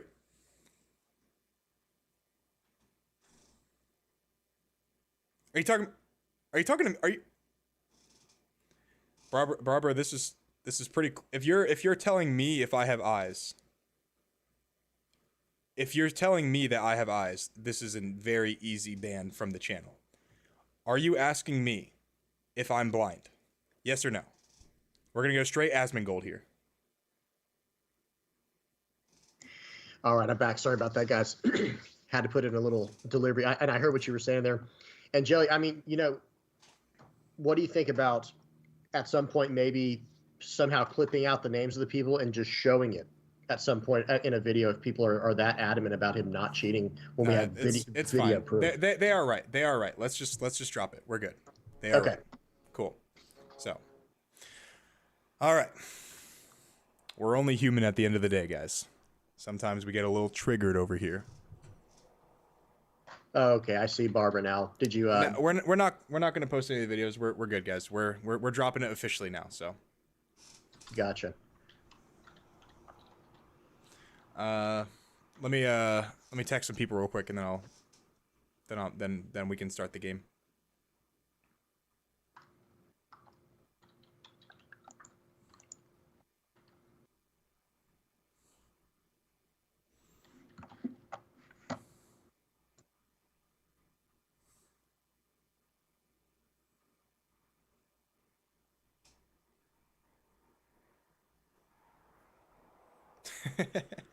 Steven said, ignore the chat. Only answer my question. How are you? I saw that. I like that. Man, I'm good, man. I'm just a little tiring, we've been commentating for 6 hours, and for about 2.5 hours before that, I've been kind of setting up the last minute changes for the tournament, organizing that, et cetera. So pretty tired, but I'm going to keep the energy going, and we can finally get to, Top Cut after this. And, we only have a couple more hours to go. And I'm just glad that we were able to do this for you guys. So I'm excited. Absolutely. Yeah. Sorry, you're in table 1. I'm sorry. No. I wasn't even looking. Okay. So did they do the dice roll yet, or has it not started? It hasn't started just yet. I'm going to ban someone real quick from the channel while you take over the chat, buddy. Perfect. Gotcha. Yeah. So, guys, as we were talking about before, basically, what's Cody is at a huge disadvantage from the sleeve aspect of this. Pretty much no chance against the Pokemon sleeves. But he can prove us wrong right here, and I believe he can. I believe if anyone could do it, literally only Cody can. There's no one else in the world. but yeah, no. In all honesty, if guys, there's anybody, it's them. Yeah. Yeah, and these 2 players, we've seen a few of their games now throughout the day. These are extremely good Sakazuki players. So I'm very, very looking forward to this. Yeah, no, absolutely. And guys, I think, me personally, as someone who plays this game and someone that obviously is going to go to nationals, I just love watching these games because these guys play so well, dude. And seeing the plays they make, it really makes you play the deck a little bit differently. Whether I think I'm really good with Sakazuki, and obviously I've been winning a lot of tournaments recently, but like these guys are making plays that I don't normally think of that are really cool. And like it helps me get better. And I'm sure if you guys obviously are going to nationals or even just playing against really good players, watching them play will help you get a lot better. So I'm super excited for this. And I'm also super excited that, 8 people are going to walk away with at least quadruple the money that they put into this tournament. So I'm just blast. I'm so excited. And then also maybe even next time we can get like a sponsor for the tournament, and that way we can put even more money into prize support, which would be really cool. So I just like, guys, like I've been just so blessed with the community of like just being embraced by you guys. Most of you guys, some of you guys are actual haters, but for the most part, I've been blessed by like having just great engagement on my videos, great people in my Discord, and I want to give back whenever I can, and this is a way of doing it. We are making absolutely $0 from this tournament. All of the money that we have made has gone to judging and prize support, so we have made $0, James and I, the VV Theory. So feel free to check him out too if you guys if you guys want to. Yeah, absolutely. And just to look at some of these comments here, oh, I missed it. Where'd it go? The names. Wait. What are the players' names? The person on the left, or excuse me, I keep saying left because I have mine on left-right orientation still. The person at the top, his name is Cody, and the person on the bottom's name is Ruar. I'm not sure what his actual name is. So they said best player in Europe. Is said. he? I don't know. Is Ruar the best player in Europe? Is that how you say his name, guys? Ruar? Ruar. Yeah, man. Yeah, I appreciate all of you guys, so thanks. Cool. Very cool. Yeah. And here we go. It looks like Cody, the player on the top there, is going to get to go second, which is a very big benefit. Yeah, it's a good dice roll to win. To answer a couple questions, yes, we are going to be posting all the full matches on YouTube, and then also I will be posting the deck list on YouTube as well. So that'll probably be 2 separate videos. So just be on the lookout for that. Yeah. Yeah. Okay. And so now the one advantage of getting to go first is you do get to put on the initial amount of attrition, or aggression rather. It's like, okay, I'm going to attack you first, get a card from hand or from life, and potentially deal with this. Okay, he doesn't deal with the brand new, but he plays the 3-cost Hina to draw a card and get a body on the board. And it's a body, it's a low-cost body that replaces itself. That the player on the bottom is not afraid to lose. Like, okay, yeah, sure, remove my 3-cost Hina that already drew me a card to replace itself, right? Cycling through the deck. Very solid. Yeah. And the brand new, the infamous turn 2 play for on the draw Sakazuki is, turn 1 brand new into turn 2 Hound Blaze to get whatever off the board and smash for 6, smash for 5, smash for 6, and you can follow up with another brand new or whatever else. Or, there's the option you could play out of Kuzan. There's a lot of options right now for the player on top.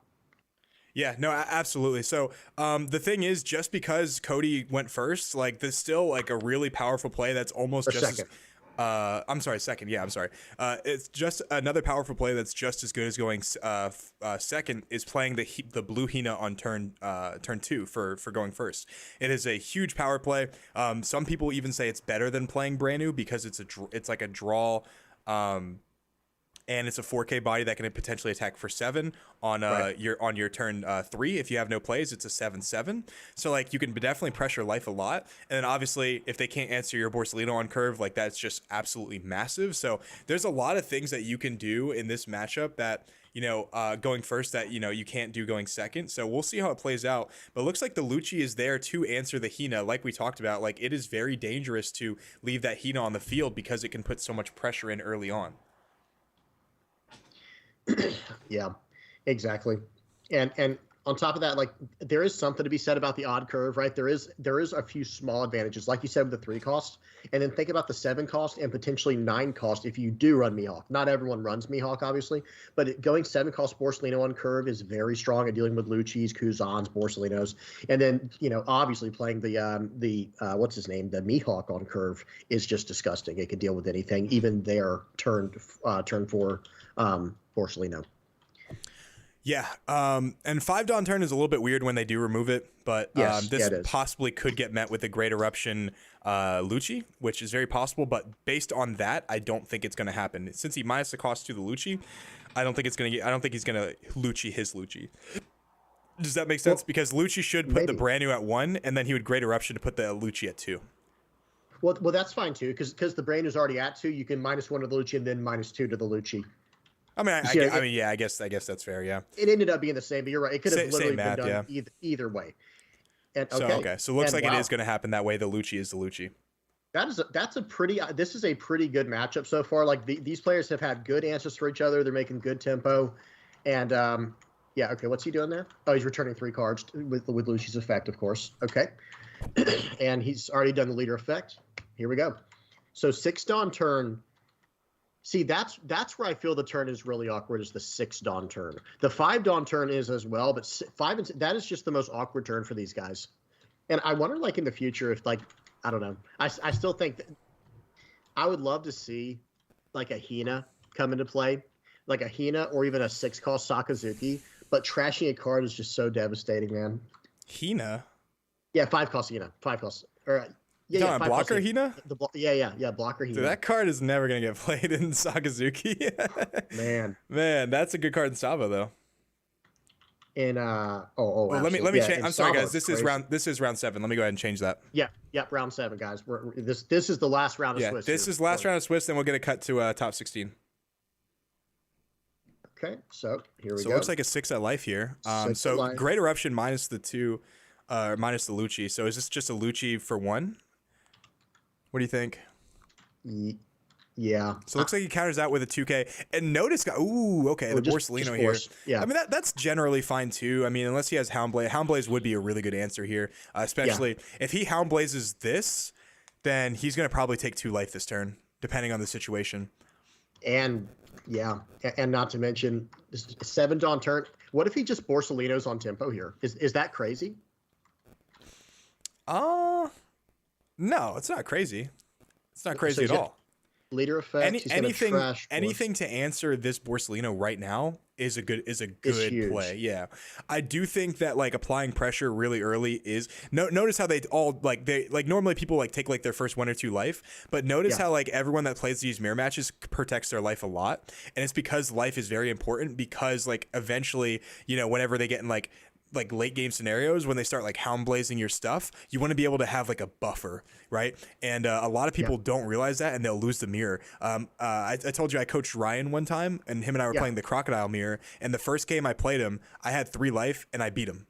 And he was playing the game like it was like a normal game where you take 2, 3 life, sometimes pretty comfortable, but because you are playing in a mirror that, you know, life is so important, you have to protect it whenever you can. That's efficient. Does that make sense?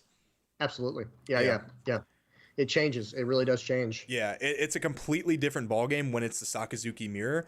I mean, I guess for really any mirror, I mean, like anything like that revolves around like either like life or like pressure. Like for example, like Luffy's the same way. Purple Luffy, Whitebeard was similar. You know, like, you know, you wanted to keep life for, you know, 9-cost Newgate.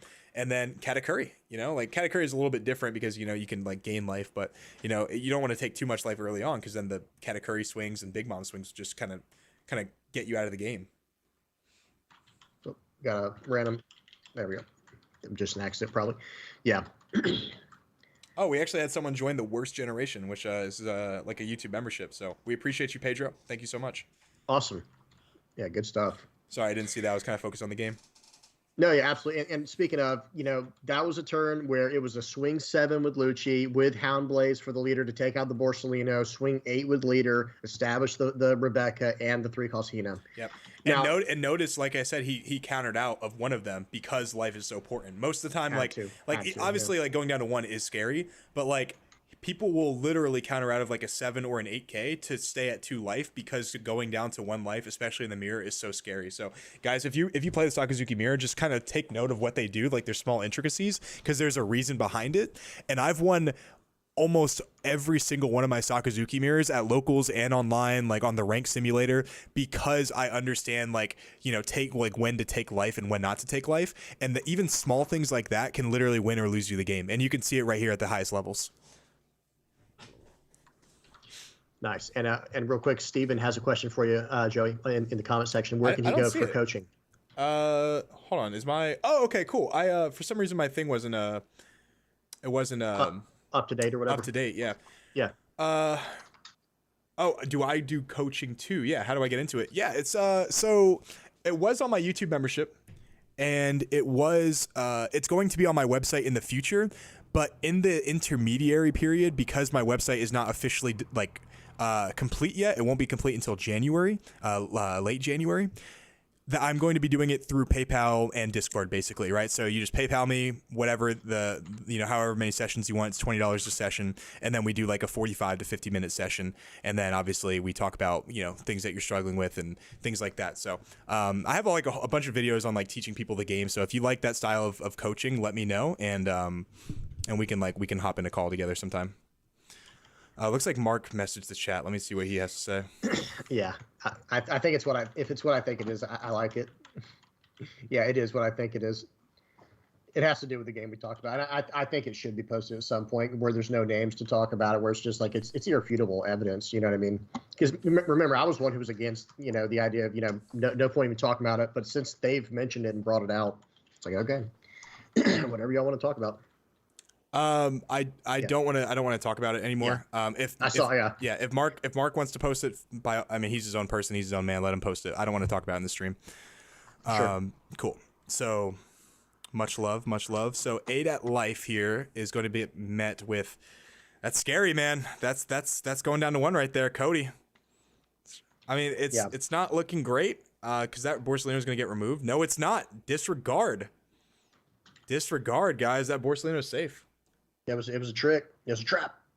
But one comment I want to point out from a while back, I think we missed, or we probably didn't miss it. We just didn't read it out loud. Someone said, don't address the haters. It takes away from the people that support you. You're great. You're great. The community is great, and you guys are going to do amazing things.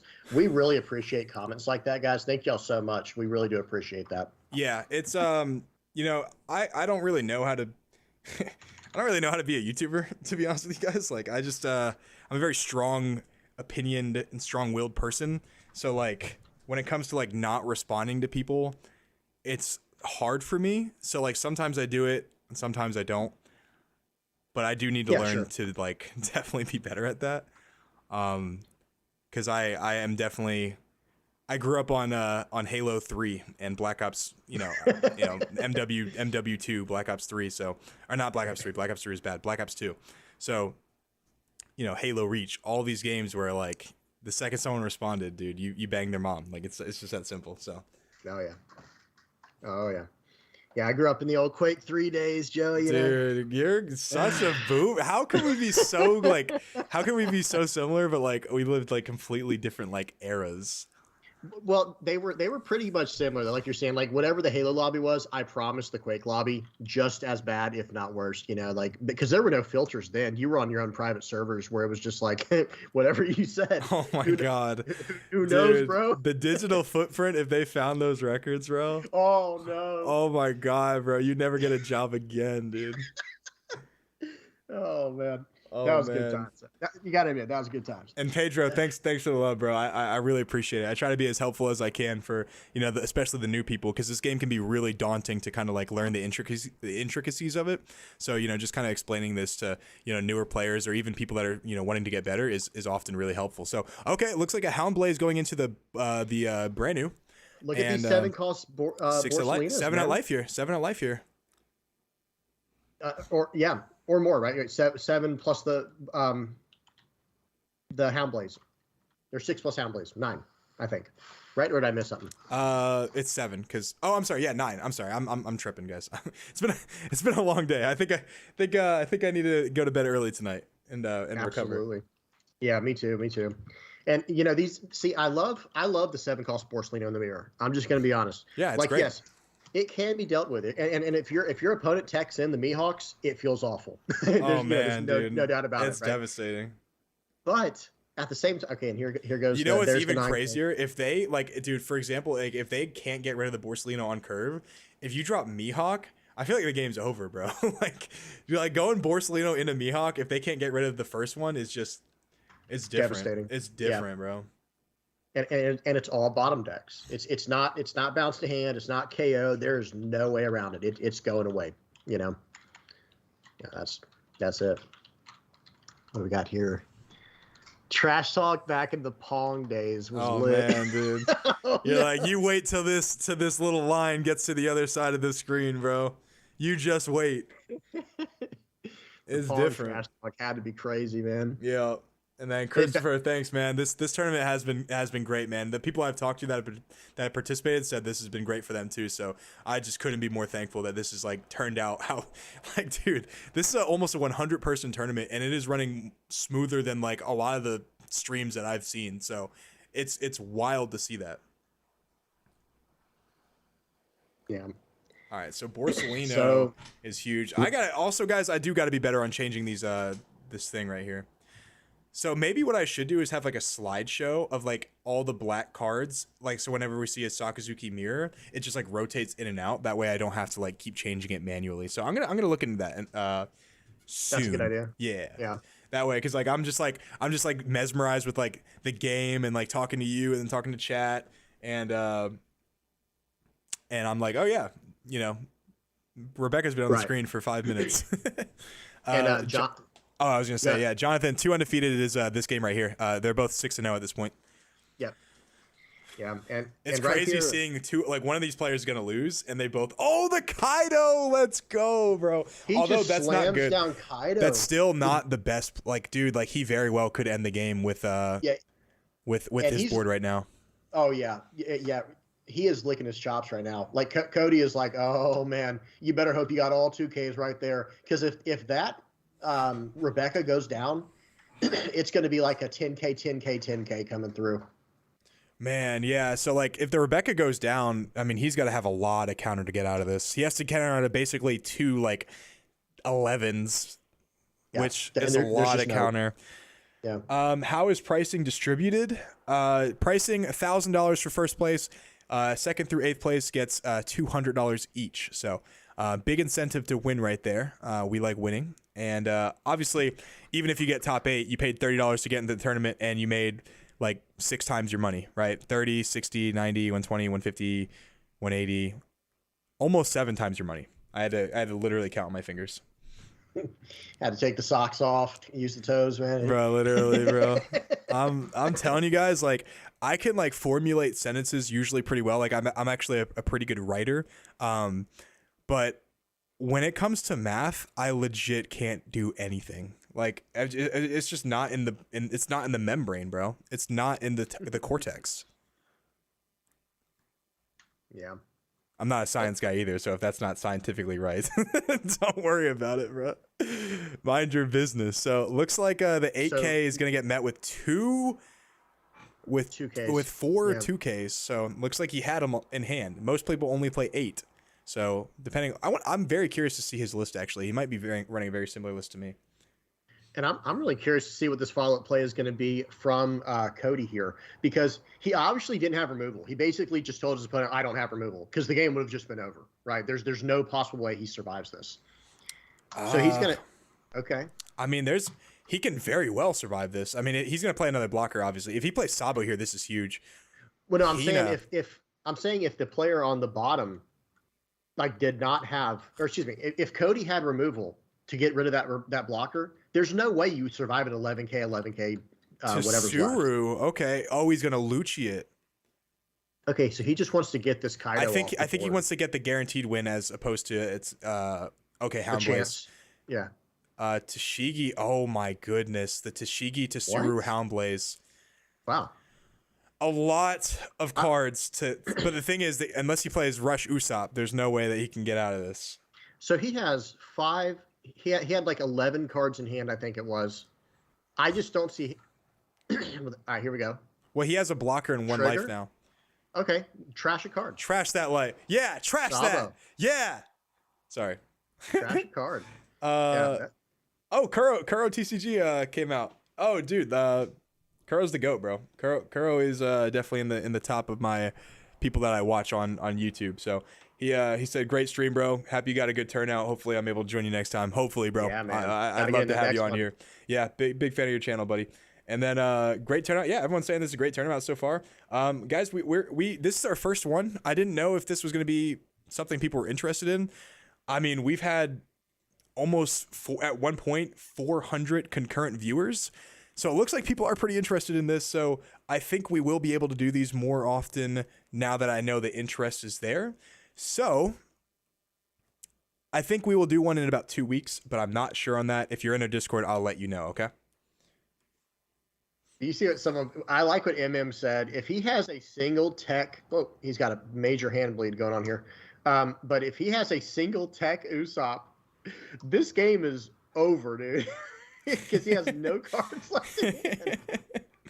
Bro, well, okay, man. so here's what wins him the game. Houndblaze, Great Eruption, Rush Usopp. Does he got it, boys? Does he got it, bro? This could be the easiest win of his life if he just has that. Usopp's a meme, but dude, you could play it. The question is Ruar playing Rush Usopp? Bro, watch him pull out Rush Usopp right now, bro. Rush Usopp right now. If he plays Rush Usopp right now, I'm playing Nami I'm playing Nami for Nationals. At Nats. Oh, wow. If this guy Rush Usopp's for game right here, I will play Nami at Nats, bro. And I hope he doesn't have it at this point because I don't want to play Nami at Nats. I don't want to. I'm gonna find some way to weasel out of it if he has Rush Usopp, bro. No way. I'm like, well, I didn't say what Nats is, for example. It could be Natalie's. It could be fucking Nat's Pizza. You know, like 5. You guys are nationals. 5. 5 at life. Does he take it? He's like, is he baiting him?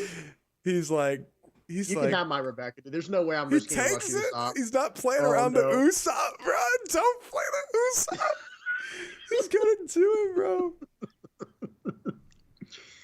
Oh man, Great Eruption, Usopp. Bro, if he has the Usopp, he turns 4. No shot. No. Oh my god, bro. I thought that was the Usopp, bro. Oh man, there's no way. Bro, my heart couldn't take it, bro. I legit thought I was gonna have to fucking play Nami, bro. Imagine. Oh my goodness. Okay, he is. What is that? Hina, Great Eruption, Rebecca. He's gonna take the Great Eruption here. Yeah, draw a card. Here we go. Oh man, this is intense. Oh no, the game's over, bro. Well, maybe not, dude. He has a lot of cards. He have like 10 cards in hand. I mean, but he has so many attacks, though, bro. So many attacks. Manshuri, okay. Oh, Manshuri get a 2K back? Dude is goated, bro. He's hanging on, man. He's hanging on by a thread. All right. Okay. Those 2 back. Can the sleeves pull it off? Can the sleeves pull it off, dude? Oh, dude, he is undefeated with the Pokemon sleeves. This is it. Okay, 2K counter. Yep. Okay. He has to have like at least 10,000 encounters in hand. At bare minimum, dude, 10,000. he has to have like 15,000 to get out of this. True. Like no BS, he needs a lot, bro. He needs a lot. How many cards are in Cody's hand? Literally pitches a Kaido. Okay. 2 cards. Yes. Okay. 2 cards. Does he have the Houndblaze? Does he have the Houndblaze? And this is Houndblaze and some type of well, he has the Tashigi, so he just needs the Houndblaze here. All right, guys, let's watch people do math. I'm so excited, bro. I'm like one of those like videos you put on like the VHS, and they're like, "Let's count to 5," and like people are like the kids get so pumped because it's like some stupid rabbit doing it. This is me, but for One Piece. That was actually probably a really bad example. It's like some people probably got it, others didn't. Yeah. Guys, just disregard everything I say, bro. Yeah, it's been a long day. Yeah. It's been a long day. Okay. Well, I mean, okay. So if you're Cody, what are you doing here? Like, I feel like the thing is, like, he did put his opponent in a weird position. Hand, dude. You put your opponent in a weird position because you have a lot of cards in hand. You just got a 2K back, I assume, right? He got a 2K back with Manshuri. He got 2 2Ks that we know of. Yeah. Okay. Because he got one off Rebecca too, right? Yes. Rebecca and Manshuri got 2 So obviously, putting a bunch of Dawn on Borsalino will obviously get met with blockers, right? 2 blockers for each Borsalino. So a 5K swing here. That's the question is he gonna wall off? Is he gonna wall off? I feel like that's a 1K counter every single time. So with Rebecca, okay, yeah. That's easy. Yeah, there's no doubt about it. Have to. And now I like committing 2 9K attacks here, and then you still have 8 Dawn for your whole turn. You know what I mean? Or at least swing one more 5K with your Hina, because you'll probably replace her with a blocker if you have to. Okay, let's see. This is, like you said, having that many cards in hand with 2 blockers on the board and no options. He only has 2 cards in hand. Yeah, the thing is, like, what's funny is if he would have blocked with Rebecca last turn, I think he would have been in a much better spot. But because he has 0 life, he has to play this super scary. G, I'm not too caught up with the Yu-Gi-Oh scene. I stopped playing when Cash Tira came out, but I'll check. I'll look into it. Decade, you said? I'll check it. I'll look into it. But Kuro's right. Kuro TCG is right. By the way, if you guys haven't checked out his channel, go ahead and subscribe to him. He's got great POV videos. But 9999 was like the best math on paper, but the thing is 2 of those get blocked. So in the 10 cards he has in hand, and you already know 2 of them are 2K counters, do you think that 2 9s are going to get through? That's the question. Great Eruption. Okay. So Great Eruption. So why not Great Eruption first? Just to see what you get. Yeah. Minus is the Borsalino. Okay. Oh, man. It all comes down to those last 2 cards in his hand. Like what is it? What could it depends, because dude, I legit thought Ruar was like dead in the water, but you know this is a tough position to be in because the blockers, and he has so many. The blockers wouldn't be a problem if he didn't have so many cards in hand, but because he has so many cards in hand, the blockers are now causing anything he can't counter out of. He blocks, and then he won't have the Dawn to be able to end the game. So it's like really hard to divvy up your Dawn, but of course you can go 9 but now you obviously can't do that because you attacked with 2 of your characters. So what is he going to do here? I don't know. So here's the first 9 we're going to see. I think the Sakazuki has. They're both Sakazuki. I think Cody has determined in his mind that maybe it's time to actually just plan for next turn. I would not be surprised if he actually just walls off after this. Yeah, I mean, he's gonna definitely do that for sure. I think one of these should be met with a Rebecca or a counter. I think you counter out of this one because if he gets rid of your Borsalino, then he can just go for game with a clear board. So I think you counter out of this one, and then you have to block the next. Yep. And here he is. He's starting to kind of arrange in his hand. I think. Okay. Will Your Way is trying to get into the game. He asks what deck I recommend. His friends playing Bello Betty. I think just a fun deck in general, like, are just decks that like offer a lot of like different play styles. I really like Red Purple Law. It's not very good right now into this meta, but it's a very fun deck.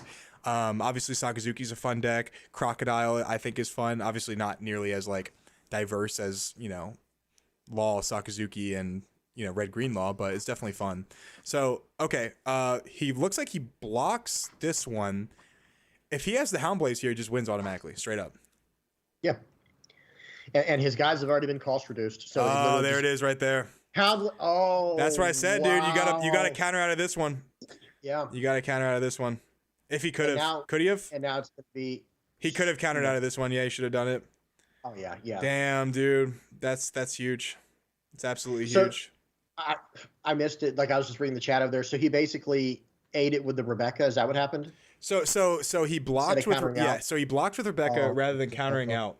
And actually what's crazy is like these guys are like both of them are really good, but I was actually able to see through that. Now obviously this is me spectating. I'm not in the game and I'm not like, you know, I haven't played all these like super long matches, but you know, I had the eye for it because, you know, if you counter out of this one, then you still have 2 blockers. If he Houndblazes one, you still have the next blocker, right? But if you block this one, then he already bottom decked the yeah, sorry, good. I'm sorry. Yeah, he already bottom decked like the blocker. You can block another one, and then you know hopefully you can block the Tashiki. Does that make sense? Yes, oh, absolutely, exactly. And I completely agree. You have to counter out and keep as many blockers alive as possible because both of them have been cost reduced where a Houndblaze wins for him. And did you see his hand right there at the end? Yeah, 3 2Ks and then like a couple dead cards. Well, dead for this turn because if he had tried to play what we were saying, where like and that's why he should have definitely done the 2Ks. He had double Houndblaze, Ice Age, and a Great Eruption in hand. It was game over if he just survives this turn, and that's why he should have countered out if he could. And he could, right? Did we see his hand where he could go 2K? Yeah, it looked like he could have countered out. I wasn't paying attention if he countered anything before, but that was actually a great game. That was a really good game. Yeah. And actually, even if I guess the more I think about it, is even if he did counter out, maybe he just gets rid of a blocker that I have no idea. It's hard to say without seeing their People hands. in the chat are situation. saying Roar could have won the turn prior if he did have the double Hound Blaze. If he did have it, Yes. maybe he drew one for 100%. turn. If he drew one for turn, then he couldn't have. But if he had both of them, he could have. So, yeah, guys, dude, that was an absolutely sick game right here. We still got some games going on. You guys want to check them out? Check out Joy Boy table 13. See what he's up to. 13. All right. Red Purple Law. Ooh. Red Purple Law. Oh, it looks like they just finished actually. They just finished. Dang. Yeah, let's check out 15. Let's check out the bottom tables actually. See what they got going on. Oh, they're going over deck list. 16. Sakazuki versus Purple Luffy. His thing Here's is that Luffy. super. It's so blurry though, bro. That gives me a headache. I can't look at darn. it. Yeah. Sorry. Yeah, that makes sense. Hold on, let me. What is this? Purple Luffy versus Sakazuki. You guys want to see the end of this game? All right. Yeah, we can watch it. Yeah, GG to both players. Yeah, really good game. Let's watch the end of this one. Yeah. Mark should have an easier time because a lot of people dropped, so he should have an easier time with pairing. So he's doing good. He's doing quite all right. Quite all right. Quite all right, mate. Yeah. That was actually pretty good. Oh, absolutely. Yeah. Yeah. Quite all right, mate. Yeah, he didn't need to survive. If he had two Great Eruptions, 2 Hound Blazes. Yeah, I think so too. Yeah. Oh man. But did he have enough bodies on the board that turn? Because I thought he kind of like lost everything. That's why he couldn't go for I don't game. think so. I think he still had a couple blockers. You remember he had like the Borsellino and I think he had. I don't remember what else he had, but I know he had at least a couple blockers. But the guy had no life though, is the thing. So, anything can connect. Yeah. You guys want to watch the Dofi player? Is she still playing? Oh, is she? Hang on. I don't think so. Nah, she's not. She already finished. Wait, no, she's at table 9. Table 9. Yeah, disregard, guys. Disregard. We just bailed on the last channel. Yeah. Sorry, guys. Dofi, like everyone does want to see Dofi though. Dude, her board is insane. Sorry to kind of. Damn. Yeah. Oh. Bro, this girl's gonna sneak in the top 16 with Dofi, bro. The actual GOAT. The actual Dofi GOAT. Is she the new Kek Filet? Maybe this is Kek Filet, dude. Maybe this is Kek Filet with a wig. Yeah, he cosplayed this one. Yeah. So that way no one knew to expect him. Smart. Yeah, dude. It's I'm gonna message him right now, dude. That was brilliant, man. just go. Oh my god, bro. That took me for a whirl, bro. Imagine I just start messaging him, Joey. He's like, bro, what are you talking about? I'm like, dude. Holy shit, bro. That was so funny. I'm just like, dude, you can tell me, okay? It's cool. Dude, come clean right now, bro. You know, like he did it because like girls make people nervous, so like he dressed up as a girl playing his favorite deck so he can win this game, bro. Like it's just, dude, what an actual G, bro. Smart, bro. I'm telling you. Oh man. So yeah, this is looking. So 2 life left. In all reality, this game is not over yet, and 2 life left for Dofi. 1 life for Enel and a blocker. Oh, played did he just? Yeah, he just played 7 cost Enel, swinging in like that. Did she? Okay, I'm I sorry. probably would have taken that. I was checking out the chat for a second. Wow, yeah, I think it was at the Pacifista though. So every time we watch her game, she always has the 3,000 worlds. Does she have it? Does she have it this time? I also, dude, I just love watching Dofi play. What? I was gonna say she might as well have it, but like that's a choice, right? Yeah. Yeah. Just have the 3,000 worlds. It's not that big of a deal. She has it. No. Let's go. Oh my god, bro. We got it, bro. We gotta check her for cheating, bro. Someone's gotta report. She's had it every time, bro. She saves it the entire game.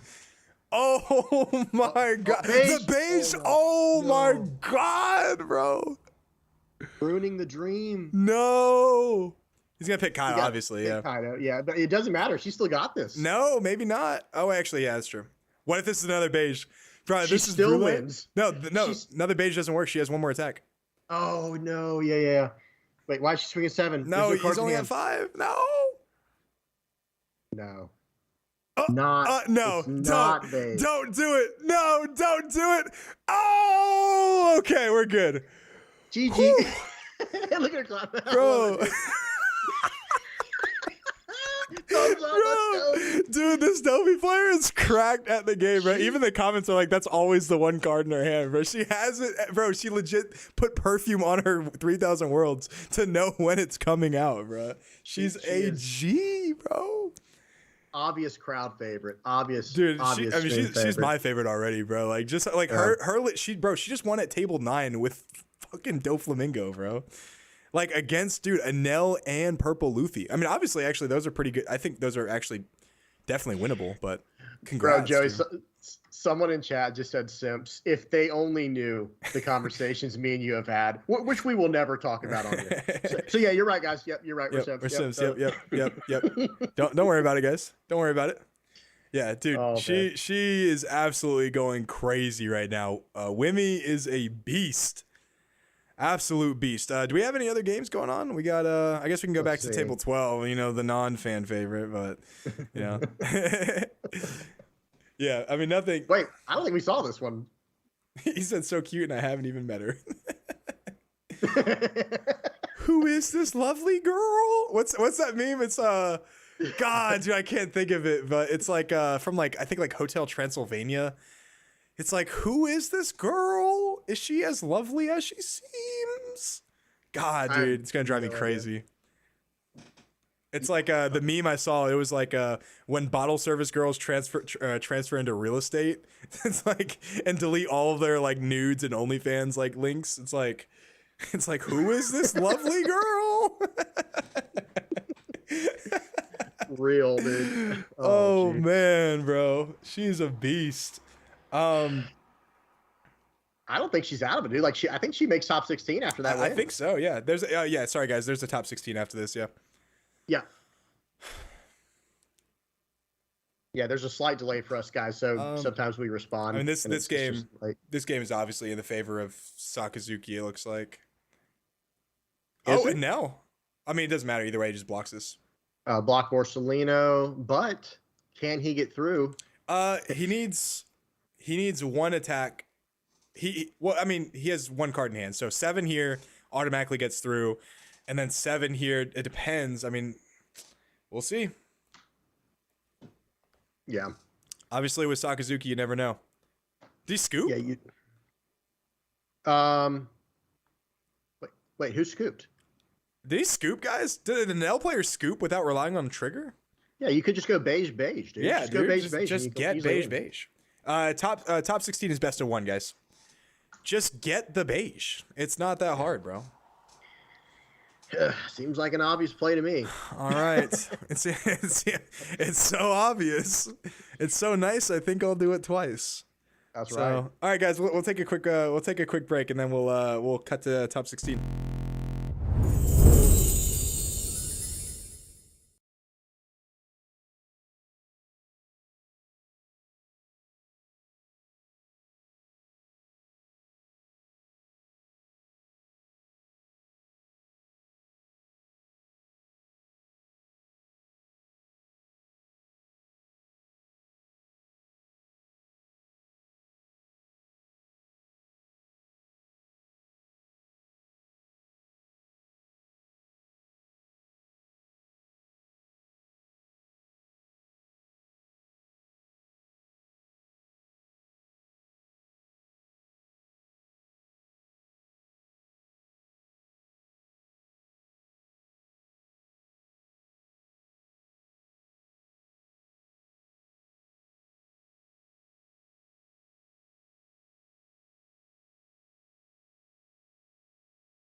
All right, guys, we're at the top 16, and of course, we are watching the Doflamingo player.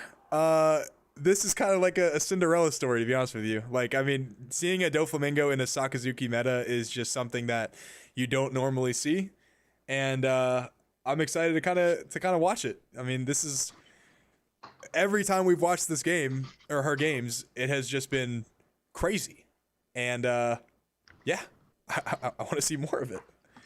I want to see more of it. You gotta have more. You gotta. Yeah. His camera's a little blurry, so let me see if he can like unblurry it real quick. Hey, Durangela, can you hear me? Yeah. Hey, your camera's just a little blurry. Is there any way for you to fix it? Because we want to kind of go over the stream.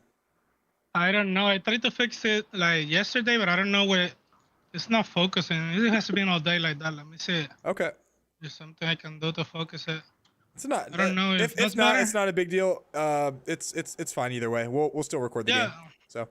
I didn't check until yesterday, like before I went to sleep, so It's all I good. couldn't get another camera. Hey, thanks for participating, and good luck in top 16. Thank you. Yep. All right, guys. So yeah, it looks like is it Katakuri, or is this the guy that has the Katakuri to like make sure we use leader effect? He knows his leader effect. It might be. You're saying the Sakazuki used the Katakuri for the leader effect? Yeah. It might be. I don't remember. Real quick, guys. Deck lists will be posted, as well as the matches afterwards.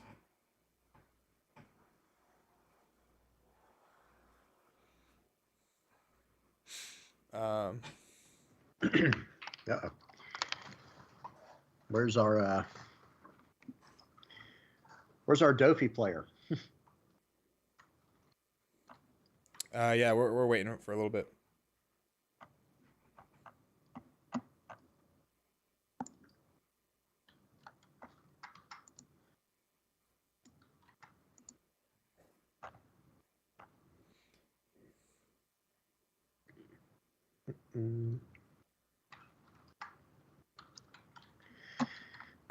Yeah, we've had some really good games today. This has been, a great turnout.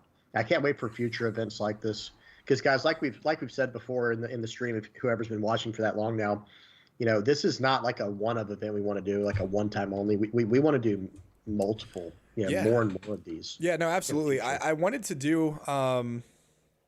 Where's our Dofi player at? I wanted to do. She's actually the only one. And not table in 6. Here. What? Yeah, table 6 and our guess, tables. Yeah, table 6. Yeah, guys, I've been wanting to do tournaments like this for a while, but the thing is, it was really hard to like get tournaments like this because obviously, in terms of time, I never had days off. Like I didn't have Saturdays off because I worked, always on Saturdays. And then in terms of popularity, my YouTube channel wasn't nearly as popular as it is now. And now we're kind of just in that sweet spot where like we can, we have not only the support from the community in terms of like, we're I guess more known throughout the community, but we also have like the time to do it, and we also have like the ability to do it, if that makes sense. So this has just been something that has been kind of like a dream come true, to be honest with you. It's something I've always wanted to do with this channel for the past year, and now we're just finally kind of starting to get into it. Thanks for you guys for support. Yep. And where is this girl at? Yeah, because this is officially here. So this is top 16, and remember, top 8's getting the payout. So guys, the matches we're about to be looking at whenever they do start here, these are the big ones. These are the ones where it's like this is the make or break round right here. Yeah, we might have to maybe PM or DM. Yeah, I'm gonna go ahead and do that right now. Because I wonder if she knew there was a top 16. She had have known. Hope so.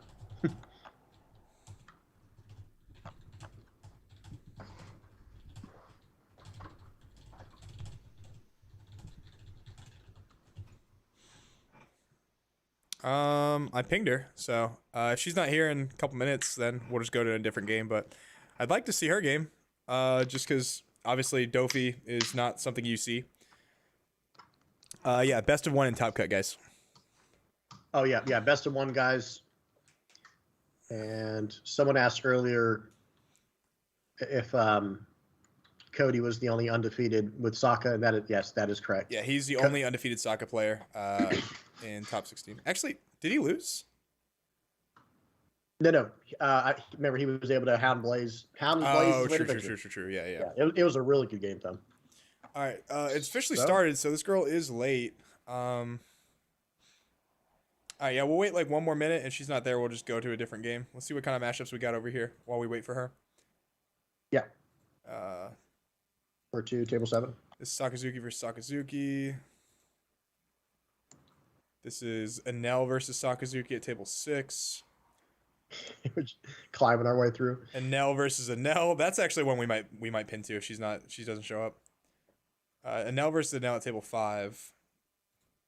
And then we got Sakazuki versus Sakazuki. And then we got Enel versus Enel. And table 2, I believe these are the Sakazuki people. Sakazuki versus Black Yellow Big Mom? Whoa! Dude, What? I have to watch this. No way, dude. There is no. How did we not know this was? How did we not know Black Yellow Big Mom was in the game? What? What? Okay, dial in. Bro, I'm sorry, but our Dofi player, we can't watch the Dofi. We got Black Yellow Big Mom. This has to be a typo, no? I'm about to go look at his deck list right now, actually. Whew, What's this guy's name? Santo. Is this Moash? Dude, I want to say this is Moash. Santo. Let me see something. Oh my God, he did it. That crazy SOB did it. Is it who I think? Like I said, is it someone? Hang on. I think this is the guy I interviewed the other day. Moash. Moash TCG. Oh, I don't know. Gosh, His like list is through my kind of videos. gas. I mean, it looks like a standard list, but it's pretty good. Wow. Let's go. Black Yellow Wow, Lily. dude, this is I tried okay. to tell everybody. Sorry, dude. It literally shocked all of us, bro. All of us. I did not know we had a Black Yellow Big Mom in top 16, guys. That's on us. And the list that he runs, like if this is the person I think it is, the list he runs is actually pretty decent into Blue Black Sakazuki, and our best matchups in L. So this should be interesting. And guys, real quick, the reason that he's using his leader as Katakuri is to like the draw effect. So once he uses his draw effect, he taps his Katakuri leader. Kind of confusing, I'm not gonna lie, but it's fine. Yeah, sorry. I wanted to record table 8, but dude, Black Yellow Big Mom, and we've already got like a couple games from her, but Black Yellow Big Mom is not something you see often. So we'll cut to table 8 right after this, or right after we finish this game. But holy smokes, bro! Oh, good, she did show up. Yeah, good. Yeah, she's there right now. In fact, if she would have showed up, we would have not have known we had a Black Yellow Big Mom up here. And table 2, which means he was number 15, or number like 12 or something like that. Let me check. Goodness gracious, I'm like going through all kinds of stuff. Isn't this so crazy, bro? How wild is this? Santo, he got 9th, so he was in 9th. Dude, 9th. So we went 5-1 then, right? Yeah, 5-1. Okay, Yeah, let me hop back in the we have a stream. Dofi and a Black Yellow Big Mom in top 16, guys. Everything else is just like Sakazuki and an Enel pretty much. Oh man, this. I don't think a single cat made it. Katakuri. Just the one we're watching. Oh no, just the one we're watching. Look what I said. Because because the leader right there. Yeah. Okay, here we go. Yeah, kind of confusing, but it's all good, guys. Not a big deal. You guys know what's going on. So he gave a 2K counter there. Nice. Yeah, Mark is exactly right. It's only a problem if someone has one, but if the guy is not concerned, don't worry about it. So he's going to Hound Blaze it, so he does not want the draw 2, discard 1. And that's on attack, right? You don't Dawn minus? Or is that on play? Sorry, what was the question? Khalifa is on play, right? Khalifa on play, yes. Draw 2, on trash play, 2. Draw 2, trash 2, and -2. Yeah, and then, okay, so he's going to 2K counter out of that. Very nice. Takes this next one. Okay, so the question is, how often is he going to take life? Is he going to prioritize, like, using his leader effect, or is he going to prioritize Yamato and Big Mom to kind of get him that regeneration right there? What do you think, James? You're the subject matter expert here. I'm the resident expert on Black Yellow Linlin, right? Yeah. So you want to get down to 1. So for those who don't know, Black Yellow Linlin, her leader effect is attach to, pay 2, trash a card from hand to gain a life, but you have to be at 1 life or less. So he wants to take life, not necessarily aggressively, but 1 life every turn is feeling okay. Like, but I will say this was a pretty quick start from the Sakazuki. Spreading wide is the biggest problem for Black Yellow Linlen. It is the actual hardest thing to deal with, and that's why Law actually ended up being a pretty hard problem for her, at least from my experience. So you don't have to worry about Law these days as much as you used to. So right, and that was red green Law, of course, guys. Red purple Law I don't see much of. Sorry guys, we're not going to table 8, bro. We're right here at table 2, bro. This Black Yellow Big Mom is not something we've seen, and it's likely not something we will see for a very long time. So we got to check this one out, and then we'll go to table 8 after, because I know she's a fan favorite for everyone right now. So 8 at the Borsalino here, more than likely, and he's going to save it, no doubt. Yep, no doubt. This is a situation where I think it might have actually been safer just to attack the brand new, but I understand getting 2 cards out of hand. I mean, look, he got rid of a Bourse in hand, so I mean, it kind of makes sense. That's fair. So probably get the Bart back, right? In this matchup, you want to get the Bart back? What did he? Oh, he played Rebecca. Rebecca's just gonna get back a 2K, and then does he play Hina in his deck? Let me see. Yes. Well, at least the most recent ones do. So you know this guy? No, it wasn't the guy I thought, but with him running the Rebecca. He does not play Hina in this deck. Really? Okay, that's interesting. So it's just for this. You remember when I made my Sabo video and he was talking about, I was talking about how I just played Rebecca to get back a 2K? That's what it was there for. Yep, so it's just a +1 defender. Yep. Yeah, like you said. +1 defender. I mean, that sometimes that's all it needs to be. Especially like most decks can't even kill it, like unless it's Sakazuki, which this is. Yeah. And I think I don't know, but I think the Sakazuki player is going to swing 4 cards wide here, and that's probably the best bet right there. Oh, but he just plays 7 costs. That was actually really good for our Black Yellow Linlen player, because let me say it like this: if he went swing 5, swing 7, swing 5, swing 5, or in whatever order he needed to do that properly, all of a sudden, like, the Black Yellow Linlen has either no cards in hand or no life left. Wow. But here he says, thank you. Yes, I will absolutely take a life card, because now I can activate my Linlen's effect. And he's going to be a 9 Dawn. Yamato here, maybe? I think Yamato take out a brand new. Let's see. And, okay, so swing 6. You got to count out of this if you can. If he can, he should. Yeah, he does. He has a Khalifa. Nice. Yeah, absolutely. Awesome. So, okay. 9 Dawn turn. Now, if he plays Dude's Yamato, legit not even playing with a mat, too. What an actual legend, bro. Yeah. Dude's got no mat, playing Black Yellow Big Mom, just casually got 9th place. That's awesome. So he has to end up swinging 5 of life. He does Yamato, takes out the brand new, like we were saying, goes up a life. And now he's got a 9 cost to deal with next turn, So it's not to say the Sakazuki player can't deal with it, just that, if he doesn't, then that's when Black Yellow Linlen can actually beat Sakazuki. This is actually exactly when the deck starts taking off, is when you get to a point where, like, you keep dropping bodies to recover your HP.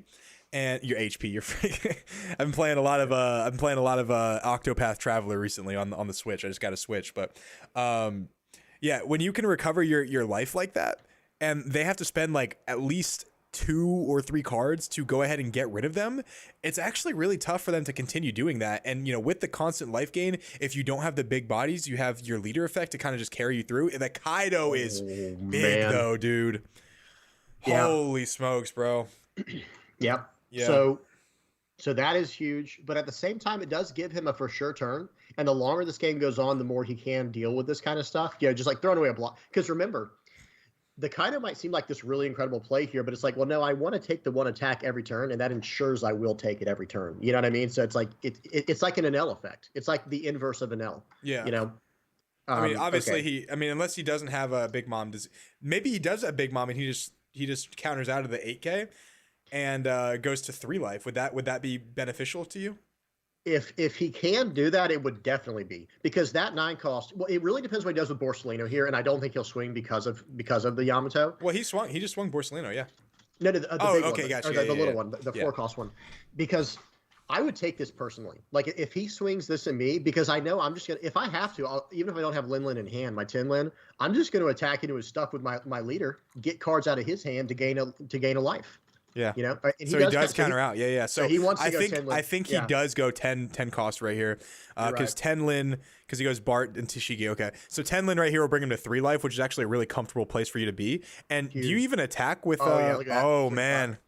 So attack, dude. Sequencing perfect right here. Attacking with 5. If he blocks the Borsalino, then he obviously he can eat the Borsalino alive with Yamato. So 1K counter. And I would actually swing 9. I would attack with my Yamato to 9 try into to bait them. Yeah, to try to bait them into attacking my Yamato, because like you're saying, it'll be kind of next turn. He has a lot of gas coming across the finish line here. I think this is 9 at life here because it's a 1K counter or a 2K counter with Borsalino, but it's a guaranteed life hit pretty much unless you discard 2/2Ks or block right here. Okay. So yeah, checking. this should be a 9 at life here. The Borsalino is not a problem at all. Well, I mean it is a problem, but you can't deal with it with Yamato at this point in time. So it needs to be a 9 at life. That way you can get him down to 0 life if he takes it or he just blocks right here. Right. Yeah. Mark said you can tell how excited you are to commentate on Black Yellow Big Mom. I literally said I thought the same thing, so I was like letting you talk. Yeah. So he blocks this. Yeah, I figured that's going into life. 10 cost Big Mom right here, baby. This is huge. Yeah. Like the Linlen player, if they untap this next turn with even just 1 life, I think the game's over. Like I think Tinlin has that kind of advantage. But I will say he does have a lot of cards in hand from that Tin Kaido play. I think it's very possible that both these characters can be removed very easily. And this is where I think I think that the Sakazuki player has the advantage right here because they can legit just wipe both Yamato on the board, wipe Yamato with the Kaido. Obviously just 12 into 9 or 13 into 9. And then they could just bottom deck Big Mom, right? Or pop it. Sure. Yeah. Yep. But like we're saying, with this card, like he lost a card from his hand, or excuse me, from his life by playing Tinlin. The Sakazuki player loses 1 life card and doesn't get to draw it, right? And then the Tinlin goes up a life card. And now what is the play here? I think he's going to swing 12. Some type of Rebecca play, right? Some type of Rebecca play. Yeah. He's looking in his trash. It has to be either Rebecca or Moncherie, obviously. It looks like Moncherie. That's Ice Age. I'm sorry. I saw him tap the 1. Yep. Yeah. So obviously what's going to happen is he's going to swing into the Yamato with the Kaido, and then he's going to probably just try to pop the Big Mom with Rebecca play. Yeah. So I think that's the play, right? Rebecca Hina put Big Mom at 1, and then maybe you Hound Blaze, boost the Kaido by 3,000, and swing into the Yamato. I think that's just an easy way to kind of wipe the board right there. Just the wrong order, though. I will say that. I think he should have swung 12 into the Yamato because then the Black Yellow player would be like, oh, okay, well, maybe he can't take it out. Okay, well, he wanted to ensure he takes it out, I guess. Yeah, that's what I'm thinking right there. Okay, that's interesting. Yeah, and so that works. So that's a 15 going into a 9, so guaranteed. Yeah, I figured that was going to happen as soon as I saw him reduce the Big Mom by to 1. Solid play right there, and that's where I said like the deck kind of falls apart a little bit. Is when the Kaido is what you don't want them to have, right? Like Kaido is massive. Sure. Yeah, I will say the Kaido has always been like a pretty big bane to this because the Black Yellow stuff, 2K counter out of that. Very nice. It's going to be another one, though. It's going to be a 5K and an 8K. See, that's what I was saying. I'm probably going to be a 6K and an 8K. So you counter out of this one and then take the next one, maybe? Just looking at what he had on the board, he could have just won the game here. Like, how much damage is... Oh, what do we got? We got a trigger? Is it a beige? I'm thinking it might be a Cracker or Satori, maybe. Well, no, I don't think I could see Satori. Ice Age. Okay, KO the Hina. KO the Hina. Yeah. And then 8 at life here, which he's going to take, of course. Yep. Okay. Let's see what we can do here. It's definitely not over, but I will say he has to deal with at least 2 bodies. I don't think he's going to be able to do that. Even a 10 cost right here, I don't think would really do the job that much. Yeah. Like, the thing is, 10 cost obviously puts him on a little bit of a clock, but because he has so many cards in hand, he can just wall off with blockers, and some of them are un-KO'able. Like, if he Sabos, the game's just, like, over, right? Yep. Yeah, pretty much. Unless he can sneak a win, See, that's why it would have been nice if he got a trigger there, and then if he, by chance, if he's running 200 million volts of Maru, which, like I said, I don't know if he is, I don't know the deck. But, yeah. All right, so he's going to swing 7, pay 2, leader effect, trash a card. So he had the Big Mom, okay. It makes sense to trash it here because he won't be able to play one for the rest of the game, I don't think. So 7 at what? Is he swinging? Probably 7 at brand new. Probably 7 at life, in my opinion. Maybe. Yeah. Board is pretty important though. Yeah, like that's the thing about 10 or excuse me again about the thing about black yellow is you do have to win the board, and then if you do have to do an alpha strike, it all comes down to your 200 million volts of Mario. Yeah, so he must have swung at life for him to be thinking this hard about it. that's what I'm thinking. Yeah, he swings at life here, and I think he just blocks. Yeah, you can't go down to 0 because then obviously Amaru could just put in work. So Sabo here, I think this is writing on the wall, to be honest with you. Yeah, I don't think that Sabo's going to stick. We'll have to see, obviously, right? But I don't see a world in which the Sabo sticks, unfortunately, just because. So this could be an L Thor. He leaves 1 Dawn up. It also could be Nurakaba Arrow, or whatever you say it. Narkabura Arrow. Yeah, Nakabura Arrow. So definitely not in a great position, but of course he can just hold on just by a little bit. Houndblaze here kind of, I feel like, seals it almost. If he can keep the Sabo alive, there's definitely a chance. But if he can't, I don't know how good this is gonna be. No. Yeah, so dropping that Kaido. See, this is why, by the way, I got to mention this. This is why I run the Big Mom version of the deck. Because if you cannot compete with the board, with tempo, guess what? They'll just drop a 10 Lin. I mean, what's it called? Excuse me, a 10 Kaido. They'll just drop a 10 cost Kaido. And now what do you do? You know what I mean? Because that card's just waiting for one of your big cards to turn sideways and just eats it up. Oh but my still, god. Houndblaze here.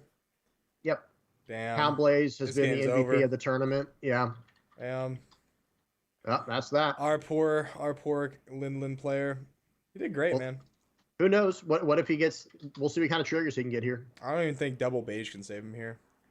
So 1K out of that, or 2K out of that. He has 2 cards in hand. Yeah, I don't think he might not lose this turn, but I think he's just done next turn. He has no way, and like there's no black rush characters, right? There's no yellow. I mean, I guess he could play like a Nell. Little 4-cost Katakuri if he goes down to 0. Oh yeah, true.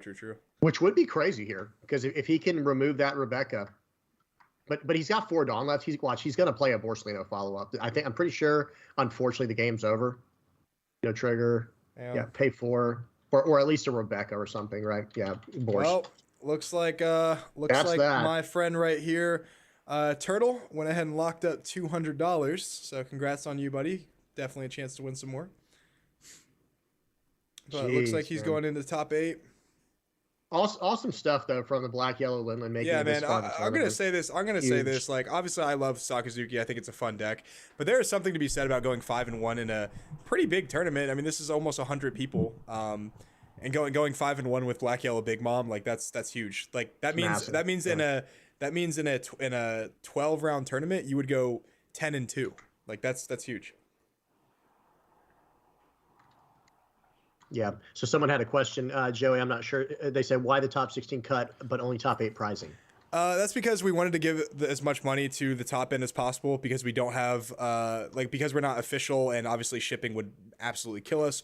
We can't give everyone like participation prizes or anything like that. So, the real way for you to earn your value and even want to pay $30 is if you can win way more than that. And if we had top 16 prizing, then like everyone would get significantly less money. Also, the people that were in top 16 that were outside of top 8, if we did not do a top 8 or a top 16, wouldn't get anything anyway. So that's kind of the reason we want to give as much prizing to people as we can in the top levels, and that way like this could also be like a very competitive tournament, which we like seeing. Yeah. So he did have the 200 million volts of Mario, by the way, tap down Rebecca, so that way he forces the Borsalino block potentially. But I don't think there's any rush character that I'm aware of. Yeah, I don't think anything can save him here, to be honest with you. I mean, maybe like double like rush Katakuri, but that's pretty much it. You know what it was? It was the 10 cost Kaido that really sealed the game. Like him just drawing 4 and like establishing that body, just like it's just really good. And that's really what I'm saying too, is like if you don't have any kind of board presence at all, you can't really deal with what they're doing. Okay, so you did use leader effect there, by the way, guys who are still watching. Trash the Manchuri, or the Monsheri, and then go up a life here. That costs 4 Dawn altogether. He has 4 left, probably for Rebecca. Grab back a 2K, or play Borsalino. But ultimately, like Joey said, I think he said last turn, the writing's on the wall. There is really no way to climb out of this position, especially. What on earth? Okay, so he just countered out to get 10K. Yeah, I mean, this is the last turn regardless, so he wants to keep that on the board to attack. Yeah. So, and then I think we got 1 card. So we got 2 cards left in hand for the Charlotte Lin. I mean, hey, man, could very well be a beige. I mean, I don't know, dude. I don't even think a beige trigger will help him right there, to be honest with you. No, it would help a little bit, like just in terms of helping, but there's just no way around it. So swing 8 to start. It's going in. See what he gets. No trigger. 12. Block. And 15. Yep. GG. Good game. Yeah, good game. Yeah, nice. And we'll check out our top 8. Yep. We'll check out our what is it called? Doflamingo. Oh, 3,000 worlds right in our face, dude. Yep, she always has it. Might as well. Dude, Tinlin down. Okay, so this is Katakuri, right? Yeah, Katakuri it looks like Katakuri because they have a big mom, so I assume it's Katakuri. Camera's a little blurry, but there's nothing we can do about that. I still think it's important to watch this game though, because obviously it's the only sleeper deck left in top 16. Yeah. So it looks like, and what is that? 2 puddings. I don't think she has any life left. No, I don't think she does. I think you're right. Now a Red Rock here could be good. A Red Rock here could be really good. She has 6 Dawn up. 6 open. Wow. Attacks with the Kuma. I'm sorry guys. No that's risky. That's really risky. 9 at life. Oh my god. Is she gonna try to go lethal here? Is this a Red Rock here? You have to Red Rock. No trigger here. Okay. Putting him on a clock. Trigger, Thunderbolt. No. Okay. All right. Oh man. Is this a Red Rock? This is a Red Rock. Oh my god, bro. Double blocker. That's why I don't know if I'd have swung with that. Yeah, that's what I'm saying, bro. She put him at 1 life, and he can Amaru right here. But she does have a lot of cards in hand. She has 5 cards in hand, so they very well could be 2Ks. Oh man. Yeah, and that's just 2 puddings on the board, guys. For those who can't really see, I know it's really blurry. That's just 2 puddings. Like, and don't get me wrong, you can attach Dawn to it and start swinging, but she has 5 cards in hand. 5 cards in hand, 2 blockers. So like you're saying, 200 million volts Amaru is huge. And by the way, that would have been a reason to not swing with your Kuma, because it would have left your opponent on 2 life, where you can't use 200 million volts Amaru to tap down someone. Exactly. Like you could still use it for the buff, but who cares, right? Yeah. Like it's about blocking. You need to be able to block. Looks like our boy Cody ended up losing in top 16, unfortunately. Sometimes that's how it goes, buddy. Hey, good work though, bro. You put in a lot of good games. I mean, obviously, you got what you signed up for. I understand that it sucks going 7-0 and losing, like not getting prizing, but that's how this tournament was structured, and we already talked about it. So nothing surprising there. Yeah, who knows? Maybe in the future that'll be the way we can have more. Like the more players we get in these tournaments, maybe that'll be make a better incentive. As if you make top 16, you actually get a cut in the future. Well, that's the thing. Is it's our first tournament ever, and we don't have any like sponsors or anything like that. So the money that we get for prizing is going towards the top 8 prizing, which was such a good incentive that a lot of people were wanting to kind of get to be a part of. So. Like if we had sponsors, it definitely could, extend prizing to top 16. But we just don't right now. And, people get what they signed up for. And, unfortunately, sometimes people just lose in, an unfortunate time. Cody, you played great. I appreciated watching you play. And, thanks for playing, bro. Maybe we can have you in the next one too. Yeah. GG Cody. Good games, bud. Yeah. Good game, buddy. All right, so let's kind of turn our attention towards the game now. Yep. Yeah, man. Thanks for signing up. We appreciate you. Thanks for everyone to sign up. So 10 Don here. Or, I'm sorry, 9 Don 9. here. He just used the pudding. Pudding gets what? Well, actually, what did he do? That's it. Oh, he's in a pudding search currently, it looks like. Or no? I'm so confused because he already had 2 puddings on the board. Oh, he does have 10 Dawn. It was just tapped for some reason. Okay, gotcha. He Maybe had- he considered remember, he had the tapping it? 2. I don't know. Yeah. Yeah, because he did have 2 puddings. So 3, 16. Yeah, okay, so 10. I mean, you can't play a 10 Lin here. I don't think it's possible. And I don't know if that's what's going on.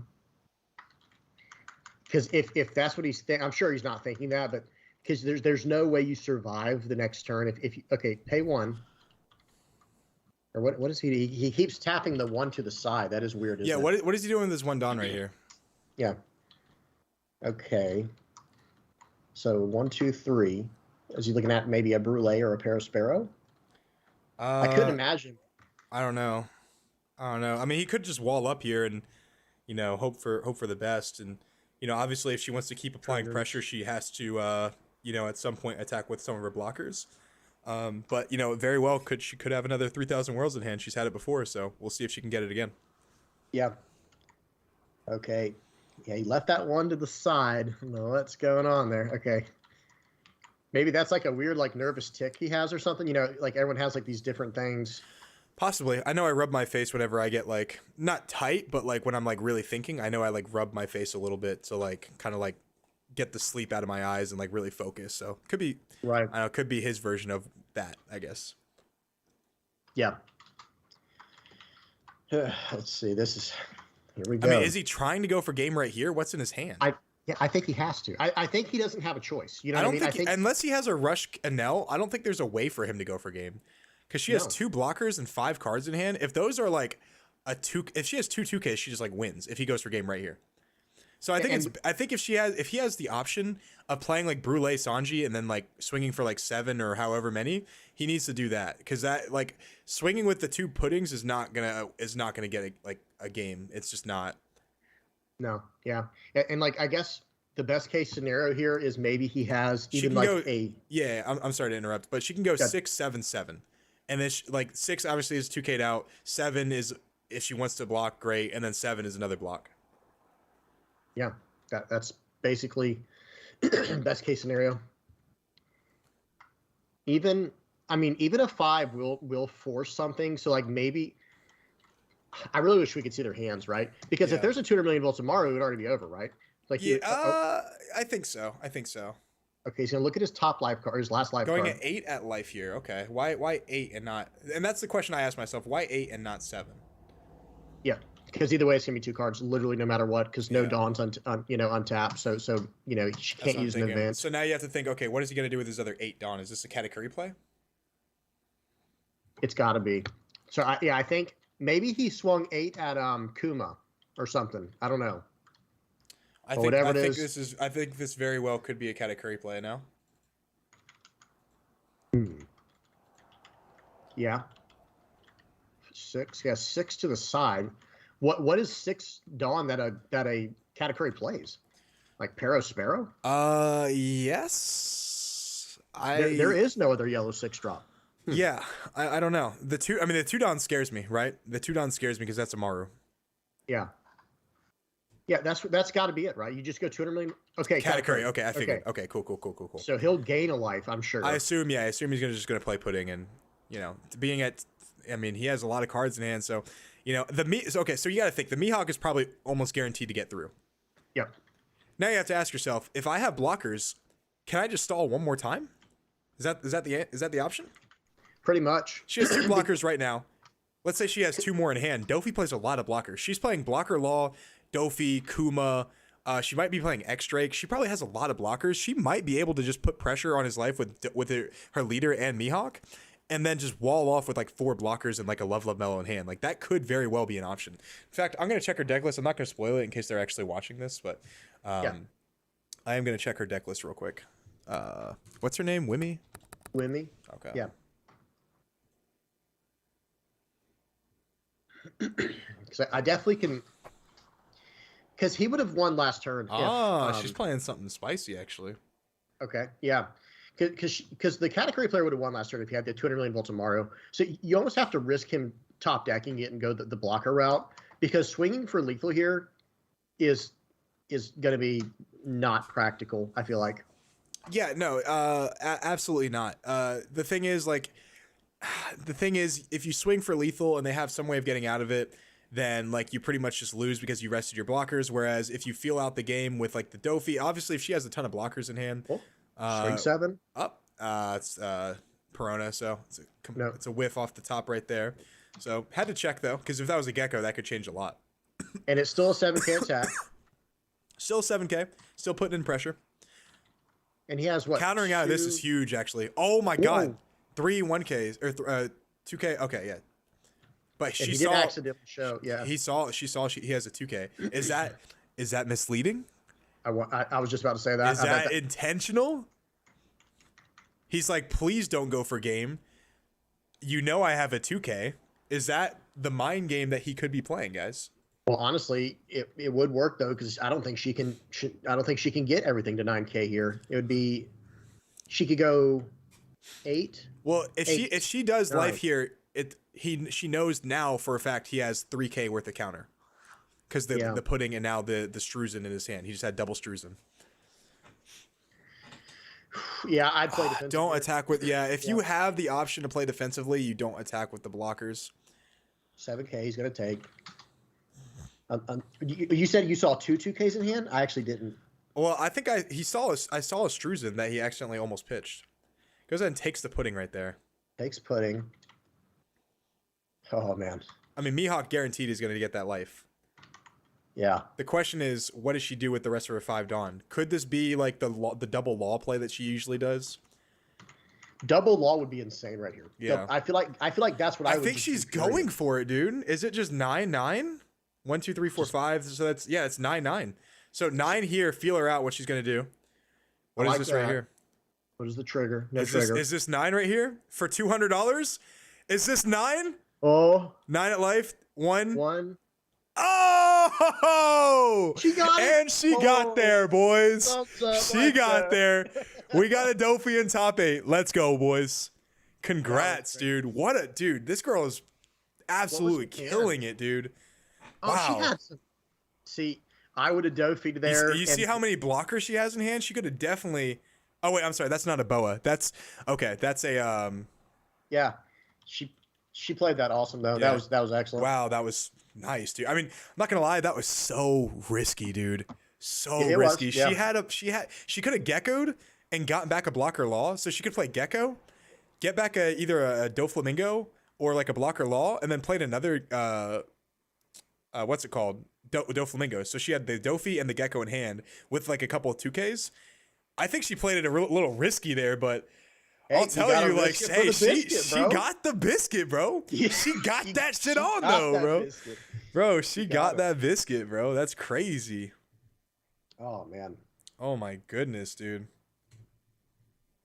All right, this guy's got some packages coming in the mail. It looks like. All right, what do we? Oh, game over. Wait, game's over. Okay. Wait, what are you talking about? Packages in the mail? Over on the right, or on the bottom right. Oh, gotcha. That's that TCG player right there. Yeah. All right, guys. We'll do a quick cut to top 8, and then we'll be back.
Ready. All right, guys, we're back. Top 16. We got Blue Dofi versus Sakazuki. All right. Tearing it up with this Dofi. Yeah. She is absolutely tearing it up. I mean, dude, I'm actually blown away by like she literally has beaten like a lot of really impressive matchups. Like Katakuri was always a little dicey for Dofi just because like the tempo that it has and you can just die so easily. But then she's beaten like Purple Luffy, which is probably a fair matchup, and then Enel, which is probably a little bit, I don't know, a little dicey. And I assume she's played at least one, Sakazuki. I wonder just how it works out with that. So, yeah, I could see like with it being a deck that, think about it, on the a lot of people get their experience or a lot of practice on the sim. How often do you run against a blue Dofi in there? It just doesn't happen. At least not in my experience. That's what I'm saying, guys. Like I completely agree. It's like we were watching the Blue Dofi because it's so rare that you see one playing so well at such a high level, and it's just really interesting to watch. And then of course, eventually we watched like. Do you guys not want to watch the? Do you guys not want to watch the Blue Dofi?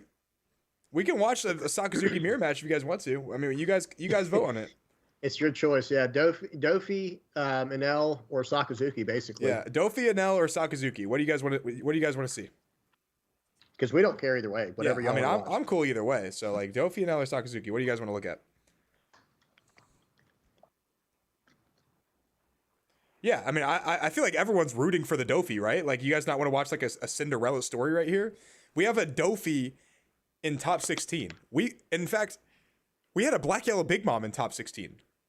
We watched that, and now we're watching the Dofi.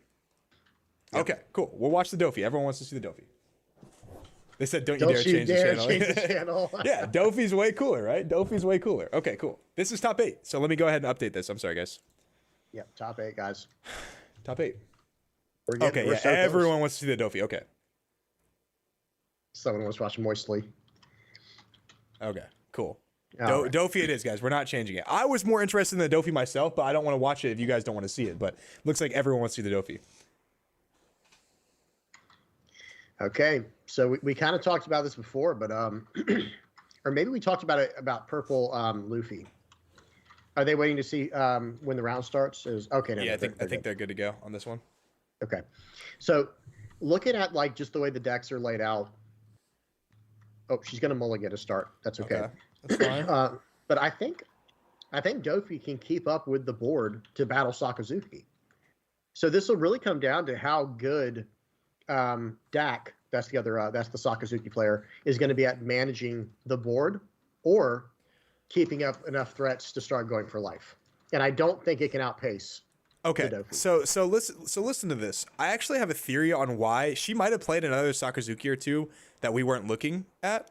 Right. But I have a theory on why this is actually kind of decent into Sakazuki, and it's because she plays all of her characters for free, and they have to use their cards to remove her characters she plays for free while also applying pressure to their life. So like in theory, has 5 life. Yeah, in theory, not only does she have 1 more life, but like you are constantly using like Hound Blazes and like other stuff like that to compete with her character she literally plays for 1 Dawn. And the whole time you're attacking into her life, you're just giving her more gas. She plays Mihawk, she plays the 10 cost Kaido. I don't think she plays 10 draw Kaido, which I think is a little strange, don't you? Yeah, I get the idea. In fact, she does not play draw Kaido. Yeah, because she plays like the bounce idea, similar to how your Croc list was, but way more like, not quite as aggressive as that with the bouncing, but just the bouncers. So because she does generate a lot of value through her leader effect. Okay, Perona start. That is pretty nice. That's what we want to see right there. Mark did say low key the best deck to take to Nats. I mean, dude, like low key, okay. So guys, let's break it down. Let's break it down. Into Enel, you want to go wide and then win the game, right? Dofi can go wide. Purple Luffy, you just need to survive, right? You need to be able to build tempo with him. Well, Dofi is the best blue tempo deck, right? Like even Sakazuki isn't really a tempo deck, right? So Dofi is like technically the best blue tempo deck because it attacks like for 7 while also playing characters, right? And then obviously has access to all the bounce and all the bottom deck stuff, right? That's what I was about to say. So like there's a recipe for beating so far Enel and Purple Luffy. Into Katakuri, she plays a ton of blockers, so there's a way to do that, right? Like there's a way to beat Katakuri by just walling off with blockers. She plays like Kuma and stuff like that. And then against Sakazuki, like we already talked about, she's playing characters for free while also being aggressive at his life. Then the Sakazuki player in turn has to use his cards to get rid of a card that she played for free. So yeah, very interesting, guys. Very, very, very interesting. And even just like you're saying, like I know you're naming all the points, but just like I feel like almost the biggest point is this the second or whatever was the second or third thing you said, the removal has the best removal in the entire game. Just straight up Red Rock, just straight up 3,000 wolves. Oh, we got Boa right here, right off the top. And 3 life away. That's not a bad one to get. I prefer the 4/6 vanilla, but then goes ahead and plays. Yeah, that's nice. Yeah. Great tempo. Yeah. So what is this? What is he at? 5? 5 life. Yeah. I'm sorry. No. I'm sorry. Don. He's at 5. He's at 5. Yeah. Okay. So he's gonna get Lucci'd actually, unfortunately. Okay. Hey, it's still gonna be his whole turn, and then on top of that, she should know her next card. Oh no, hang on. No, so now it's getting into uncharted territory. She'll have to use like a Doflamingo. I think so. Trashing Kuzan, that way smart. That way he doesn't put back the 2Ks from his trash with the Lucci. Yep. It very well could be. Her only loss was to Scrub Patrol, actually. Isn't that crazy? That is crazy. Wow. Brandon, good job, buddy. Brandon's the only one to take her down with Red Purple Law. Yeah. So he wanted to keep a Tashigi and a Lucci in the trash. That's fair. Yeah. Yep. That's smart. Because before he would have done that, he would have had to choose one of those two, and that's hard to choose from. Yep. And now I think it's going to be pass. She's going to be on 6 Dawn here. 6 Dawn's actually a power play for Doflamingo because they have access to the blocker Doflamingo and then their leader effect. Yeah. Yep. Huge. So if you make a Doflamingo go second, this is actually where they start to like do pretty good. Okay. Does she remember what's at the top of her life? She might. That's top of her deck. So it was Perona. Look at the top 5. So it was draw next turn, play 1, draw next turn. Yeah. So she should know this one actually. She should if she did her life correctly, unless I missed a draw in between. I don't remember. Yeah. Okay. So she's doing it. Yeah. So that's huge. Yep. And then the gecko right there. The big boy. Yep. And he's down to 2 life. Okay. No trigger. Pay 3 is probably going to be Dofi set up for next turn, right? I mean, that's the ideal play here, right? Like, or Perone if he doesn't have it, that works too. Sit on 2. Okay, she's deep in the tank here. Oh, pass. Okay, passes with 3 Dawn open. That's interesting. I mean, I would probably actually just swing 5 with Perone in that case. So she must have something. She must have some type of 3 Dawn. This isn't really Deathwink or anything, is it? That'd be kind of crazy. Actually, what's funny is she is. I had a feeling. Just one. I like that though. I do like that. Okay, what's going on? Okay, swing 6. 6 at life here. She's got 5 cards in hand, 4 life. I might take this. Why would she save that much Dawn though? Is my question. Like, why not just put 3 on Perona? Yeah, just go 5, and who cares if they attack it? Yeah. So she's going to take the life. I do like that. Okay, trigger. Red Rock the Lucci. Nice. Oh, nice. Red Rock the Lucci right there. That's a big one. That's huge. Wow. That was basically a improved beige in this scenario. Yeah, that's good. Nothing is undefeated anymore, John P. Our only undefeated was Cody Angeloff with Sakazuki. He lost top 16 actually. So then she goes ahead and plays the Deathwink, which was that a bit of a waste on it? Wasn't that only a 5K swing? Yeah, I think so. I think. What else did she swing with? I don't understand. Like, did she swing with Lucci first? She swung with Lucci first.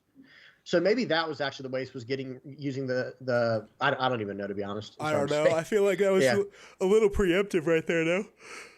Yeah. Okay. but she wants to keep her life high. I do get that part, but she needs a board right now. I wonder if she just has no counter in hand. Let me check her deck list. I don't think she plays a lot of non-counters, right? No. Let's see. How many non-counters is she playing? 3, 4, 7, 10, 11. She's playing 11 non-counters. So honestly, she shouldn't really be hard up for counter at that point, right? She's good. Is this a blind attack with Dope? Okay, it's just 7. She's Just not 7, trying for gotcha. the effect. Then she has 6 down up, which is believe is a 3,000 worlds, right? 7-1. Yeah. She has 6. She has 6 up. Yep, that's 3,000 worlds right there. Red Rock. I'm sorry, yeah, Red Rock. I'm sorry, guys. Red Rock. Borsellino Okay. down at the bottom, and she's got. I mean, she's got the Sakazuki at 2 life, and a relatively stable hand with 3 life left. I think she's in a decent spot. What do you say? Yeah, you know what I think is coming next turn is either Kaido or Mihawk. That's If what's she about to happen. Mihawks or Kaido, maybe that's why she doesn't swing with Perona, so she can bounce back her own Perona with the Kaido. Yep, I think you're right. Could That would very be well be huge. the case. That would be huge, because he obviously doesn't want to bounce back brand new, but needs to deal with that brand new soon, because you know how it is with these Sakazuki decks. The more cards on the board, the better their chances are of just lethaling you out of nowhere. Absolutely. The thing is, Okay. the brand new right now isn't providing too much value, and there's no point, like, unless you have Houndblaze, there's no point of using removal on it, unless it is, like, the only card and you can, like, use Mihawk on it. But as soon as it turns sideways, I definitely agree. I think Perona should swing into it. Yep. All right, she's got the blanket out. She's like, all right, time to get comfortable. Actual Here we go. cozy vibes. Yep. And what is the play here? Okay. Sakazuki, how many cards does he have in hand? Is like 6? No. Looks like it. Maybe a little less. Okay, swing 7. 7 at lead. Oof, I kind of take this. I'm to fine be with honest. taking that. I'm totally Yeah, fine taking that. I'm kind of taking that. The thing is, I'm fine taking it because you're at 2 life. You're matching going 2-2, and then like if you don't take it, then you go down to 3 cards in hand. That's just not really somewhere you want to be. Now, of course, what very well could happen is you I was just about. Yep. I was literally just about to say it too. Is what very well could happen is you Houndblaze, and then they swing for like 9 or something like that. 7 right But here, this is yeah. the one you don't take right here. You don't want to go down to 1, especially against Sakazuki. Going down to 1 Yep. is pretty scary. And she's going to counter out, it looks like. So that was a swing 7, has Looks 4 Dawn active. Kaya and Gecko Maria. Yeah. So this is probably going to be a Rebecca or a Borsellino. Yeah, Borsellino. And pass. Okay. So imagine here, is she going to be on 9 or 10 Dawn this turn? I think she's at 10, so she went second. Okay, so then if she plays, what's his name? Kaido, I honestly think you still have to bounce the brand new. I don't think it's a choice because you're at 2 life. Like she has to time warp 1 turn. You know what I mean? Yeah. Did she draw her Dawn for the turn? If she didn't, 4, she will. 8. Unless this is No, here okay. she There is. we go. Okay, There cool, she- cool. Yeah. Okay, so 10 Dawn. Here we go. All right, is this the Kaido here, or is this the Mihawk? The Mihawk would be pretty big, and then swing 6 into the brand new. I think that's huge. Well, that would be awesome. Yeah, if he has the Mihawk, then it's perfect for clearing this up. Yeah, that would be ideal. And then clear the board. They only have 1 attack, easier to counter out. Kaido, I think Kaido's coming up. All right, they don't bounce the brand new, right? Oh, I don't know I about think the brand you do, new. unfortunately. Like I know what you're saying. She's going to draw more, or he's going to draw more from it.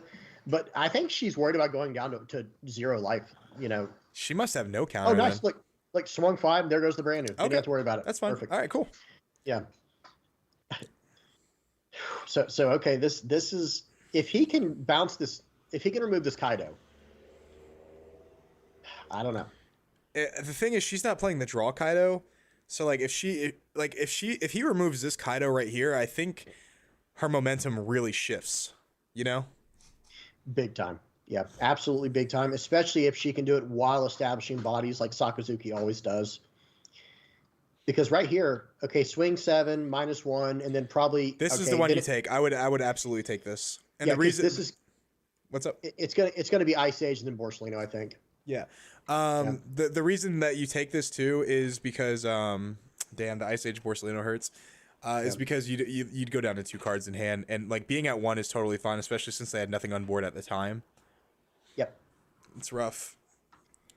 Yeah, that is brutal. That's one of those situations. Although Mihawk still puts in a lot of work here, no? Mihawk, she's still in the game. Mihawk, and she's still in the game Yeah, for sure. if she doesn't have the Mihawk here, then I think, or at least an equivalent answer like a Red Rock, I don't even know, Red Rock, Dofi, and then a Law Blocker.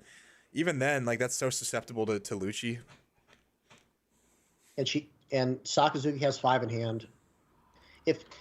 I think she has 2 options here. I think she probably has a big card she can play, but then she also has like a few little cards where she can fill the board. And filling the board is good. Look at the way she six at life. That's the Mihawk's coming in. Yeah, I like this. Sakazuki has 2 life left. Yeah, so 6 of life. 2K out. Yeah, cool. I think she's in a good spot. Oh no, top 4. It's gonna be a 4 for a. Is that Kuma maybe? Is it Kuma? Kuma, okay. And then 5, maybe 4, and then 1 for the blocker. Yeah, blocker Law. Dude, her board will get eaten alive by Lucci, though. Gecko, then get back the Law, and then she's going to play the Law. Gotcha. That's excellent. All right. Okay. I mean, it's not really ideal, but, it's not the worst thing in the world. Yeah, I like if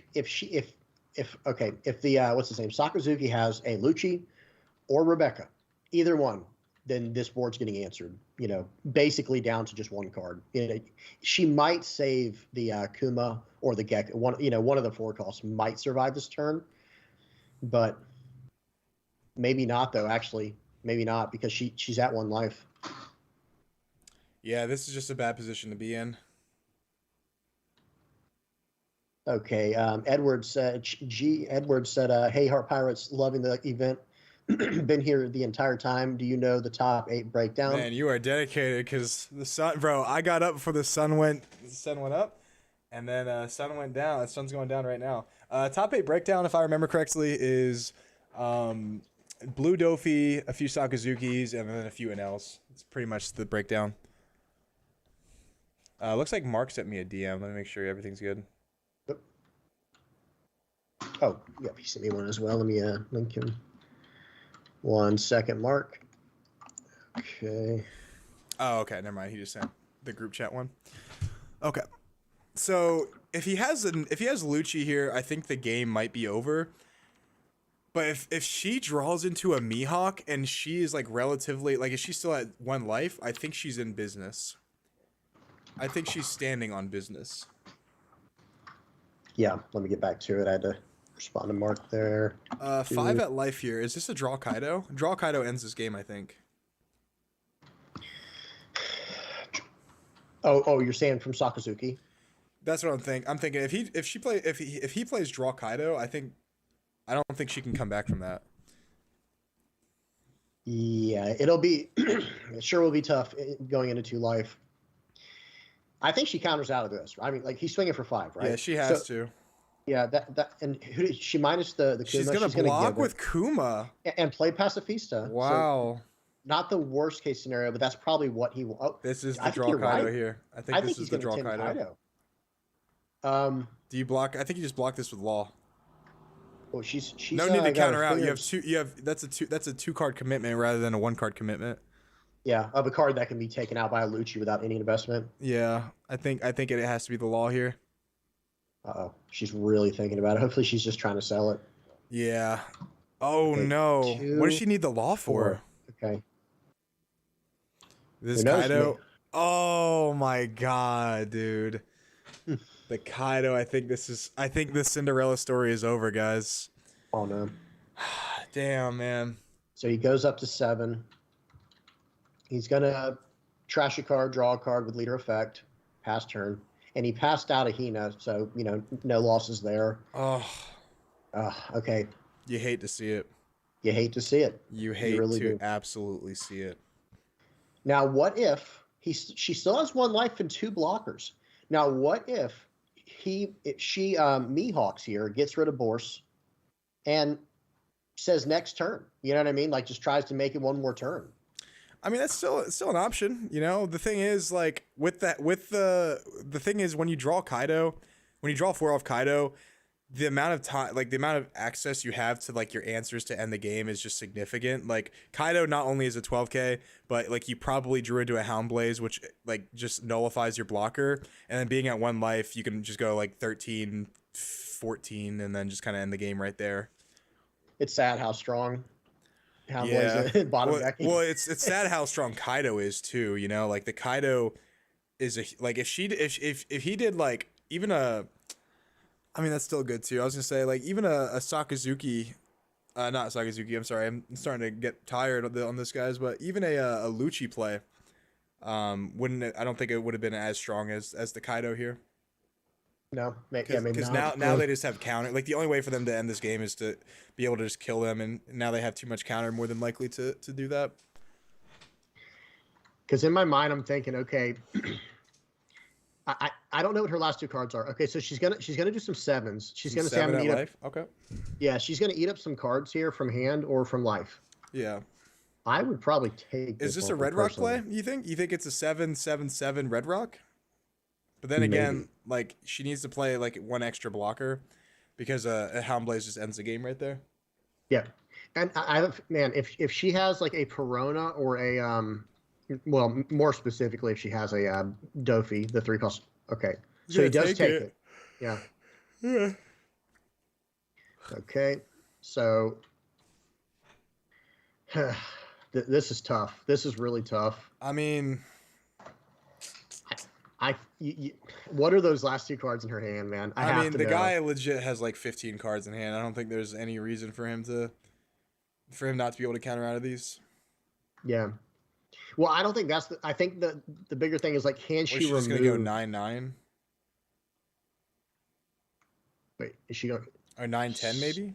I think she's about to go 5 with Law. I don't think that's the right play. I don't either. No. You're right. This is 9. 9/10 right here. Does he just not have counter?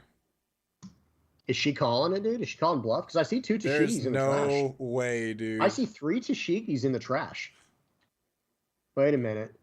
There's Or is that what that is? No way. Is this guy sweating right now, dude? Bro, oh my god. Is she's she gonna go tick? about to actually win this game? Holy smokes, dude. This will be a 7, 9, 10. No way she wins off a 7, 9, 10. No, now, there it is right there. 4, 5. Okay, Yeah. there's that. Well, I Alright. mean, technically, it's still alive with Law. 1, 2, 3, 4, 5. She can go 5, 6. I mean, that's not Rush likely either, but yeah, the Rush Usopp coming at Rush it. yourself. Oh. Wait, what? Borsellino, I think. 10 at Borsellino. Oh, at Boars. Yeah. Okay, that's interesting. I don't think that's gonna die. No, Yeah. that's not. That's game. I think that's the GG. game right there. Yeah. Cinderella story. I want to see what's in her hand because that would have definitely determined the play. But if it's just like bricks in hand, but I don't know what it could be for bricks. I don't think. I don't know, man. I don't think this is gonna. I don't think this is gonna end up well for the Dofi player right here. No, I just Man. want to know that. Lucci kill the ball blocker. That's it right there. Yep. Guys, GG. man, the dream is over, bro. The dream is over. So yeah, just go 9 Damn. and then 12. GG or 6, whatever it's gonna be. It's gonna be like 18. And 12 right here. GG. GG, boys. Oh, So she had a boa? man. She had a bow in a 3,000 world. Yeah, so she couldn't live. She couldn't live. She had to No. go for it. Yep. Damn, guys, we were really rooting for her, to be honest with you. That We was were a good really game, rooting though. for her. Yeah, good That- game. Good game. That was fun. Yeah. Let's go over to table 2, see what we got going on here. Is this the Enel mirror? It is the Enel. No, I'm sorry, it's not. Sakazuki and Anel. Looks like Alright. Sakazuki's on his last life right here. Or he doesn't have any life, so he's gonna go for game more than likely. 27. 9, or that's 7 right there. Yeah, And he still has 5 Dawn left, or 6. 6 Dawn. looks like 6. So I think he has a Hound Blazer 2 in hand. Okay. Now, we just got over to this stream, guys, so we don't know if NL's used his leader effect just yet. Yeah, we don't know for sure. If he hasn't, then this game is a lot different. But if he has, this is very scary. And NL has some cards in hand. NL definitely has some. Okay, he's going to take. Oh no! Okay, no trigger. Okay. And yeah, so he has that no was more, his. Yep, that was his last one. Does he have Houndblaze here? well, I don't know, but it's going to be swing for 11, no blockers, right? Or is he not going to go for swinging for 11? I think he's gonna play a Houndblaze here, possibly. Yeah. I think a Houndblaze almost guarantees it, right? No. Oh, he must have just. Oh, maybe he just played the Hina. I don't know. Yeah, did he just play the Hina? I'm confused. Because I think the NL player has like 6 cards in hand, but I don't know. Maybe that was the trick, right? He was trying to bait him. What is going on right now? 1, 2, 3. How many cards do you have in hand? Is he gonna Houndblaze the Katakuri away? I think so.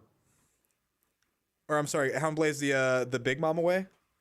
And then maybe try to go for 11 at Katakuri. I don't know. No, Or maybe 8. maybe I'm maybe not just 11, 8 at life. Yeah, he did have a lot of Okay. cards in hand, so I can understand him wanting to do that. I like the Okay. idea of going 12 at life. I'm not gonna lie. I think I Yeah, take the chance. Yeah, there. so he had 6 Dawn left. The Yeah. that's a 12 at life right there. I think he has a decent shot of getting out of that. But look at how many cards he has in hand, so he might actually win that. True, and he did show two 2Ks to get out of that 8 attack, whatever it was. So I don't know. Oh man. Guys, One- we'll post all the deck lists in up in the future, but you know, obviously we're not gonna do it today. We're tired. We've been streaming for almost 9 hours now. It's been a day. Yeah. All right, here he goes. 7. If he counters out of this, I think Sakazuki wins the game, unless there's a Russian L in hand, because that could complicate it, or a double. Well, he just got a a 2K Mario. out of the trash, so So 2. he's smart. 4, This is, well, this is 2, what 3. cost the other guy the game last time. You block this right here. You block this right here. Are you? Oh, he's just one Katakuri. I didn't even see it. Yeah, okay, category yeah. for 8. You block it. Yep. Because Yeah, 'cause he doesn't now- have enough Dawn for a Nell plus what's it called? Data Life. Oh my god! I mean, that's not really gonna be too. I don't much. think it'll be enough. Probably Because not. he's got 2 Hinas, Lucci, and Sakazuki. Yeah. I think you just go 7, literally 4 times. Is And, the top 4 gonna be straight up fucking Sakazuki? Sakazuki? Yeah. Might be. The Might deck be. is broken, Joey. I saw it in the comment section. They told me It must be true. it is really strong. Of course, like No, of guys, course, you know, yeah. like we're not dismissing how strong. I hit it 777. He heard me. He Yeah. knows. He knows what's up. Yeah, this it's the right plays. It's 2 out of hand every time, and we know what his last card is. Let's see what he gets from it. Trash a card. Get rid of this. I would have got rid of. Well, Another okay, so he Katakuri, must yeah. have. Yeah. All right, let's see. Dude, the what if this is triggers. a beige? If this is beige, then Oh that's it. my god, if this is beige, dude. Well, maybe it's not it because he could probably still play a blocker. We use Sanji. What is it? No, it's not. Okay, well, is it time to go for 11 at life, or 10? 8, Oh yeah, 11. 11. Here we go. Oh GG. man. Oh, so he did Beautiful. have a beige in hand. That's hilarious. Yeah. So he could have got out of an 8K, but Oh not my an 11. god, man. GG. That was a Yeah. good game. GG, buddy. GG. All right, let's check up on everyone else. See what's going on. Yep. Last round, the Enel versus the Enel. Look at these boards. Bro, it's the exact same board. Corporate wants you to find the difference between these 2 pictures. They're the same pictures. Basically, Oh, you don't watch The Office. I forgot. no. I don't watch any TV shows. I'm lame. Oh man, is that Omen Life? I'm assuming because he's look, Rush Katakura on the board, by the way. Interesting.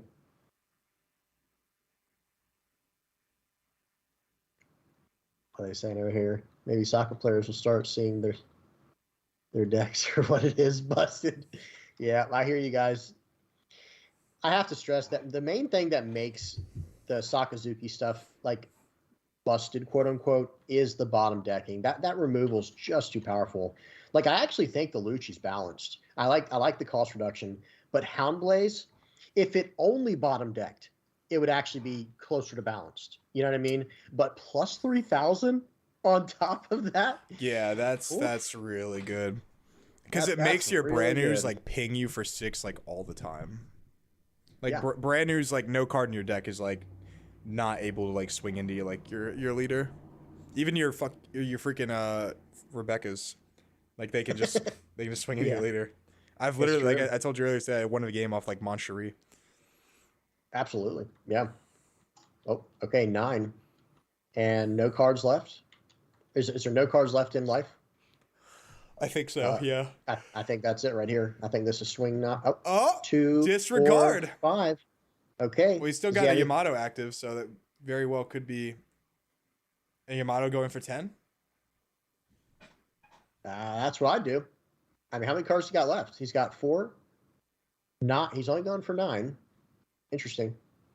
Wait, Oh, it's bricked. what is it? It's bricked up. Okay. Yeah. Yamato's and Bricked up. you know, Looks yeah. like GG. looks like Nell won the matchup. All right, guys. Well, that's the end of top 8 right there. We'll do a quick break and then we'll cut to top 4.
All right, guys. We are on officially table 1 of top 4. And you guessed it, we got a Sakazuki versus a Sakazuki. We are not only excited to be here, but also extremely tired. We have been streaming for 9 straight hours, and we have been talking almost the entire time. So, if we start to sound a little tired, I am very sorry. It is just it's been a journey, to say the least. Yeah, and guys, it has been so much fun. We appreciate like each and every one of you who have stopped by, people who have participated in the tournament. Excuse me, people who have come by just to watch, to talk with us, hang out with us. You know, One Piece is a huge passion for us. We love doing it, and we really do appreciate you guys. Yeah, I couldn't have I couldn't have said it better myself. We're big time nerds, so obviously we like doing this. It's definitely something that we like doing.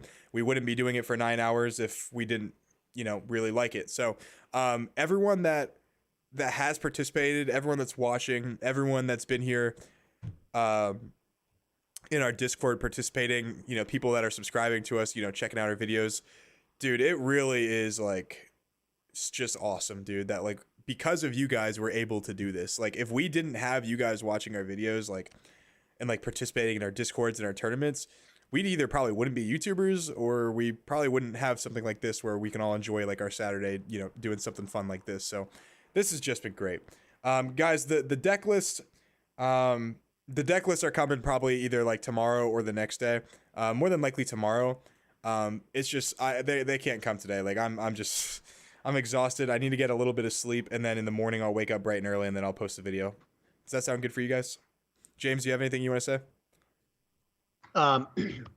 Well, just echoing, like, that'll be awesome to look at. And I'll probably be looking at some of those on my channel. I know you have them on your channel. Yeah. And someone asked top 16 interviews. We'll have to talk to some of the people who are interested in it, but yeah, me and Joey both love the idea. I assume James is going to interview Black Yellow Big Mom. I'm going to probably interview our Dofi player right here, Wimmy. So probably interview like the winner as well. Maybe like one other like top 4, like maybe a Nell or something like that. So have like a little bit of variety. Maybe it'll be like one video of like interviews. So yeah, I think that's the plan. And yeah, we got some good content coming in the future too. So this is just giving us a lot of extra content to post. So in between my masterclass videos and like my matches, we have the results of this, which could be a video. We have the deck interview lists, and then we have stuff like that. So it's cool. And yeah, OG Martini, we definitely want to be doing more of these in the future. We just have to space it out, properly, so we don't overlap big tournaments and stuff like that. We definitely want to do more in the future. No, we just sorry, Nicola. We just watched Sakazuki versus Nell. We haven't actually seen a Sakazuki mirror match since like round 4 or 5.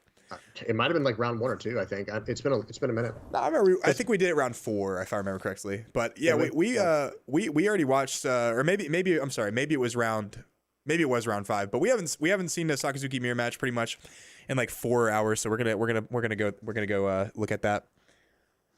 All right, so let's talk about this. So Who went first? It looks like our player on the bottom went first, and they elect to get a brand new, and they get, what is it, the Great Eruption from the brand new? Yeah, I think that's what it was. They take the Great Eruption, and that's pretty much, it's almost always the right call, because like cost reduction, the draw, the 1 cost efficiency, it just goes such a long way. Okay, and also leader effect, trashing a Houndblaze. That's interesting. Yeah. Mark, I think if things go well in 2 weeks, like the week before Nats, we might do one if people want to do it. But other than that, you're right. I don't see like a big tournament like what we think we might get after the results from this. I don't think we'll have that happen so close to Nats, because of just like there's just too much going on between like the Nats and the regionals and whatnot. So we'll see. We'll play it by ear.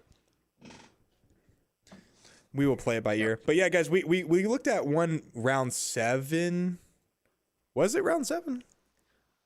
Which okay, game? I'm sorry. Yeah, round 7. But it's been about 2 rounds since then. So we just watched the Sakazuki Nell pretty much like the last half of the game, last round. So I'd prefer to watch this one. And just to answer the quick question that came in there from Phoenix, right? Yeah. I am caught up on it completely. I just don't actually watch or read it. I just get everything spoiled. I'm not gonna lie. Like I just follow the spoil websites and the spoil Discords and what's it called, the YouTubes. And unrelated, but I am actually caught up. I'm about 2 chapters behind on the manga because I just forgot to read it in the last 2 weeks, like a couple weeks. But I'm pretty much caught up on it. I gotta reread it either today or like maybe like sometime over this weekend. Yeah. Yeah, it's getting pretty crazy. I'm not going to say anything. No spoilers here, but let's just say it's interesting. But I'm a big fan of how Oda ties things to lore and like to real world, demonology, so to speak, in that area or whatever, because he takes stuff from every single culture. It's so interesting. He has a lot of heavy inspiration and like what's crazy is like a lot of people draw inspiration from Rome and Egypt and Greek mythology, like stuff like that. The big ones. The big ones, but what's crazy is he draws a lot of like inspiration from like French culture, Spanish culture, even like it's like swashbuckling culture. Like it's just really cool, like the way Oda does that. Absolutely. So real quick, just to get back in the game. So we're on 6 Dawn for the player on top, and the Sakazuki on top rather, and that his last turn was surprisingly not punished because he just played out a 4-cost Borsalino and it's still alive. That's an interesting tell there. You know what I mean? I wonder. I wonder if he's regretting. There's also something to be said about like sometimes the Borsalino, like you don't really care too much about it. Like so, Sure. like sometimes it's not worth playing Great Eruption Houndblaze, especially if you're going second. Usually you Great Eruption Borsalino their Borsalino. So if he only has 1 Great Eruption, sometimes it's best to save it for the Borsalino 7 cost rather than the 4 cost. And look at the trash for the player, for the Sakazuki player who's on the bottom screen. He's got 2 answers to Borsalino that are gone now down there. So I wonder if he has more in hand because 7 cost Borsalino, 2 cost obviously Houndblaze. So it's like I wonder what the idea is there, because I feel like the 7 cost Borsalino is one of the most pivotal cards in this matchup. But I don't play a lot of Sakazuki, guys. Just understand that. I've only played it about 20 games so far of it. So I play a lot of Sakazuki, and Borsalino is definitely a great card, especially in the mirror because it's unluchiable. But it's not like as impervious to removal as you might think, because obviously 2 out of your 3 removal cards get rid of it, Houndblaze and Borsalino. So with the Great Eruption, with the Tsuru, with the Ice Age, with the Navy HQ, it is within range of that. So definitely not the most valuable blocker, but it is really good in late game scenarios where they have to Houndblaze and they can't Lucci it. Or I could say more mid game than late game, because late game is usually when you use your Houndblazes or like you save them for late game. So sure, yep. And so he's going to swing 5 -1 to one of the Borsalinos there. I would just use a Borsalino here personally. I don't know. Unless he's trying to see. So maybe that's the thing, right? They're preparing for like the late game from the beginning here, just trying to get a board that can stick. But see, that's why I don't know what, like, again, this is just me who doesn't play a lot. So he blocks out, by the way. It's the right play. No, you're exactly right. Like, it's the right play to block because, for a 7 Dawn, you're not removing both of these efficiently. So, right. And here we go. So he did have another 7 cost Sports Leader. So it's starting to make more sense to me now, because that card is practically irreplaceable in this matchup because it is a 7 cost 8K body that removes an unKOable character. Yeah, it's almost broken in that regard, like mentally. It's too much value. Preston said Nami versus Nami even better than Sakamura. That boy's on that copium. That would be crazy. That boy's smoking Nami on that good. I don't know how you go about that matchup. Do you just start loading up everything on your leader and just going? I don't know. It's just like, it's just Kaya, Brickfist, pass. That might be the worst mirror of all time. Yeah, that's up there. That's got to be up there. I would actually I'd rather watch like an iceberg mirror than Nami versus Nami mirror. I think you should just rock, paper, scissors to see who wins that and make it real fast. Yeah, just a headache, dude. Just Rochambeau, GG. Because no one's going to attack, you know what I'm saying? Like, it's just, unless like they Zeph or something. Yeah. Yeah. So that's the reaction, or that's what it should be right there. It's the Great Eruption. He wanted to save it into the Borsalino, most likely. Okay. And then he's going to get answer, and then he's going to swing 5 into life, and then probably swing 5 at life again with the Borsalino, so we'll see. And he's still deciding which Borsalino to put it on. So he's definitely got an idea here. Yeah. I think you put on the big boy. Yeah, you put on the big boy. So he's at 5 cost for the turn. Okay, still got what, 6 Dawn to work with, or 5? I think that is. I think it's 5 Dawn to work with. No, Okay, no Sabos today, unfortunately. No Sabos today. no Sabos, Okay, man. so it looks like he's Unlucky. not going to answer his Borsalino with a Borsalino of his own because he's now at 6 Dawn. So let's see how he answers. It's probably a Houndblaze at this point, right? It could be Someone a was hound. running a It could tech, be a. It could maybe. be a Houndblaze and then swing into the Borsalino right there to clear it. But look how many cards that he has on the bottom right there. He has like 8. Yeah, he has 8 cards. Someone was running a tech Kobe earlier that I saw, but I don't know who. I don't know if it was this guy or not. So let's see here. Yeah, he's got 6 Dawn left to work with. What's it going to be? Pay 2? Is it going to be a Houndblaze here? Like maybe he's going to attack first with leader for a few and then Houndblaze up to swing into the Borsalino. That's kind of the route that I would take personally. Like swing 6 into Borsalino and then Houndblaze, get rid of the, what's his name, the 7-cost Borsalino, and just go big into the other. I don't know. It's hard to say. These players have got to be getting pretty fatigued at this point if you think about it, because they're as many games in as we are, and then just like full on thinking cap mode. Yeah, yeah. The thing is, like, technically, we had 7 rounds, and then top 16, and then top 8, and now this top 4. This is literally going into like round like 9, I want to say, and there's still one Yeah. more. So like technically, it's like been like a 10-round tournament. Yeah.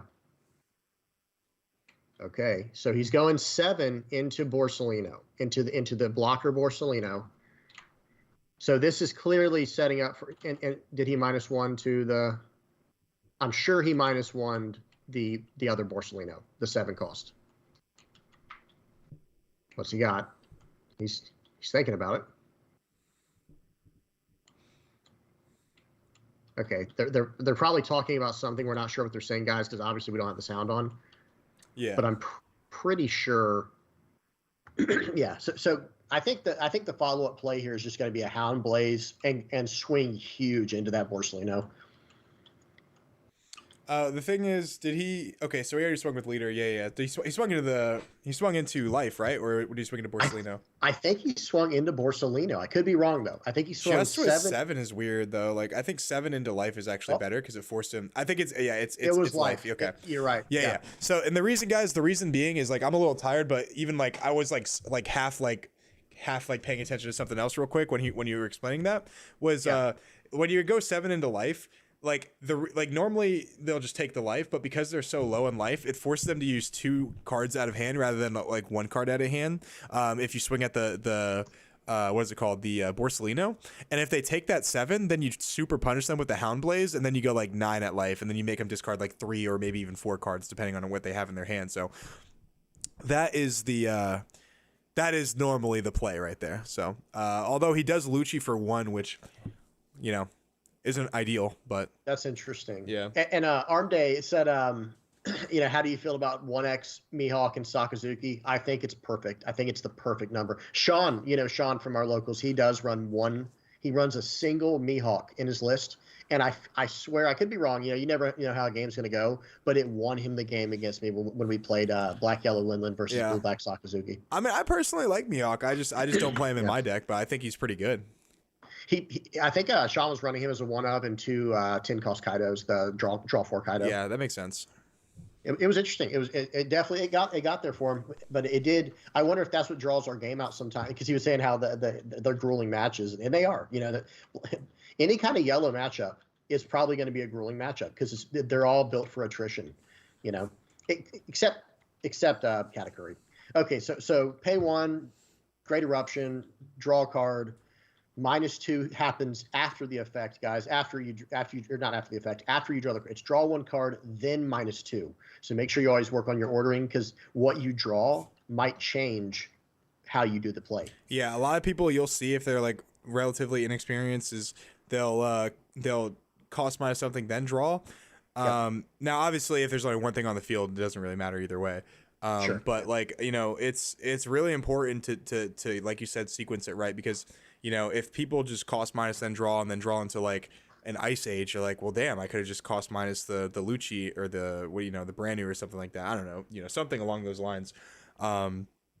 It's just like for me, it just doesn't make any sense when people do that unless there's only one character on field. Exactly. Yep. Exactly. And going to play out another 7 cost Borsellino. The card is so massive. It just deals with the 4 cost Borsellino. It's like the big brother, and it just deals with it perfectly.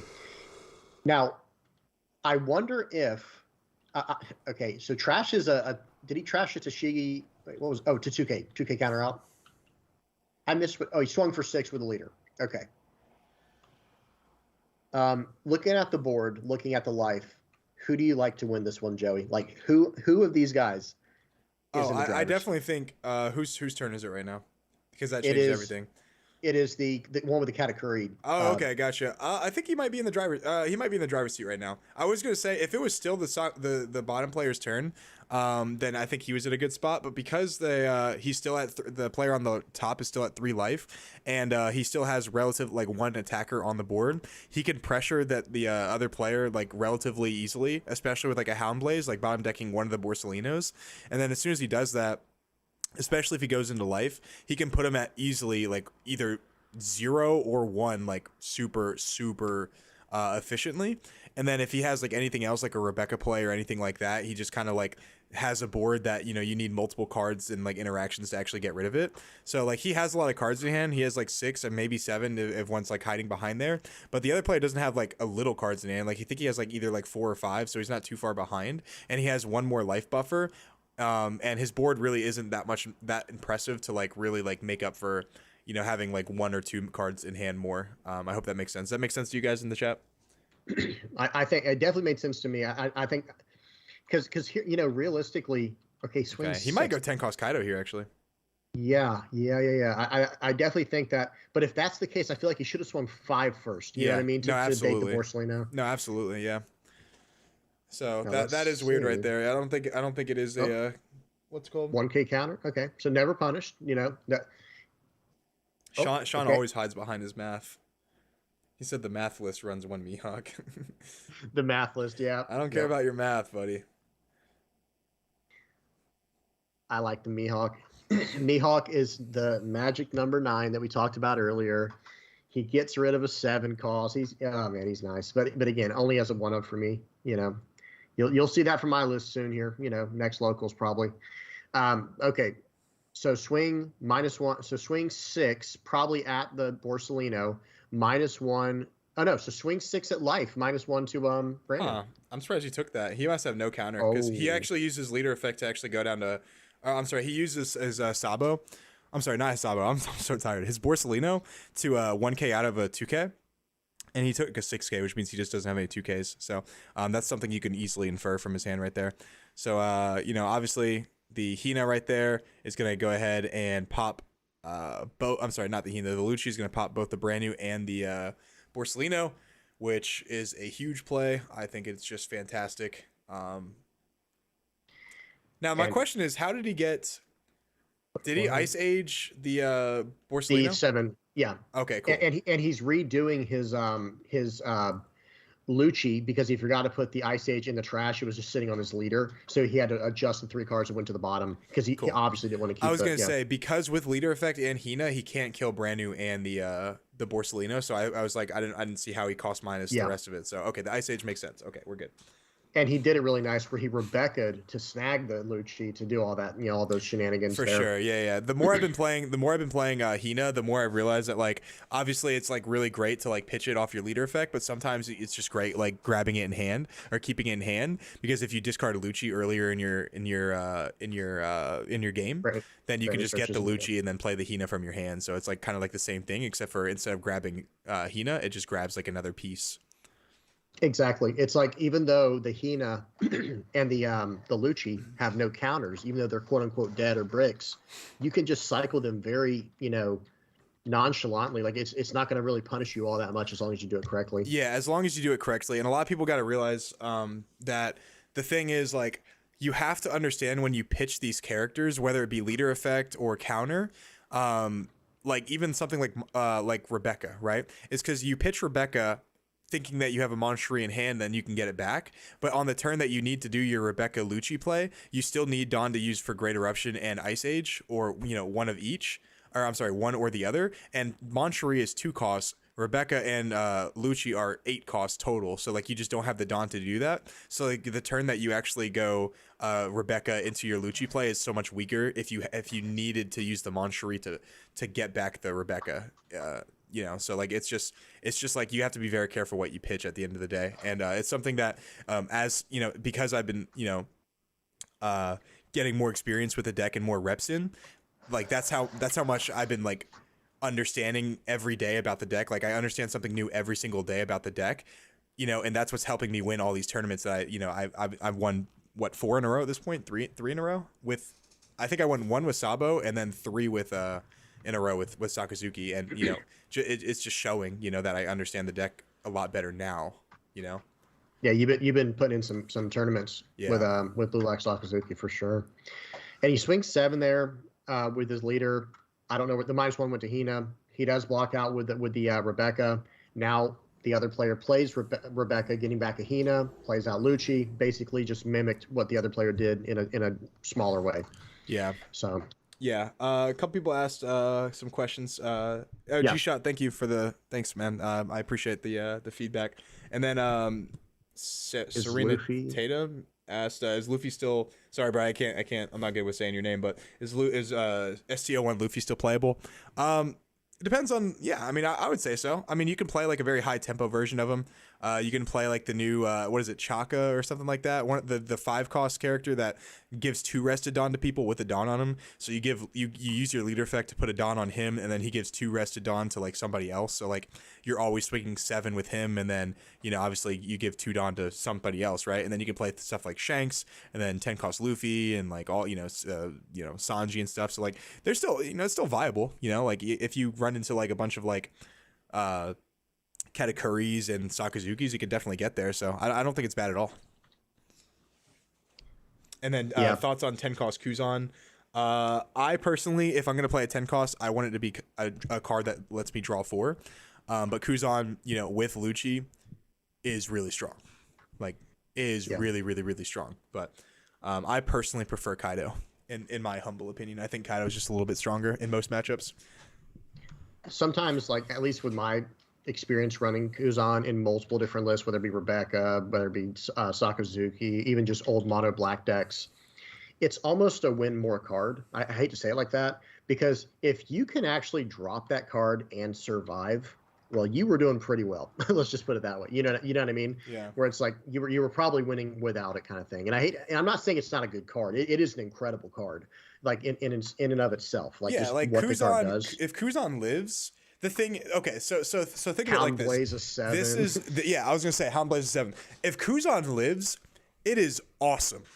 Yeah. However, we're playing in a meta right now where most of the stuff that you play doesn't stick to the field. So I'd rather play a card that draws 4, even if it gets removed. I still drew those 4 cards. Whereas like, damn, this Kuzan, man, like, I like if only I could have had one more turn with them. And it feels like it's a little too slow into the mirror match, which is the most highly represented deck in the format. So you want your cards to do something on play significant that you're not going to be able to get with Kuzan.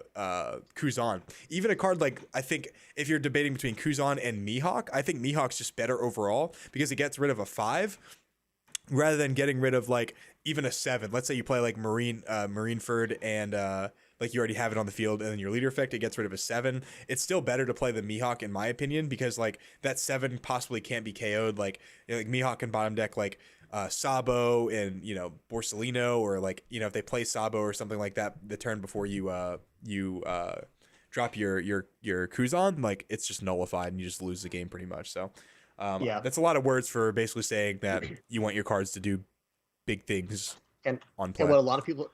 Yeah, exactly. And what a lot of people are actually saying right now is that 10 cost Kuzan is very good into yellow. It's like, well, yes, that is true. You know what else is good into yellow? Drawing 4 cards. Well, they're saying that 10 cost is better than Kaido into yellow. I think that's what they're saying. I mean, it depends on the situation. Like 10 cost Kuzan into yellow is fantastic if you already have like a bunch of cards in hand that you're able to like kind of like use in harmony with the -5 costs. but sometimes it's better just to draw 4 cards and like you get your answers, like you draw into like your Great Eruption, you draw into your Ice Ages, and like obviously like your Rebecca Lucci's and stuff like that, and you're able to like basically just like take over the game in terms of like not only card advantage but establishing a 12k body that could even contend with the Big Mom. So there's certain situations where Kaido's better, there's certain situations where Kuzan's better, but I think in totality, I think Kaido's just a little bit better like across the board. And when you're playing in a big tournament where thousands of dollars are on the line, I think you want to be as as best across the board as possible, in terms of consistency. And that's exactly where I was going to go with it. Was like, yes, I think Ten Calls Kuzan has its perks in certain matchups. Of course, it's a very strong card, but generally speaking, you want to pick a card. If there's a choice between 2 or 3 cards, you pick the card that has like the better matchup across all the board, and not just like overwhelmingly in one way or another. Yeah. And of course we're all going to disagree. Like people say they'd rather, their cards do more on the next turn than, draw combo pieces. But right now, Sean BioMojo, who just commented, Sean is our good friend from local, said, until the meta shifts, you tech for the mirror, and that is the lone argument for 10 cost Kaido, as it is much better than mirror. And Sean's exactly right. Not only is it better in the mirror, but it's also just better, in my opinion, into like decks like for example, I think personally it's better into Luffy. And I also think personally it is better into Enel. So that's just my example. Because Enel, the best way they win is just starving you out and running you out of resources, and then they just play bodies you can't get rid of. If you draw 4 cards, especially against like Starve Enel, you just win the game straight up, because now they have no pressure and you have like a ton of cards in hand. So yeah, absolutely. Always play based on what you think you're going to go against, like, because that will always give you an edge. I mean, if you tech your deck for a certain matchup, guess what? It is always going to benefit you against that matchup. Yeah, definitely. No, absolutely. So no, couldn't agree more. Could not agree more. Okay, so real quick, it looks like we got 1 Borsalino versus 2 Lucci's, a Hina, and a Rebecca. That's what it looks like right now on the board. How is the bottom Sakazuki player going to crawl back in this game? It looks like he's got about 4 cards in hand, 5 cards in hand. Okay, he is a little bit of hand bleed here. Careful on that. So he's got 5 cards in hand and 10 Dawn. Oh, dude, the Doflamingo player, Wimmy, their only 2 matchups were Red Purple Law and Black Yellow Linlin, and then obviously the Sakazuki at the end. Her only losses, you said? Yeah. Yeah. Oh, yeah. I will say Black Yellow Linlin has a pretty good matchup against Dofi. I don't know why. It's because we stabilize at 1 and we just keep eating the board the way they put out the board, Okay. He's going to be swinging big here. Swing... Was that 8? Fabi said 12k body, 10k is the greater than 10k body. Big number better. That's so pretty true, basic. Bro. It's so true, bro. That was a very red thing for you to say. No, yeah, literally, bro. I'm reddening it up right now. So I love it. Our player on the right or on the top is just getting. Look at the swing. I think this game's over. Actually, he has 1 card in hand, and he has a board that he just can't contend with. So I think it's over with. Remember, we were just saying the board was the Sakazuki matchup is so swingy. It was a Borsalino versus 2 Lucci's, a Rebecca, and Hina, and now the whole board's gone for who had the more. And now the player that had the Borsalino has a Hina and a Lucci. It's just a total flip flop matchup. Crazy. Yeah. So it was when we talked about who was going to win earlier, it was still obviously in the balance, but I thought that our top player had like a slight edge. Actually, hold on. He has more cards in his hand than I thought. There's the Kaido right there. Okay. Now let's talk about it in the chat, guys. If that was a Kuzan, how much better would Kuzan have been in that situation than Kaido? I think he loses immediately. This Kaido is giving him a chance to get into the game. Not to mention the Kaido actually, like with your leader's cycle effect, is so massive. Wow, dude. Sorry, guys. That's huge, dude. 5 in a life. He's going to have to take this. Look at this. Yeah. If he takes this, he's revealing he doesn't have a counter, I think. Wow. Because otherwise, I don't think you take this. Dude, look at that Kaido, guys. That Kaido, if he wins this game, it's because of that Kaido. And he has no way of removing it. Look at this. He has 2 life left. Now he has 5 or like 7 cards in hand. All he has to do is be able to counter out of 2 attacks. That's it. He just has to survive this turn. Yeah. Yeah. Yeah. And look, he only has 1 card in hand. Doubtful it's a Houndblaze. So he might not have the Dawn to actually get through. Tashigi. Oh my God, it's a Tashigi. Look at that. And next turn, if he doesn't get rid of the Kaido, he just pretty much automatically loses. And he's smart, by the way, to discard the Tashigi because the life barrier is actually huge. Yep, I completely agree, and I don't think you go for game here. I think you try to poke and go for game next turn because I don't. You gotta and you need to aggressively mulligan this card or not mulligan, cycle this card in hand because you're gonna have to win off of Houndblaze next turn. Yeah. If you're the player on the bottom. And guys in the chat, we're not Kuzan bashing here, guys. Like we just said that there's merit to playing like Kuzan in certain situations. I just think that Kaido is just slightly better across the board. But Kuzan's still good in certain matchups. Like it's not like I'm saying like Kuzan's trash. Like in previous metas it was definitely trash, but right now it's good, but Kaido's better in my opinion. And you can disagree. Totally fine.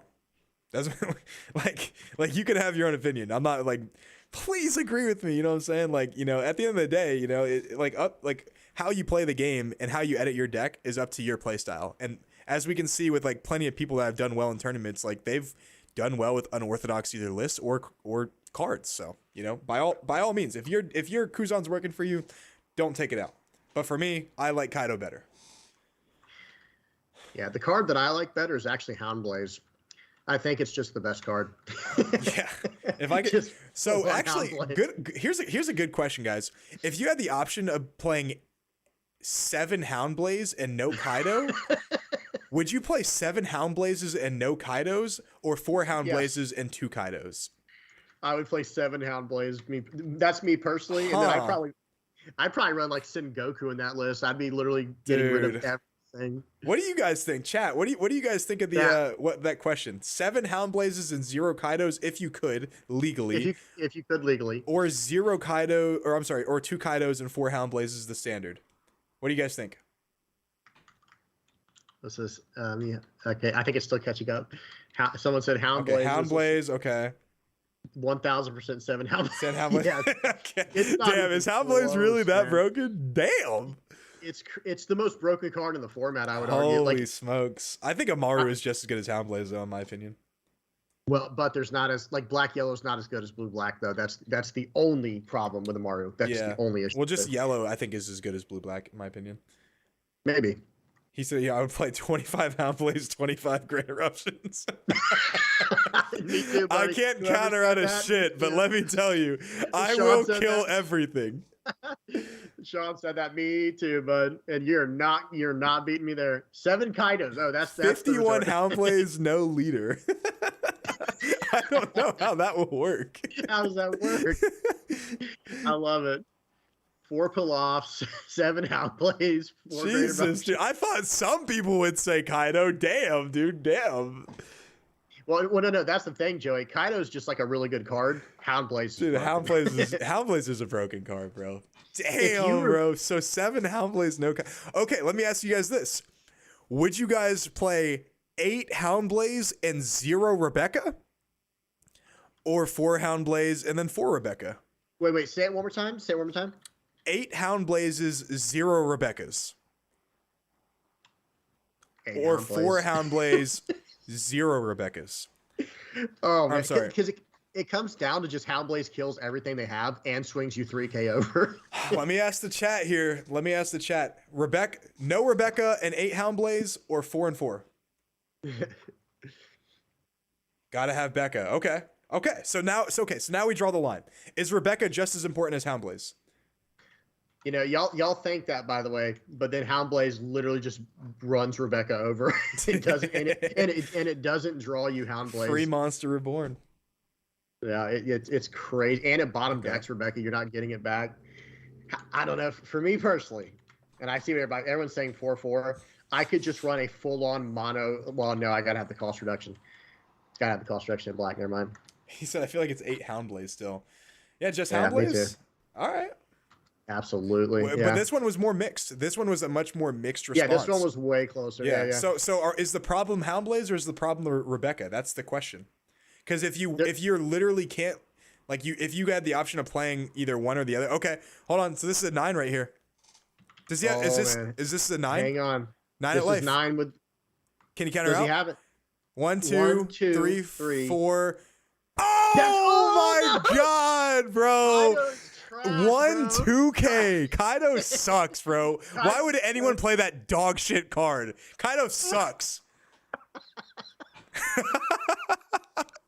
Damn, dude, no 2Ks from the Kaido, bro. That makes me sick to my stomach, dude. Oh crazy, my man. god, bro.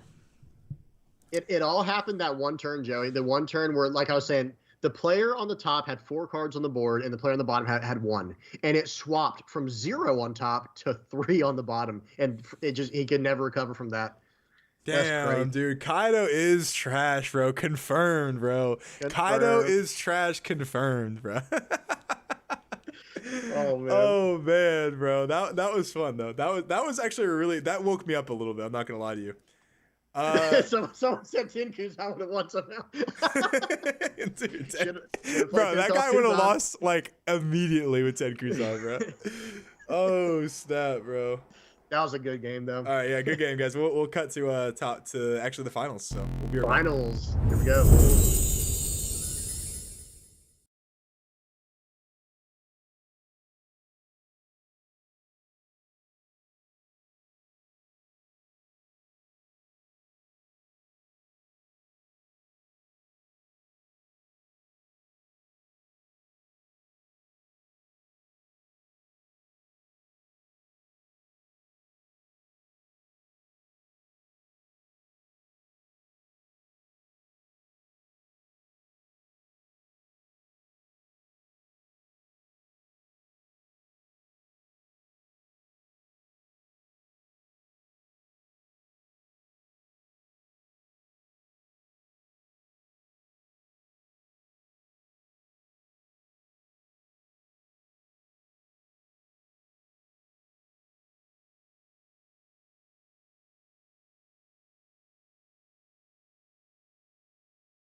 It is an L, by the way.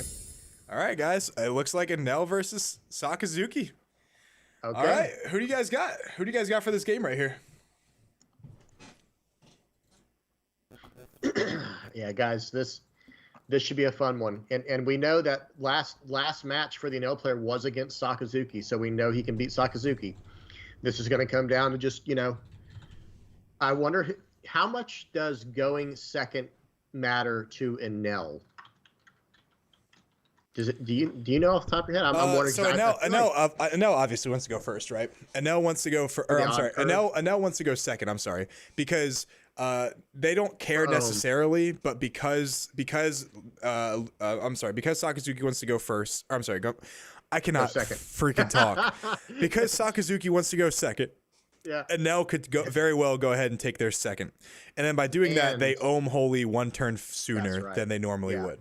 Gotcha. Yeah, and that makes the most sense. Yeah, because yes, of course it has a very strong odd curve that it can use, but getting Sakazuki off even and getting the tempo of an ohm holy or ohm holly whatever is just too strong. But, yeah.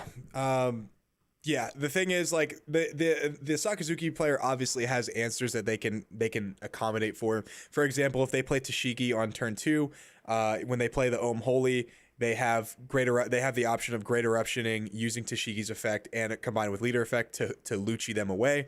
That way you can obviously get them -3 and then -1, so put them at 1 and 2.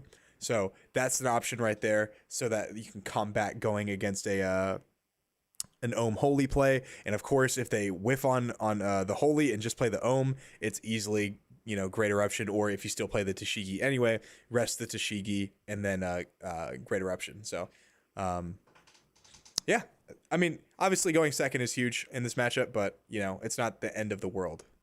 Sure. Yep. It looks like our player mulliganed, I want to say, right? Or no? Our Sakazuki player mulliganed. No, it was how they wanted the deck cut, I believe. They were saying put top 5 to bottom. I think I could be wrong about that. Yeah, it's like Criminella said 10 hours, dude. Yeah, bro, we put in the work, guys. We hope we're happy that you guys are appreciating this. So this is great. That's all that we need, honestly. Is just the appreciation of like how cool this tournament's been, and we've got it. So yeah, Mari, Dofi player did lose. Unlucky. Lost in top 8. She still got $200 though, so good for her. Yep. I'm personally, guys, I'm a Sakazuki player, so I'm rooting for Sakazuki on this one. Yep. I don't have a dog in the fight, but I do like Navy, so I kind of have to default to Sakazuki. But if I had to guess who wins, you ready for this? I'm literally going to guess on who goes second. Wow. I'm not even going to go real on, quick. Is this a disregard? Uh-oh. Disregard. Hold on. Disregard. Pause. Let me. You carry the conversation. I'm going to do something real quick. Okay. Yeah. So guys, this is the match right here. This is for first place. This is, of course, the climax here of everything we've been doing today. Or is it the denouement? I don't know the technical the technical term for it. Oh, but it looks like the Sakazuki is gonna mulligan. So unfortunately, Sakazuki is not happy with their starting 5. Well, Rutro. Yeah, Enel's thinking here. So I'm wondering what that means. That's probably like, okay, how bad does it feel when you're like, oh, this hand's keepable, but if you would have mulliganed, it would have probably been better. It's like that. That's a struggle every card player has. You can't determine. No, absolutely. It's a horrible feeling when you mulligan a hand that you need. Like, for example, if I'm like not necessarily like favored in a match, like if it's like 50-50 and I have like a pretty like mid hand, I will try to mulligan it most of the time just so I can try to get like a good hand so I can like have a better chance. But sometimes it feels bad when I mulligan a playable hand and then like mulligan into an unplayable hand, and it's just it's a bad feeling, dude. Bad feeling. It really is. It really truly is a bad feeling, and that's why, generally speaking, I do err on the more safe side. Unless I have to aggressively mulligan for a matchup or a deck, like for example with my black yellow Linland deck, I'm aggressively mulliganing for a pudding or Perospero start. That's all I want. I don't care if I go first or second. That's like the number one thing I want to just get the ball rolling. Yep. But okay, here we go. Looks like they do go second. That do Sakazuki be second. pretty important. Yep. Oh, leader effect first, which means he doesn't have the brand new. Or does he? Nope, does not. Dude, I got the observational hockey, bro. I literally had my 2 years in Sub-Buddy arc, bro. Yeah. I mean, actually, Well, technically, that really wasn't where you got it, but. Yeah.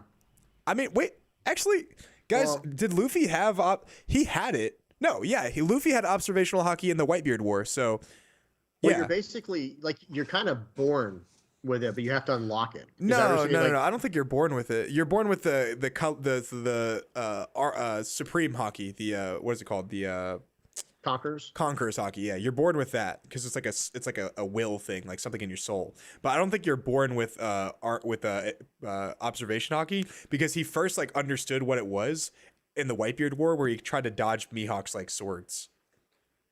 Yeah. I like Jordan's response there in the comment section. My trigger, my trigger, my trigger. I like that. Yeah, because that will determine everything. I will say. Jordan said yellow is definitely for guys who sit down to pee. Oh wow. Bruh. There you go. Truth? Truth or false? We're gonna go with the truth. For real. Swing 5. No cost reduction because there's nothing on the board. Swing Takes 5 it. minus nothing. No trigger. It's a good sign. Doesn't A even get a trigger. What kind of What in the halibut? Tempo Lucci? He's in his bag. And Lucci's already on the screen. Look at that. We already got Lucci on the screen. Oh my for god, y'all. is he Gadatsu it away? Gadatsu. Oh my god, that feels bad. That was feels so bad, crazy. dude. That was crazy. You What? have to go for Selena there. Why Maybe- I mean, I understand if he didn't have the Gadatsu, but like you should infer that since he didn't attack at your life, the Gadatsu's coming out. Right, yeah. Specifically when you saw that he did not attack last, or did he attack last turn and he counter out? No, he didn't, because he has Hina and Lucci and Trash. Yeah, you're right. If he's not attacking, you know it's going to be Gadatsu. Because see, here he comes in. He had swung 5 that time. Maybe Yeah, okay. maybe he baited that so he can use the Kuzan. He has a Kuzan in hand. Discards a 2K. Wow. I see that a lot. I feel like I see that a lot. People discard the 2K just to get better answers. I mean, yeah, I usually discard it too, but it's usually if I have like a lot of them. Yeah. Okay, so 7 takes. You want to get down to 2 for your own to turn him into a 6K. No trigger. Oh, there. Dude, I'm actually the king of baiters, bro. I'm a master baiter. I told you guys. I said that he baited the Lucci to play the Kuzan. That's smart. Dude has an actual 500 IQ. Yeah. He can actually change the cards in his hand to other cards with his IQ. It's crazy. That's the way to do it.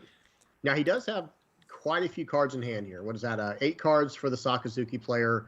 And I don't know, the Inel's close to that. He has something like 7 or 8 cards as well. He's just a tanky boy. Yeah. And he wants to get down to his 1 or 2 life where he can do things. Okay, 5 at life. So And it he looks has like we 7 got some Dawn. people going for Skip here. We got some people going for Ikio.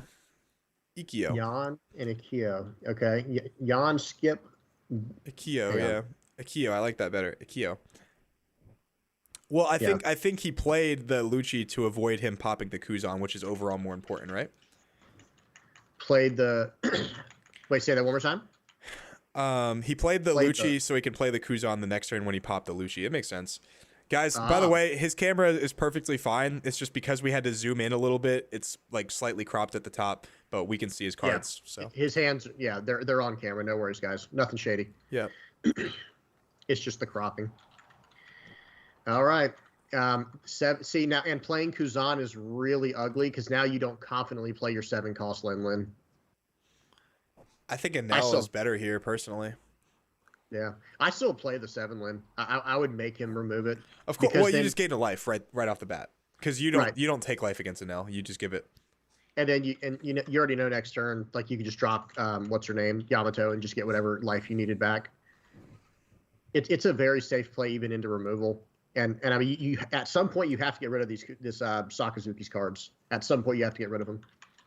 The thing is, though, going down to 2 life against an L is a little bit scary because their bodies are usually pretty big.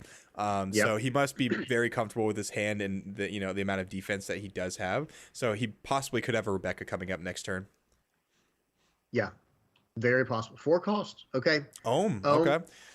Now I'm rooting for him not to get the dog, but he probably is going to whiff and then have it in hand regardless. No. Wait, Ohm can't search that.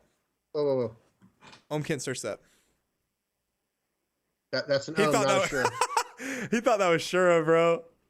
It's all right. Mark's in the chat too. Yeah. He's in there with There him. he is. Whiff on the Ohm. Get the holy, bro. It just Oh, so it he just had happens. a Shura in hand. He kind of just like Freudian slipped on accident. yeah, That's that all makes that sense. was. Yeah. He wasn't cheating or anything, guys. It was just like I don't think he was. It was just a legitimate mistake. Okay, so gets a 2K counter. He had the dog. He gets the 2K counter chick right there. I don't know who that is. I don't know her name. I know who that is, but I don't know her name. Connie's. Connie's. Okay. Like that. Yeah. So let's see here, and it's going to be past turn. He did fill up the board, but this is where Sakazuki likes to be at. Like, oh, cool, I can actually use my Kuzan or my what's the name, Lucci, and get full value. But at the same time, he does have 2 Luccis in the trash. So I wonder, this it might not be as easy. Okay. So the easy answer here is put 1 Dawn on Kuzan, swing into the Gadatsu, and then -4 to the Ohm. Yeah, I mean, or the Gadatsu, depending on what it is, but well, more than likely more than likely the Ohm, because if he minuses the Gadatsu, he could just let it go, and then the Ohm is still at 4. So more than likely the Ohm, and then use some type of cost removal to kill the Gadatsu. That's the overall play right there. So he trashed his 3rd Lucci, it looks like. What on earth? Yeah, I mean, that's not really what you want to see. Yeah, because like you said, so this would be my play here. I mean, it would be swing 6, like you said, with Kuzan into Gadatsu, and I would -4 Ohm, swing 6 more into Gadatsu, and now I'm going to Lucci your other 2 off the board, and you can have your Shura. You can have a Shura. Yeah, the thing is, like, it doesn't matter. He can trash the Lucci. If he has a Hina or Rebecca in hand, he can just get it back, no problem, especially with the Kuzan, but, it's, a little scary, because you only get so many options to bring it back effectively, because a lot of times you're just bringing back the Hina. Interesting. You know what I'm talking about?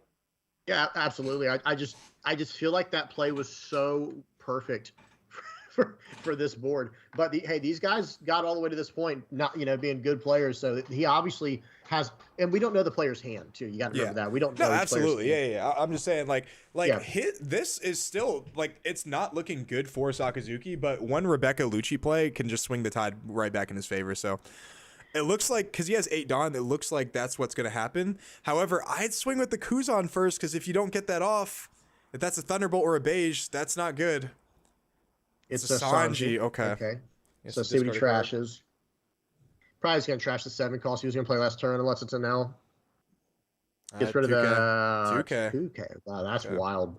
Wow. That's wild to me. I'm not going to lie to you. Okay, so gets the Hina. Rebecca, Hina. Criminalis, no, it probably would not be worth to do that. Monkey D. Luffy card for Sakazuki. Okay, the Rebecca Hina play worked.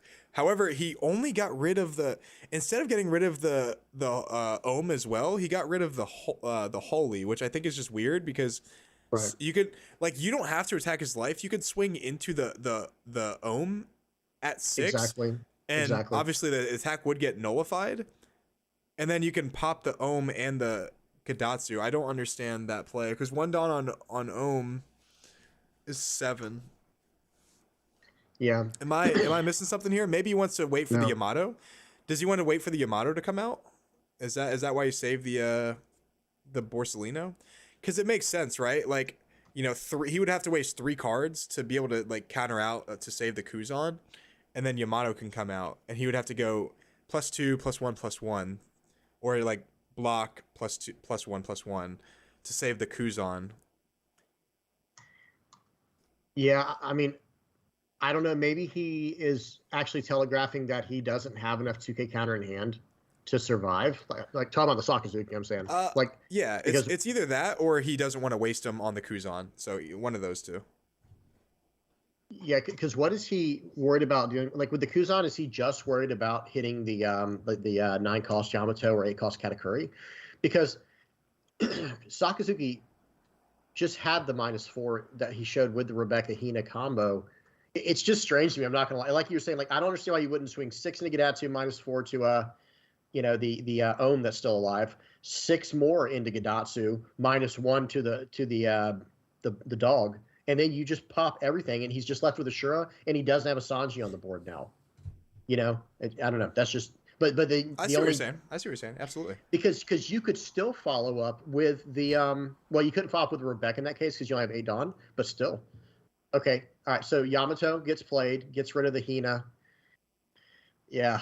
See, if this is the case, then he should have tried to stay at 2 life too. That's interesting. Because then he could have popped the Kuzan. Yeah, possibly, but maybe he didn't know. Maybe he thought he was going to be able to just swing at it. Yeah. Question is, does he swing with? I mean, why wouldn't he swing with the Sanji either? Though is the question. Like at this so point? much life. Yeah, he should swing with the Sanji too. Absolutely, he should. Yeah, because he's not dying next it'd have to be a miracle for him to die next turn. Yeah. So it's like, so yeah, just go all in here and force him to deal with your board. I will say a 10 cost Kaido here would be pretty good. You know what else would be pretty good? A 10 cost Kuzan. Looks like it. Wow. 10 cost Kuzan. Now that's telling. He wants him to attack into his life, I guess, which means he has a lot of Katakuris or Enels or Yamato's coming up. So that's not good. That's a rut-row situation right there. I would still be attacking for all those. Well, no, definitely. Actually, I completely agree. If he has a Kaido here, though, I think he definitely is in an advantage play, personally. Because my only other thought is like maybe he's trying to keep him at 2 life and himself keep his opponent and himself at 2 life so that he can 4-pop the Kuzan with Yamato. But at the same time, he's going to attack with Kuzan this turn to get rid of the Yamato. I feel like. I mean, I could be wrong. I don't know what's in his hand, obviously, but I feel like Kaido could be good too. Kaido could be really good here. Just straight up 10 drop or 4 draw 4 Kaido. Yeah, absolutely. 2 life, 1 blocker. I think it could be pretty good at establishing. The thing is, like, even if they put you at 0 life, like you have like at that point probably like Rebecca, like Rebecca plays, and they're not going to put you at 0 life because you already have a Rebecca blocker and you probably have like multiple counters in hand. So I think a Kaido would be huge here, and I think he has in his hand. His hand's kind of showing a little bit. Yeah. Yeah, I wasn't paying attention. I didn't see it, but yeah, that would. If there's any chance this game for Sakazuki to play 10. Kaido, then yeah, this has got to be it. Okay, 5. Yeah, I think you're right. I think he's okay. He's thinking. Yeah. 5 at lead, -1 to probably Sanji or something. Probably gonna do the Yamato, yeah, just to Yamato? Bait, to bait like he's gonna actually do it. Takes it, no trigger. Wow, trigger. All right. Only 1 trigger this game. Is pretty good. Yeah, pretty good so far. That's through 5 life too. Still don't think he's in a great spot, but we'll see how it goes. No. Is Kaido the play here? You're saying you don't think that Sakazuki's in a great spot? Nah, yeah, I don't think so. Yeah, I feel like he is, but again, I'm not sure. Like if I had to bet, guess on this, and again, not the deck I play the most, but I would guess Sakazuki's like in a pretty good position. He's not in a good position, but he's not in a bad position either. Yeah, so here goes 6 -4. And sorry to interrupt you, but the thing is. The thing is, the Enel player is exactly where he wants to be in theory. He has 1 life left. He has a bunch of cards in hand, looks like at least like 6. He already has 2 relatively big bodies with Ohm being a 6K and then Yamato being a 9K. And then obviously his leader in Sanji is huge. Like he's in a relatively good spot where like absolutely, like it doesn't particularly matter too much, like how much like how many cards that the Sakazuki has in hand. He can just like survive and then force him to get rid of those cards pretty efficiently. And he does have the 10 cost Kaido in hand. You can see it right there. Yeah. Oh yeah, he's got some hand bleed going on. Yeah. And real quick, Mary V, appreciate it. Thank you so much. She said, please actually do more webcam tournaments. I love watching people play live, and y'all's commentary absolutely lovely. We really appreciate you. Thank you. I appreciate it. Thank you. Yeah. But yeah, absolutely. The Enel's definitely in a good spot. Like he's not like, oh man, no chance he can win or anything like that. I don't. Yeah, I think he's in a good spot. But I just think that the Sakazuki here, Okay, yeah, and there Oh goes wow, that. dude, we actually have like 410 viewers. I didn't even realize that. That's awesome. Yeah. Yeah, thanks guys for tuning in. Yeah, so a Borsalino play isn't horrible. He has one Dawn up though. What is he gonna use Is that this on? the guy that? Or no, he Oh, has no, he has two Dawn up. Okay. Is that just a brand new? I was gonna say, is this the guy that would always leave the one Dawn up? Because there was what someone we watched someone was earlier, doing that. Yeah, someone was doing that, and I like could have sworn they were playing barrier, but like they And did they it like never legit like did. 4 turns in a row. Yeah, and they literally never did. They, or I don't think they did. But okay, so now it's at the point where, okay, does the NL have to go for something blitzy here, like something really risque? Because the I don't think Yamato's so. gone. I don't think so. I mean, he's in a good position to just drop another one, and then like the thing is like Yamato, like Enel, if you have patience, you're going to be really good with that deck. Like he has 1 life, but it's like he has 5. Like he's not concerned at all. Swing 5 here, by the way. Yeah. And this should be met with a 1K. Just a very simple, like either brand new or the 3 cost of the blue Hina. Yeah.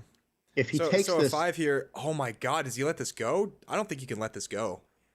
that's the craziest thing I've I ever would. seen. He has I would like 8 Rebecca cards in before I do hand. that. Yeah, he has 8 And a cards in Rebecca. hand. You have to counter out before you even 2K. consider getting rid of that Kuzan, because there's no way they can kill it by card effect. They have to like Katakuri it back to life. Right. And even just use anything but let that Kuzan die, right? Like Rebecca before The letting moms Kuzan are coming. die. The moms are coming. What are they? Oh yeah. Yeah. Someone said so close to 420 watching. Go get your friends. Yep. 360 no scope, 420 blaze it. Hashtag. I don't know.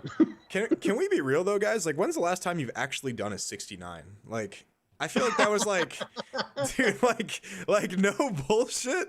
I don't think I've done that in like 10 years. It's just like what's the rush? You know what I'm saying? Like, we can just do it one at a time. Like, it's not more enjoyable to be doing more things at once. You know what I'm saying? Like, sometimes I just want to enjoy, what I got going on. So I don't know, like that sounds like maybe like outlandish comments, but like that, it's just like always bugged me seeing that shit, I'm gonna go with no comment, but that was absolutely hilarious. Bro, it's been a long day. And we're delirious at this point, guys. Oh my God. My eyes might have gone like sideways. This one, what's it called? Like lazy eye mode here. I'm just trying to focus. I'm like dialed in. Lisa said, huh? Lisa. Someone said 100% agree. Thank you, bro. I'm so happy that I'm not the only person that thinks like this, bro. Edwards, I might have to do that. He said, bro, what is VV Theory on about? Please make a 420 no scope skin for OPTCG. Oh man, that is too good. He said, "What's going on? I just joined." For the video just joined. Oh my God, bro. Okay, Oh. I'm back in. We're back in the game, bro. What's happening here? Is he still on his turn, bro? Is he countering out to save this Kuzan? Bro, we've been talking for 5 minutes. And he's still countering out to save the Kuzan. Yeah. He's probably gonna put 1 Dawn on Ohm here, and then it's gonna get met with the 7. Rebecca blocker on the Kuzan. Absolutely. And that will leave him with 9 Dawn, so then he could Yamato out. Even if it doesn't hit anything, it's still 1 life. Bro, no, I'm not down bad. I'm actually thinking like logically here. 69s are a waste of time. Like, they're just like unenjoyable. Oh. Oh man, that is too funny. It's just, bro, I had to say something so controversial yet so like true. Hey, it is what it is, Dude, it's just a fact. This is actually One Piece TCG after dark. This is entertaining. Literally after dark. Now that would be a fun Bro, podcast. we gotta get like Oh, plastered doing one of these one day and just like completely like fucking just get like hammered and say like a bunch of stupid shit. Oh, What's the quickest way to lose subscribers? Is it that? Blackmaid says they are efficient. What if you only got a couple minutes? Yeah, that's what I'm saying. Like, why do you only have a couple minutes? Ryan said completely disagree. Bro, that's what I'm saying. Like, what are you about to go to like church or something? Like, why do you only do it for like a couple minutes? Like, it just doesn't make sense. So real quick, guys, there was a big play that happened there. Tapped down the Rebecca with 200 million volts of Maru, swung 2K at it with the Shura, swung 8K at the Kuzan, getting that off the board. 8 cost, I can't even talk right now. 8 cost Katakuri bounces the 7 Borsellino back to life. It's a whole new game right now, guys. It's a whole new game. It's a whole new game. That's right. A whole new world. Now, I think actually this is the turn where you do Kaido because you're at 3 life. But then again, you know, if you can get that Sanji off the board, I think you're in good shape. Yeah, go 5 at Sanji and then 6 maybe, because then you can go 6 at Ohm if he doesn't block the Sanji. He doesn't have much in hand. I think he has like 2 or 3 cards in hand. Nightwing said men's player never had thick thighs on his face. He knows not what he speaks. Oh, I know about that, buddy. That's funny. I know a little something about thick thighs. I know they save a little bit of lies. Lisa, she said, "Oh, they're still playing a game." Yeah, I love how the people that are like going to Nats are gonna like watch this game and be like, "What the fuck are they talking about?" They're gonna like mute the commentary. It adds no value to this game at all. Hey, we're still providing the footage. That's all that matters. The match is going on. You get what you deserve. Okay, so he's not going Kaido here. Okay, I think Kaido here is actually relatively safe. Especially if he gets the, he's going 7 at the Sanji, I assume. It's got to be. Yeah, because you can't go for lethal here unless he plays the Rush Usopp. Coveted. Rush Usopp right now. Show it to me. The coveted, literally infinite value Rush Usopp. Did he just say 69?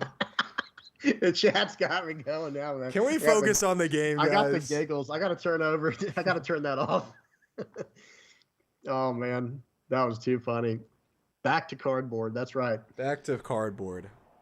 Back to children's card games, please. Yeah. 7 at the. I assume this is 7 at the Sanji because he's going 2 over. Ohm is 6K, so I would doubt it'd be 7 at Ohm. Just wouldn't make sense. Yeah. Plus 2, or I'm sorry, plus 3 to get out of it. So he really values these lethal attacks. So he does this dice thing to see how many cards his opponent has in hand. So he just changed it to 3, which means his opponent has 3 cards in hand. 5 looks like at the Sanji. 5 at Sanji minus 1 to Katakuri, I think you said. I mean, I was gonna say he's already this like deep into the commitment. You might as well just go for it at this point. Rebecca. Yeah, Rebecca and 3. I think he's gonna get Hina. I think he's gonna get Houndblaze too. I'm sorry. I think he's gonna get Lucci. He has 1 Dawn up for either Ice Age or Great Eruption, and he's gonna be able to pop something because he has Hina. Does he? Yeah, he's gonna get the Lucci back. Yeah, he's gonna get. Yeah, he's got to have a Hina in hand, right? That or a Subaru. He's got to have some type of Dawn reduction in hand. Yeah, cost reduction has to be some. I think an Ice Age would be good here because if he reduces. Yeah. Well, I mean, actually, I don't know. It depends on what he reduces with the Ice Age and the Hina, because he can't kill. The Ice Age can get the Katakuri with the leader effect down to 2, and then the Hina can get the Ohm to 0. So actually, that does work. If he Hinas, he doesn't have the Hina. Gotcha, understood. He didn't. No, he doesn't have Hina. So he was only able to get Katakuri with that. Yeah, he was only able to get Katakuri because if he had Hina, he could have gotten Katakuri to 2 and then Ohm to 0 and then pop both. Yeah, that's rough. That's really rough. Now this Ohm, that one turn. I know. Enough with the big moms. Oh my god, there's like Paul Revere over there, dude. The moms are coming. It's like this Ohm has been going unchecked all game. You know, it's just kind of eating stuff up. Yeah, I think they're right in the comments. They said if he had the Kuzan on field, he wouldn't need the Ice Age. Yeah, I mean, also if he had the Kuzan on field, he would have been able to pop the what's it called, the Ohm. Well, he tried to protect the Kuzan. Remember, I mean, he dumped like what three 2Ks into it. Well, how'd they kill it? Oh, they Amaru'd. That makes sense. Yeah, 200 million volt Amaru swung 8 into it for the final one while KOing the Rebecca. It was the turn prior that I felt was so rough. Like I felt like he should have cleared the whole entire board that turn, but it didn't go through. Rush Katakuri. Oh my god, dude. I did not expect the Rush Katakuri. Wow, dude. and he looks at his life card to know it's coming. Wow. What a tech. I like that. I love What it. a tech, dude. Yeah, I do like that card quite a bit. You know, the only thing that card is missing, I swear, is just the 1K counter. That I understand it'd be broken. and everything, I No, get dude, it. that card would be absolutely insane with a 1K counter. Yeah. Trust me, I Damn, wish. dude. Rush Katakuri. That is a tech, dude. Yeah. Wow. What a That what a was tech, solid. dude. This guy's gonna win maybe $700. Guys, by the way, I got a message from Mark, our judge, our official judge, saying that these guys would want to go. Winner gets 700, and then second place gets 500. So they are basically splitting almost. So I'm a big fan of that. okay, yeah. I mean, I wanted to do that. I realized that right before the tournament, it would be better to maybe divvy up the pricing a little different. But because I already announced it, I didn't want to change it for everybody because I don't want to like pull the rug out from anyone. But if these guys in the finals want to agree to that, I'm totally fine with it. Okay. Yeah. And so 5 swings 7. So the 5 got met with a 1K counter brand new. 7 from Katakuri's coming in. He takes it. No trigger. So that means it was definitely an Ice Age. Yeah, I guess it could have been a Great Eruption. Sean said why is no one bitching about Enel being too good? I've already been doing it, bro. I've already said like Enel's like a lame, like really Enel's a really good like lame deck in my opinion. Like it's just like it's a deck that just like can survive forever, and just being able to survive like wins you so many games where like you shouldn't have, like you have no business winning. So there's a Mihawk right there too. Wow. Oh wow, yeah, Altart me. I didn't even notice it. Yeah, the Altart Mihawk there. Yeah. But it's looking a little rough for the Sakazuki. I will say. I thought he was in commanding position earlier on, but that I'm not even gonna lie. The 4-cost Katakuri changed like actually everything. That's a huge tech right there. Because then you're not punished as much for using your 8-cost Katakuri to bounce one of their cards to life. Yeah, I think that's huge, and it's a body to like that's hard to get off the board. Couldn't agree more. Especially you take so much life early on, and you start out with less. It's like always active. How many cards? I really wish I knew how many cards was in the Katakuri's, or excuse me, the Sakazuki's hand. I think he had like 3, and he took 2, and then to draw for turns. So I think he has 6 now. So somewhere between like 5 and 6, maybe. Yeah, okay. I think so. So he discarded the Mihawk. The Mihawk's not going to really do much good here. I will say a Rebecca Lucci play would be really good here. In all seriousness, though, like our Sakazuki player didn't really draw very good this tournament or this round. So, sucks, but it is what it is. That's how the cookie crumbles. I'm pretty sure you have to eat up this board and try to win next turn. Because I don't know what else. And 2 cards in hand, you can definitely take out some of this stuff here. Well, the thing is, like, you have to Rebecca. dedicate so much Dawn to playing characters that it is actually tough to taking out cards or taking out his board. However, he only has 2 cards in hand, so you are right. That is a little bit easier to manage. So he got Hina there to -4 the what's his name? Oh, the Rush Katakuri. The Rush Katakuri. That's Okay. interesting. I mean, it's same value as the Ohm Holy, whereas potentially Ohm is potentially a 5K at the end of the day. So is he going to go 9 here at Ohm? That's got to be the play, right? There's no way you go for game here. No, it's almost impossible. Yeah. In fact, it is impossible. You only have 2 attacks, and they have 1 blocker and leader effect. Yep. Excuse me. Yeah, this is where, and he's got 3 Dawn left, it looks like, or 4. I think he has a Dawn in hand. No way I'm going up to. There's no way he's getting past a 9 on Holy, right? Unless he has 2 2Ks in hand. Well, he has a blocker right here, so I mean he can just block right now. This is a 9, yeah. This is a 9 at the, I believe it's the Ohm. I believe it's Ohm. Yeah, it's got to be Ohm because he's going to try and eat every single one of his characters off the board this turn. He cannot go for game. So it is impossible for him to go for game. So it has to be Ohm. If he just lets it die, okay, that's smart. That's smart because if he blocks it, he just puts the rest of the Dawn on Sakazuki and swings 9 at it, and he's good to go. Looks like he's gonna swing 7 anyway. Is he gonna swing 7 at the Shura? 7 at Shura, yeah, for sure, yeah. Okay. Because he can win next turn theoretically. Theoretically, and he's gonna play the brand new. Okay. Play the brand new. He has let's see. He's going to go for a 2K or whatever the highest counter he can get is. It's probably going to be probably. I think a Great Eruptions is better here because it lets you get your Yeah. it lets you get your Hound Blaze potentially. So I think Great Eruptions is overall better here. yeah. It's going to draw you the extra card that could potentially win you the game. Now, obviously, a 2K technically would be better over Great Eruption, but that wasn't in the cards. Yeah. And he does have 2 blockers and 1 life. Like even the brand new and the life look weird right now because the Borsalino's face up life.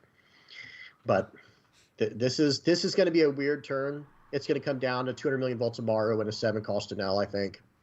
Like as long as he does not have that. Well, the more I think about it, could he have it? Yamato. He is at 1 life. Yamato would be pretty devastating here too. I'm not gonna lie.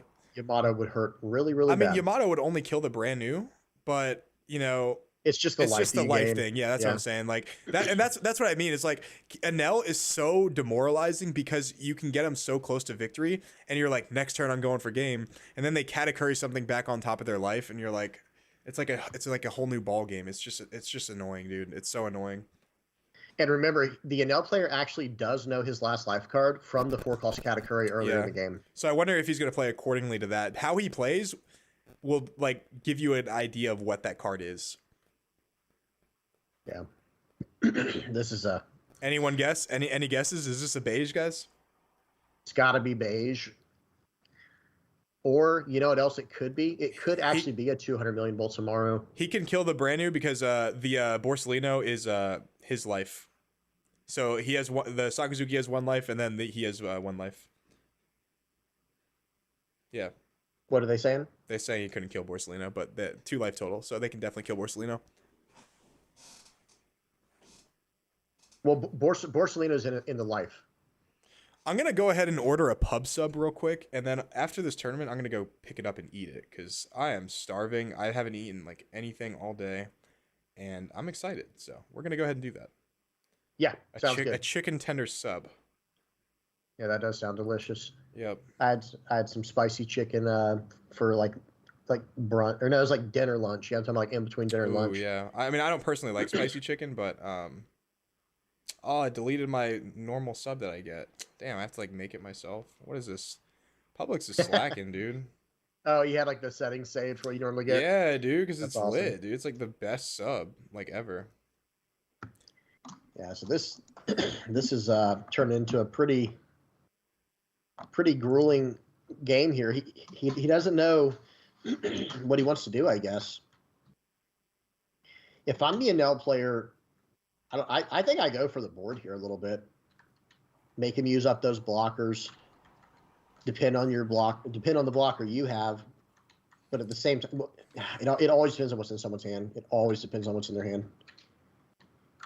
Yeah, Okay. it's really hard to tell because he has technically 2 life left, and both of them can be triggers. So it changes everything, and it's just hard. It's hard to get a gauge on what you need to do. What if you need to block, if you need to go for game. It's just hard. Yeah. I'm gonna schedule it for 8 o'clock. I feel like that's a relatively good time frame. Yeah. Yeah. So swing 7 here, and he gets met with a Rebecca.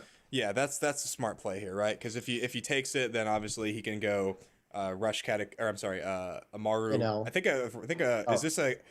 is this a Katakuri, dude? If this is a Katakuri, I think he just wins this game straight up. He's grouping up all A, but it looked like he reached for 7 at first. They asked us how we go about the yellow matchup. So guys, against Sakazuki, I play Sakazuki, and the best way that I have success into the yellow matchup is to build a board and go really wide, right? So I play, okay, here's a Enel coming out right here. I think this one you take. Nope, you block. So he doesn't think he can go for game next turn then. He might have been going for the Hina. Possibly. So guys, I go really wide against Enel. And obviously 10 cost Kaido is absolutely massive in this matchup. Any chance I have to basically efficiently attack into the Enel to get him to trash a life, I'll do it. And then he's gonna go 6 at the Hina. Gotta be a Oh Hina. no! Oh wow! So that there's no 2Ks in his hand. Then There's that's what that none. means. There's none. The only way he has a chance now is this is a Hound Blaze and he has no triggers. He can't win this. If he doesn't have straight Hound Blazes in hand, I don't think he can win this game because every single attack has to connect. This attack has to connect.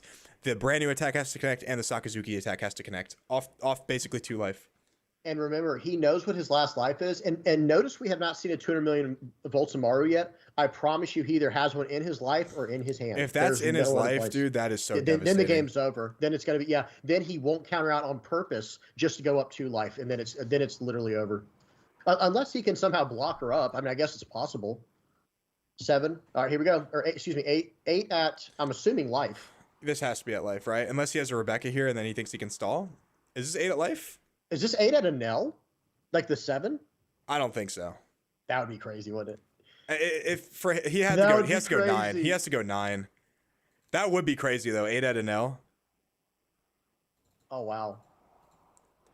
Yeah, this At life? he's taking it. Okay. He knows what it is. Is he gonna slam it? Is it a trigger? Oh. What is it? Oh. Stop teasing us, bro.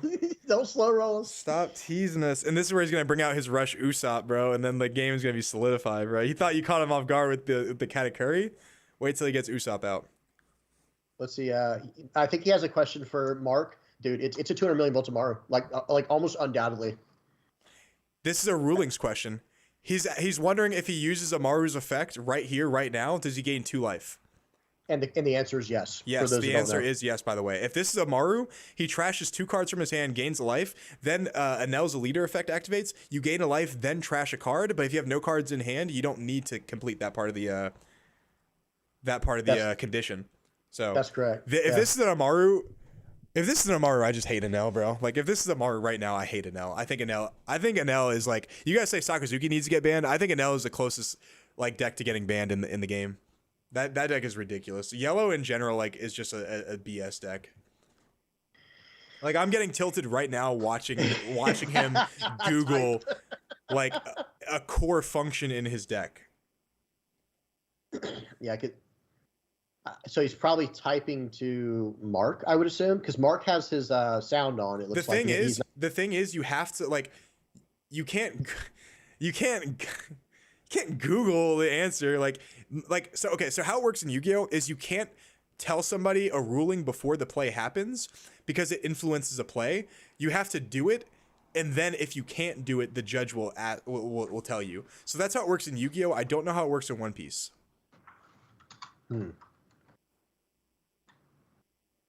All right, here we go.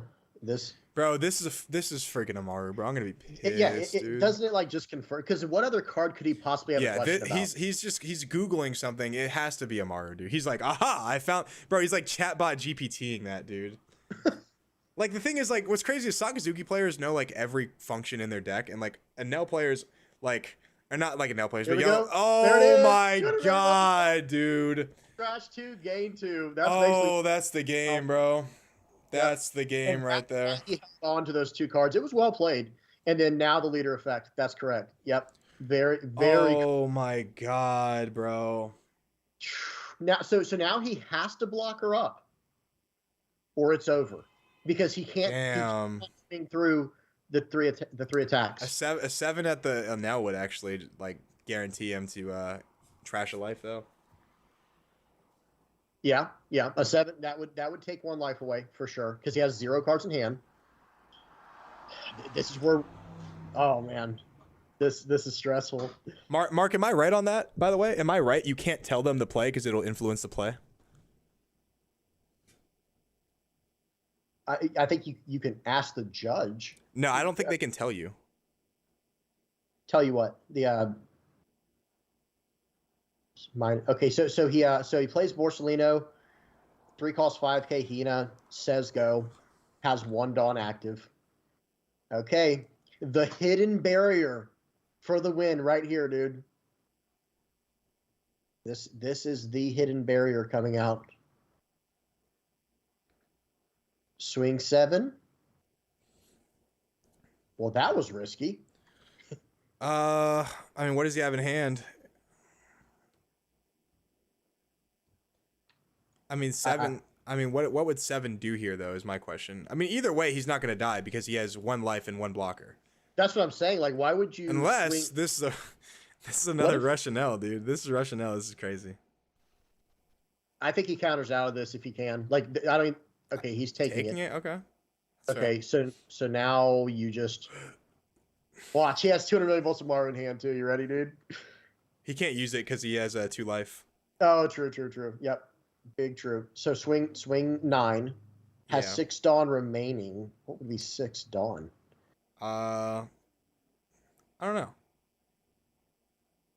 Okay.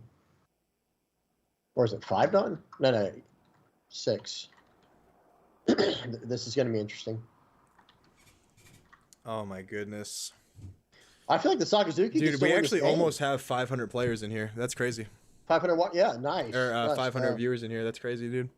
Yeah. So I at this point, it's not over. No, I think it is over. I think it's absolutely over. He has 4 life left essentially, and he just doesn't have the cards to be able to do it. Unless he drops like Kaido, even dropping Kaido here won't help. He doesn't have any blockers. Dude, this is I think this is pretty close. Where is this 9 going? Or he already swung the 9 and it's oh, no, okay, so he already swung the 9, excuse me. So he's got 6 Dawn left. What is he going to play? What costs 6 Dawn in an L? It's been a long day. I can't think. Yeah, he has more life, so Rush Kaido won't get his effect. He can't Amaru obviously because he has 2 life as well. What is he doing for 4 Dawn right here? Or I'm sorry, for 6 Dawn.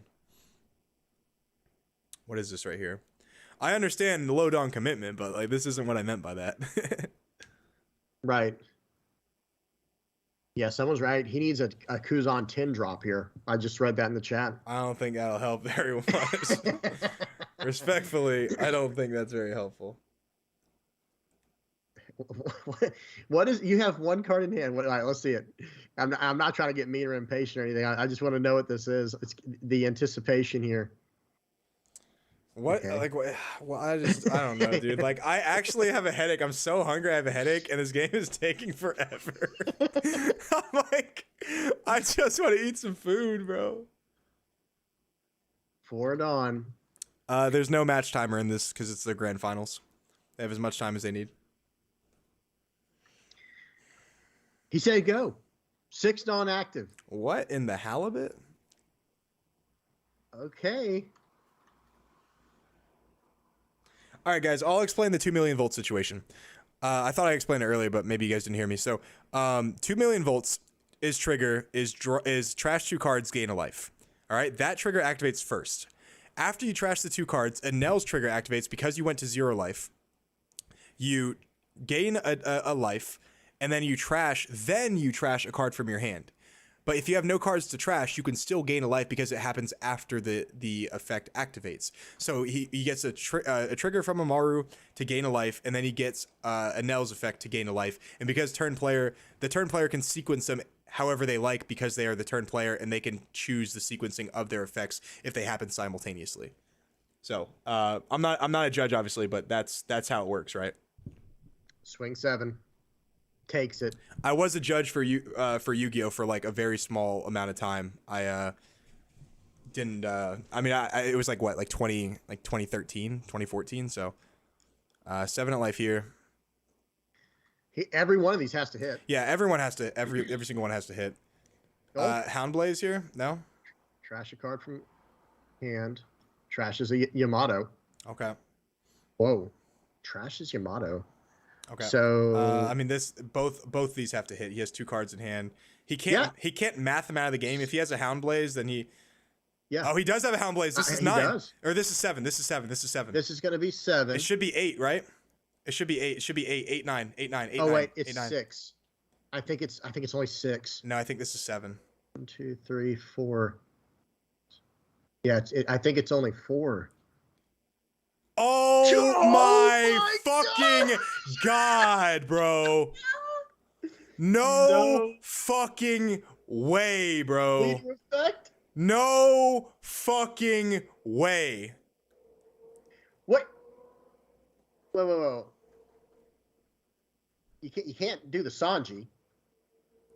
It didn't matter. He just trashed his last 2 cards to gain a life. Right, but what is he trying to? Wow, dude. Did he just gave up basically? Yeah, that's GG. Yeah. Yeah. Wow. Wow, dude. Wow. And what was in his hand? Wait, he had an Enel, and he only had 1K in hand. Yep. So it was literally going to be game over right there. Holy shit, dude. Let me go ahead and congratulate them real quick. Yep. Yeah. Hey guys, congratulations on the game. That was a great match to watch. Thank So, I'll be paying everyone tomorrow morning. I just gotta go eat some food. An And explosive way. Sounds and good. turn Yeah, Thank you for having the tournament. yeah, man, congrats on sure. the win. That was great. And then also congrats on getting second too. Like GG. that's huge. So Thank you. yeah, see ya. Oh, I still have to mute it, so I can't. Yep. Holy shit, dude. Honey Boy's right. Outplayed. Yeah. Wow. I have to say triggers are the way to win, guys. I'm telling y'all. All right. Wow. Outplayed. Okay, so wow. What do you guys think of that? What talk to me. What's going on here? We're going to go black screen here. I don't have my camera set up unfortunately, but what do you guys think of that?